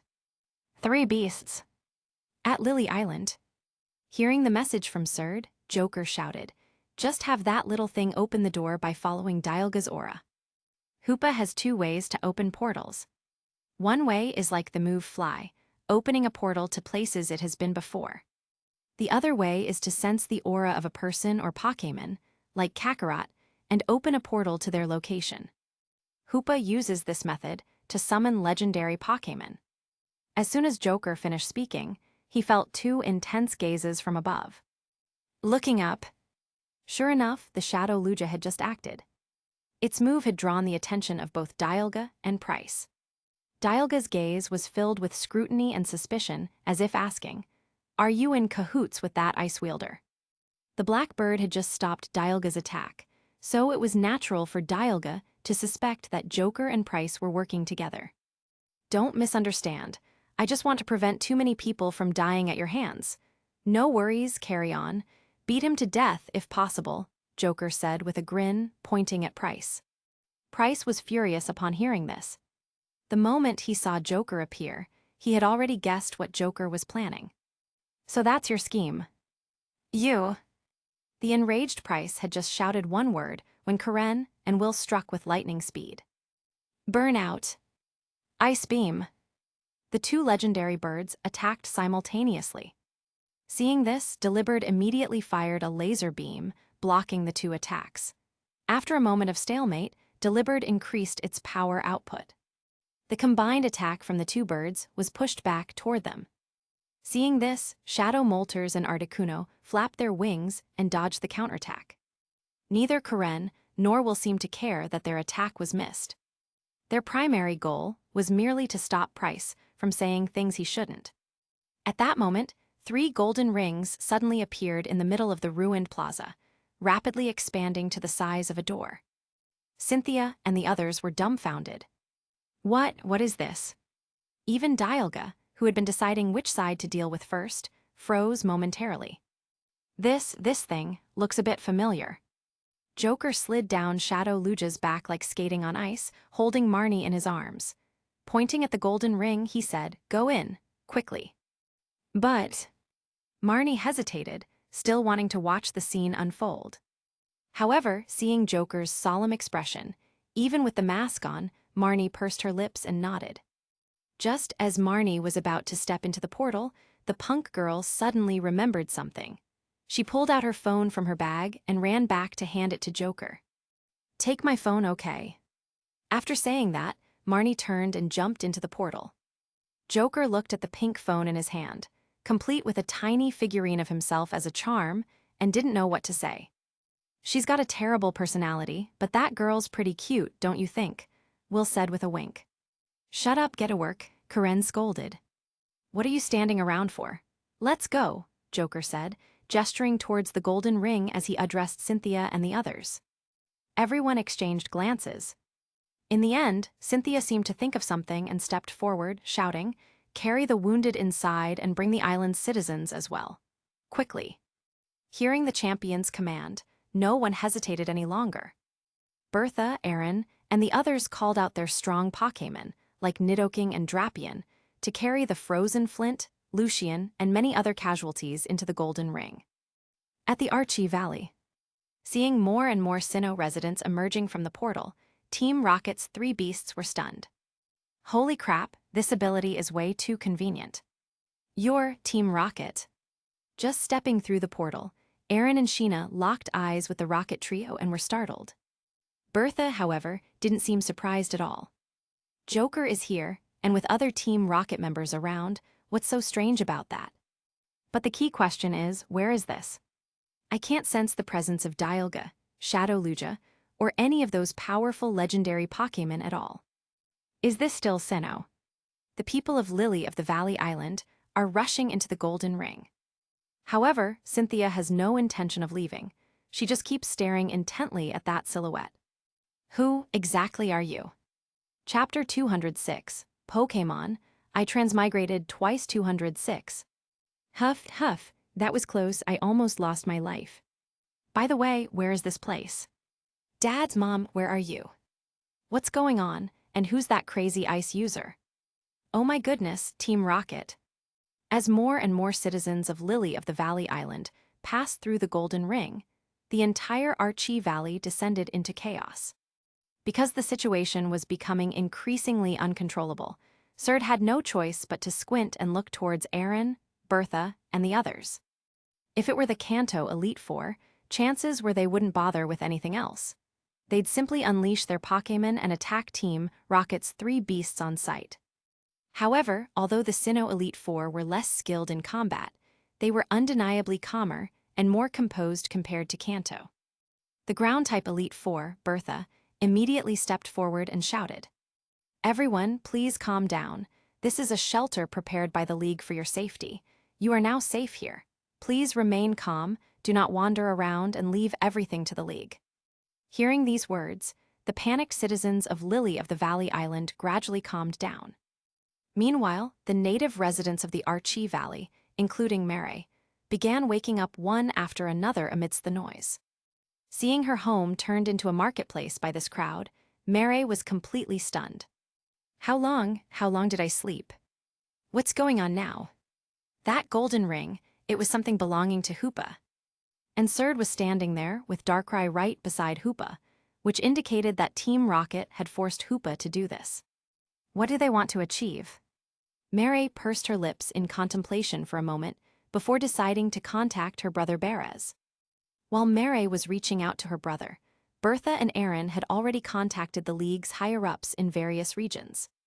Meanwhile, in the Dahara city, only about 10 miles away from the Archie Valley, the Fire-type Elite Four of the Kalos region, Malva, had just exited a cinema with Berez. That movie was so romantic, Ms. Malva, especially the ending when the male protagonist dies and decades later, the female protagonist, now old, still remembers him fondly. It was so touching, Berez exclaimed excitedly. Malva forced a smile at the corner of her mouth. Honestly, why did I have to watch a movie with this idiot just for Hoopa's sake? And besides, Malva thought the movie's plot was utterly ridiculous. In the end, when the female lead was dying, her thoughts weren't about her current husband or her children, but about a drifter she had slept with on a ship decades ago. Titanic reference. Unbelievable. Just then, both of their phones rang almost simultaneously. After listening to the voice on the other end of the line for just 5 seconds, Mary for Berez and Lysander for Malva, their expressions changed dramatically. The Sinnoh region has been attacked. Hoopa has been captured by Team Rocket. Icicle Spear. Back at the scene on Lily of the Valley Island. Standing atop his Delibird, Price raised his hand and pointed. From Delibird's body, icy breath spread out like mist, rapidly covering the skies. In less than 2 seconds, it coalesced into countless triangular icicles, like a frozen version of the Gate of Babylon. In the next instant, the endless inverted icicles rained down like a storm. Return! Joker shouted abruptly. Riding on Dark Molters and Articuno, Karen and Will commanded their partners to dive and descend at high speed. But the rain of icicles was faster than the 2 legendary birds, relentlessly pursuing them. Just as the icicles were about to strike the tails of the 2 Pokémon. Shadow Storm. At Joker's command, the exclusive move of Shadow Lugia appeared. The dark spiral shockwave swept out, obliterating the endless rain of icicles less than half a meter from the tails of the 2 Pokémon. Hey, why haven't you left yet? Karen noticed Cynthia and shouted. Most of the citizens of Lily of the Valley Island had already been evacuated through Hoopa's golden rings. The residents living on the island's outskirts, along with tourists, had also left via ships and cruises. However, the Sinnoh champion, Cynthia, showed no intention of leaving. Cynthia didn't respond. She simply fixed her gaze, through her golden bangs, on that distant silhouette with her sharp eyes. Even if it meant dying, she was determined to unravel the questions that had plagued her for so long today. Elsewhere, after a brief moment of hesitation, Dialga decided to lock onto Price as its target. Although it didn't fully understand why that man with the blackbird had joined the battle. The ice-masked man's earlier disrespectful behavior toward it was unforgivable. And since it was clear that the man's goal was to travel back in time, this was akin to dancing on the timekeeper's forbidden ground. If it were an ordinary human saying such things, Dialga would have dismissed it as idle boasting and ignored them. But the human before it was truly capable of doing so. Immense divine power erupted from the body of the time dragon. Massive energy of deep blue, adorned with faint silver sparkles, rapidly condensed before the gaping maw. The power of time. Roar of time. In an instant, the heavens and earth froze as if suffocating. A devastating beam capable of twisting time itself was unleashed. Roar of time, the signature move of Dialga, the god of time, was a force that none of the legendary Pokémon, save for his creator, Arceus, would dare to face head-on. And yet, as this attack bore down on him, Price, with a sudden movement, pulled back his black cloak to reveal a Swinub. The tiny creature, whose entire body wasn't even as big as Dialga's open mouth, slightly parted its lips. A flicker of contempt flashed in Dialga's eyes. But in the next moment, a snow-white energy frantically gathered deep within Swinub's mouth and erupted into a ferocious blizzard. Blizzard. A storm of freezing, bone-chilling power collided head-on with the temporal shockwave. The ensuing destructive force was beyond description. The space above Lily of the Valley Island twisted unnaturally, like a frozen frame in time. How is this possible? Cynthia, Karen, and Will, their eyes widened in disbelief. They were all aware of the Swinub's terrifying power as a cannon, capable of freezing Ho-Oh and its 3 guardians in an instant. But Ho-Oh, despite its grace and strength, wasn't particularly adept in combat compared to other legendary Pokémon. Dialga, on the other hand, was a first-tier legendary, a battle-hardened deity of time who had unleashed his full power. That Swinub was holding him off. "Is it HAREM in disguise?" Cynthia exclaimed with shock. Even Dialga's eyes betrayed a moment of astonishment, mirroring the expressions of the spectators below. But in the next instant, astonishment gave way to unbridled rage. A being personally created by Arceus, the wielder of time itself, was being matched by this insignificant creature. Fueled by indignation, Dialga pushed his power to the absolute limit. A streak of blue light flashed at the point where the 2 attacks clashed. The ground at the center of Lily of the Valley Island's now flattened city sank several meters under immense pressure. Countless stones were catapulted into the air, only to be pulverized mid-flight by the sheer force of the next impact. Roar of Time began to overpower Blizzard, pushing steadily toward Swinub. It seems Dialga's strength is still greater. Will couldn't help but smile. Price's 2 trump cards defeating Ho-Oh was impressive enough. But after all, Ho-Oh wasn't one of the strongest first-tier legendaries. If Dialga, a battle-hardened deity, could also be overwhelmed in a one-on-one fight, it would be too absurd. Fool, can't even tell the difference between a clone and the real thing. At that moment, Price's mocking voice, filtered through his mask, reached Dialga's ears.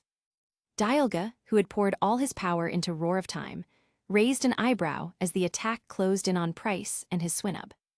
Then, in the corner of his vision, Dialga spotted another masked figure riding on a Delibird, charging toward him. This figure pulled back his cloak to reveal another Swinub. Dialga's expression shifted drastically.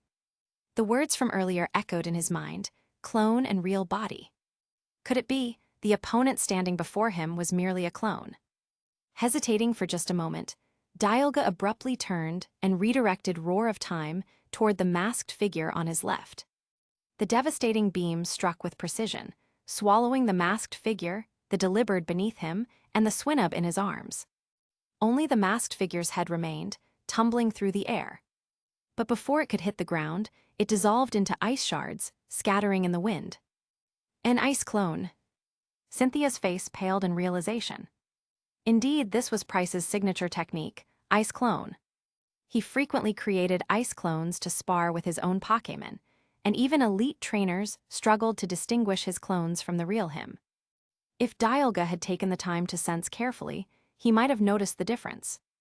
But in that fleeting moment, there hadn't been enough time for proper judgment.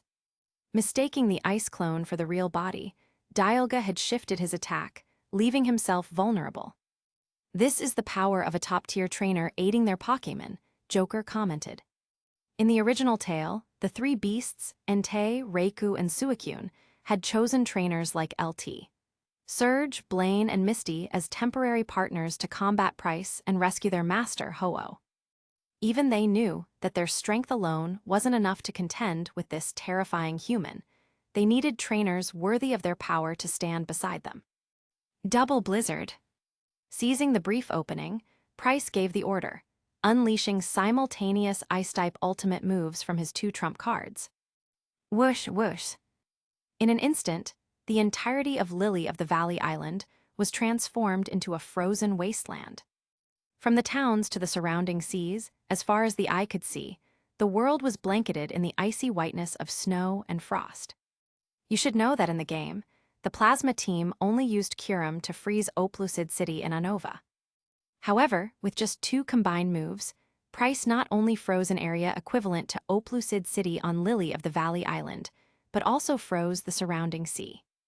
Underestimating the impact of a master-level trainer on the battlefield, but I can't let you defeat Dialga now. Below, with Joker's command, Shadow Luja's entire body radiated a dark aura, transforming into a dark phoenix. Shadow Charge. Did you think I wouldn't be prepared for this? Price's disdainful voice rang out again. In an instant, the Swinub in Price's arms stopped using Blizzard and redirected its power. An ice wall appeared behind Price. Boom! However, how could something like this possibly withstand Shadow Luja's signature move? Almost instantly upon collision, the ice wall, which could withstand an ordinary champion-level attack, was shattered into pieces. But a half-second stall against Shadow Luja was enough for Swinub to accomplish a lot. Whoosh, whoosh. An even greater icy power erupted from Swinub's body. In just 2 seconds, a giant ice figure appeared. It was as tall as a Gundam, with the masked figure sitting in a recessed cockpit in its chest. The ice giant crossed its arms in front of itself, fully blocking the shadow charge. Shadow Luja continued to crash into the ice giant repeatedly, while Swinub kept channeling more power into it. That thing, it can grow even bigger. Will shouted in disbelief, because he saw that the ice giant, already over 10 meters tall, was still expanding. It was like evolving from a Susanoo in its matured form to its complete form. Oh, so that's how you're playing it. Joker smirked.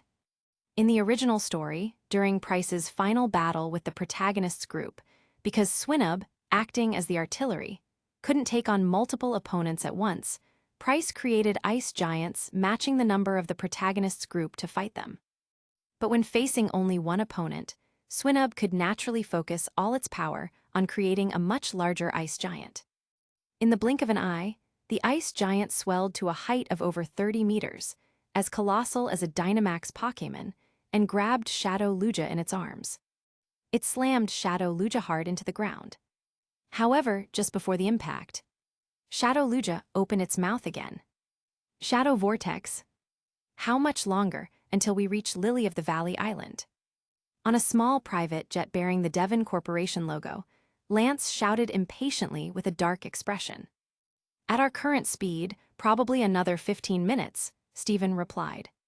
That's right, the people on this plane were the elite reinforcements sent by the Pokémon League to Lily of the Valley Island. Since Hone was the closest region to Sinnoh, it was natural for them to arrive first. Fortunately, due to the recent surge in Mega Evolution's popularity, many strong trainers from other regions had gathered in Hone to search for keystones and megastones. Among them was Lance. So when they learned about the attack on Sinnoh, Stephen and Wallace immediately brought Lance along. Champion Lance, no need to worry too much. Champion Cynthia just sent good news. Lily of the Valley Island citizens have already been evacuated, Wallace said with a relieved smile to everyone on the plane. What? Lance raised his eyebrows slightly. Stephen also looked incredulous. Evacuated that fast? Honestly, after hearing the news that the masked man and Dialga were battling in the center of Lily of the Valley Island, Stephen had already prepared himself for the possibility of tens of thousands, or even more, casualties. Not to mention that Lily of the Valley Island has a population close to 1 million, and being located at sea, evacuation would certainly be far less convenient than for cities on land. But now, they were hearing that the entire evacuation was already complete. According to Champion Cynthia, it seems Joker helped by opening 3 strange portals. Before Wallace could finish speaking, he received another update. After glancing at it, he exclaimed, "Oh, Elite 4 Bertha from Sinnoh just sent word. They've been teleported to Kalos, and it was done by a Pokémon called Hoopa." Hoopa! Everyone on the plane was stunned. Even Lance, who had frowned upon hearing Joker's name, was intrigued. They'd never heard that name before. Kalos' Elite 4 member Malva is heading over there, but the most important thing right now is what's happening on Lily of the Valley Island. Wallace had not finished speaking when Drake, who was sitting by the window, suddenly turned pale. "Hey, look." Everyone heard him and quickly leaned toward the window to look outside. In the next second, their eyes widened in utter shock. What they saw below the plane was the ocean, seemingly split in two, with white on the left and blue on the right. That's ice. Glacia, one of the Elite 4 of Hone, was dumbfounded. As an ice user herself, she could immediately tell how terrifying this scene was. The only person capable of doing this is that man. Stephen said in a deep voice. Back during the Viridian incident, that man had used a single Delibird to suppress Ho-Oh. The only SSS level wanted criminal in the Alliance, Masked Man. "Hurry, faster." Lance shouted toward the cockpit. Meanwhile, in the Archie Valley and the Kalos region, the atmosphere here was also tense. After receiving the news, Malva, who had originally been in Dahara City, immediately returned to the Archie Valley with Beres. Flint and Lucian, who had been frozen into ice sculptures by Price, had recovered with Nurse Joy's help.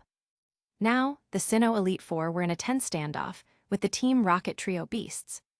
The situation was delicate. Neither side dared to make a move, especially since their leaders were absent. When Malva arrived, her first reaction was to find Hoopa quickly. After all, that little creature was the key to completing Team Flare's grand plan. However, when she saw Hoopa being held by Surd's Darkrai, her heart sank. This was trouble. The League's S-Rank wanted Criminal, the owner of Darkrai, and one of Team Rocket's trio beasts, Surd. It was said that her strength was on par with the peak of the elite level. If she used Darkrai, Malva would have to give her all to snatch Hoopa back. "The people from Lily of the Valley Island seem to have been moved here," said Orm, whose physique was more robust than many fighting-type Pokémon. "In that case, the king's orders have been fulfilled. Let's go," Surd said with a smile. Hearing Surd's words, the tens of thousands of people present secretly breathed a sigh of relief. Many of them had already guessed that the ones who had moved them here were likely not the League but Team Rocket. Still, regardless of the situation, Team Rocket remained the strongest criminal organization on the Pokémon continent. They had no desire to stay near these monsters for long. "This guy can't pass through its rings, right? How about giving it to me? I'll take it back in a helicopter," Carr said, pointing at Hoopa. "What are you trying to do to Hoopa?"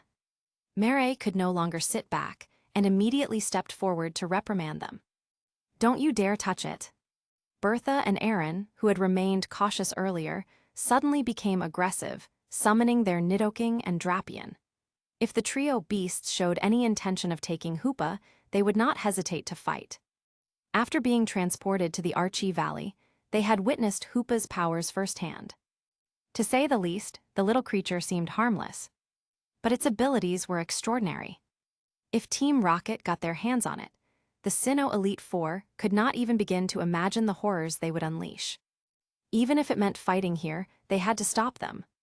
Chapter 207, Pokémon, I Transmigrated Twice 207.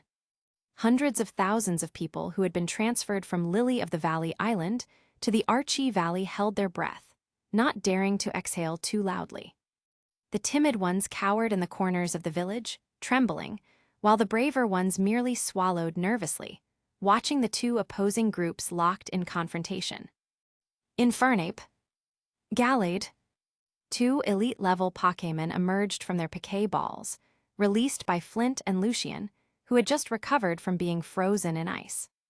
To be honest, the two of them were still unclear about the situation.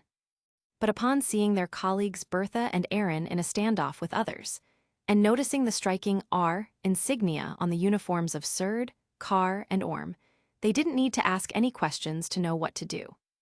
Just as the situation was about to erupt into conflict, Surd suddenly spoke. "Forget it." "Hi." Carr's jaw dropped dramatically. Surd gestured for Darkrai to return and said calmly, the king's orders were to transfer the people from Lily of the Valley Island. There was no instruction to take this little one. Carr's face twisted into an expression of disbelief. "Are you serious? Such a valuable Pokémon, just letting it go. The most important task right now is to assist the king." As she spoke, Surd walked toward a golden ring. When half of her body was already swallowed by the chaos within, she suddenly turned around with a sinister grin. "Of course, Carr, if you think you can handle this alone, feel free to go ahead. Orm, are you going with him?" Orm didn't hesitate and walked toward another golden ring. "Naturally, I follow the king and the boss orders." Seeing the two of them leave one after another, Carr spat on the ground and muttered, "Just you wait," before stepping into the final golden ring. It was unclear whether his words were aimed at Surd and Orm, or the group of League elites present. Hoopa. The newly freed Hoopa lunged into Mary's arms. "You scared me to death, Hoopa. Are you okay?" Mary held Hoopa tightly, still shaken. "Yeah, it's just that the portal was open for too long." Hoopa's tired Tilda. Hoopa rubbed its eyes, then its stomach. "Hoopa's also hungry." Mary let out a sigh of relief and then forced a smile. "I'll take you out for donuts later. You can eat as many as you want." "Mary, Hoopa, are you okay?" Beraz rushed over, asking with concern. "Why are you only here now?" Mary snapped at him, annoyed. But deep down, she knew very well that even if her brother had been there earlier, he wouldn't have been able to do anything. Although the siblings had inherited the same Arceus-derived powers as their great-grandfather, their abilities were nothing compared to his, who could seal legendary Pokémon. Mary was merely venting her frustration. "Excuse me, who exactly is this child?" At this moment, Bertha couldn't help but step forward. Aaron, along with countless others around them, all looked curiously at the little one in Mary's arms. Was it her power that brought everyone from Sinnoh to this place? The fact that she could transfer so many people at once? For a moment, the tens of thousands of people gazed at Hoopa with curiosity and gratitude, but also greed and desire. Can we entrust this Hoopa to the protection of the Kalos League? At this moment, Malva finally spoke up. The moment these words left her mouth, everyone turned their attention to the fire-type elite of the Kalos Alliance.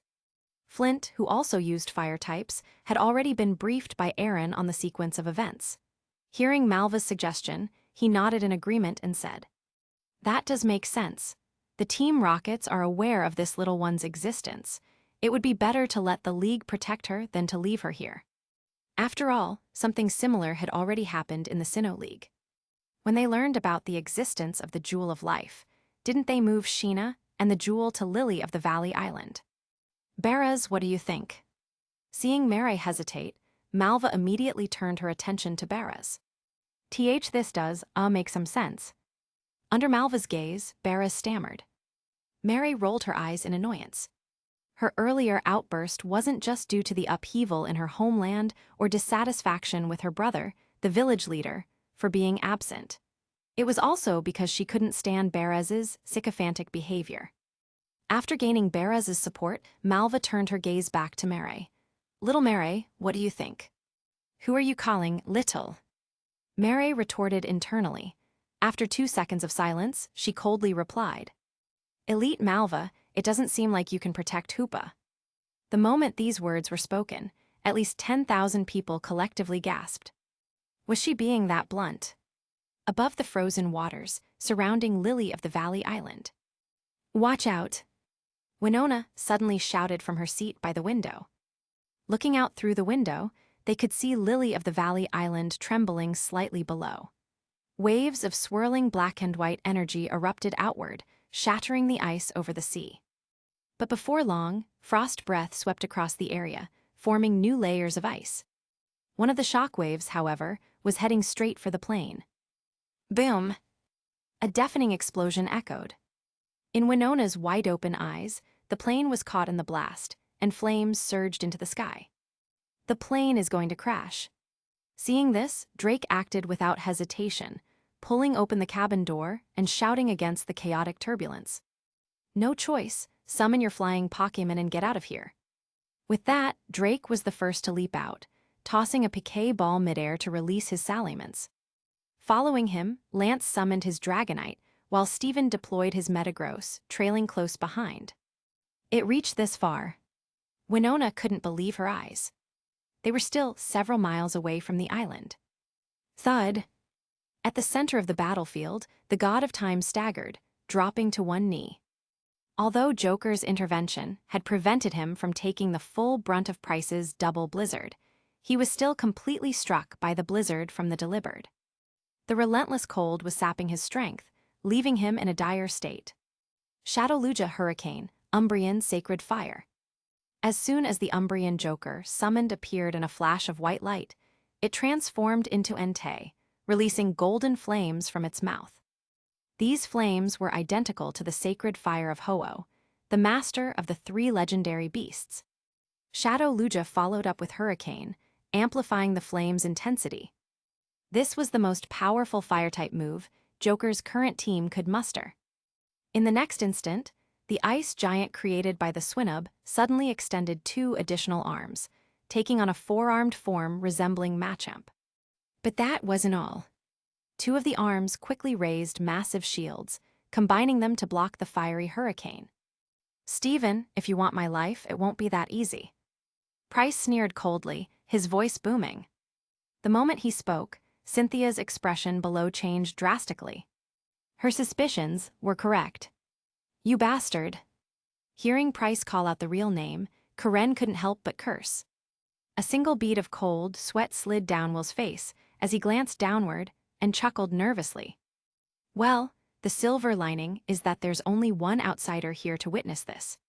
What about if you count me?" A sudden mocking voice rang out. Still reeling from the revelation of Joker's true identity, Cynthia instinctively turned her head. She saw a man draped in a pure black cloak, with his face concealed beneath a raised collar and a low-tilted gentleman's hat, walking calmly past her. The leader of Team Rocket. Underneath his icy mask, Price's face shifted slightly, but he scoffed. "Fine, whatever cards you've got, play them all now." The moment Steven appeared, Price had already anticipated Giovanni's arrival. Fighting both of them at once would be an immense challenge. He needed to be cautious. Giovanni's lips curled ever so slightly behind his high collar. "No need to worry, I've already played my card." Price froze for a moment, but before he could process the words, he suddenly heard a crisp crack from the ice shield. The ice shield was melting. No, that wasn't it. Even if it were melting, it shouldn't make that kind of sound. At that moment, the fiery hurricane unleashed by Shadowluja and Umbreon finally dissipated. The ice shield's strength had been reduced by more than 70%. It hadn't been completely breached, not yet. Swinub immediately prepared to channel more ice energy to reinforce it, but as the flames dispersed, Price's expression suddenly changed.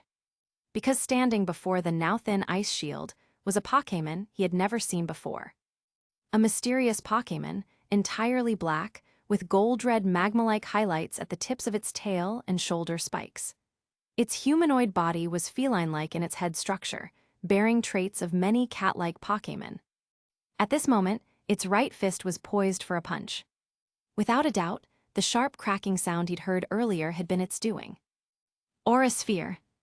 Giovanni's voice was calm as he uttered those 2 words. Dark Mutwo raised its left hand, its palm glowing as a massive blue energy sphere rapidly formed. A colossal or a sphere. Cracked. This time, the sound was unmistakable. A clear, sharp cracking echoed across the battlefield. Within moments, the crack spread like wildfire, triggering a chain reaction that caused the entire ice giant to shatter at high speed. Finally, with a resounding smash, even the ice layer protecting Price in the ice cockpit was obliterated. Now, Giovanni smirked, pulling his right hand from his pocket and flicking it sharply. A pale yellow flash streaked forward at blinding speed. Damn it! Price cursed under his breath. The Swinub in his arms attempted to control the shattered ice to grab the assailant with massive hands. However, the attacker was too agile, swiftly evading the icy grips with a zigzagging, Z-shaped movement. Under the sunlight, the sharp stingers gleamed with a deadly chill, locking directly onto Price's throat.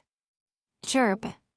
The Delivered, which had originally planned to deliver the final blow to Dialga, immediately turned back in a panic and flew back swiftly. Its speed burst to the limit as it unleashed an aerial ace attack. Mid-flight, the pale yellow blur was struck, causing its stinger to veer off course and hit Price's abdomen instead. That's all that. Price let out a heart-wrenching scream of pain. The pale yellow blur, like a falling meteor, crashed to the ground. With a loud boom, it landed beside Giovanni on the barren ground, creating a pit half a meter deep. As expected, it was Beedrill. Well done. Giovanni crouched down and used his Viridian force to heal Beedrill. Did you finish him off? Joker, standing atop Shadow Lugia, asked. Giovanni, communicating telepathically with Beedrill through the Viridian force, shook his head. The last strike missed. That's troublesome. The same move won't work twice on a masterclass trainer, Joker said, frowning. The corners of Giovanni's mouth lifted beneath his collar. It doesn't matter. His lung has been pierced, which means... Huff is huff, Price was gasping heavily to ease the pain, but after taking 2 deep breaths, the sharp pain from the wound forced him to stop. The agony radiating from his lungs made every deep breath tug at the wound. Unable to take deep breaths, speaking was out of the question. Suddenly, Dark Mutwo clutched its chest and let out a heavy groan before falling from the sky due to loss of balance. Shadow Lugia immediately extended its wing to catch it. As a fellow Dark type, Dark Mutwo could almost be considered its child. You've done well, go back and rest now, Giovanni said to Dark Mutwo. Dark Mutwo nodded weakly, its eyes flashing with a momentary blue glow before disappearing. Teleportation. Giovanni explained, Dark Mutwo hasn't fully recovered to its peak condition, forcing itself to act under the combined attacks of your Shadow Lugia and Super Umbreon could only last for so long. The earlier combination attack by Shadow Lugia and Super Umbreon was a feint, just a ploy to weaken Price's Ice Shield defense. Then, at the moment when Price's defenses were at their weakest, Dark Mutwo used its teleportation to move from the Kanto region into the flames and deliver a fatal blow. This plan had been simulated several times by Joker and Giovanni.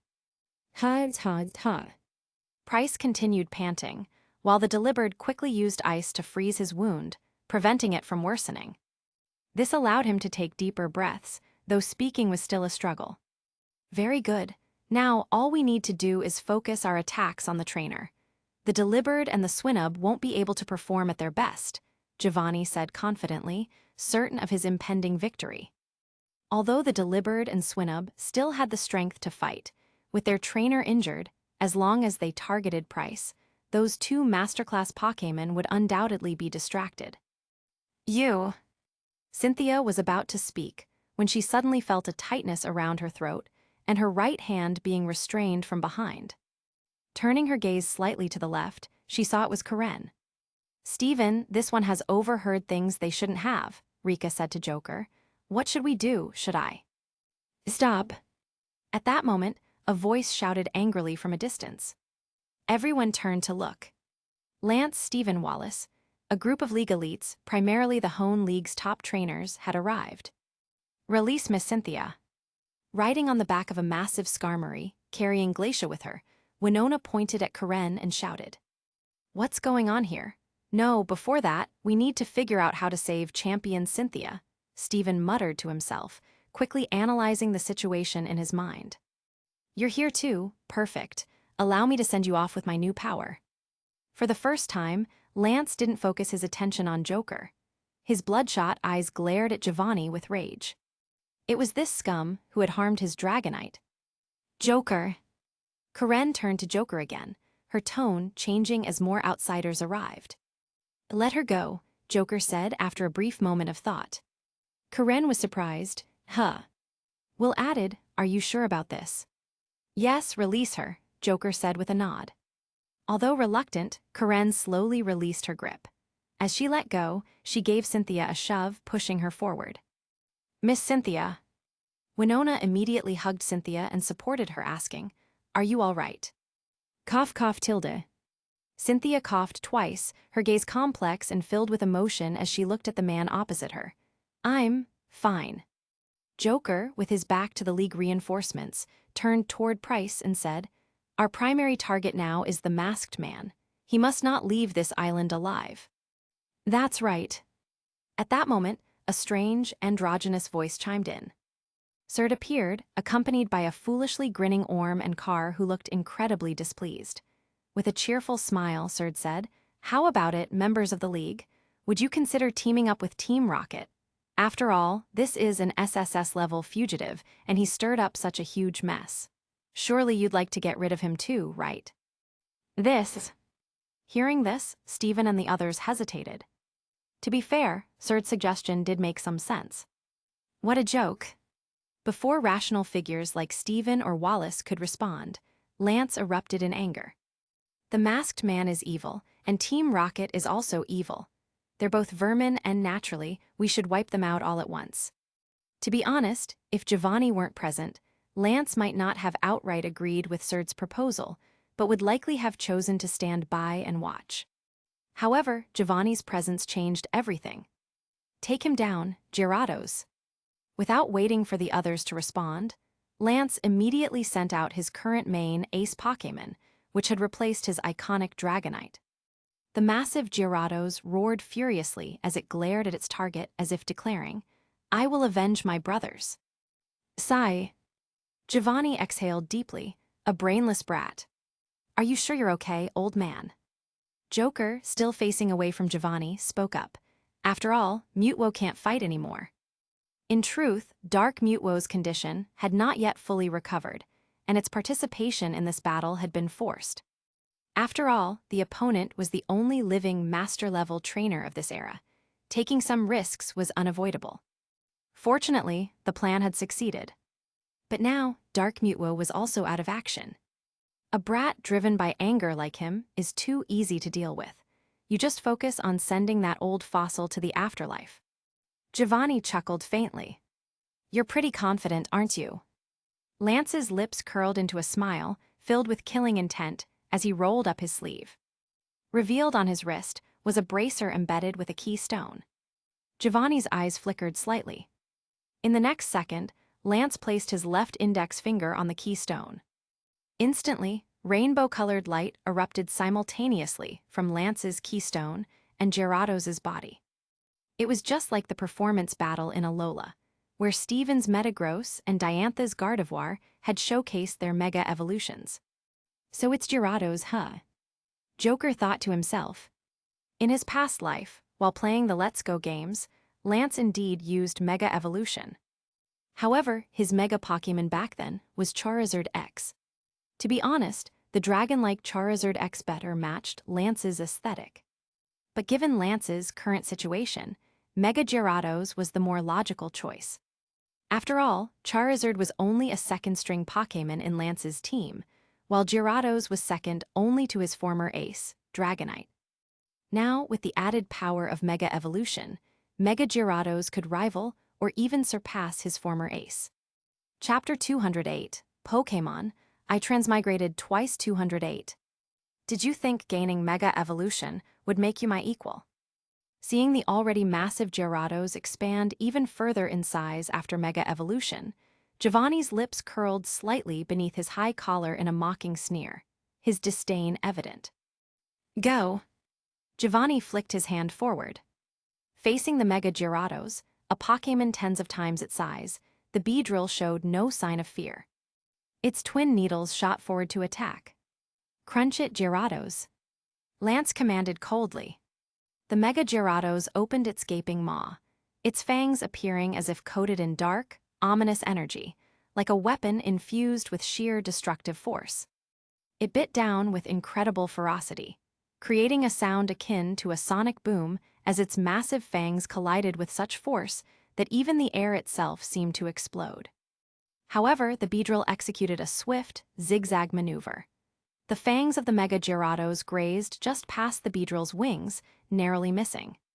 In the next instant, Beedrill's right needle darted straight toward the vulnerable side of the Mega Gyarados' neck. "You useless fool who never learns," Giovanni sneered coldly. Indeed, Beedrill's defensive capabilities were limited.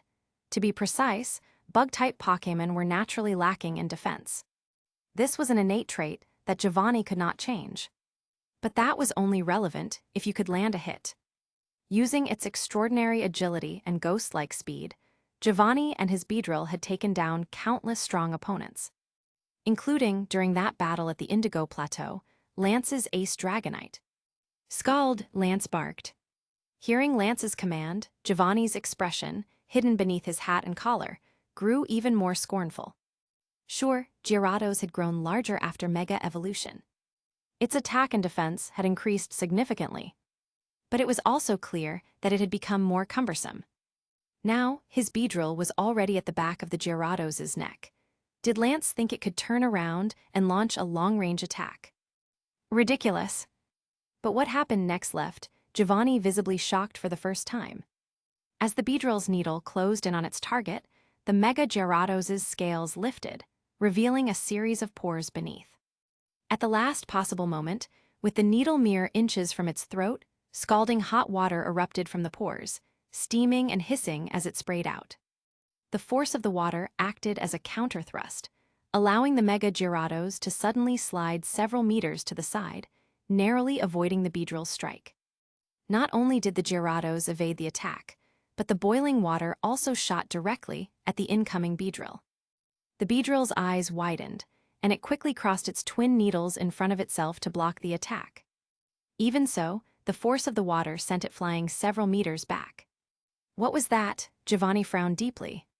After Mega Evolution, Gyarados can release water-type moves through the pores on its sides, Lance explained coldly. It can even use that force to achieve brief bursts of flight. In that instant, its speed rivals the sound barrier. "Now let me show you something else. Waterfall." As soon as Lance finished speaking, the scales on the Mega Gyarados' sides lifted once again, revealing countless tiny, almost invisible pores. In the blink of an eye, these pores erupted with a massive surge of energy, like the propulsion systems of a rocket. Only instead of fire, it used water. The Beedrill's compound eyes narrowed. Its wings vibrated with an intense, buzzing sound as it moved rapidly, leaving behind a series of afterimages. These weren't double-team clones, just the result of pushing its speed to the absolute limit. "Futile!" Lance shouted. The Mega Gyarados unleashed another burst of water energy, further expanding the range of its attack. At this moment, the Mega Gyarados' size was no longer just tens of times larger than the Beedrill. It seemed to dwarf it by more than 100-fold. Really, I have to use this just to deal with one of the league's lapdogs. Just as everyone thought the battle had been decided, Giovanni let out a sigh. It was filled with frustration and reluctance, but there was not a trace of fear. Some of the league reinforcements turned to look at him. They saw Giovanni unfasten a button at the center of his cloak, revealing the suit he wore beneath. On the center of his tie was a gleaming keystone. "He has one too." Wallace's face twisted in shock. Wallace, as the current Hone champion, hadn't yet acquired mastery over Mega Evolution himself. Of course, as champion, the Hone League could certainly provide him with a keystone and a Megastone if needed. However, the Megastone they had found was for a Gyarados. Wallace did have a Gyarados, but, like Cynthia's Roserade or Milotic, it was only a secondary team member. After some deliberation, Wallace decided to give the Gyarados Megastone to Lance instead. It just went to show that there were still plenty of kind souls in the Pokémon world. Now, echoing the scene from earlier when Lance and his Gyarados first achieved Mega Evolution, Giovanni's keystone resonated with his Beedrill. Bathed in a rainbow glow, the Beedrill took on a completely new form. Not only did its arms transform into stingers, but so did its legs and even its tail. In the final, hair's breadth moment before contact, the Mega Beedrill dodged backward, widening the gap between itself and the Mega Gyarados. Lance's eyes filled with shock and rage. That Beedrill, retreating in reverse, was somehow faster than his Mega Gyarados. "Take him out." Sakaki calmly uttered 3 words. The Mega Beedrill, already far ahead, had deep purple venom dripping from the 5 stingers on its hands, feet, and tail. In the next instant, the Mega Beedrill darted to the side of the Mega Gyarados with a sharp, C-shaped maneuver.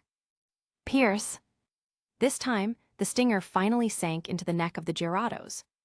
The sharp needle punctured flesh, and blood sprayed out, mixing with the venom.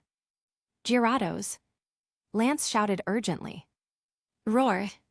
The response was an enraged roar from the Mega Gyarados. It endured the searing pain in its neck, increasing the water pressure from the other gill.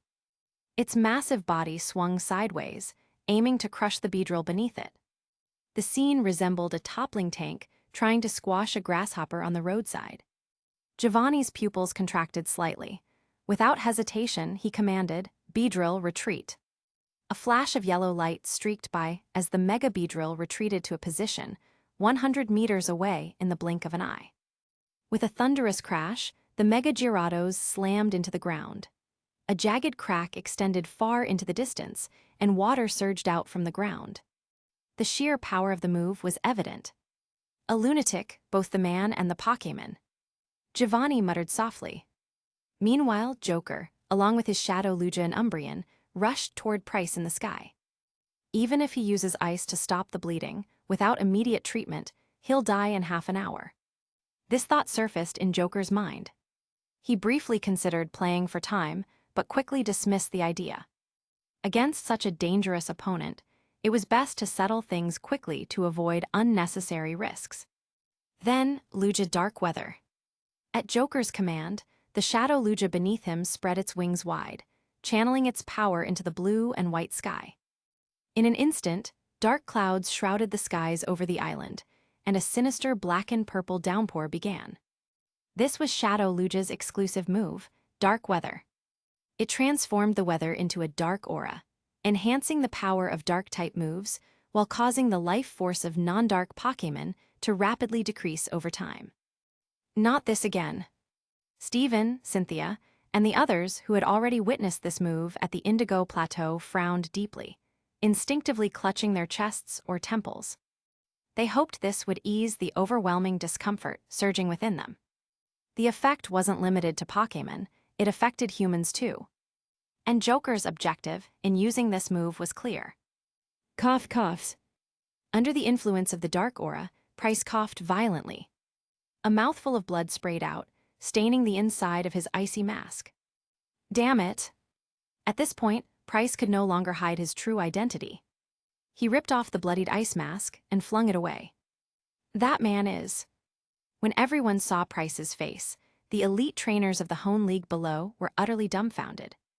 He's Price, the gym leader from the Johto region. Glacia exclaimed in disbelief. As a fellow ice-type trainer, she had heard of this senior expert, who was said to be among the top 3 trainers in Johto, alongside Professor Oak and Agatha. But no one could have imagined that his true identity would be. Lance was equally stunned. After all, Kanto and Johto were part of the same league. From a certain perspective, Price was technically his subordinate. Yet this subordinate turned out to be an SSS-class fugitive on the league's most wanted list. The shock this revelation brought to the league was no less than the earlier exposure of Aldous and Altair as traitors. An opening. At almost the same moment, Joker and Giovanni shouted the same thing. For Joker, it was about Price's Swinub and Delivered. As Price's condition worsened under the dark aura, his Pokémon instinctively tried to shield him. The Swinub began forming another ice giant to shield its trainer from the rain, while the Delibird acted as a bodyguard, covering the Swinub. But just as they prepared to assist Price, Joker's Umbreon suddenly shifted into thunderstorm mode. A bolt of lightning shot out, grazing the Delibird's right wing and striking directly at the Swinub and Price behind it. No! Price's face twisted in desperation. At the last moment, he shoved the Swinub out of harm's way. Crack! The lightning exploded, igniting between Price and the Swinub. The Swinub was flung away like a ball, crashing into the barren ground below. As for Price, not everyone possessed the superhuman resilience of a protagonist. At this moment, his side was torn open, a crescent-shaped gash, reminiscent of the wound Whitebeard suffered during the Paramount War at the hands of Akinu. Cough wa. This time, it wasn't just a simple cough with blood. He spat out a large mouthful. It felt as if his entire lung had been destroyed. Meanwhile, Giovanni turned his attention toward Lance. With its heightened speed and agility in its mega form, the Mega Beedrill flew close to the massive body of the Mega Gyarados, its sharp stingers aimed directly at Lance's head. The Gyarados' expression changed dramatically. It instinctively wanted to replicate its previous tactic, using the propulsion of a water jet to chase after the Beedrill. You can attack, Giovanni sneered. That is if you don't mind dragging your trainer into it. Giovanni's smirk deepened. He acknowledged the immense power Mega Gyarados had gained after its evolution, and indeed, its attack range was massive. But that was precisely the problem. It was too massive, making it easy to accidentally harm its allies. Just as expected, when Mega Gyarados heard Giovanni's taunt, its movements hesitated. And in that brief moment of hesitation, the Mega Beedrill closed the gap between itself and Lance. Mega Evolution. Mega Evolution. At that moment, a man and woman's shouts echoed. Mega Metagross. Mega Garchomp. It was Steven and Cynthia. Two enormous shadows, not as large as Mega Gyarados but far larger than the Beedrill, closed in from the left and right, flanking the Mega Beedrill. The Beedrill's face darkened. Left with no choice, the Mega Beedrill switched attacks, changing from Poison Sting to X-Scissor. Retreating as it fought, it tried to widen the distance between itself and the two champion-level Mega Pokémon. Strength in numbers, this is the only redeeming quality the League has right now, Giovanni scoffed. Squawk! The Delibird let out a frantic cry, its eyes fixated on the gaping bloody wound on its trainer's side. No, it wasn't just a wound anymore, it was a hole. The Delibird pressed its small hands against the injury, trying to replicate its earlier method of using ice to prevent further damage. No need. Coughing violently, Price spat out several more mouthfuls of blood after forcing out to speak. I respect your strength, but as a person, you're unlikable. Joker appeared at this moment, accompanied by his Shadow Lugia and Umbreon. He waved his hand, signaling for Shadow Lugia to dispel its dark aura. The Delibird's eyes narrowed with hostility, and it prepared to attack, but one glance from its trainer stopped it in its tracks. Expressionless, Joker stared at Price, who was beyond saving. Yes, he admitted that after fulfilling his wish to travel back in time, Price had indeed taken on the responsibility of saving the world, buying the main group time to stop Arceus from destroying it. But in the beginning, Price had shown utter disregard for the lives of others, human or Pokémon alike. In the original story, when he caused an uproar in the arena, it was nothing short of a miracle that there weren't mass casualties. At the time, he was preoccupied with capturing Celebi in the Ilex forest and didn't engage the main group in a crowded arena. If he had, who knows how many would have died. And this time was no different. If Joker hadn't sent Surd and the others to find Hoopa in advance, at least half of Lily of the Valley Island would have been annihilated. Now, with 1/3 of his abdomen destroyed, Price could no longer speak. Using the last of his strength, he pulled a Pokéball from his arms. It was, Lapras, the Pokémon he had named La Glace. Everything Price had done, all the atrocities he committed, were for this Lapras. This child, is innocent. In the final moments of his life, Price stammered out his words. He didn't have the strength to finish his sentence, but Joker understood his meaning. It's fine. Joker knelt on one knee and accepted the Pokeball from his hand. What? Released from its Pokeball, Laglace lowered its head and pressed its forehead against Price's. It was understood as well. Everything its trainer did was for its sake. Dialga, who had now recovered, watched the scene with a complicated expression. That human had wielded power rivaling that of the gods, and yet his ultimate goal was for something so trivial. Yes, in the eyes of the god of time, Price's life pursuit was nothing more than a trivial matter. And Dialga wasn't alone in this thought. If the world knew Price's story, many would likely think the same. Just as people couldn't understand why Abido wanted to destroy the world for the sake of a woman who only saw him as a friend. At this moment, Laglace, Delibird, and the returning Swinub all began to weep together. "He's dead," Joker declared. "How do I put it? It's not as satisfying as I thought it'd be," Will muttered, scratching his head. For the longest time, Price had been his nightmare. Not only did he know the true identities of the three, but his strength was also absurdly terrifying, and his temperament was unpredictable. For a long time, whenever Will thought of Price, he couldn't sleep at night. But what puzzled Will was that now, seeing the other person dead, he didn't feel as happy as he thought he would. At the very least, his feelings for his Pokémon are admirable, though he never cared about the lives of other Pokémon, Karen said with a pout. Joker removed the mask from his face. Since his true identity had already been exposed, it didn't matter if they saw him now. And when the mask came off, the expressions of Hone elites like Stephen and Wallace subtly shifted. "He does look exactly like Dr. Stephen. I guess it's true what they say, brothers are alike," said Winona, who hadn't participated in the Indigo League battle, in a quiet voice. "It's truly ironic, brothers with the same bloodline walking such opposite paths," Wallace immediately chimed in, agreeing with his ex-girlfriend. Stephen also shook his head and sighed. "But isn't it thanks to him that the hundreds of thousands of people on the island were spared?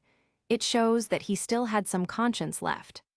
Cynthia pressed her lips together tightly, staying silent. "What brothers? They're the same person." Joker took out a piquet ball and recalled Laglace, then walked up to Dialga. "Although I know you wouldn't use your power over time unless necessary, could you make an exception this time?" In the future, when Arceus was about to destroy the world, Dialga, along with his brother, had been beaten to a pulp by their father. Even then, Dialga didn't open the time portal. It wasn't until the situation became completely hopeless, when they were about to be killed by Arceus and the world was truly going to be destroyed, that Dialga reluctantly opened the time portal, allowing Ash and his group to go back to the past to find a way to prevent their father's descent into madness. To be honest, just helping a Lapras search for his parents over something so trivial would never be enough to make Dialga open the time portal. But this time, Dialga hesitated for a long while, but in the end, it opened the time portal. Fine. This time, I'll just consider myself unlucky. That human is dead, so let's quickly deal with this mess and go back to the time dimension to sleep. Chapter 209, Pokémon, I Transmigrated Twice 209. Price has died. Laglace was thrown into the time portal by Dialga. If nothing unexpected happens, it should soon reunite with its parents. However, Stephen vaguely remembers Laglace hatched from its egg only after the two Lapras were killed, right? In that case, does it have such deep feelings for its parents? This is a question that shouldn't be overthought, otherwise, all that Laglace did for it would truly make him the clown in the end. What's next? Are we going home? Will exhaled deeply as he asked. Although Price was dead, Will wasn't as happy as he had imagined he'd be. Still, he felt a certain sense of relief. At least there's nothing urgent to take care of for now. Probably, Stephen said, though his tone was far from confident. After all, he had caused too much chaos. The developments across various regions had completely diverged from what he remembered. Even as someone who had traveled through time, he couldn't predict where this world would go next. Are you sure it's okay, that woman? Karen raised an eyebrow, motioning for Stephen to look at Cynthia, who stood next to her Mega Garchomp. After all, she now knew Joker's biggest secret. If it were someone like Lance with his personality, it might be dangerous. But Cynthia, she's a rational person, Stephen said with a smile. After sending La Glace into the time portal, Dialga also opened a gateway and returned to its temporal dimension. The Delibird and the Swinub, both master-level Pokémon, stared blankly at the departing La Glace and the smiling Price who had fallen to the ground. After a while, Delibird hoisted up Price's lifeless body and gave Swinub a subtle glance. Swinub climbed onto the body, curling up just as it used to when Price was alive. Finally, Delibird, carrying its trainer and companion, spread its wings and flew away from Lily of the Valley Island. Where they were going, no one knew. "Hugh, old man, let's get out of here too," Joker said with a long sigh, addressing Giovanni. I don't have much interest in continuing to fight, either." Giovanni nodded in agreement and then asked with a smile, "How does it feel to have defeated the only master-level Pokémon trainer of this era?" Joker chuckled and replied, "Rather than his strength, what leaves me sighing is Price's personality. To go to such lengths for a single Pokémon, it's terrifying how strong his obsession was. Well, anyway, with all the evil he's done, I don't feel any guilt about killing him. At least now, the children he kidnapped can return to their parents." As soon as Joker said this, both Team Rocket and the League members' faces turned grim. "Price kidnapped children," Stephen exclaimed in shock. Giovanni's eyes widened as well. "Yeah, didn't he kidnap me 2 years ago too? When I was captured and taken to his base, I saw a lot of kids there, probably around 5 to 15 years old. Since he was working alone, he couldn't handle everything himself, so he abducted a bunch of children to act as his pawns. After all, kids' moral compasses haven't fully formed yet, so they're easier to manipulate," Joker said calmly. Cynthia was visibly horrified. Even if it was for his Pokémon, that's just too much. Kidnapping children so young, separating them from their parents. Price might have had his reasons, but what about those parents? What had they done wrong to deserve to have their children taken away? Buzz, buzz, buzz. A large transport aircraft bearing the Team Rocket R insignia appeared in the skies above Lily of the Valley Island. The hatch opened, and Archer, the leader of the 4 executives, leaned out, shouting, "Boss, King Joker." "Old man, let's go," Joker said. Giovanni, who had been silent for a while, finally snapped out of his thoughts and nodded. Lance's face darkened, but Wallace and Stephen simultaneously placed their hands on Lance's shoulders, holding him back. The situation was too chaotic right now. It wasn't the time for a battle with Team Rocket. Stephen, among those children, was there a red-haired one? Once on board the plane, Giovanni couldn't hold back any longer and asked eagerly. He had wanted to ask back on Lily of the Valley Island. However, he'd refrained, fearing the League would catch on, so he had held it in until now. Giovanni probably should have waited until it was just him and Stephen before asking. After all, there were still quite a few subordinates present. Even within Team Rocket, the fact that Giovanni had a child was a closely guarded secret known to no more than 3 people. Children often become their parents' Achilles' heel. Giovanni had to guard against not only his enemies in the League, but even his people. But now, with the 3 beasts and the 4 executives all present, he still couldn't help but blurt it out. It was clear he was anxious. Just as Stephen had predicted, the 3 beasts and the 4 executives all looked at Giovanni with puzzled expressions. Why was their usually composed boss so concerned about this? "Well, I'm not sure. I escaped shortly after being captured, so I didn't interact with the other children much.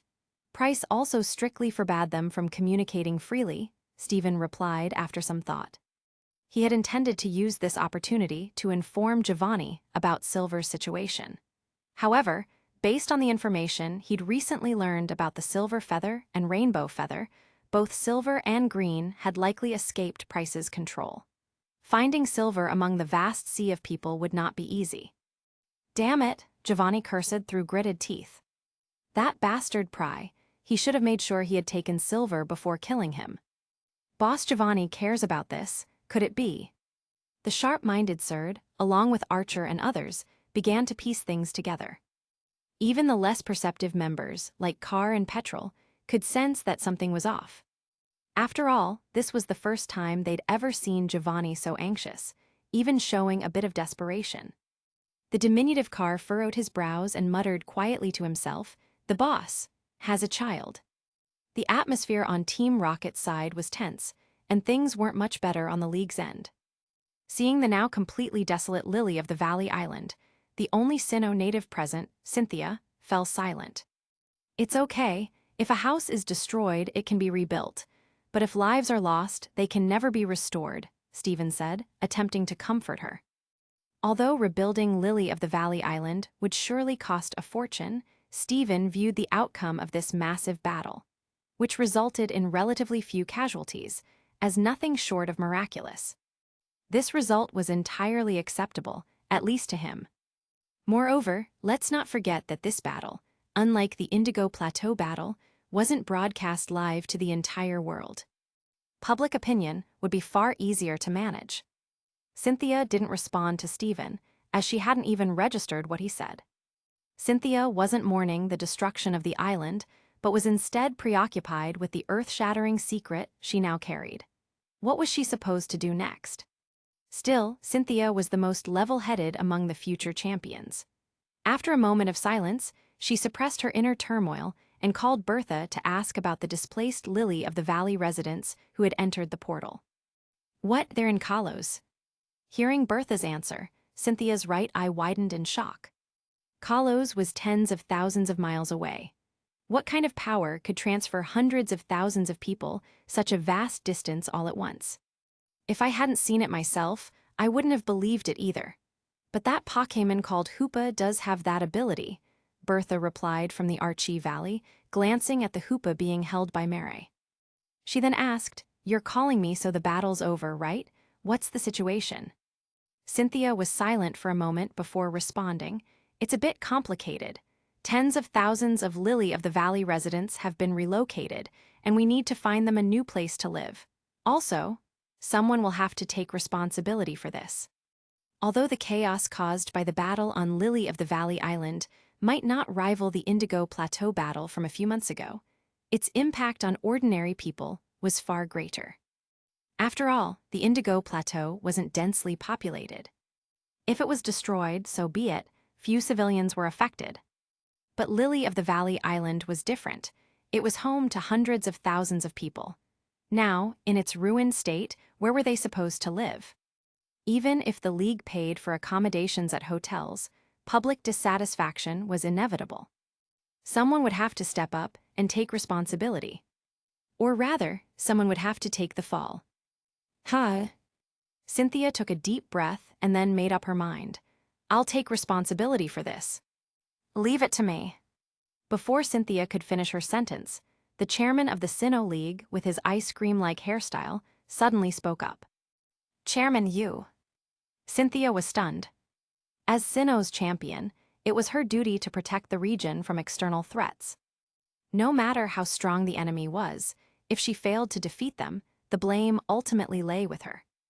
Besides, after learning that secret, Cynthia had been under immense psychological pressure. This could have been an opportunity for her to step away, clear her mind, and regain her balance.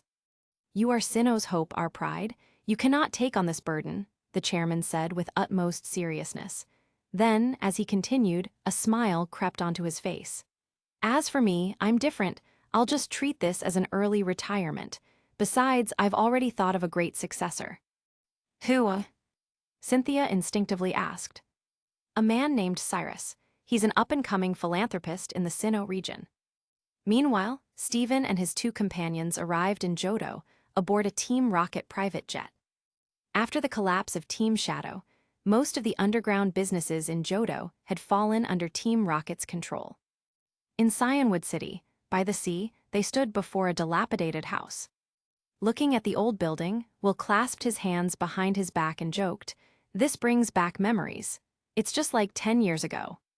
This was the house Giovanni had given to Stephen back then, the starting point of everything. We've only been gone 2 years, haven't we? Karen rolled her eyes in exasperation and turned to Stephen. Why did we get off the plane here? Couldn't we have gone straight to the Team Rocket base? When the plane passed over Cyanwood City, Stephen had asked Giovanni to make a stop. At first, Karen thought Stephen just wanted to revisit an old haunt, but after landing, she realized that wasn't the case at all. Had Will not suggested coming here, Stephen wouldn't have even considered it. "You'll find out soon enough," Stephen said with a wave of his hand, signaling the two to follow him. "By the way, Stephen," Itsuki said as the three of them strolled along the streets of Cerulean City, "when Uncle Giovanni asked about the kidnapped child earlier, things felt tense."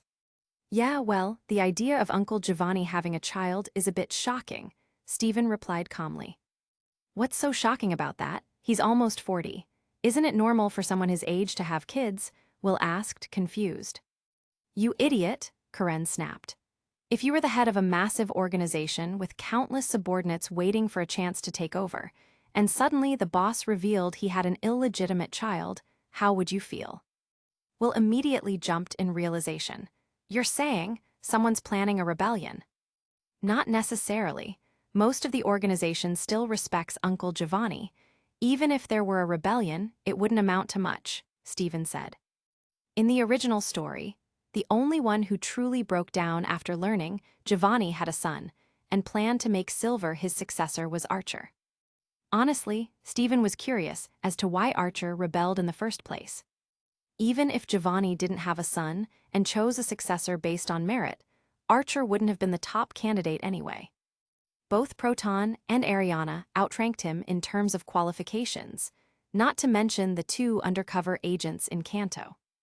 And let's not forget, if Koga hadn't left at the time, Archer would have been even further down the list. This is the Pokémon Center.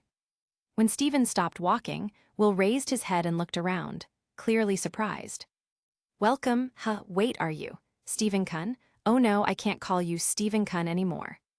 As the three entered the building, a Nurse Joy accompanied by a Chansey instinctively called out, "Long time no see, Sister Sayori." Stephen greeted her with a smile. This Nurse Joy from Cyanwood City's Pokémon Center was the one who, 4 years ago when Stephen first arrived in this world, had treated him to a meal and helped him register as a citizen. "Wow, it's Champion Dr. Stephen. Please give me your autograph. I'm a fan of your Beware, can I see it?" A group of young trainers immediately crowded around him. Nurse Joy Sayori handed Stephen a pen with a proud expression, as if she were watching her child finally succeed. After signing his name in flamboyant handwriting on several Poké balls and pieces of clothing, Stephen handed a USB drive to Nurse Joy Sayori. "I told you I'd repay your kindness one day. Now it's time to fulfill that promise." 2 days later. As expected, the Lily of the Valley Island incident made headlines. The Kanto region's top-selling newspaper, Viridian Daily, reported. Led by Joker, Team Rocket, and the League's SSS-level fugitive, the Masked Man, engaged in a fierce battle on Sinnoh's Lily of the Valley Island. The battle ended in Joker's narrow victory. This tragedy resulted in the destruction of the entire city on the island. With the League's full support, new housing has been secured for tens of thousands of displaced residents. The League's newspapers also avoided twisting the truth to claim that Lance or Cynthia had defeated the Masked Man. To be fair, they wouldn't dare. After all, the Masked Man had left behind battle footage online. A person capable of suppressing even Ho-Oh. Who else but Joker, armed with Shadow Lugia, could take him down? But soon, Stephen came across a report that left him utterly speechless. On a morning news program by Sinnoh's Jubilife TV, the Sinnoh League chairman, whom Stephen had met once during the Galar Champions Cup and the Alola Friendship Tournament, bowed deeply before the camera. With the iconic Sumimasen opening, the chairman tearfully declared, "This disaster is entirely my responsibility as chairman. I will bear all the consequences. The successor to the presidency has already been decided. Cyrus is an outstanding young man. Though he is only 24 years old, he is already a renowned philanthropist on Sinnoh's commercial street. I believe that this new duo of Cyrus and Cynthia will lead Sinnoh to even greater heights." Stephen spat out a mouthful of coffee, right onto Will's face. Seriously, one corrupt chairman in Kalos wasn't enough. Now Sinnoh wants to join the party too. While nearly every media outlet across the Pokémon world was reporting on the Lily of the Valley Island incident, Johto's Goldenrod TV aired a different story. According to information provided by the Joy family, 2 days ago, Dr. Stephen delivered a set of medical equipment designs to Nurse Joy Sayori at Cyanwood Pokémon Center. Nurse Joy Sayori, who was interviewed, stated that this technology will revolutionize the medical field and the entire Pokémon world. It drastically reduces treatment time while greatly improving effectiveness. Even as the current Alola League champion, Dr. Stephen's heart remains with Johto. Perhaps in a few years, after President Lusamine fades into obscurity, Dr. Stephen will return to Johto. The device Stephen had given Nurse Joy Sayori was based on healing technology he had seen in the Dragon Ball world, a nutrient chamber. While it couldn't treat Pokémon inside their Pokéballs like traditional machines, its speed and effectiveness were unparalleled. At the very least, incidents like Blaziken's inability to compete due to severe injuries from the first day of the Silver Conference wouldn't happen again. This technology had already been implemented in Alola and within Team Rocket. Incidentally, Aster was currently using one of these healing tanks. It was undeniably a groundbreaking advancement in Pokémon medicine, benefiting all Pokémon worldwide. As the video of Nurse Joy Sayori's interview was broadcast by Goldenrod TV, it quickly triggered widespread reactions, becoming one of the two most talked-about developments in recent days. With someone else drawing public attention, the Sinnoh League's trouble should have eased. Yet, while her colleagues sighed in relief, champion Cynthia found herself unable to feel any joy. She suspected that Stephen was threatening her. Meanwhile, Stephen's phone rang. To be precise, it wasn't his phone that rang, it was the phone Marnie had given him. Chapter 210, Pokémon, I Transmigrated Twice 210. Hoopa's abilities caused a tremendous stir within the league. The power to open portals between two places thousands of miles apart and enable almost unlimited transportation. This ability is truly extraordinary. When Goodshow heard about it, he couldn't help but gasp in astonishment. To put it bluntly, compared to legendary Pokémon with overwhelming combat capabilities, the League now needs this kind of Pokémon even more. Previously, when hearing about the Masked Man's attack on Lily of the Valley Island, Goodshow's main concern wasn't whether the Sinnoh League could withstand the assault, but whether the general populace would be affected. Fortunately, although there were casualties, the damage was at least contained within a controllable scope. After learning about Hoopa's abilities, Goodshow decided that no matter the cost, just as they once recruited Sheena into the League, they had to bring Hoopa into their fold. Her abilities are simply too important for the League. For instance, if Hoopa had been present during the Indigo Plateau battle, the Shadow Organization would never have been so arrogant. At that time, the League was passive, not only because the Shadow Organization was strong and had controlled numerous legendary Pokémon with dark powers, but also because reinforcements from other leagues took far too long to arrive. Even the nearest regions, Hone and Sinnoh, required Stephen and Cynthia to fly over for more than 2 hours. As for Galar and Paldea, which were farther away, they didn't even arrive until the battle was already over. If Hoopa had been there, all the Elite Four and champions from other regions could have been transported over in one go. In that case, Shadow would have been nothing to worry about. However, the situation was different from when the Sinnoh League recruited Sheena. According to Diantha's report, Hoopa's trainer had no intention of joining the League. As a result, Goodshow had to personally board a private jet to Kalos to act as a negotiator. With the help of the Pokémon League, over 800,000 residents of Lily of the Valley Island have temporarily settled in Kalos Dahara City. According to frontline reporters, it was a legendary Pokémon called Hoopa that transported this massive population. The island's restoration efforts have now been taken over by the Cyrus Corporation. Mr. Cyrus, a rising star entrepreneur from Sinnoh, has seen his public support skyrocket in the region due to this incident. Many Sinnoh residents, when interviewed, expressed hopes that Mr. Cyrus could succeed as the Sinnoh League's chairman.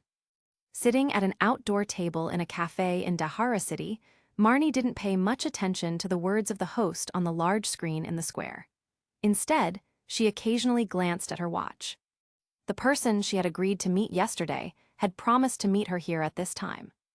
"A cute little miss like you, mind if I get to know you?" A slightly frivolous teasing voice came from behind her. Marnie turned her head.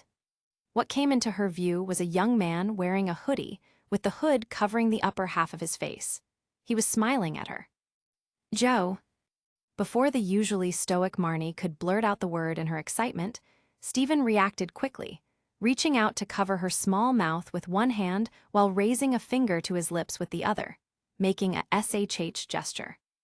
Marnie clutched her currently still flat chest, but her heart inside was already pounding uncontrollably. Stephen handed Marnie a light pink phone. "Do you need me for something, cute little miss?" Marnie took several deep breaths, trying hard to force a smile. But despite having practiced many times, she still couldn't do it well. In the end, she hooked her index fingers at the corners of her mouth, manually pulling out a smile. Hello, my name is Marnie. I hope to join Team Rocket." Well, that was unexpected, but it certainly made her even more adorable. When Stephen heard Marnie's request, he was momentarily stunned. Suddenly, he understood why peers had been asking him questions about Team Rocket's benefits and whether the members got along well with each other. The current situation within Team Rocket is unstable. Now isn't a good time to join. Stephen sat across from Marnie and said. He didn't ask Marnie why she wanted to join Team Rocket. The admiration in her eyes already explained everything. He was, of course, referring to the issue of Giovanni's heir being exposed. Although Stephen thought that little troublemaker car wouldn't cause any significant problems, for a 6-year-old girl like Marnie, even a slight disturbance would feel like a major storm. "I'm not afraid," Marnie said stubbornly. "But if I brought you in and couldn't protect you, I'd feel very guilty." Stephen smiled and said in a tone used to coax children, "How about this? Go train in Alola first. Once you're strong enough to protect yourself, I'll bring you into Team Rocket." "Alola, isn't that your brother's territory? I don't like him," Marnie pouted. "Stephen." "Can I ask why?" Stephen was curious. He suddenly remembered that he'd met Marnie before at a birthday celebration in Winden City in Galar. Even back then, her attitude toward him wasn't great. It was odd. Liking Joker shouldn't mean disliking Stephen, right? And as far as his public identity was concerned, he thought he'd maintained a good image. "You went through so much, and as your family, he didn't stand by your side. Instead, he continued being the league's lapdog," Marnie said angrily. For someone with a stoic personality like hers, the amount of talking she'd done in the past 5 minutes probably surpassed her usual 3-day quota. Especially with her current righteous indignation, her brother peers likely hadn't seen this side of her. It just goes to show that even the warmest little sister can sometimes let cold air in. Stephen was speechless again. He had no idea what kind of scenario this little girl had imagined in her head. "Don't worry about it. Let's focus on what we can do ourselves. How about this? If you can capture this Pokémon, I'll bring you into Team Rocket." Stephen showed Marnie a picture of a Guzzlord on his phone. Since Karen didn't choose to capture Guzzlord due to its incompatible battle style, Stephen always felt it was a pity. Seeing the Morpeko sitting on Marnie's lap reminded Stephen that this girl also used Dark-type Pokémon. So he decided to use this as her entrance exam. Then you have to visit me often." Feeling the concern from her idol, Marnie finally agreed, though she made a small request in return. "No problem." Stephen agreed without hesitation. It was just a matter of changing clothes, after all. Wow, that's Chairman Goodshow. And Chairman Lysander is here too. Elite Four Malva and Lorelei are also here. Both of them look so sexy. What do you have to eat to grow like that? Just as Stephen and Marnie finished their conversation, a commotion could be heard from the street, not far away. More and more people began gathering in that direction. Stephen and Marnie exchanged a glance and decided to go check it out. Because of the growing crowd, Stephen took Marnie's small hand to ensure she wouldn't get swept away. Marnie pressed her lips tightly together. "His hand is warmer than my brother's." Several League police officers were maintaining order. Goodshow, as the chairman of the Pokémon League, waved at the onlooking crowd before getting into the car. Following him was Lysander, who had only recently assumed the position of chairman of the Kalos League. But the true center of attention was still the 2 female Elite Four members. Both Malva and Lorelei with their striking figures, drew every pair of eyes in the crowd like magnets. Stephen could even hear the sound of people swallowing their saliva. Finally, as the group boarded a luxurious stretch limousine and drove away, many people remained staring dumbfoundedly in the direction the car had gone. "I noticed something about those two female Elite Four members," someone in the crowd said. "Their personalities overlap. Both have that seductive, teasing vibe, and their figures are explosive. Oh, and they both wear glasses." "Yash, tonight I'll be using their pictures as my side dish," another man declared. "Men are so disgusting," a few female bystanders muttered in disdain. The man who made the crude comment retorted, "What? So it's fine for you to drool over posters of Stephen Stone and Wallace, but we can't." The women became indignant at this. "That's not the same at all. I prefer Joker's posters or Dr. Stephen anyway. Actually, Professor Oak wouldn't be bad either." "Stephen." Speechless, Stephen quickly pulled Marnie away to avoid giving her any bad influences. "They're heading toward the Archie Valley." Marnie pointed in the direction of the departing cars. "Emma." Stephen nodded. It wasn't hard to guess why Goodshow had come to Kalos. Lysander, on the other hand, likely wouldn't take this sitting down. "Let's go back to Alola," Stephen said, turning to Marnie. "Aren't we going to check it out?" Marnie blinked her large eyes. She had seen Hoopa's abilities before and knew how absurdly powerful they were. Even though Marnie didn't yet know that Hoopa's golden rings could summon legendary Pokémon, its ability to teleport over vast distances made it a treasure any major power would covet.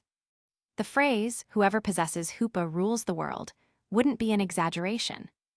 "It's fine," Stephen said with a shake of his head. He didn't desire Hoopa as much, partly because of a lazy, gaming-addicted cat back home.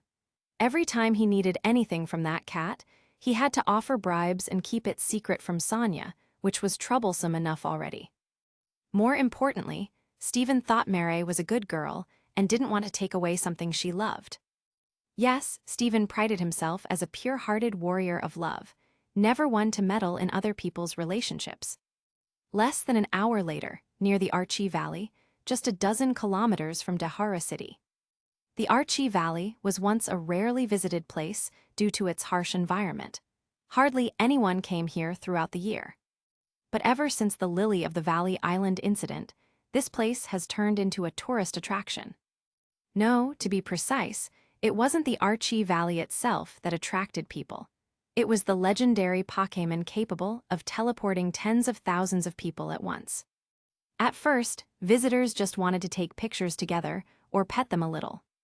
Mary was willing to accommodate these requests. But as more people arrived, Mary began to sense something was off. She noticed the way many people looked at Hoopa, with greed that couldn't be hidden. Just yesterday, someone from the crowd had even thrown a piquet ball at Hoopa. Fortunately, Hoopa was at full strength and broke free the second it was captured. Even so, the incident caused an uproar. Although the capture failed, many people saw that Hoopa had been temporarily contained in the ball. This revealed that Mary hadn't caught Hoopa and wasn't its official trainer. If someone got lucky and threw a ball at Hoopa, even with a 1 in 10,000 chance of success, wouldn't they hit the jackpot? Seeing the situation spiral out of control, Beres, the village chief, immediately ordered the valley to be sealed off, expelling all non-residents. But even so, crowds of tourists, reporters, and opportunists still gathered at the entrance of the canyon every day. If Hoopa could pass through its rings, it would be able to help Mary escape. Hoopa pointed its two little fingers at each other, looking guilty. "What are you saying? This isn't your fault." Mary smiled and patted the back of Hoopa's head. But her smile was forced, and her expression was extremely fatigued. It was clear that her mental state was currently very poor. "Beres, someone is here." At this moment, a villager came to report to Beres. Beres impatiently replied, "Didn't I say no one is allowed in?" "It's President Goodshow, Chairman Lysander, and Elite Four members Lorelei and Malva." The villager responded. "On my way." Beres quickly headed out the door. Mary rolled her eyes dramatically. Don't think she didn't notice. When her brother heard the names Goodshow and Lysander, his gaze was reverent, but when he heard the last name, it turned into joy. Mary didn't want to see that woman, but she hadn't expected even Goodshow, the greatest figure in the Pokémon League, to come. After hesitating for a moment, Mary got up and stepped outside. "Hello, child, I'm Goodshow." Short in stature, and with a kind face reminiscent of Santa Claus, Goodshow easily earned people's goodwill. "Hello," Mary replied, a bit nervous. "Haha, no need to be nervous. Just treat me like an ordinary old man. By the way, I wanted to ask what exactly happened that day.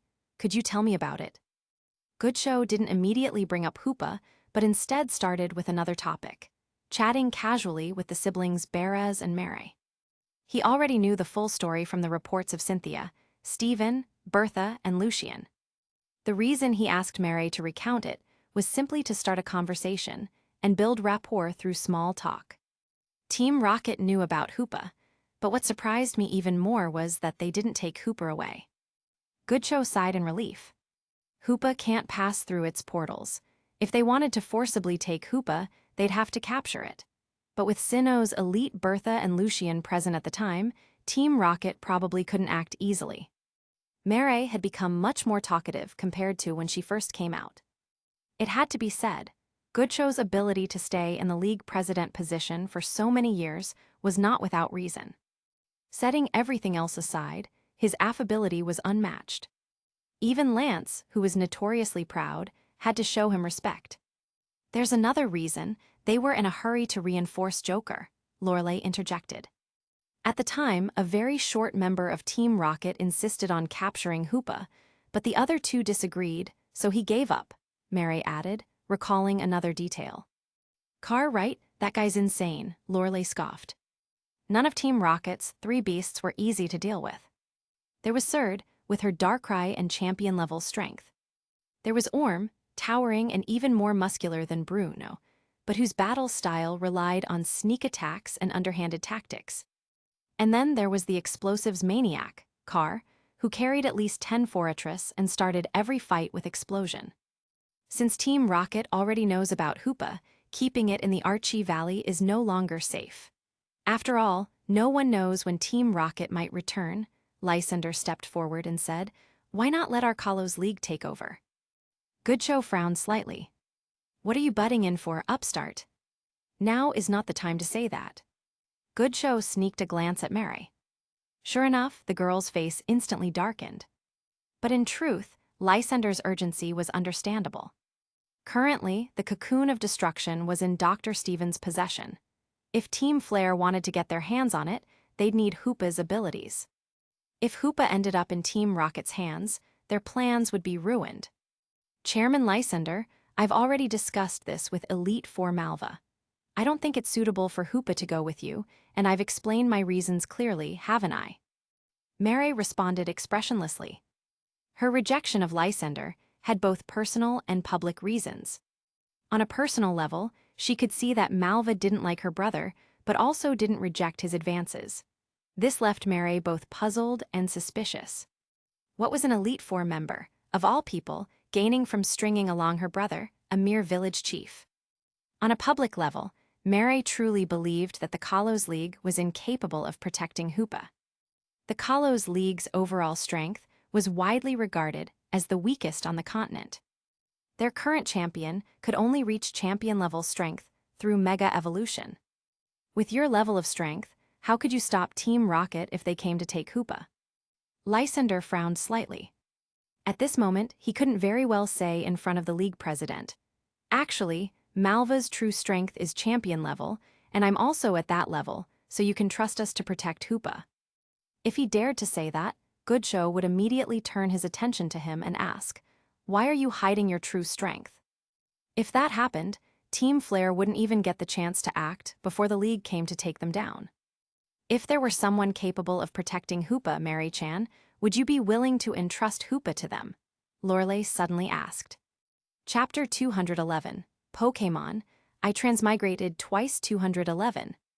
Stephen brought Marnie back to Alola, leaving her at the entrance of Hawley City's Pokémon School before departing.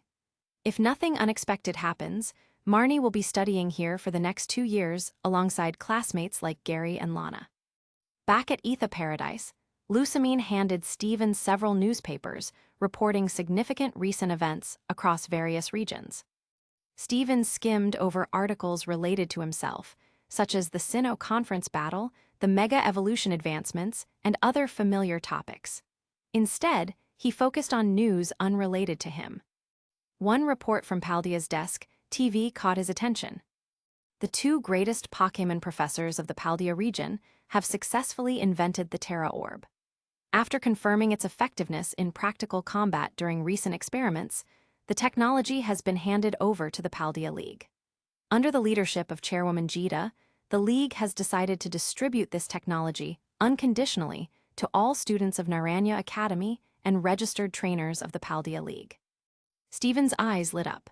With this development, 3 out of 4 known power enhancement methods had already surfaced. He continued reading and found another interesting article. The Galarian Malacom Economic Times reported, with the assistance of Chairman Rose, Champion Leon has obtained a Mega Evolution Stone for Charizard.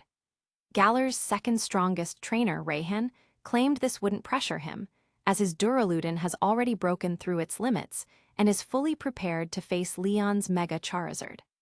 The front page displayed a photo of Mega Charizard Y squaring off against a new steel Pokémon that bore a striking resemblance to Duraludon. Mega Charizard Y versus Duraludon's new evolution. Meanwhile, Lance, having returned to Indigo Plateau from Sinnoh's Lily of the Valley Island a few days prior, also saw the reports.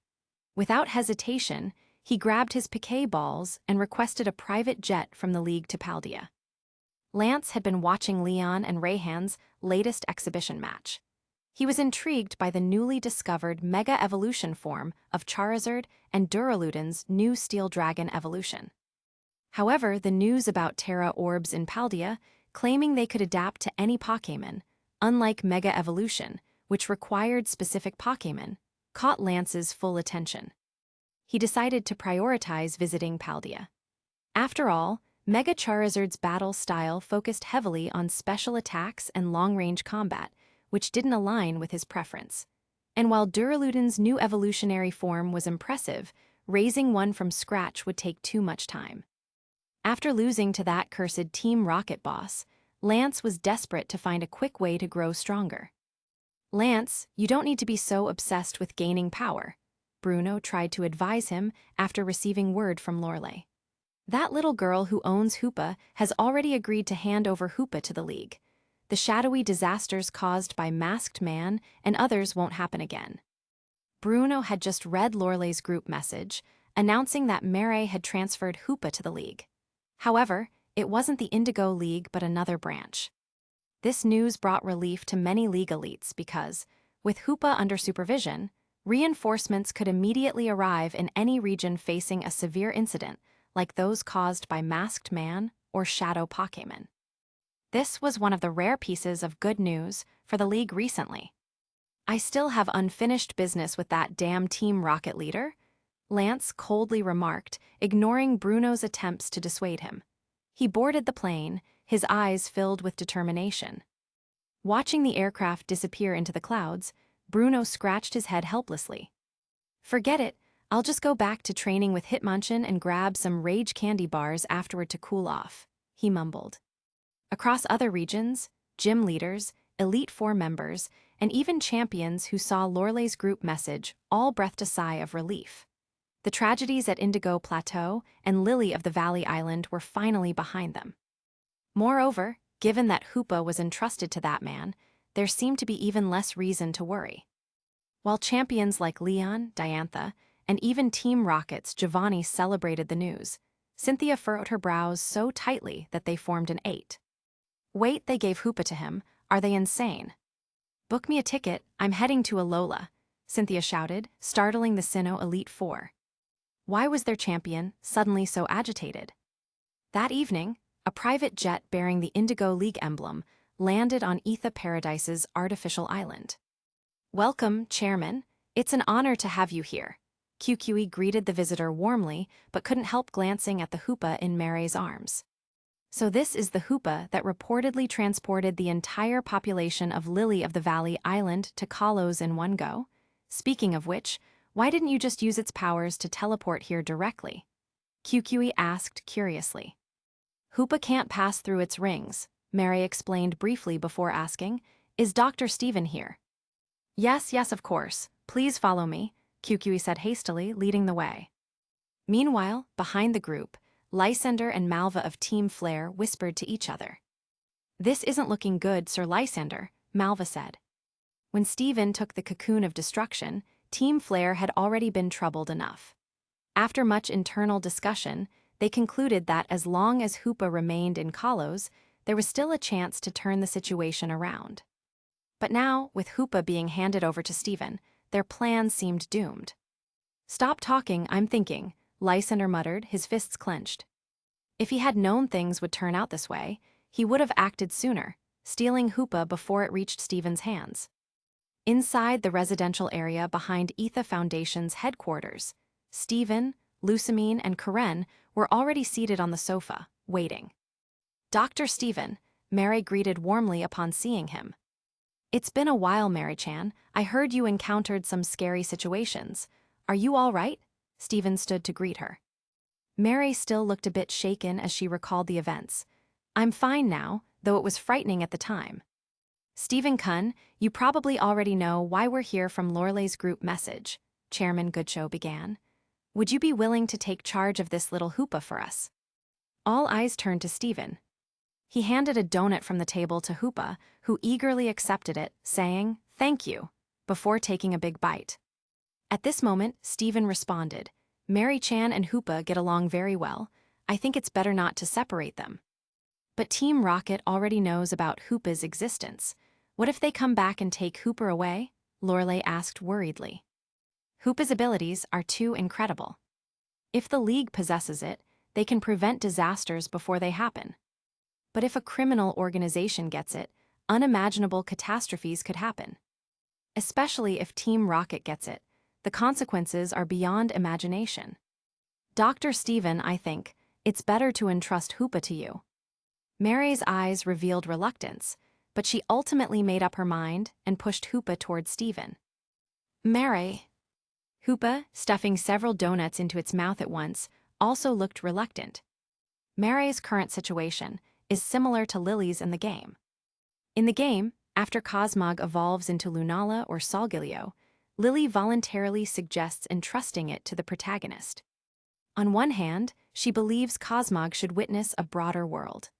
On the other, Lily knows that with her strength, she cannot handle a legendary Pokémon, even though Cosmog wouldn't reject her like Charizard rejected Ash in the early days. But Lily herself couldn't accept holding Cosmog back. Since that's the case, it's better to entrust it to someone more suitable. No wonder Lily is so likable. She's truly sensible. In that case, we should. Lysander couldn't help but try to interject. Although Mary had already refused the Kalos League twice before, Lysander felt that even if there were risks, they had to keep Hoopa in Kalos. At this point, he could only rely on Malva to showcase her true strength. If Goodshow asked about it later, they could just say Malva was too low-key and didn't want to be champion. Even though he didn't believe this excuse. However, before Lysander could finish speaking, Lusamine immediately interrupted. How about this? This little girl, Mary-chan, can stay in Alola with Hoopa. That way, even if Team Rocket or other villains attack, Stephen can protect you both immediately. Lysander and Malva looked as if they had just seen a ghost. What's the difference between leaving Mary and Hoopa in Alola and directly giving Hoopa to Dr. Stephen? But the Archie Valley is my home. My family has lived there for generations, Mary said hesitantly. That's fine, don't you have a brother? Let him stay there to continue the family line, and you can come to Alola. Karen suddenly chimed in. She hardly ever agreed with Lusamine, but this time they were on the same page. Mary seemed tempted. By the way, wasn't there a report in the Lumiose Times recently showing Miss Malva and your brother watching a movie together? Don't disturb their time together. Who knows, you might be an aunt next year, haha. Will smirked mischievously. Malva almost grabbed the fruit knife on the table to throw it at the chubby boy. Who's with that clingy guy? No, that person. Well, I'll go back and discuss it with my brother, Mary said, clearly indicating she was close to agreeing.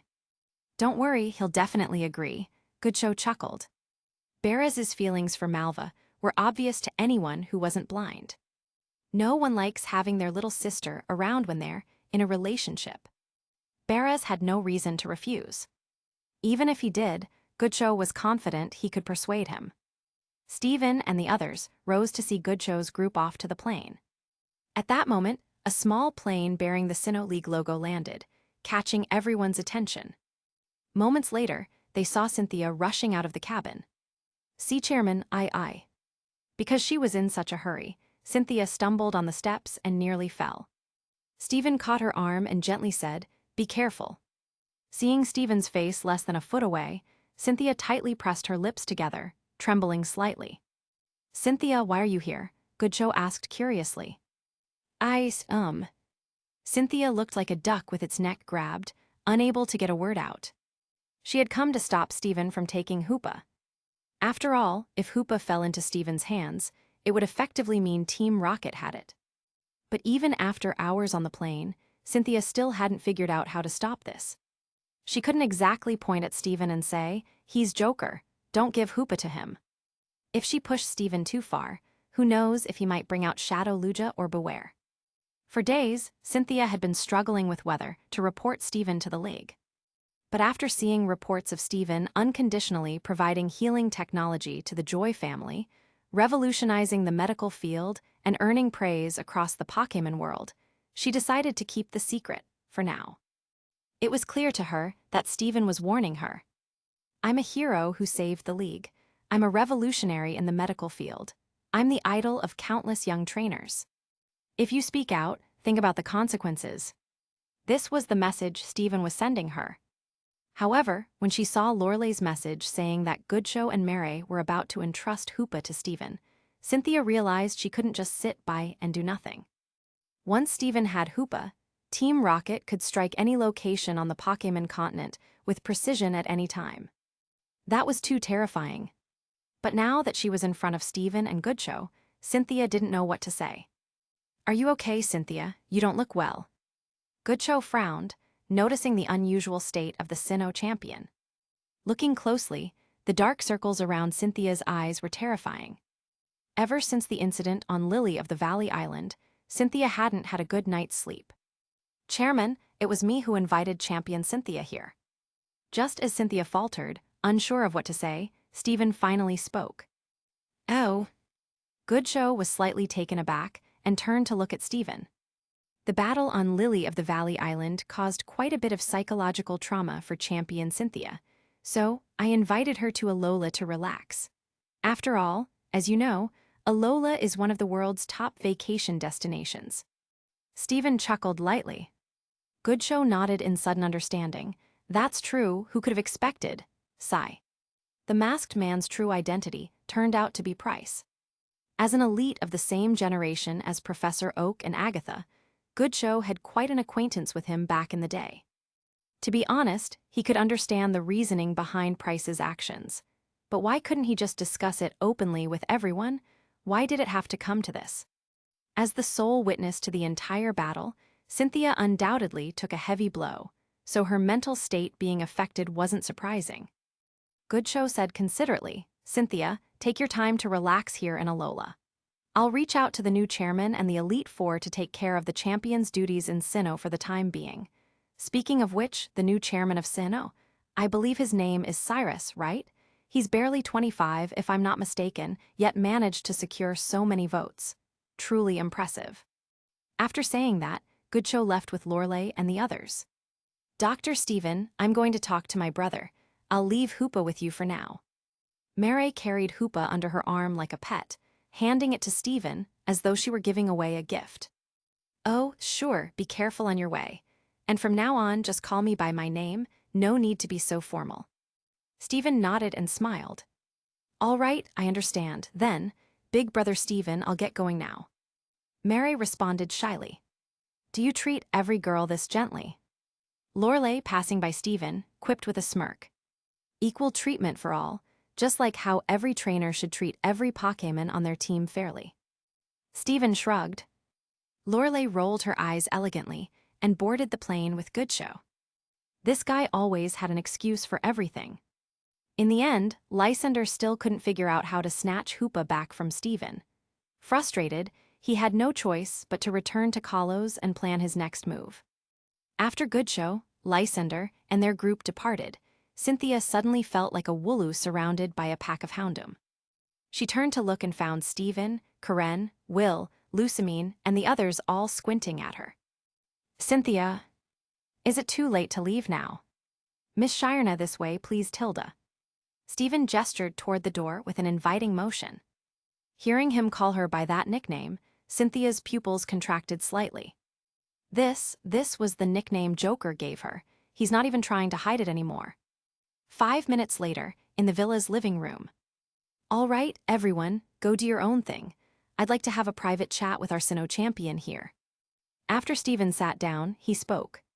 The others exchanged glances before Will waved his hand and left first.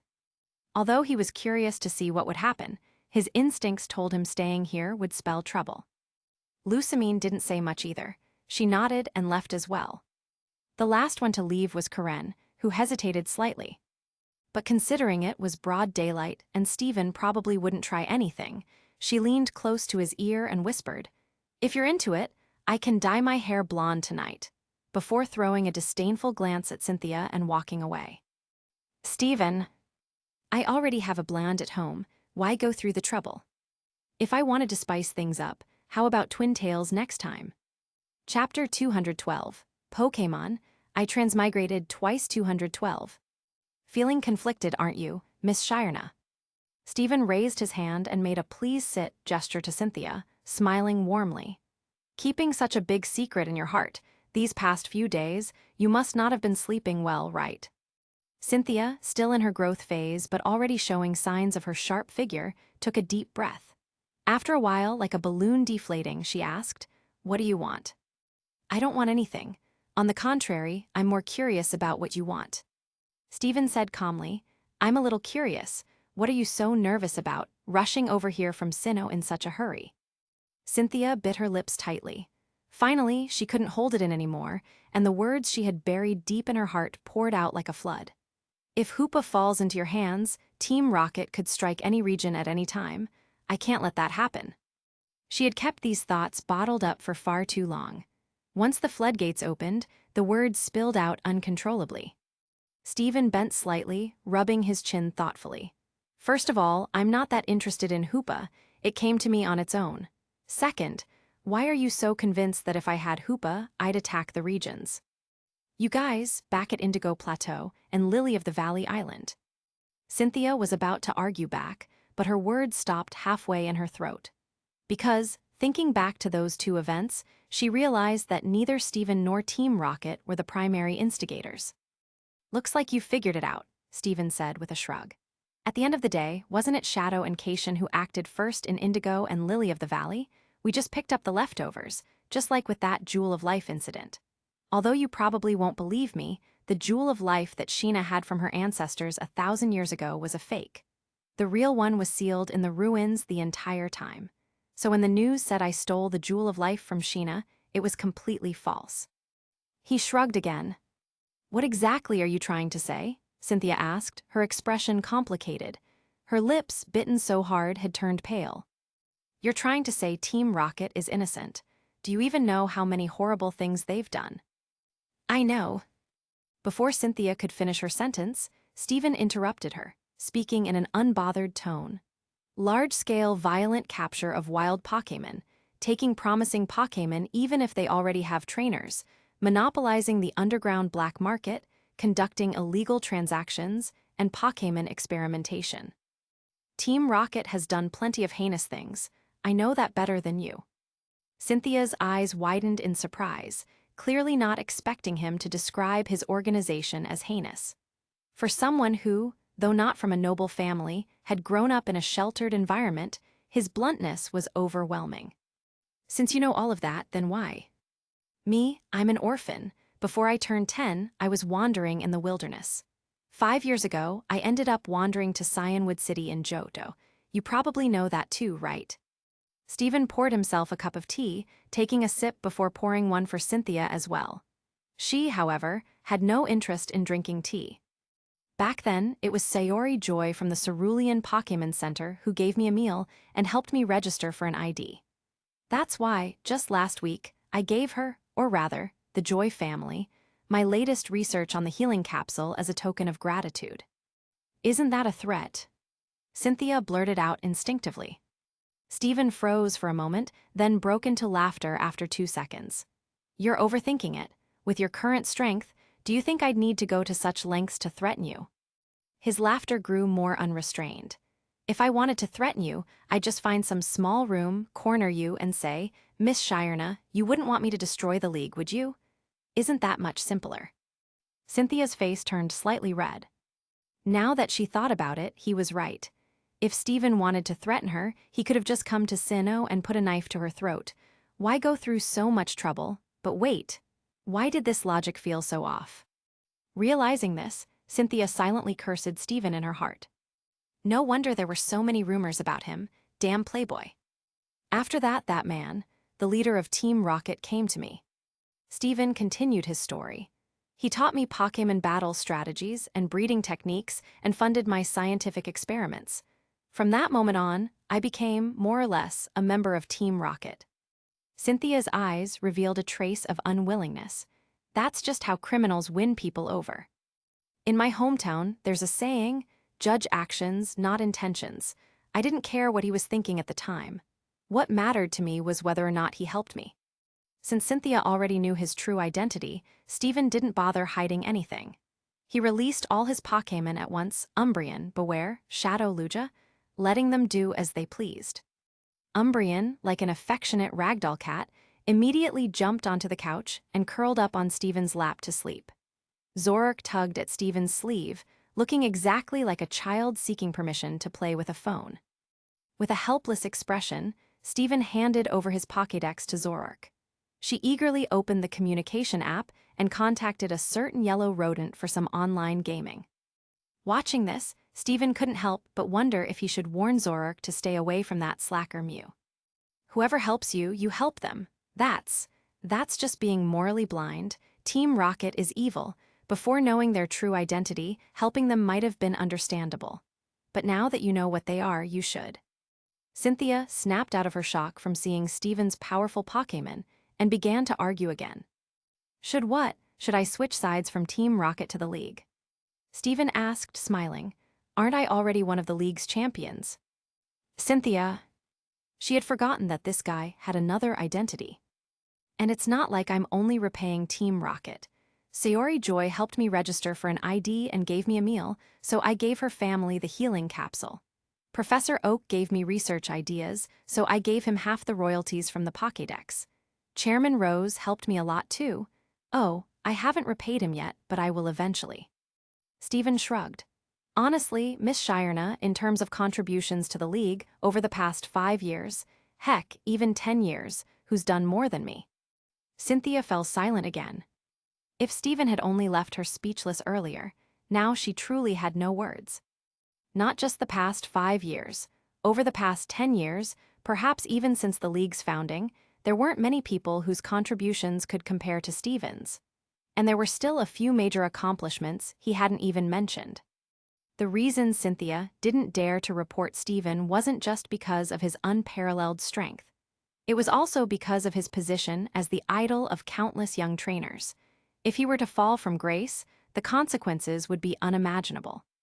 Team Rocket is evil and the League is good. I'm not interested in debating that, Stephen said again. I have no interest in such discussions. I just know I'll never do anything I'll regret. He continued, I do what I want and live as I please. That's my life philosophy. Don't overthink it. What you're most worried about is me fully siding with Team Rocket and overthrowing the League, right? That's the last thing you should worry about. Stephen reassured her. The League isn't perfect, but it's healthy overall. More importantly, it has the support of the people. Like Shadow's attempt to overthrow the League through violence, under the eyes of the entire world, that was the epitome of stupidity, in my opinion. No one wants to live under violent rule. Even if Shadow had gotten lucky and succeeded without Team Rocket's interference, they wouldn't have lasted. Sooner or later, a new strong force would have risen to overthrow them. The same goes for Team Rocket. Their negative image is deeply ingrained in the public's mind. Replacing the League is impossible. Being the underworld's kingpin is the best they can hope for. Stephen spread his hands as if to say, "That's all there is to it." Isn't that already terrifying enough? Cynthia muttered to herself, feeling a bit speechless. A dark organization, ruling the entire underground world of the Pokémon continent. It's practically like a sword of Damocles hanging over the League's head. Cynthia thought that if Team Rocket truly developed to that point someday, it would inevitably lead to an earth-shattering war with the League. And besides, there's no need for you to worry about something that far off right now. Doesn't Sinnoh itself have a bunch of issues waiting for its champion to deal with? Stephen shifted the topic with a casual remark. Are you talking about Lily of the Valley Island? Mr. Cyrus has already taken over and is handling the reconstruction work there. Cynthia frowned slightly, assuming Stephen was referring to the devastated Lily of the Valley Island. Although the place was in ruins, with the miraculous power of Pokémon and the financial resources of the Cyrus Group, Cynthia believed the restoration wouldn't take too much time. Mr. Cyrus. Hearing Cynthia's formal way of addressing Cyrus, Stephen couldn't help but show a subtle, suppressed smile. Tilda, in any case, you can handle my identity however you like, Stephen said as he stood up. Either report me to Mr. Goodshow or keep this secret buried in your heart for the rest of your life. But if you choose the latter, you'd better be careful when you get married in the future. Make sure to see a doctor in advance to confirm you don't have the habit of sleep talking. Otherwise, you might accidentally spill the beans. At the end, Stephen half-joked with a smile. Take some time to relax here in Alola, this vacation paradise. After all, that Mr. Cyrus will be handling your work for now, isn't that right? With that final remark, Stephen patted Cynthia on the shoulder and left her standing alone, lost in thought. The Lily of the Valley Island incident eventually concluded with the Sinnoh, League's former chairman, voluntarily taking the blame. The Cyrus Group announced it would fully take over the island's restoration work, garnering a massive amount of votes for Cyrus, the group's CEO. During the election process, there was hardly any suspense or formidable opponents, and at just under 25 years old, the young entrepreneur Cyrus was elected as the new chairman of the Sinnoh League. Following Stephen and Goodshow's advice, Cynthia temporarily took a vacation in Alola.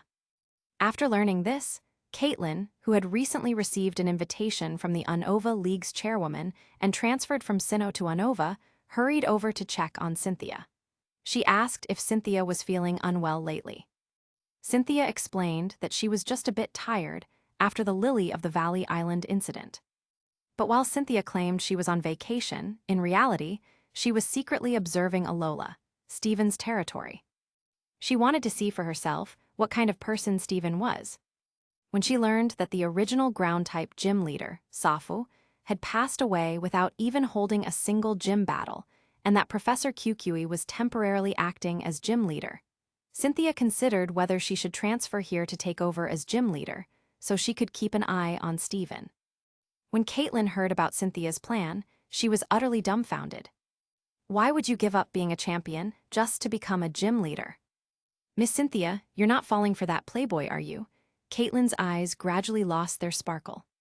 Because, aside from that, she couldn't think of any other reason why Cynthia would abandon her champion title and lower herself to become a gym leader in a foreign region. I was just saying that casually, don't take it seriously. Seeing her young admirer's reaction, Cynthia quickly changed her tune. Indeed, the idea wasn't rational. Not to mention whether Sinnoh would even let her go. Just imagine how others would perceive her if she did this. Would people think she had a crush on a criminal?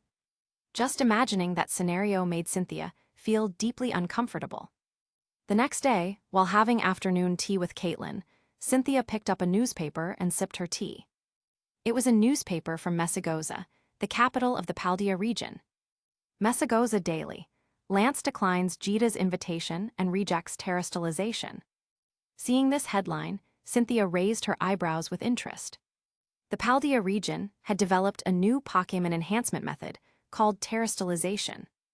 Initially, Cynthia had wanted to see it for herself, but the unresolved chaos of the Lily of the Valley incident, combined with her frustration over Steven's true identity, had made her forget about it. So Lance had already gone ahead. After carefully reading the report, Cynthia couldn't help but smile faintly. The report revealed that terrestrialization is a method that changes a Pokémon's type during battle. To be honest, its power wasn't as strong as Dynamaxing or Mega Evolution, but it was far more convenient to use. Dynamaxing required being in specific locations with Dynamax energy spots, which were mostly limited to Galar's stadiums. Some stadiums didn't even have them. So, if you encountered dangerous Pokémon or criminals in the wild, relying on Dynamaxing to turn the tide was almost impossible, because there were no energy spots in the wild. As for Mega Evolution, while it could be used anytime, anywhere, the stones were too hard to find. And even if you did find one, it might not match your Pokémon. Terrestrialization, on the other hand, was much more convenient. Any Pokémon could use it, anytime, anywhere. However, there was still one issue. The Terra Orb, the item needed for terrestrialization, had to be recharged with Terra energy at a Pokémon Center in Paldea after each use. In other words, if you left the Paldea region, you could only use terrestrialization once. After that, you'd have to return to a Pokémon Center in Paldea to recharge before using it again. It was quite inconvenient. In the game, if a Hiatus is in your party, the Terra Orb doesn't require recharging and can be used indefinitely. The report stated that Jita had invited Lance to transfer to Paldea, so he could use terrestrialization without restrictions. But Lance ultimately declined. Lance also announced that he wouldn't use terrestrialization, with the media speculating it was because he spent most of his time outside of Paldea, making recharging too troublesome. According to a leak from Kalos Lumios TV, the real reason was that upon terrestrializing, the types of Lance's 2 Dragonites changed to flying type, which greatly displeased the Dragon Champion. Steven wasn't concerned about the report. He had arranged a new home for Mary and Hoopa. Watching the excited girl and mischievous little Pokémon after the move, and then glancing at one of the piquet balls on his belt containing the destruction cocoon. Steven felt that Team Flare wouldn't be able to cause trouble anymore, right? After all, even if Lysander managed to capture Xerneas as the key to activating the ultimate weapon, it could only grant someone the power of eternal life. It couldn't unleash the power of destruction to destroy everything without Yveltal. Time quietly passed, without anyone paying attention.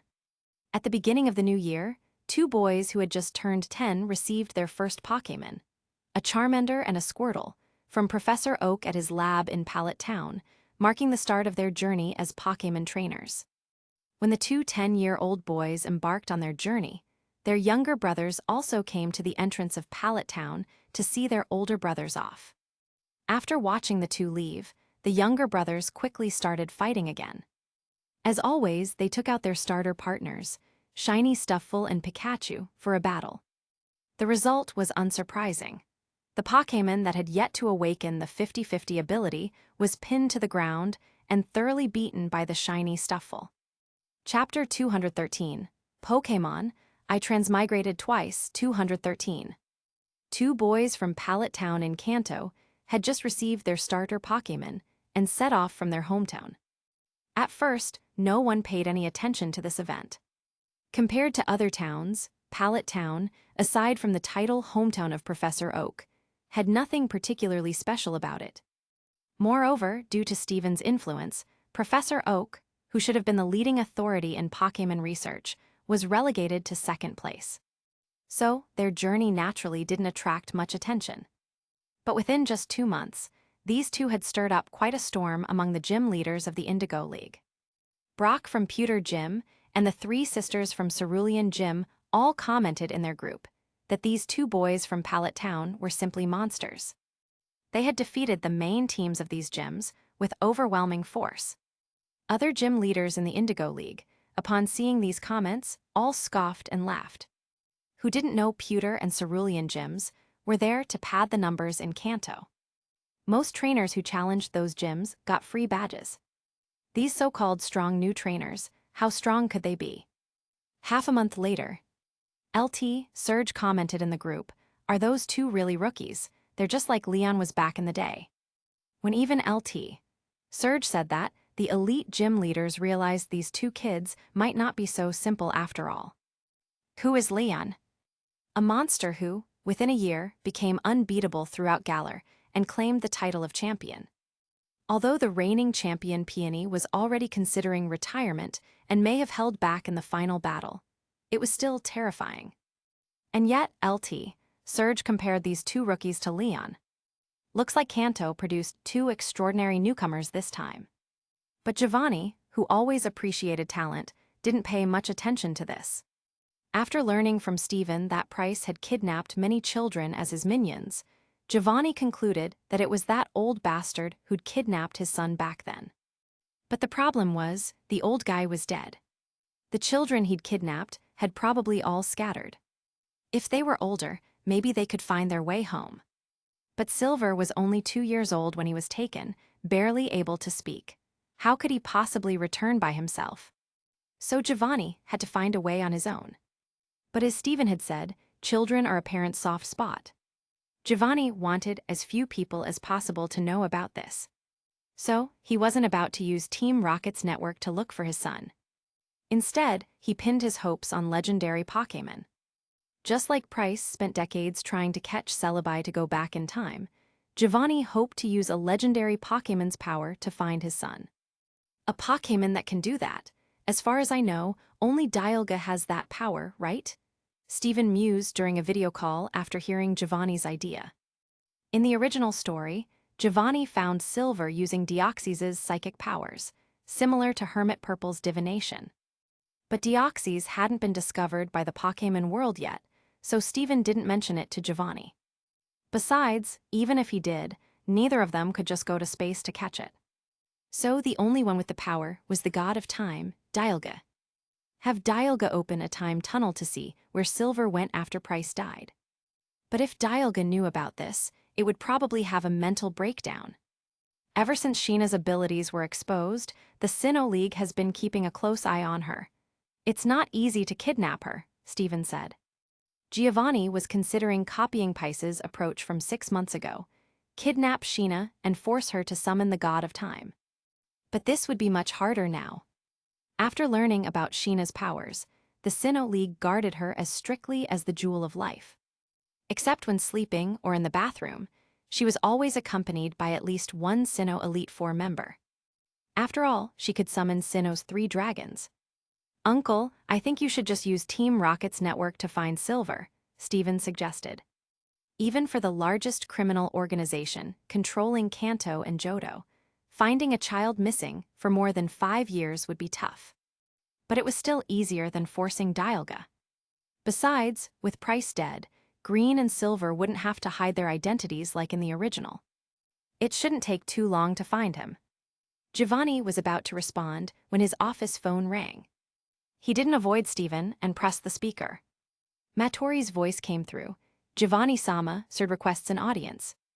No one was allowed to listen in on Giovanni's conversations with Steven, not even his close aide and secretary, Mattori. Giovanni glanced at Steven, saw him nod and said, "Let her in." Soon, Serd entered, wearing the silver Team Rocket uniform exclusive to the Beasts, and bowed to Giovanni in the boss's chair and Steven on the projection screen. "Sakaki-sama, my king." "What is it, Serd? Didn't I tell Mattori I didn't want to see anyone today?" Giovanni said irritably. "My apologies, Giovanni-sama. This matter is of great importance." Serd reported, "The research department has reported that Dark Mutwo's condition is now optimal. The Dark Mutwo project is complete." This was the only good news Giovanni had heard since the Lily of the Valley Island incident. "So, Blaine and Fuji are about to leave Team Rocket," Steven pointed out. This had been discussed a year ago. Once the Mutwo project was done, they'd retire. Reminded by Steven, Giovanni nodded and ordered on the phone. "Mattori, notify all executives who know about Blaine and Fuji. Neither name is to be mentioned again, internally or externally. Act as if they were never part of Team Rocket. A clean break, never force people to stay."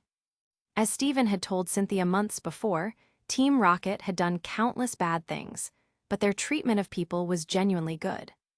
Later, Team Rocket never bothered Blaine again, and Blaine never leaked information about Team Rocket to the League. It was a model of an amicable split. Such vision, even Surd couldn't help but sigh inwardly. Uncle, let's get back to the topic. I still think you should just deploy Team Rocket's network to find Silver, Steven said. Giovanni raised an eyebrow and glared at Surd. Surd quickly bowed lower. Steven laughed. Don't worry, Surd won't leak anything. When we returned from Lily of the Valley Island, Surd had already guessed. If she wanted to use this information, she wouldn't have waited until now. Surd, whether genuinely or pretending, said fearfully, "Thank you, my king, for your understanding." Giovanni withdrew his murderous glare and after a while sighed, "I've said before, the next Team Rocket boss will be the strongest. Now, many in management already suspect Silver exists. If this is confirmed..." Giovanni's concerns were valid. Currently, management only suspects Giovanni has a child. If confirmed, it could spark a rebellion. "I think you're overcomplicating things, Uncle," Steven suddenly said. "Oh," Giovanni looked at Steven again. "What do you mean, Steven Kun?" "You're only worried about a few things. First, if Silver's existence is confirmed, some might rebel," Steven explained. "Easy fix. If there's a rebellion, just crush it. Honestly, even without me, with Dark Mutwo, how many in the world could stop you?" Giovanni agreed but frowned again. "It's not rebellion I'm worried about. Mainly, a leader can't go back on his word." The thought of being seen as untrustworthy by subordinates worried Giovanni the most. He felt somewhat guilty, because he had once personally said, "The strongest will inherit the position." Now that he had a son, he wanted to pass it on to him. Giovanni was a good boss, but also human. Given the chance, of course, he wanted his son to succeed him. Now over 40, Giovanni's final wish in life was for Team Rocket to become the undisputed ruler of the underworld. Then Steven would be king, Silver the boss, and two emperors ruling together. He would serve as the power behind the scenes, supporting them and enjoying a perfect old age. But this would break his original promise. A leader who breaks his word, who would follow him. "Uncle, you're underestimating Silver," Steven laughed. "I've never met him, but he's your son. How bad could he be?" Though not as freakish as Red or Blue in the original, Silver's talents were champion level. Maybe not on par with Lance or Leon, but with Giovanni's bloodline, he could match Steven or Cynthia. "If I had to guess, the only one who could threaten Silver's succession would be Surd," Steven laughed. "How about it, Surd? Do you want to take over Uncle Giovanni's job?" If Silver developed normally and reached a champion level, only Surd could match him in the organization. "I wouldn't dare," Surd quickly knelt on one knee. "If that day comes, I'll assist the king and young Master Silver with all my strength." Surd truly had no interest in the boss's position. "So, according to you, just come clean," Giovanni squinted. "Exactly," Steven said. "Let the rebels rebel and use this as a chance to flush out all disloyalty at once." Giovanni tapped his desk with his finger, barely interested in petting his cat. As he was about to agree, Surd suddenly spoke. "Giovanni-sama, my king, why not let me handle this matter completely?" 2x. Steven and Giovanni looked at Surd together. Steven left the room and saw 3 game-addict Pokémon shouting in the living room. Zorak grumbled, "I told you this mission was capture, not hunt. Hoopa, why'd you kill it?" Hoopa looked guilty. "Sorry, I didn't read the mission properly." Mew comforted, "It's fine, just use your hunting flute to help me next time." Zorak snapped, "You're no better. How many times did you cart the last hunt? If you can't play Great Sword, don't." Since Hoopa moved to Alola with Mare, the game addict group grew stronger. But after Hoopa moved, Steven noticed that criminal organizations across the regions grew much quieter. Not surprising. Everyone now knew that with Hoopa's ability to open portals anywhere, if a criminal caused trouble, Hoopa could just open a portal and the Alola League would send Beware to get you. Who dared mess around now? But it's not like Team Magma, Team Aqua, Galactic, and those other groups would give up their goals. Steven didn't think so. Those leaders and members all had unhealthy obsessions with their abstract ambitions. Most likely, they were planning something big. Meanwhile, after getting permission from Giovanni and Steven, Surd fully took over the young Master Silver search operation. By the way, Surd named the operation herself.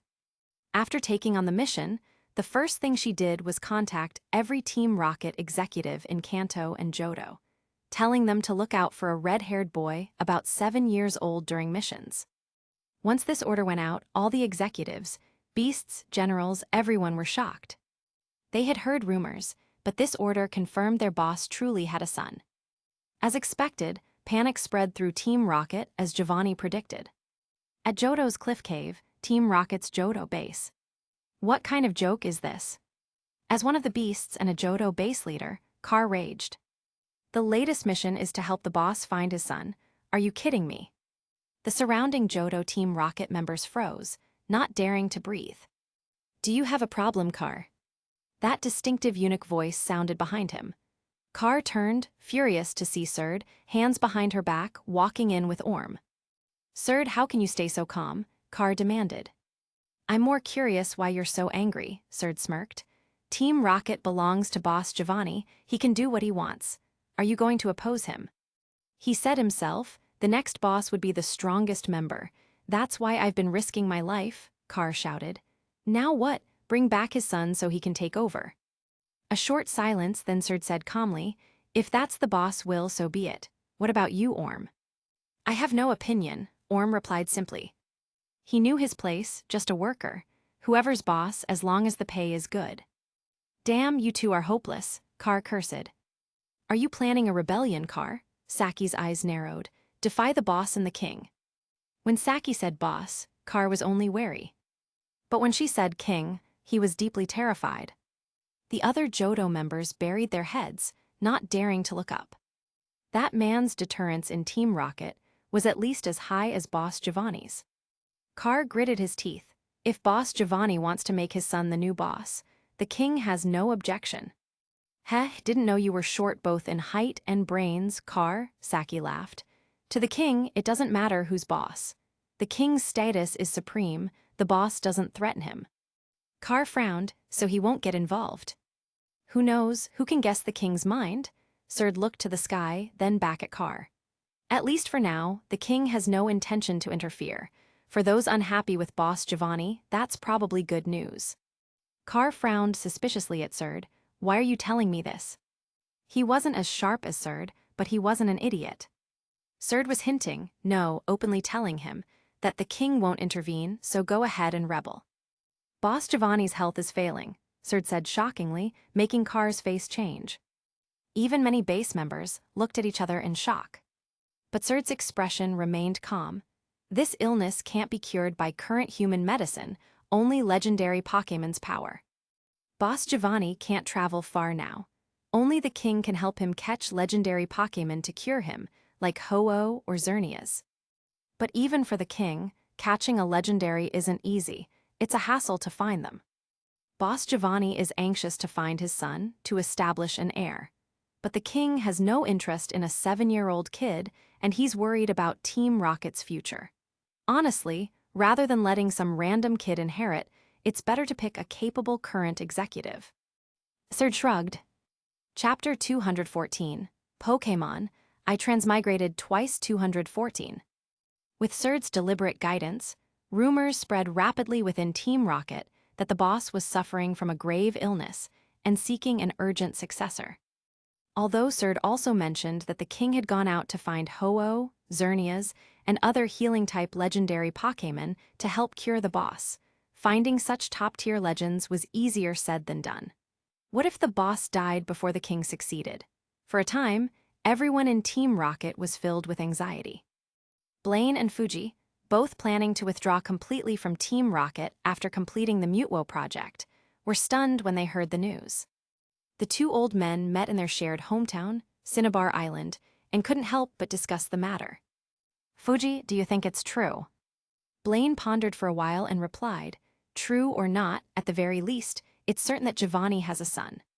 Fuji hesitated, then said, to be honest, if it's true, isn't now the best time to eliminate Team Rocket? Hey, what are you saying? Blaine's expression changed drastically. Isn't it? Fuji said. Finding legendary Pokémon is extremely difficult.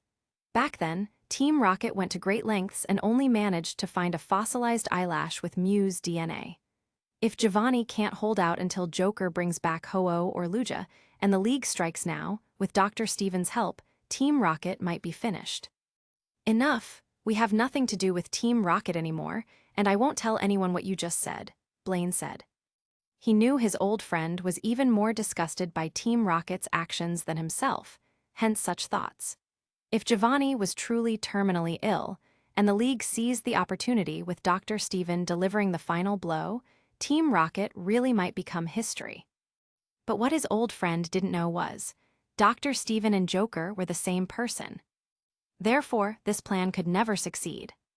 Regardless, Blaine hoped his old friend would treat their past in Team Rocket as if it never happened, go separate ways, never interfere again. Seeing Blaine so resolute, Fuji could only suppress his thoughts. After all, unlike Blaine, who was a top researcher and a veteran champion, Fuji had no such abilities and still had a daughter to care for. Better not to act rashly without absolute certainty. After a brief silence, Fuji posed one last question about Team Rocket. Who do you think is most likely to take this chance to rebel? Blaine and his friend exchanged glances. After 5 seconds, both old men said the same name in unison, Faba. While Team Rocket was in chaos, Stephen had already arrived in Kanto. Professor Oak had contacted him, saying a promising young scientist had made a revolutionary invention, but it still had flaws. Oak hoped Stephen could help improve it. This young man, Celio, wanted Stephen to help refine his invention, the Pokémon transfer device, in Celio's seaside lighthouse near Cerulean City. "This is amazing," Stephen exclaimed. "With this, Pokémon can be transferred at any time. It's as revolutionary as the Pokédex for the research community." Celio, meeting his idol, could barely speak coherently. "No, not at all, Dr. Stephen. Your Pokédex is essential for every rookie trainer's journey." Knock, knock. Suddenly, there was a knock at the door. "Who is it?" Celio called out. There was a long silence outside. Just as Celio thought it was a child's prank, a response finally came, sent by Professor Oak. Stephen glanced over. The voice sounded familiar. Celio opened the door. A boy of about 10, just at the minimum age for a rookie trainer, stood expressionless at the entrance. When he saw Stephen inside, a flicker of uncertainty passed through his eyes from under his cap. Celio recognized him immediately. "Oh, you're Red, right?" "That's right, Professor Oak mentioned you'd be coming these days." Red nodded, suppressing the urge to challenge Stephen to a battle, and lifted his coat, showing a belt loaded with at least 20 Poké balls. These were all the Pokémon Professor Oak had asked him to catch. Trainers from Pallet Town would often be asked by Oak to capture wild Pokémon for his research. But taking care of so many Pokémon was a hassle. Feeding them all was impossible. After beating the Vermilion Gym, Red had planned to return to Pallet Town and deposit all but his main team with Professor Oak. But Oak had called, saying a researcher in Cerulean had invented a machine to transfer Pokémon over long distances, so there was no need for Red to make a special trip home. That's why Red was here. Celio activated the video call function on the transfer device. Professor Oak, with noodles in his mouth, appeared on screen. "Oh, Celio, you called, so the transfer device must be done. Oh, Red and Dr. Stephen are here too," Oak said, splattering soup on the screen. Celio replied, "Professor, please activate the transfer button. I'll send Red's Pokémon over now." After some fiddling, Red was left with just 3 Poké balls. The rest were sent back to Oak. "Amazing," Red said, uncharacteristically expressing his admiration. "This is so convenient." It's just like Hoopa's ability. A small figure suddenly popped out from behind Stephen, startling Celio and Red. It was the mischievous Hoopa. "Is that the legendary Hoopa, the one from the Sinnoh Island incident, who transferred hundreds of thousands of people to Kalos in an instant?" Celio exclaimed. At that time, Hoopa's reputation was legendary. Without her, at least half the people on Sinnoh Island wouldn't have survived. Another person recognized Hoopa. "Hoopa is awesome, Tilda." Hoopa puffed up proudly and, to show off, tossed her golden ring, reached through it, and snatched Oak's cup noodles through a portal. "Ah, my noodles," Oak cried. Red and Celio were stunned. This was even more outrageous than the rumors. Big brother Steven, want some? Hoopa offered the remaining noodles to Steven. No thanks, Steven replied. Who wants leftovers from an old man? Okay then, Hoopa tossed the noodles back to Oak. With the transfer device finished, we'll be on our way, Steven said, preparing to leave. He had other things to do in Kanto, besides helping Celio. At this moment, Red stepped in front of the door, blocking Steven's way. Please, battle me, Red said, as if unused to speaking. Red had grown up listening to stories about Steven. While he didn't worship him to the extent that Blue or Serena did, he still admired him. And, as someone whom Professor Oak called the man of battle, how could he not challenge the League's #1? Oh, and by League's #1, instead of World's #1, it's because there's someone else.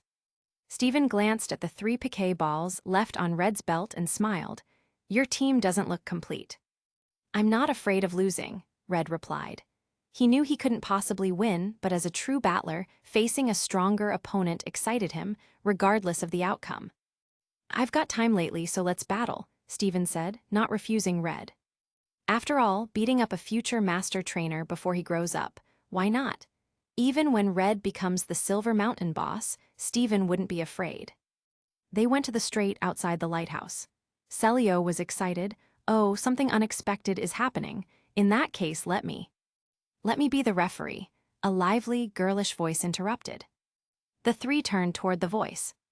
A girl about 10, with waist-length hair, wearing tight sportswear and boots, skipped over.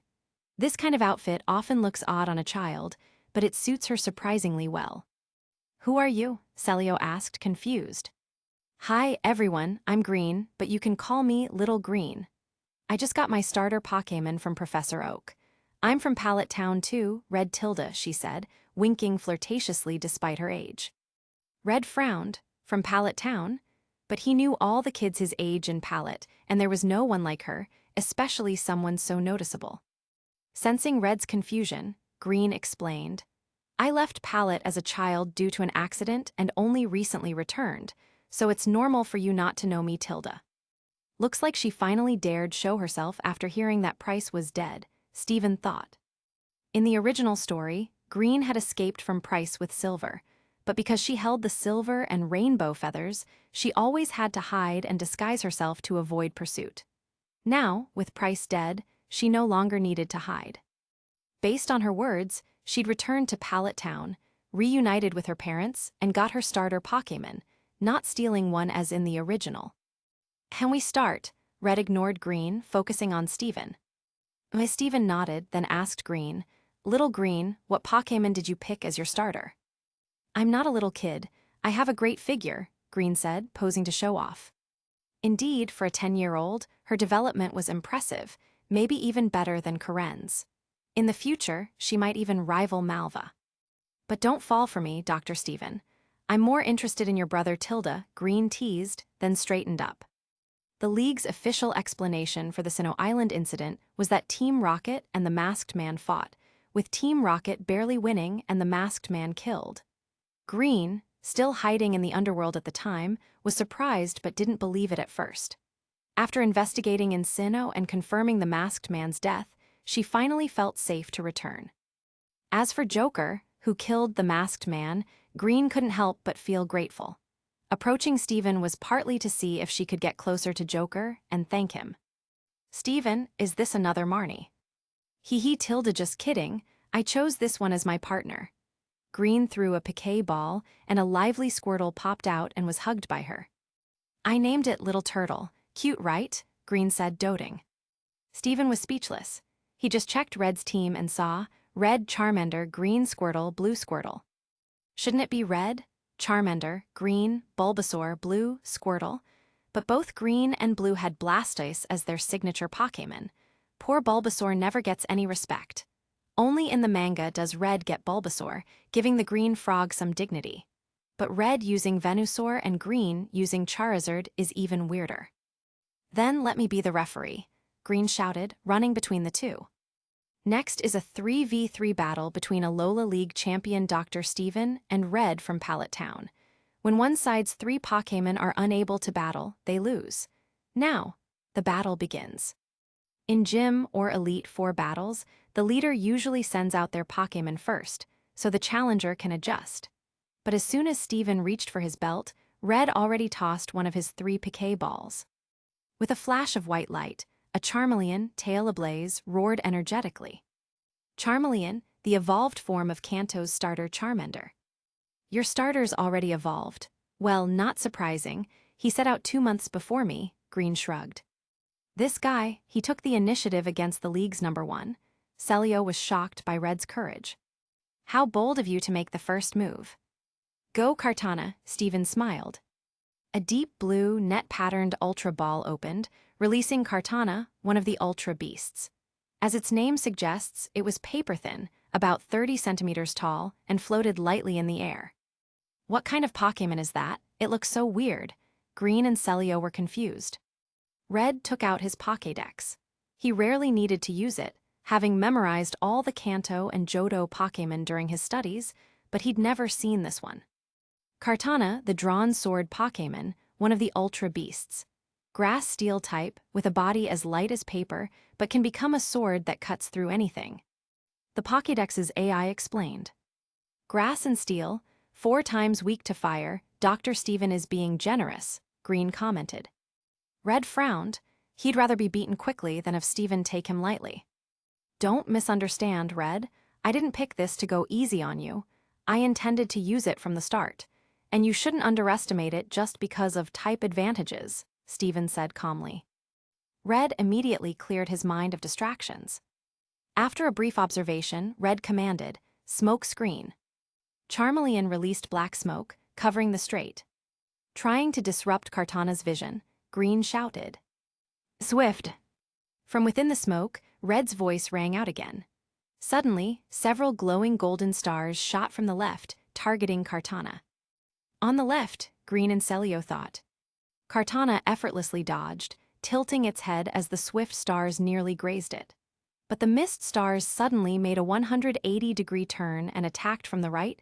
Swift, like magical leaf, never misses as it homes in on its target. Flamethrower, Red shouted. Attacking from both sides, Green thought instinctively, the Swift had just come from the left.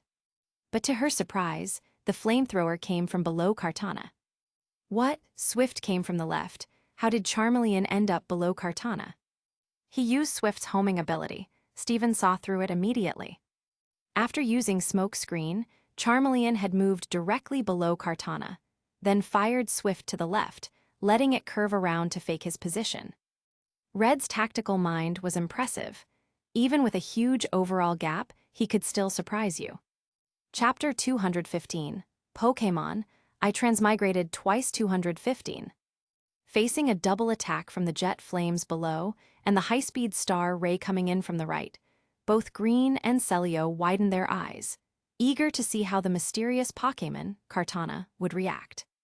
Would it simply overpower them with brute force? If so, that would be a bit boring. In the next second, everyone watched as Kartana lifted its sword-like left arm, letting the high-speed star ray collide with it. At the moment when the star ray clashed with the blade, Kartana's left arm subtly twisted at a barely visible angle. Instantly, the star ray was forcefully redirected downward at a 90 degrees angle, smashing into the jet flames. Boom! A fierce explosion erupted in midair. What was that just now? Celio shuddered. As a researcher with no fighting experience, he couldn't comprehend what had happened. It changed the star ray's trajectory using its blade, said Green bluntly. Although Grebe was the weakest battler among the trio from Pallet Town, any kid favored by Pius couldn't be simple. She sighed, Kartana's attacks are softer than I thought. Seeing how sharp its arms are, I expected a brutal, overwhelming battle style. A sword without flexibility cannot become strong, Steven commented with a slight smile. As Steven spoke, the jet flames quickly overpowered the star ray, pushing a pillar of fire toward Kartana in the sky. But in those 2 seconds, the star ray held back the flames. Kartana had done everything it needed. In the next instant, Kartana dove down like a blade, closing the gap with Charmeleon along the pillar of fire. Flame Vortex, Red commanded without hesitation. He didn't know Kartana's battle style, but its appearance screamed close-range fighter. Charmeleon was good at close combat too, but going head-to-head with Kartana would be like showing off your skills in front of a master. Charmeleon took a step back, and the flame pillar in its mouth instantly expanded, forming a wide, spiral ring. Flame Vortex wasn't as powerful as Flamethrower, but it covered a much larger area. Red's pretty good, Green's eyes lit up. When receiving her starter Pokémon, Professor Oak told her there were 2 other outstanding trainers in her cohort. Green hadn't thought much of it. She was a genius herself, after all, and had trained under a master-level trainer for years. She hadn't seen Blue's ability yet, but Red's moves were already making her feel outclassed. If her 2 fellow townsfolk were so strong, why hadn't the masked man kidnapped them during that incident? She thought indignantly. "He's going to get hit," Celio shouted, pulling Green's attention back. Looking up, she saw the flame vortex closing in on Kartana. Even with a level gap, a 4x type effective move was dangerous if it landed. Just as Kartana was backed into a corner with nowhere to dodge, Red, Green, and Celio saw Kartana extend its right arm forward, poking into the flame vortex. The flames wrapped around its arm, on the verge of engulfing its entire body. Green stared in shock. Is it crazy? It reached out to touch a fire-type move with 4x effectiveness. But then everyone noticed. The flame vortex stopped at Kartana's shoulder, unable to move any further. Even Red's normally stoic face under his cap was full of disbelief. What was going on? Wind can make the fire stronger, but it can also control its path, Stephen explained. Kartana raised its right arm, now wrapped in flames, a flaming greatsword more than 20 meters long. It looked like a fiery version of the Excalibur. Green squinted and observed a swirling wind around Kartana's right arm. That was Air Slash. Kartana had coated its arm with Air Slash's hurricane. The swirling wind changed the fire's direction, causing it to loop endlessly around Kartana's arm like a Möbius strip, never harming its body. "You can even do that," Celio exclaimed, echoing Red's inner thoughts. "Take this, Red," Su Sheng chuckled. "Sword of Victory, Excalibur." As he spoke, all 3 present had question marks pop up over their heads.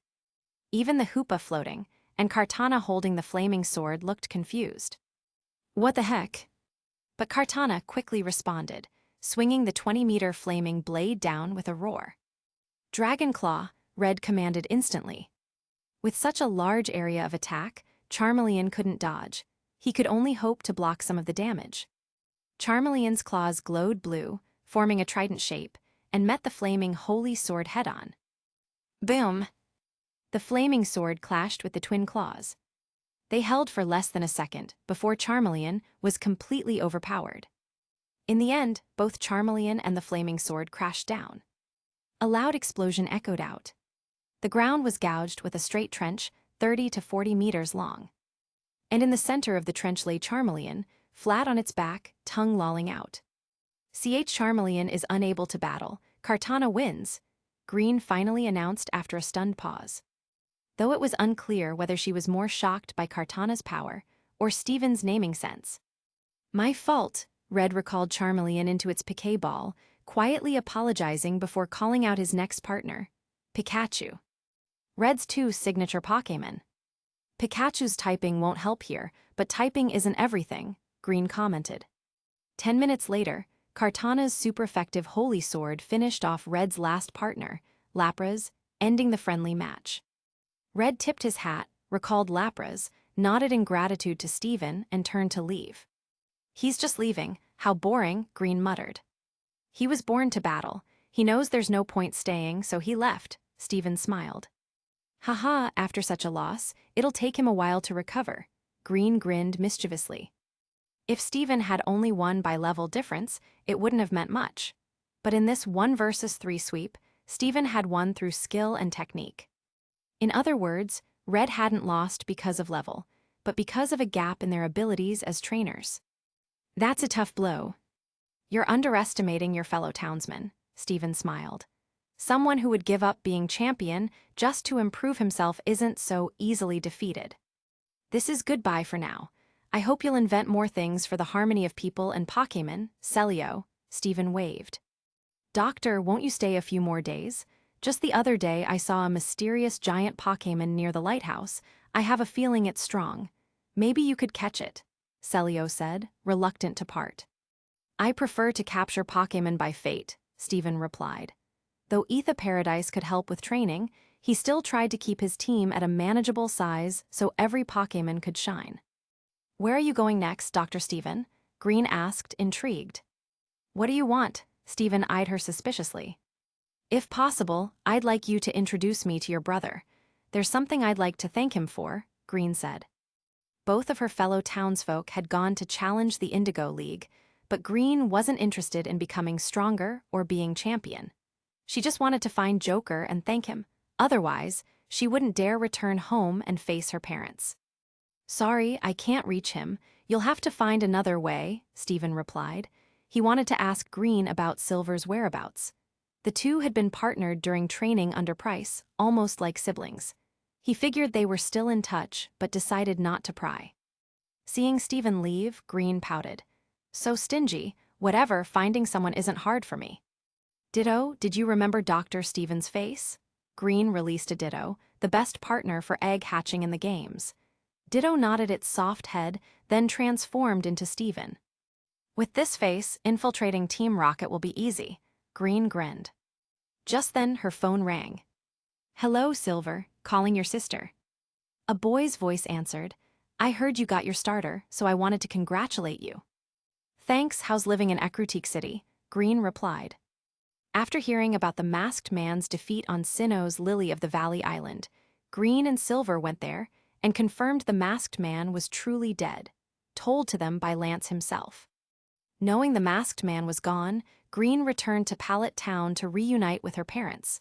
She'd been kidnapped at age 5 and still remembered her hometown. Silver, kidnapped at age 2, didn't even remember his name, if not for the pendant he wore. Green had invited Silver to live with her, but he declined, wanting to find his origins. Lance, who was also at Lily of the Valley Island, offered to let Silver stay in Ecruteak City while searching for his past. If Stephen knew Silver was now with Lance, he'd probably make a funny face. In the manga, Silver did work for Lance for a while and learned a lot of battle skills. But the real question is, how will Giovanni react? Stephen then arrived at Celadon City's Game Corner, Team Rocket's largest base in Kanto. In the headquarters meeting room, Serd knelt on one knee to report to Stephen and Giovanni. How did the organization react after the news was released? Stephen asked. Serd replied, the lower ranks didn't react much. They know becoming boss is just a dream for them. The main issue is with the executives, Sabrina, Koga, and LT. Serge all said that if boss Giovanni steps down, regardless of the successor, they'll quit Team Rocket. Giovanni frowned. Even if it's Stephen Kun, they won't accept him. If it was Silver, he could understand. He wasn't sure how talented his son was, but Joker was unquestionably strong. Why wouldn't they follow him? Stephen smiled. Uncle, you underestimate your charisma. Some people follow not just for strength. It's like in the previous world, even when Whitebeard was old, many young pirates still followed him. That's personal charm. It was the same for the 3 executives. Maybe they followed Giovanni for his strength at first, but over time, they admired his character. What about the 4 generals? Giovanni asked after a pause. Archer and Ariana said they'd follow Silver if he had boss Giovanni's leadership. Proton and Petrol said if they could keep their positions after boss Giovanni stepped down, they'd accept Silver as boss. Accept Proton and Petrol's conditions, Giovanni decided without hesitation. So, how many want to rebel? Stephen asked, resting his chin on one hand. Right now, we can confirm Carr and Faba, who disappeared 2 days ago, Serd replied. You called it uncle, Stephen laughed. Faba had been with Team Rocket for 3 years but never rose in rank, even when others left. No wonder he'd betray them. Just then, Stephen's phone rang. A grumpy old man's voice shouted, It's Namba, not Ramba. Stephen. I was just thinking about it, how'd you know? Anyway, Faba had always been dissatisfied with his position in Team Rocket. In Alola, he'd at least been number 2 at the Etha Foundation. Here, he could barely make the top 20. 3 years ago, when Team Rocket took over Etha Paradise, Giovanni said men like Faba should never be trusted with important roles. Today, he'd betray Lusamine for status, tomorrow he'd betray you the same way. He probably thinks if Carr becomes boss, he can be number 2, Stephen smiled. At best number 3, don't forget the king is still around, Serd added. That idiot's brain only works for science, Giovanni sneered. Just those two, what can they do? If the 3 beasts or all 4 generals revolted, Giovanni might worry. But just Carr and Faba, they couldn't make waves, especially with Shadow Mutwo in his hands. I'm not interested in this, uncle. I'll treat your illness now, Hoopa, summon Ho-Oh or Xerneas.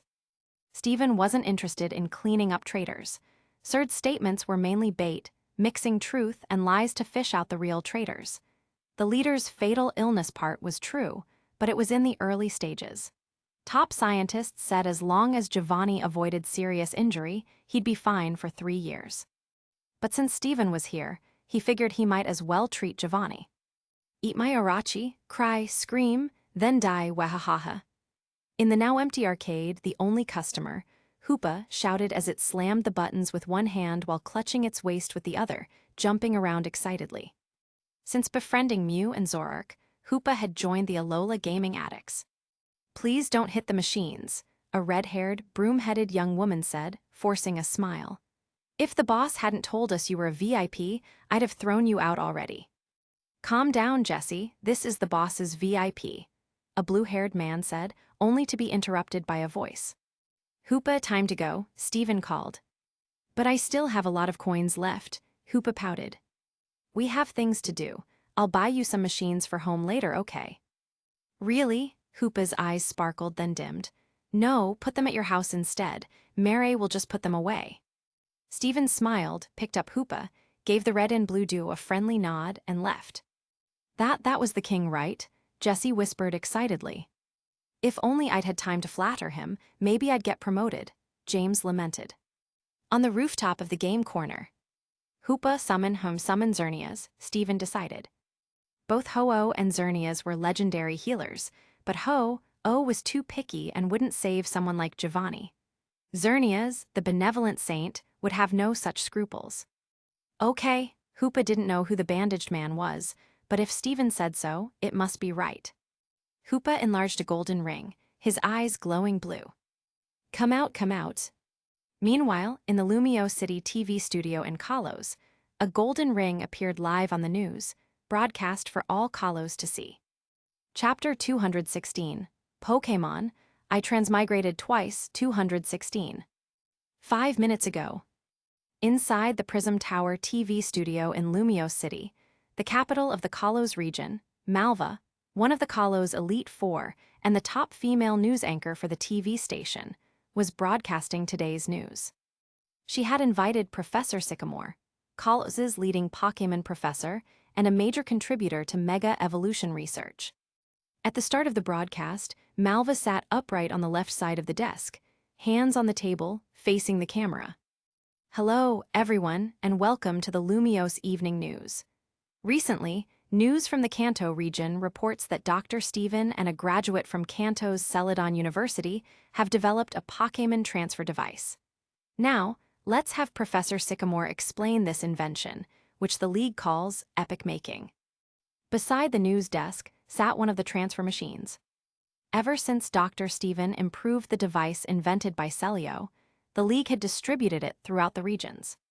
Kalos, of course, had one too. No problem, Sycamore said with a smile. He stood up, took a piquet ball from his lab coat pocket, and placed it in the device's half-spherical groove, the obvious spot for piquet balls. First, put the Pokémon you want to transfer in the ball and place it here. Then, contact the recipient. For example, I'm about to trade my Garchomp for my assistant Elaine's Pokémon. Sycamore dialed a number. Hello, Elaine. You're at the Lumiose Pokémon Center, right? Could you swap Pokémon with me? Great, thanks. After hanging up, Sycamore faced the camera again. Now the other party places their piquet ball on their transfer device, and we press the button. He pressed the button. A flash lit up the piquet ball. Sycamore picked up the ball and tossed it. What emerged was a Charmeleon, the evolved form of Kanto's starter Charmander. Viewers across Kalos gasped in shock. Sycamore smiled, recalled Charmeleon, placed the ball back and pressed the button again. He tossed the ball again. This time it was Garchomp. "This truly is an epic-making invention," Malva exclaimed. Meanwhile, in the reception room of the Kalos League HQ in Lumio City, Mary's brother, Beres, was also watching the live news, occasionally grinning foolishly. Thinking, "My girlfriend is so beautiful." When the camera focused on Professor Sycamore, Beres glanced at his phone to see online comments about Malva. Whenever he saw praises for Malva's beauty, figure, and strength, he felt immensely satisfied. HMPH, you can only fantasize about your goddess through the screen, but she's my girlfriend. "Oh, Beres, you're here."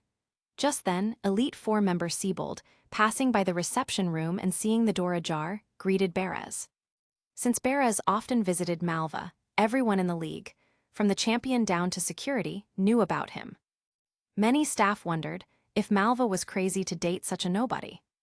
But neither the other Elite Four nor champion Diantha commented. After all, it was Malva's private matter. Still, who'd have thought that such a strong, queenly woman would like this puppy dog type? "Long time no see, Mr. Siebold," Beres greeted. "How's it going with Malva?" Siebold asked, smiling. "We're planning to see a movie after her shift," Beres replied. Siebold was stunned. "Wait, weren't they already doing that 6 months ago?"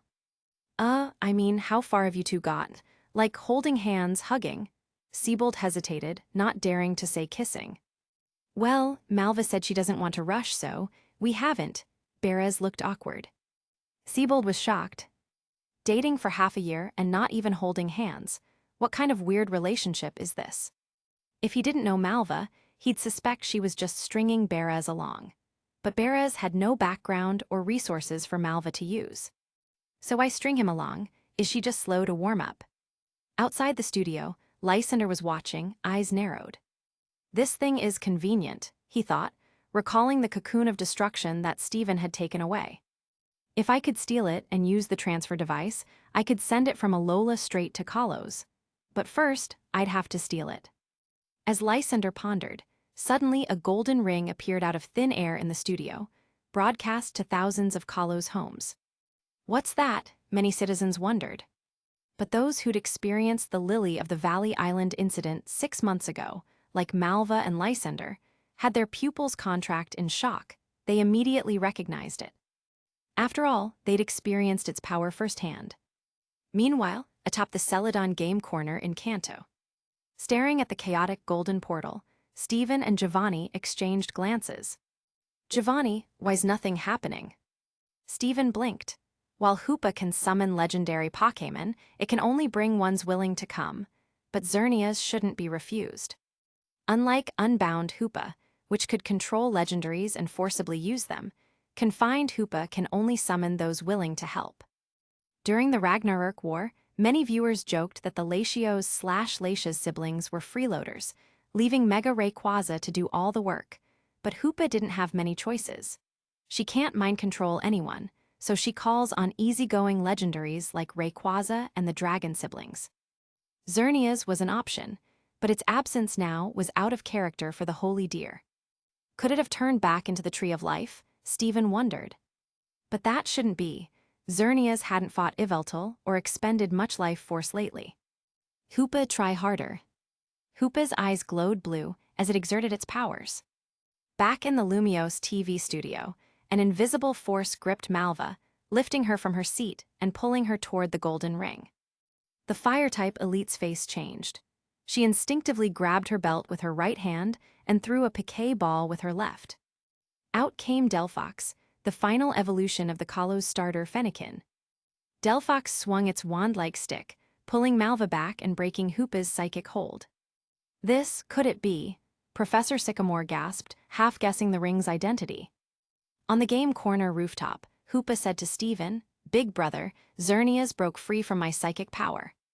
Steven realized it is Xerneas. "I'll go check," he decided.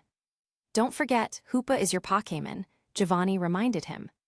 Steven nodded, put on his black-rimmed glasses, and stepped into the portal. In front of millions of viewers, Stephen emerged from the portal. "It is Hoopa's power," Sycamore exclaimed, eyes confirming his guess. But Lysander and Malva both thought the same thing. "This is bad." "Where am I?" Stephen looked around. "A TV studio. Would Xerneas be here?" His gaze lingered an extra moment on Malva and her Delphox. "Doctor, why are you here, and using Hoopa's power?" Sycamore asked. "Oh, I came because?" Stephen, having more or less guessed the reason, didn't intend to hide it. Hoopa's ability to summon legendaries would be troublesome if revealed, but Mere and Hoopa had already moved to Alola and he could protect them. Besides, there was no need to conceal it. He just wanted Xerneas' help healing someone. Of course, he wouldn't say the patient was Giovanni. Thump. Before Stephen could say more, he suddenly smelled a pleasant scent and a soft body pressed into his arms. Big. Really big. The biggest he'd ever felt in this life. Nearly 10 million viewers all stared wide-eyed. On screen, the Kalos Fire Elite threw herself into Stephen's arms. In Alola, at Melee City Gym on Ulayula Island, Nanu spat out the chocolate cake he'd just stuffed in his mouth. When did these two get together? In Pallet Town, Professor Oak exclaimed, "Whoa, whoa, these youngsters." Ash asked, "Professor, what are they doing?" Delia covered Ash's eyes. "Kids shouldn't watch this." At the new Indigo League HQ. Goodshow looked dumbfounded. "Kalos League moves fast, huh?" Malva's character overlaps with Lorelei. Both are bespectacled beauties with killer figures. Looks like Lorelei's chances just dropped. Back in the Kalos League reception room, Siebold and Wickstrom looked awkwardly at Beres, who now looked green-faced. Wickstrom pointed at the screen, whispering, "What's happening?" "What else? He's been cucked." Siebold looked at Beres with pity. Beres felt like a Magikarp stranded on land, unable to breathe, about to faint. It wasn't over. On TV, Stephen looked confused and asked Malva, "Do you have some illness?" He didn't finish illness, because a slender finger pressed gently to his lips. Viewers everywhere couldn't help but smile. This scene was perfect, worthy of a romance movie poster. "Oh, you're so impatient. I'm still at work and you just had to come see me?" Malva's tone was so sweet it gave people goosebumps. Beres felt like a suffocating Magikarp, about to pass out. Malva, was Dr. Stephen here to see you?" Sycamore finally snapped out of it, expression still dazed. "Yes." Malva clung to Stephen, her impressive assets squeezing his arm, smiling. "I told him I'd finish work soon, but he just couldn't wait." "Ooh," Sycamore grinned. "Ah, young love, I understand." Facing the camera, Sycamore said, "A little accident, but that's all for tonight's news. Thank you for watching and good night." Once the cameras went off, Malva sighed in relief. "Can you let go now?" Stephen asked quietly. Having spent years in a world full of only big, bigger, and biggest, veteran soldier Stephen's willpower had grown. He didn't embarrass himself in front of the world. He had no desire to show off and make all the other men in the Pokémon world feel insecure. Malva's smile instantly froze, but seeing Sycamore and others still watching, she quickly smiled again, shot Stephen a flirty look, and whispered, "I'll wait for you in the dressing room." She left quickly. As she passed Lysander, he nodded approvingly, "Well done." Even if not perfectly handled, at least the worst was avoided. Hearing this, Malva's face darkened even more. "He just let me get groped, and that's all he says." She walked even faster. "Well done, Doctor." Sycamore patted Stephen on the shoulder. "Without a word, you've snatched away one of Kalos's two prettiest flowers." Before Stephen could reply, Sycamore remembered something, stroking his stubbly chin. "But I heard Malva was dating some boy from Dahara City. Was that just a rumor?" Stephen smiled and didn't answer. Thinking for a moment, he called toward the portal, "Hoopa-chan, you can close it now." On the other side, Hoopa, hearing Stephen's voice, wondered what had happened, but obediently closed the ring. "Uncle, can I go play games now?" Hoopa asked Giovanni. "Sure," Giovanni nodded. What just happened over there? Giovanni wondered. But just Kalos, nothing that can stump Stephen. No need to worry. Lumios TV station dressing room. Stephen and Malva sat facing each other. Looking at the glamorous Fire Elite, Stephen got straight to the point. "Malva, you have Xerneas right." Malva didn't waste words. She took a master ball from her belt and placed it on the table between them. Inside was Xerneas, in its tree of life form. Did you defeat it? Stephen squinted. There's no way Xerneas reverted due to life force depletion. He still had Yveltal's egg. And in Kalos, only the woman before him, the secret top ace of Team Flare, had the power to beat the eternal god. Even Diantha couldn't. After all, in the manga, Malva always had the upper hand over Diantha. I captured it fair and square. I just went a bit too hard, so it reverted to this form, Malva said flatly. This was a lie. The truth, Malva did beat Xerneas, but it saw through Team Flare's evil and refused to serve her. Unlike Yveltal in the original, which Malva did capture. So Malva ended up severely wounding Xerneas, turning it back into the Tree of Life, at least to keep it quiet. Really unexpected, Stephen laughed, crossing his legs. Xerneas may not be the best fighter among legendaries, but to be beaten by an Elite Four, who'd believe that? Malva, no, your strength is way beyond Elite Four.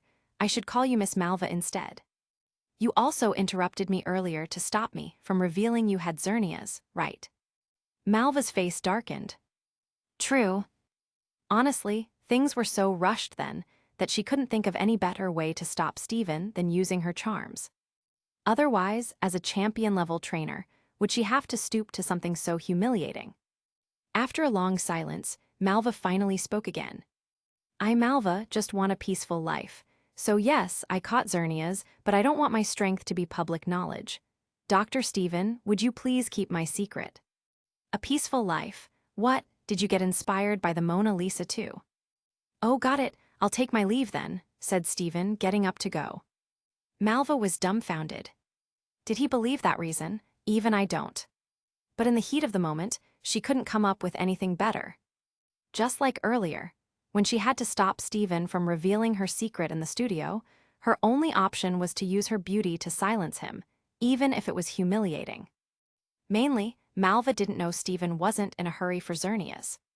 After all, Blaine had said Giovanni's condition wouldn't worsen for 3 years. And Xerneas was asleep now, taking it would be pointless. So Stephen couldn't be bothered to argue. Wait, was that show live or pre-recorded? Can it be cut?